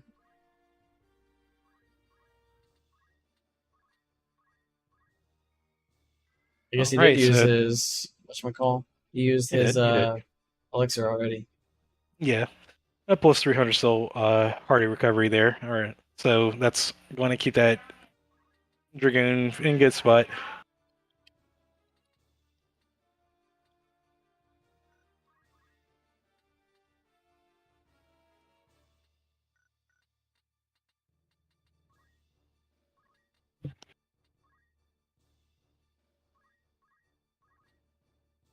Okay, so let's see here. The Dragoon's going to go ahead for a backside poke for a 308 solid hit. There goes the Dark Knight. It is now a 4-4. Oh, There's man. only 2 acts remaining. This is right on the wire. I think we are looking at. I do think we're looking at because he can't. So Dr. J has to do the axe. He can't wait it out because it's going to shift over to enemy control. So yeah, he's going to have to burn the remaining axe out. Are we really? I think we were about to go through a tiebreaker. Oh. I think he did that on accident. Yeah, I know. I'm not worried about it. But yeah, that's it. I don't think that Construct 8 can get a KO, if I'm not mistaken. I think he could pulverize. Can he get to the monk? Wait, no, that's his monk. Never mind. Oh, the Dark Knight died. No, the Dark Knight's dead. Yes. The Dark Knight's dead, so it's 4-4. I think Joker could win this. Joker's winning this right now. Joker won. Holy shit. Joker won. Dude, I threw so hard, dude. I can't believe I threw that. I literally, oh my god. Dr. J, wow. GG, guys. All I had to do was not act on the thief, and then I forgot about that because the Doom. Oh my god. If I didn't act with the thief, I won that. Oh my god. Yeah, that was Dude, close. We were having was- like a oh lot my of God, dude. I'm back and forth great. about like how that Doom was Yeah, going like to what play out. Yeah, for sure. Wow, Yeah, that was wild. we're trying to give you as much anxiety as possible. That's our goal. You guys are giving us anxiety. And I can't believe it. Oh my God. Well All right. played, both of you. Like, dude, that was a nail yeah, good biter. No, that was actually a thrown game. I'm sorry. Oh man. All right. Oh, Dr. I J. gotta die. I'm tilted. Oh, I had it after all Yeah. that stall. Oh my God. All I right. understand that though. Yeah, you've But, been an yeah, that was crazy. inspiration this entire tournament, man. Like, It's I literally loved the watching same you thing. play. Like, oh my God. All right. All right. I gotta dip. I gotta dip. it's all good, man. Appreciate you though. Jay, no. Nah. Well, I'm rooting for the both of you guys always. So yeah, man, that was really well earned victory for Jokerfish. Oh, 100% Joker. Good stuff. That was clutchy. Yeah, it was. I didn't really act as much during that game, so yeah. You didn't. Yeah, you really didn't. Yeah. It was. Jay took a lot of acts. Yeah. It was. His team pretty much outacts everything that I do. So, yeah, good game. Good game. Good game. All right. So it is approaching the 9 o'clock hour on Eastern time, 6 Pacific. Do you actually know what? Let me get Wingman in here too, because it's going to be a question we need to ask him as well. Let me get him in here. Okay, Wingman, you there? Yes. All right, so it is getting pretty late. Normally, the plan is to take a slight pause before we go into grand finals, but I will, if you guys want to go ahead and push your grand finals now, we can for sake of time, or do you want to take a quick pause? I've been paused for a long time. That's completely up to Joker. Yeah, no, he's So well, yeah, like if you pause need- as in sorry. like- oh, sorry. Go ahead. Like No, a you're quick fine. break. A quick break. Oh, no, I'm okay to keep going. You want to go in and get through? Okay. Yeah, I was All gonna right. say, if Nice. anything, you guys you've been playing a bunch of matches, so I understand. Yeah. You need to take a breather. Okay. I Well, would. let's. Yeah, it's been quite a bit. Who, Okay, so let's take who's seated we'll higher? take a quick couple minute intermission here as I transition stuff on my end.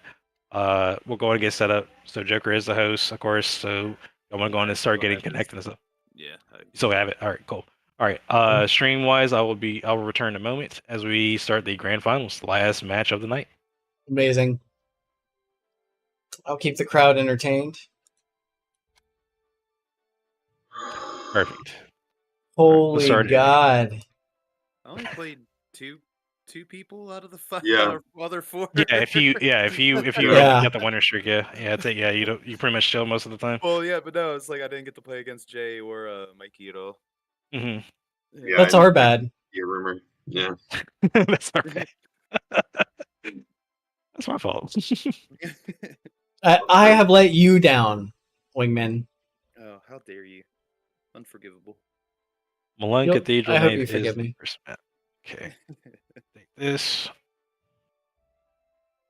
I'm hosting.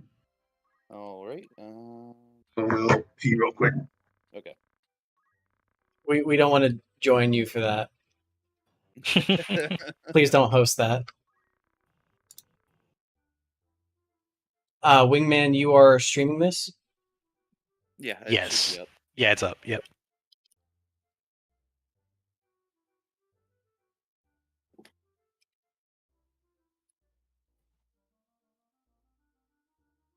Oh man. Whew. So What a sweaty, night. guys. So sweaty. Yeah. What a night. I am looking forward most of all to working my way up the PvP ladder, the ranked ladder. Yeah, that's something I'll definitely plan to invest into at a later point. So whoever At a wins later this going point. forward to the next tourney, they'll be the first seed. Yes, based on competitor points, correct. Okay. Yeah, because you'll have 500 points. First place, I think. Second is 400. So yeah, so if Joker takes the crown from you, then he will remain the host man for a while, and if you take it, then you will be the host man for whatever event happens next. The host wing. I'm hosting. Is that what's going on? Sure. Oh, you already did. Yeah, I already joined. Oh yeah, sure. No, I was saying whoever wins this gets the first seed. So like the next time there's a tournament, they'll be first seed host. Oh, okay. All right. I think I put in the right rules. Let me know. Time limit, special controls off, traps none. We're excuse me, good to go. Yeah.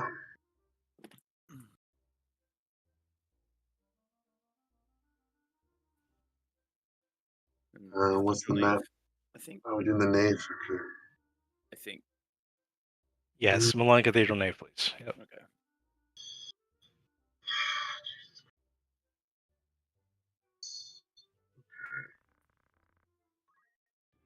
All right.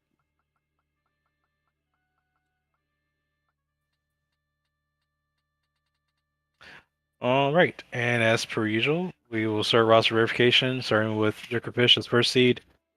Main team: Yeah. Rafa, Strider, Halfman, Oni Slayer, and Ghost. Yeah. All right, and Wingman, Construct 8, Why, Where, What, Sustain. Yep. All right, Strider. and give me a second GG, here. your bard sucks. I hate your bard. Yeah, he is a pain in the neck to kill. Sustain. Oh yeah. Sustain? Sustain was the worst. It's a real stain on my day. Can't spell sustain without stain. All right. You guys have been great. Good night. Good. All right, I'm gonna go ahead and hit you with the good luck, have fun. Good luck, have fun. good luck, fan. You can definitely please. And let's get the show on the road.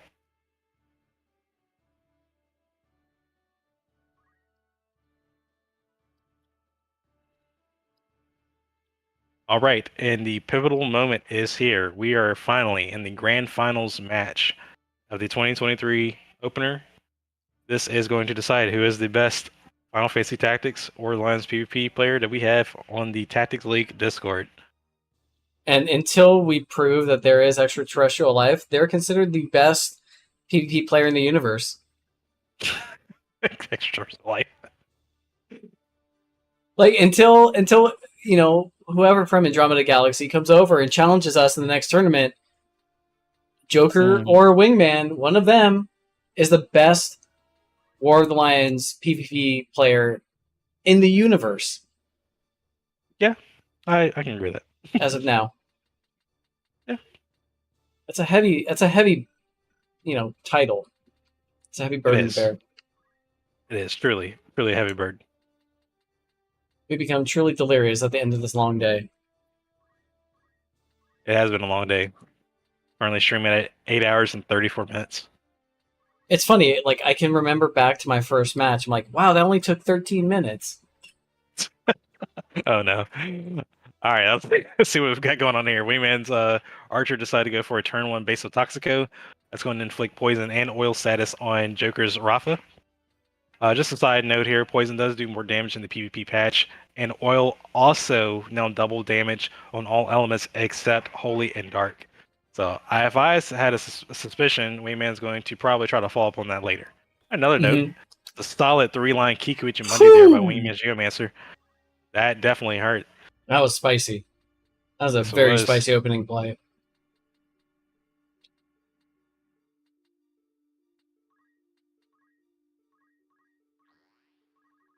Wingman's going to go ahead and focus on his monk. Potentially wait it out to save CT. See what he does.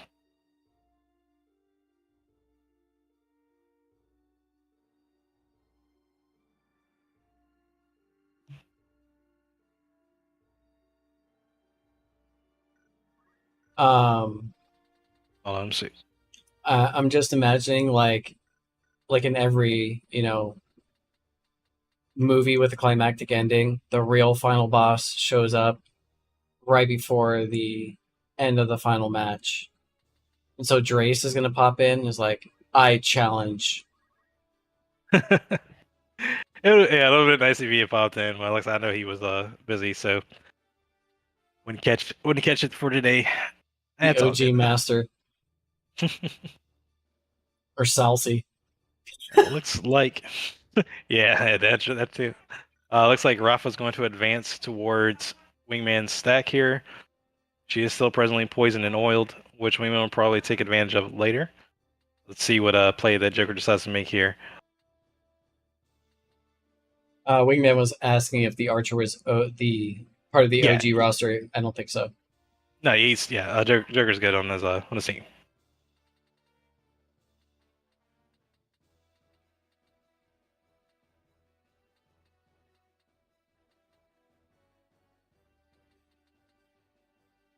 Okay, it looks like Joker is evaluating what play he wants to make here. Okay, interesting. He's going to go ahead and shift the Rafa forward, but then Bulwark and mid might have been a miscalculation there. I'm not sure. I mean, it doesn't. Fairly hard there for 161. Oof, it did. That's a lot. So I was suspecting if he was going to push, he's going to do a Celestial Void, but I'm not sure why he didn't. That's probably strange. Yeah.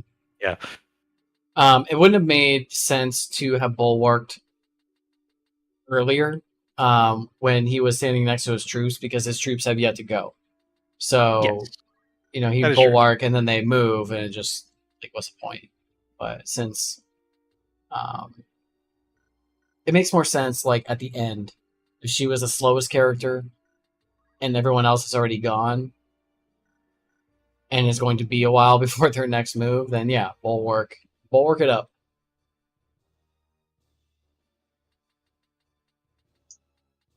I agree, yes. Apparently I hit my mic switch on my headset. But yes, I heard everything you said, so yeah, I do agree with your assessment there. Thank you. I was starting to get nervous. I'm like, oh my god, I'm an idiot. And normally there's like this little really light echo in my headset, so that's why I didn't hear it. I was like, wait a minute. That's how you know. Yeah, my I guess it's mic monitoring. Either way, Let's see. We're switching over now to Wingman's Bard, who has been very well known for truly sustaining damage. So he definitely is a true name of, or has a character name truly to what he does do. Between all the auto potions, defense boost, and Life's Anthem products, it's been very hard to take that Bard down specifically. Man, look at that! He's going for the finale instead. Like the area of effect of that 5-tile range from where he's sitting right now, it looked beautiful. It looked so perfect and pleasing. Mm-hmm. Like, I don't need to move my troops from beyond this carpet because I have everything I need right here in my shell. Look at it. Yeah, exactly. If you look at his troops too, though, he's got range like all around. So he doesn't really need to move. He's got range damage either way you look at it. He's got his archer, he's got like Iaido or Geomancer, he's got Shockwave even. Like he's got of course Construct with Dispose. Like what he needs for range damage dealing is there. Mm-hmm. Good play there by Joker though. That is a very solid play, counterplay to the oil play that I believe Wayne was probably planning to capitalize on. So he got that removed there via Asuna. I suppose isn't a bad call. But I do want to point out that Beso Toxico required 2 units to spend actions to get rid of it. 1 to heal up the damage from the poison, and 2 to remove the poison. So yes. Debuffs, man. Good thing they highlight there. Solid shot there by Construct 8. Got all of the Mana Shield. Mana Shield and some change, yes. Oh, no, that's not... Wait, was it a Mana Shield hit, or was it an all HP hit? It was whatever remained of the piddly Mana Shield, but it some change. Yeah, it definitely emptied his pockets. Yeah, it definitely did. Okay, yeah. There we go. That's Joker's going to respond to that with a hefty chakra there by his monk. That's nice. And that's where Mana Shield really, like, shines. I know that sounds ridiculous, but when you have MP, Mana Shield really shines. But, like, abilities like Chakra give you that extra oomph, right? They give you that extra bit of chunkiness. because Yeah. you're getting an MP refill as well. True. Very true. Man, Oh, okay. He's definitely investing in that time mage. Now, one issue that I see in there is that he's keeping his units in a line, which Mhm. I am almost for certain that Wingman will take advantage of with his Geomancer the next go around. So, Or his we'll definitely monk. have it. Yeah, he can. Yeah, that's true. He could get his monk in range. He could even cut through the Geomancer if he really wanted to. It's not really going to hurt her as much as it would be colossal damage from Shockwave. Geomancers do have innate half elemental damage, so like I said, that could be something he could just play off of, and it just be like, hey, worth the risk. You beat me to it. I was about to say that. I got him. Got him. All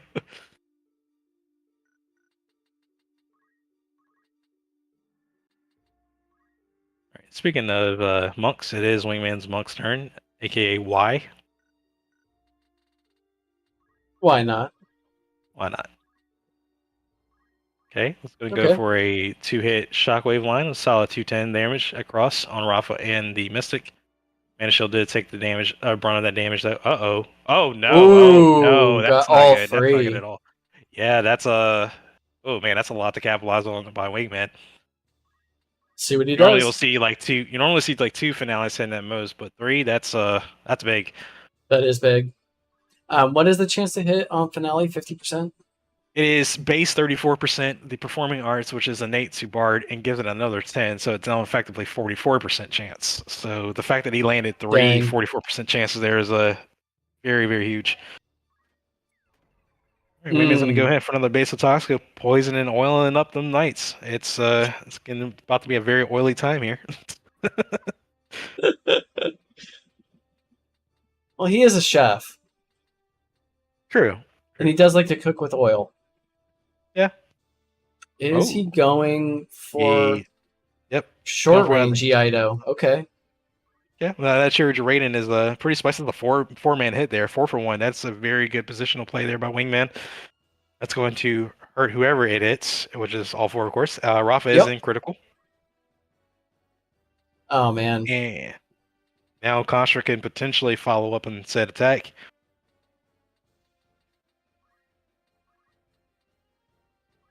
But he has so many choices. Salvo. So many choices. So many Salvo choices. is definitely one of them. Salvo. Why choose? Yeah, I mean, it's even almost worth moving Construct forward slightly, which I think you I think that's a good idea. Yep. Might as well just go ahead everybody if you're going to go for it anyways. That is almost an entire group stack nuke. No. Move up. He's going for Rafa too, that's why. Yeah, he wants to. Yeah, he's definitely taking Rafa out. That's a double kill there by Construct 8. Yep, and he got the Mystic. Critical. Yeah, and he's also putting the Knight and the Time Mage in critical. A lot of aggressive play here by Wingman. So that finale proc hitting 3 is definitely something that gave him a very favorable roll there.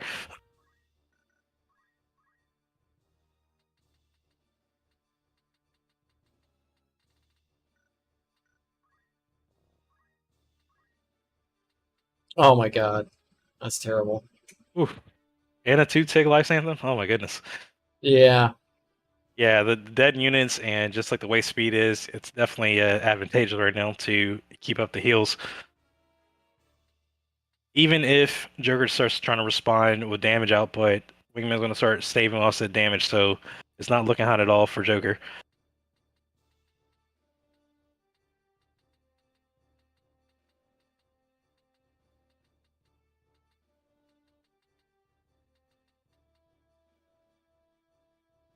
Looks like Joker's going to shift his time mage back towards his spawn stack. She is still in critical condition. There's a few plays that she can make, but even more so, how fast are her casts? That's going to be the main thing right now. Well, we do have a Life's Anthem coming up. We do. But we're not sure what is happening after that. And it's not like the Life's Anthem is going to be, game changing for anyone. I don't think Wingman's team has taken a lot of damage. They have not. It looks from overall, Wingman has been MP damage. Yeah. Let me reemphasize what I said too. Not Wingman backpedaling, but he has Joker backpedaling since the start of the match. He's been very aggressive towards getting a lot of AoE damage off, and it's definitely added up. Mhm. That early Kiku really put him on the back foot. Yes, sure. Now, this Life's Anthem will recover the recoil damage that Construct dealt due to Salvo, so that should be almost at full HP, or if not, back at full HP. So either way, it's the whole team stacked up and healed. Wingman has a very controlling presence right now on the board, and we are entering the 17th action of Game 1 in the finals. It's funny, like, to think about Wingman's, MVPs, and all I can think of is his Bard just stuck in the corner, like, singing away, and no one is threatening him. And True, yes, that Bard is honestly one of the biggest threats on the team. I mean, there's been so many. I mean, he's even said himself, like, no one's going from a Bard, like, no one ever goes from a Bard. Like, yeah, exactly. Like, no one does. I mean, I will say that it's not for lack of trying, Wingman. We're trying to get to him. Yeah, I mean, Joker definitely made a lot of efforts that one match on Lionel Castle Oratory to try to get rid That's a of. kill. And that's definitely a kill. That was a good play there Good as well KO. by Wingman. Yep. The Knight is in critical. Joker's Monk is up. He does have a few options here, especially something similar to Revive if he can utilize CT. Looks like he is aiming to do that, but that Rafa is at 38, so that's probably not going to move the needle. Okay, you know what? I think I see what Joker's aiming for. He might be going for the elixir on Rafa.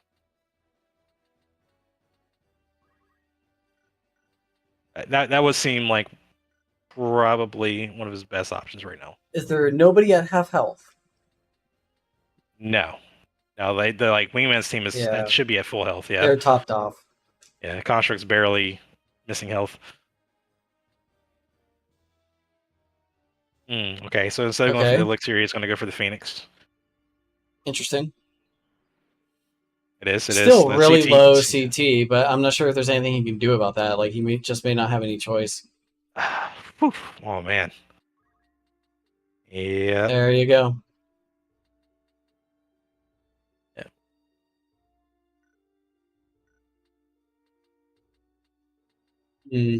And Wayman is assessing his plays. He has a multitude of plays they can make. Pikachu, those two, which is actually okay. He's going to go for that. Yep, he's going to go in and read down Rafa. Yeah, he definitely wants to bring Rafa down. There's just no, there's no excuse for letting her live. Yep. Monk also took a hefty bit of damage there from Cherry Raiden. There's the Life's Anthem proc, so they didn't really top up anybody because they were already pretty much full. Construct is now back at full. He was really the only one that had missing health. Now we're switching over to Wingman's Monk, also known as Y. And he is in he's in a solid position for another ranged shockwave. Yep. And the positioning, Joker's positioning is also kind of crippling him too, because he is constantly line stacking. So I don't know if he was assessing that. I assume he probably wasn't as much. Oh no! That was not even necessary. That's uncalled for. Please, gentlemen. Nah, yeah. Oh, GG's. I'm surprised. GG, guys. He didn't need to switch songs at all, but he switched the song. Just finish it. Just rip off the Band-Aid. Don't you? Joker. I didn't know if you were gonna try and be counter aggressive since you're already behind. So I was like, well, let me throw it to Life's Anthem because I don't know if you're gonna go for a Kiku and try and hit. I had Contract 8 and Bard and someone else in the line, so I was like, just be safe. There wasn't much I could do. I couldn't think of anything. So. Oh, good. That's why it's a best out of 3. All right. Yep. We're going to be shifting over to Orban Monastery, and this is really going to be another nice in-your-face map.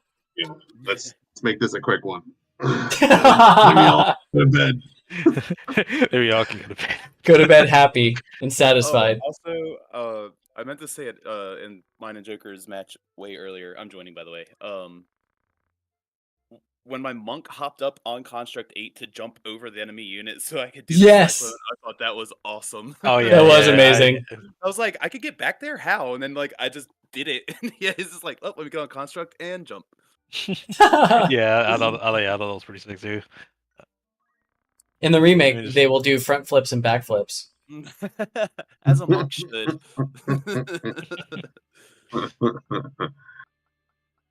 All right, let's do a quick roster verification. This is game 2, so feel free to make any changes, starting with Mr. Jokerfish.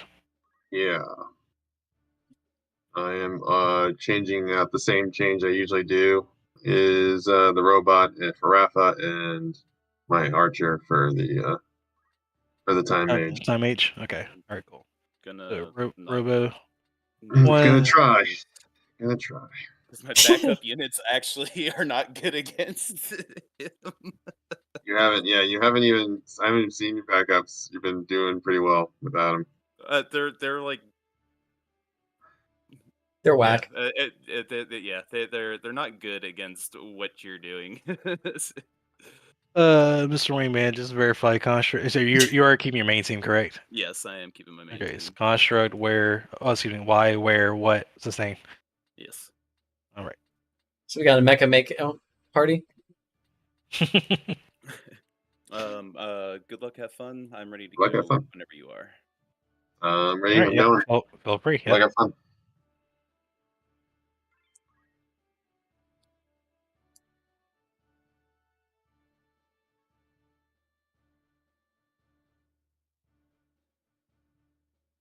Game 2, final Game 2. match.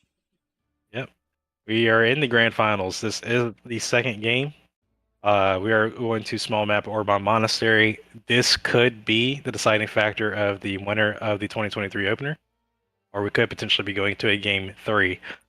I know both players are going to be giving their all here. And let's begin. We're going to be starting first turn with Joker's Bullseye.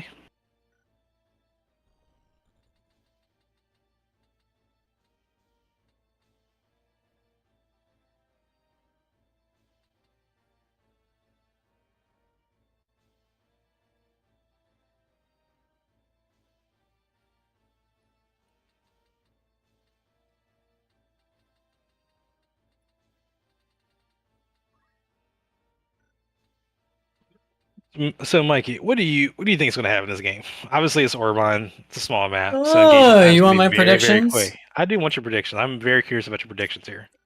I think we're going to see at least one dispose. We're going to see one salvo. But the real question is, are we going to see a terminate? Okay, you're focusing on the dual okay, true. I mean, there are two constructs. That's fair.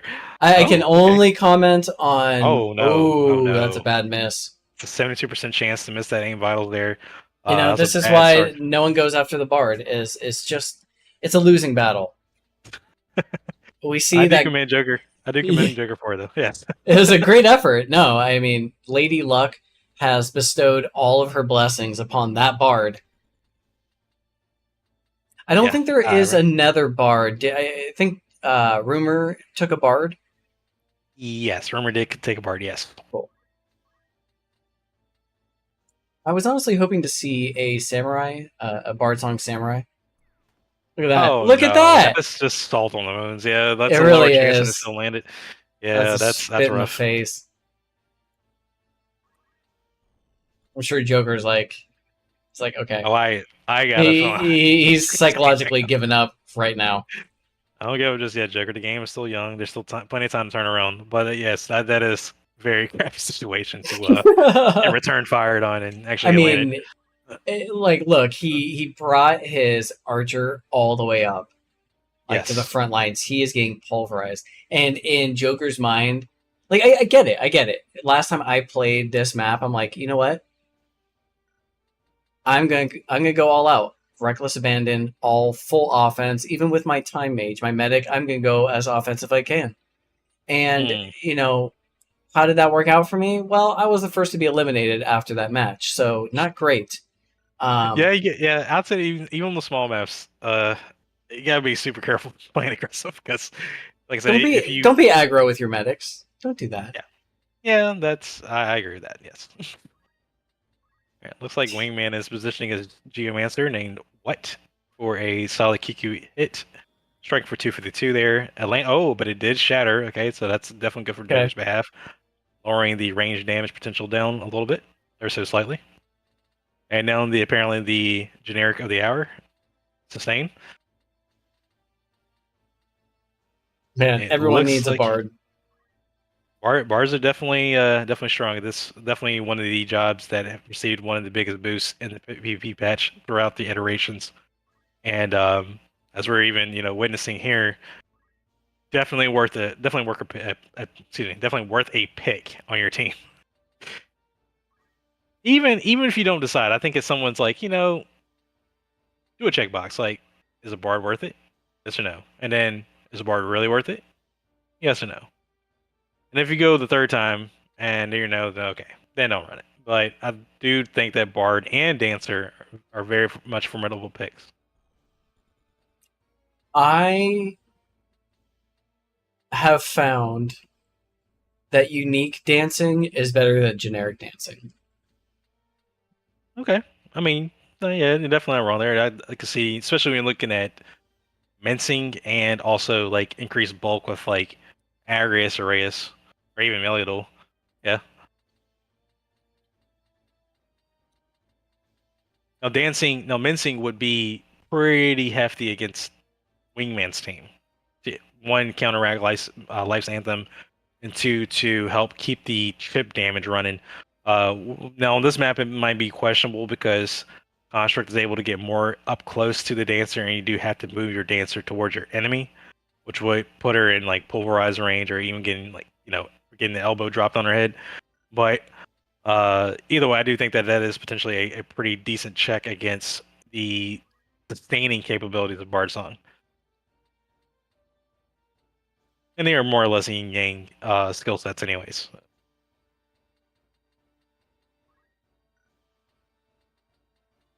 Now, I do believe it is Joker's Mystic's turn. Yes. Okay. Looks like it was just taking some time to figure out what he wants to do, which is completely fair considering this is potentially the last game of the tournament. So I'm hoping that Joker is still completely in it. I'm pretty sure and have no doubts that he is. And he's trying to make the best effort as possible. I think he came to his senses, and he'll repair the hole he punched in the wall. We'll be fine. I hope there wasn't a hole punch, but I do understand. It's a tournament; it happens. Tournament, yeah, exactly. That Mystic, is it's not good. It's not good. Oh God. So here's the thing, was it worth using up the action to cast a spell you're not going to see through because you're doomed? What happened before that? Wow. Oh man, that was a pretty hefty dispose there by That was a big dispose. Did you catch the spell that the Mystic was casting by chance? Sleep. It was so sleep. Okay. Repose, I guess. Repose. Yeah. I'm assuming it's going to be firing well before Wing gets a chance to respond to that. That was a 62% chance to hit on that as well. 62, okay. That's a decent hit. Sleep is very debilitating. Sleep is absolutely brutal, especially with a bard. So, when you're asleep, you can't hear your own bard song, and that can be pretty big swing. Yeah. Thank goodness Mimic Darlavan is no longer AoE for that particular reason. Yeah, change long overdue. I wanted to make sure that it was in line with the rest of Speechcraft in terms of range and targets. Well, let's see. Okay, so Joker's going to go for the Phoenix down here on his monk, getting back up top shape. Oh, he did get it off. Wow, surprising. Okay, nice. Well, it hit though. Nope. Oh, no, not blocked. Yeah, that was a magic evade block there by Wingman's Shield. I believe that was a Crystal Shield block. Nice. Oh, God. Joker is no longer messing around. He can bring the Geomancer down. All right, there goes the dude that he was trying to land. All right, good stuff there, Joker. Good for you, bud. He's definitely taking some of the priority to the Bard, knowing that is one of Wingman's main support kit, is the Bard itself. He's usually blocked off too by constructs, so it's very difficult to want to get back there because you have a gigantic robot in your face as well that can pretty much one-shot you at any point. So it is scary back there. He's hoping that he can capitalize on said doom and start changing up his targets.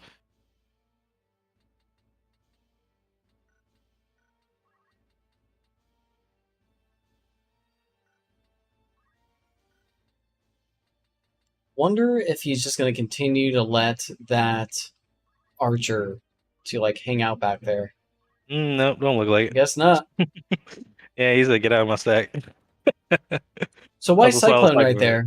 Unmitigated? So Cyclone does a lot of damage when you're stacking between the innate brawler of Monk and then attack boost.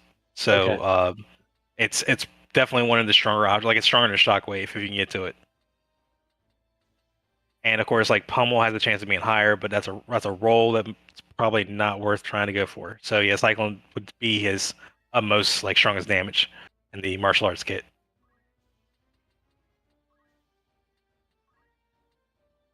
Okay, so let's see what Wingman is up to next. It is his Construct 8's turn. That is definitely an option. It looks Will like that he trigger is. first strike? No, it shouldn't. Because the skills the skills itself, I don't believe, are counteracted.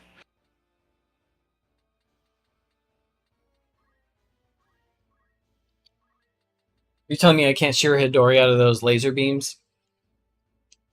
You could have because Sherador does not exist in the PvP patch. I'm sorry. Hello. Okay, Wingman's going to go for a move here on Contract. Interesting. Looks like he wants to get some damage on that tanky knight. Start chipping Right. him down, I guess? Why Yeah, not go for the monk? I don't know. That is a good question. However, I kind of do get why he went for the knight. It is pretty much in the mindset of, well, yes, the monk can get the res, so, or well, if he kills the monk, obviously he can't res himself. But I think he's wanting to kind of play a little bit of a longer game and wanted to get some damage on the knight initially, knowing that the knight is the bulkiest unit outside of Construct 8. And Construct 8 has to like hurt himself in response to his actions, at least the damaging skills. So I think that's kind of what Wingman's kind of weighing in on. Oh, there is a Nice Sonic shot. Boom that's going to go for the Archer. That is going to be a definite KO because it is unavailable. He has effectively blocked in that archer's corpse as well, having moved his monk to one side. Yep. There Okay, you now go. no longer. But okay, that's why he went for. That's why.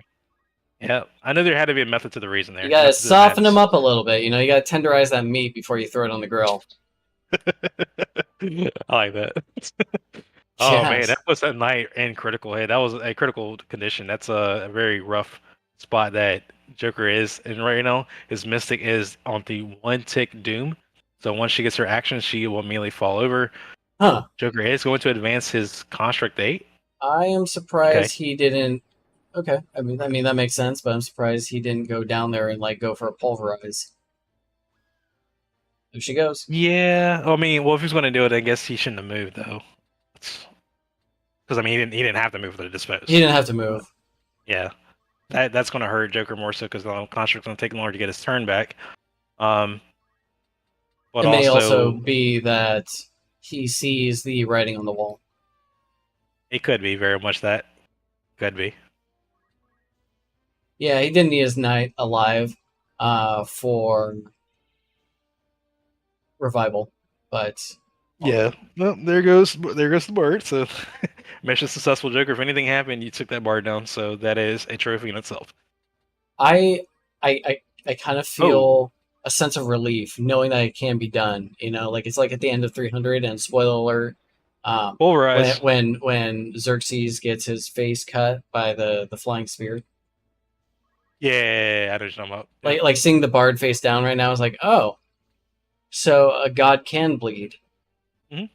Hilarious. Looks like it's going to be the last kill here, as he should be either go for an attack or a Sonic Boom. Could have go for the Sonic Boom. GG. GG. There we go. Good game, guys. Good game.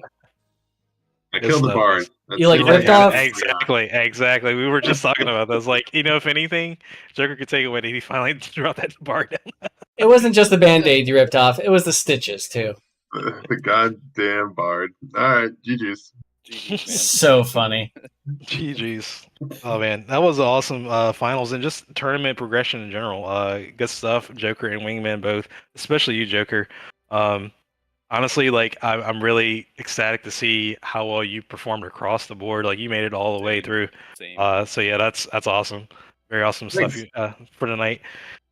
So tell your wife like, hey, I didn't get it. I did get second, so I did get a little money. I get you a little bottle of wine later, or something like that. $40 bottle of wine. Dang, go all out. Yeah, go all I out. think, like, yeah, you what? You had to go through 4 matches? Yeah. I think so. Yeah, he went for quite a bit. Yeah. Yeah. Yeah, it was a trek. Very long day. I for appreciate sure. putting this together, and that was fun. Yeah, no, for sure. Definitely. Hashtag Nerf Bard. Instead of hashtag no confusion, it's gonna be hashtag Nerf Bard. Hashtag Nerf Look Wingman. I look that's forward to true. the change, the Discord change.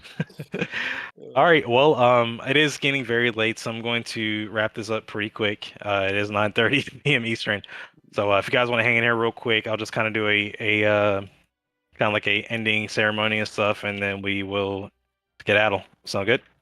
Sounds Yep. good. All right. I never So want I'm this to going end. Never ever. All right, so I'm going to, for those the viewers that are still with us, thank you all once more for hanging in there. I know it's been a very long day. It's been a very long day for all of us as well. But thank you for being there with us. For those that have been there from the beginning to the end, and even those that joined within the last hour or so, thank you for joining. It's been a momentous day and occasion. And I just want to say congratulations to Wingman. He is the champion of the 2023 opener. And second place is Jokerfish. He also did an extremely good job making it all the way through, especially enduring all those matches he had to go through. So congrats to you both. You both will be in, starting with Wingman, will be receiving. Actually, you know what? I forgot. So Wingman, almost forgot about this. Wingman had actually mentioned to me when I was getting information from him earlier with tournament registration. He said that instead of getting the prize, the donation, he wanted to go in and put it back into the server. So I do want to make sure that's known for all those that are here that the $60 in cash that he would be receiving will go back to the server as long as Wingman's okay with that. And Joker, I will still be sending you the 40 once we are done with the stream. Actually, if I won, I was gonna put the money towards like a round of drinks if we ever meet up. So. Oh, hell yeah. Well, that's very sweet of you both, regardless. Hopefully inflation stays where it is, and $60 is like enough to buy a round of beers. I know. We're not going to New York or LA, but yeah, we'll see you in El Paso. Hell yeah. It's cheap here, man. Come to Texas. Right. True. But yeah, I'll talk to you guys about that after everything's said and done. But either way, real quick, I want to go through some accreditations for just a shout out for some very select people. I want to start off first with Jace. Actually, you know what? Let me do something real quick. Let me switch camera. So I actually want to come camera for this.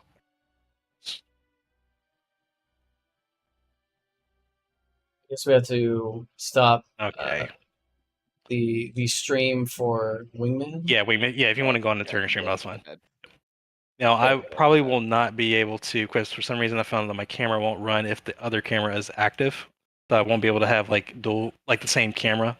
You can't. See if it works. Robots. I'm gonna try real quick. I'm not trying to hold everybody up. See if it works. If not, I will. Yeah, you won't be able to like stream your camera to two different sources. Two different locations. Okay. Yeah. All right. Well, face, but you guys can't hear me. What's up? Did you make a trophy? Did you get like a belt with like a spinner in the middle, like John Cena or something? I didn't go all the way out that far. But mostly just wanting to come back on camera real quick. And for those that are in the Twitch stream, you guys see me. So hello, it's Yoshi again. I just wanted to do a couple shout outs real quick, and then we will wrap things up. So I first want to start off with J7 Jace. He actually donated, did a $20 cash prize donation towards the tournament. I know he said he was going to be at work most of the day, so I don't know if he had a chance to come in and watch the action. But either way, I do want to thank Jace for chipping in a little bit towards the cash prize. And make sure you guys definitely check out Jace's YouTube channel. It is, I believe, youtube.com/J7Jace. Should be pretty straightforward.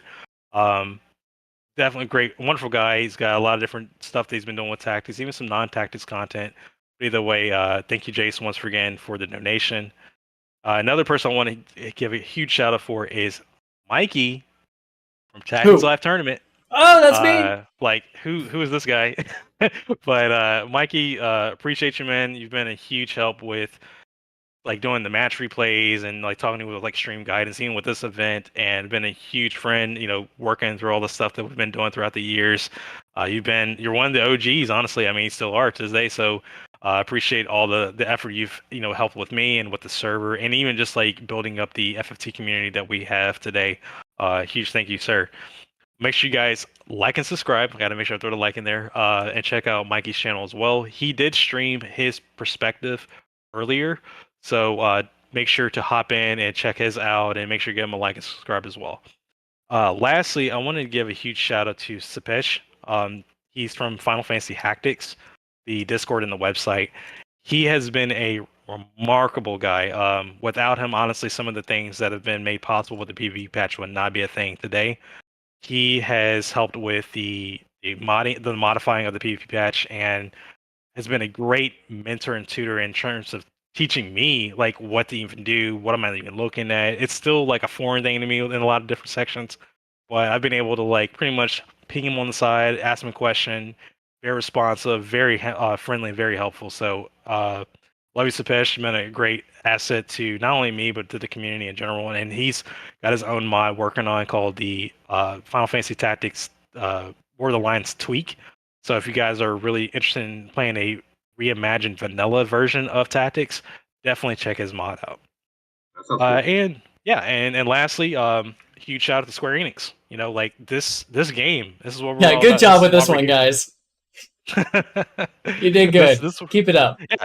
Yeah, did great. So actually, no, I had my desktop audio. I had it muted during it. Square, thank you for a wonderful game. This is the game that we're here for. It's decades old, but we're still playing it, and it's such a masterful game. Like, there's not that many games even out there today that can beat it. Like, it's so good. I'm hoping that you guys are looking at doing a Tactics 2 or even a Tactics Advanced 3. Do something. Keep it up with Tactics. There needs to be something else. A lot of people are looking forward to it, and I'm hoping that you all will continue to hopefully work on it in the back line, and maybe even take, if you're watching this, take the melee and rendezvous modes serious. People enjoy the co-op and PvP modes, and it'd be a blast to be able to have that in the next iteration of Tactics if that is something that you all are planning.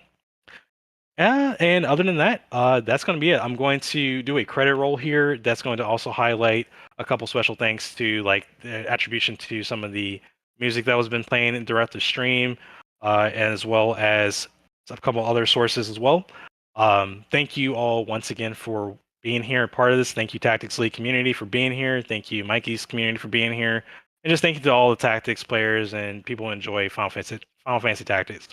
This is truly a remarkable game, and I am so glad that we managed to get this done. We finally cemented the first full completion of a real PvP tournament, and it's been a blast. So thank you all once again, and we'll catch you on the next episode. Good night, everyone.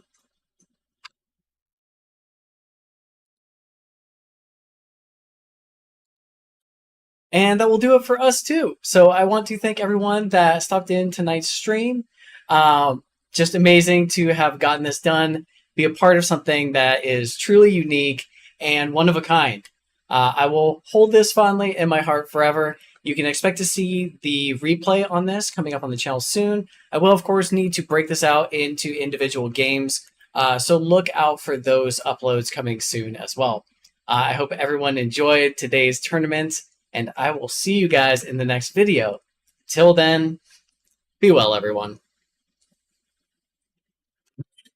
Oops.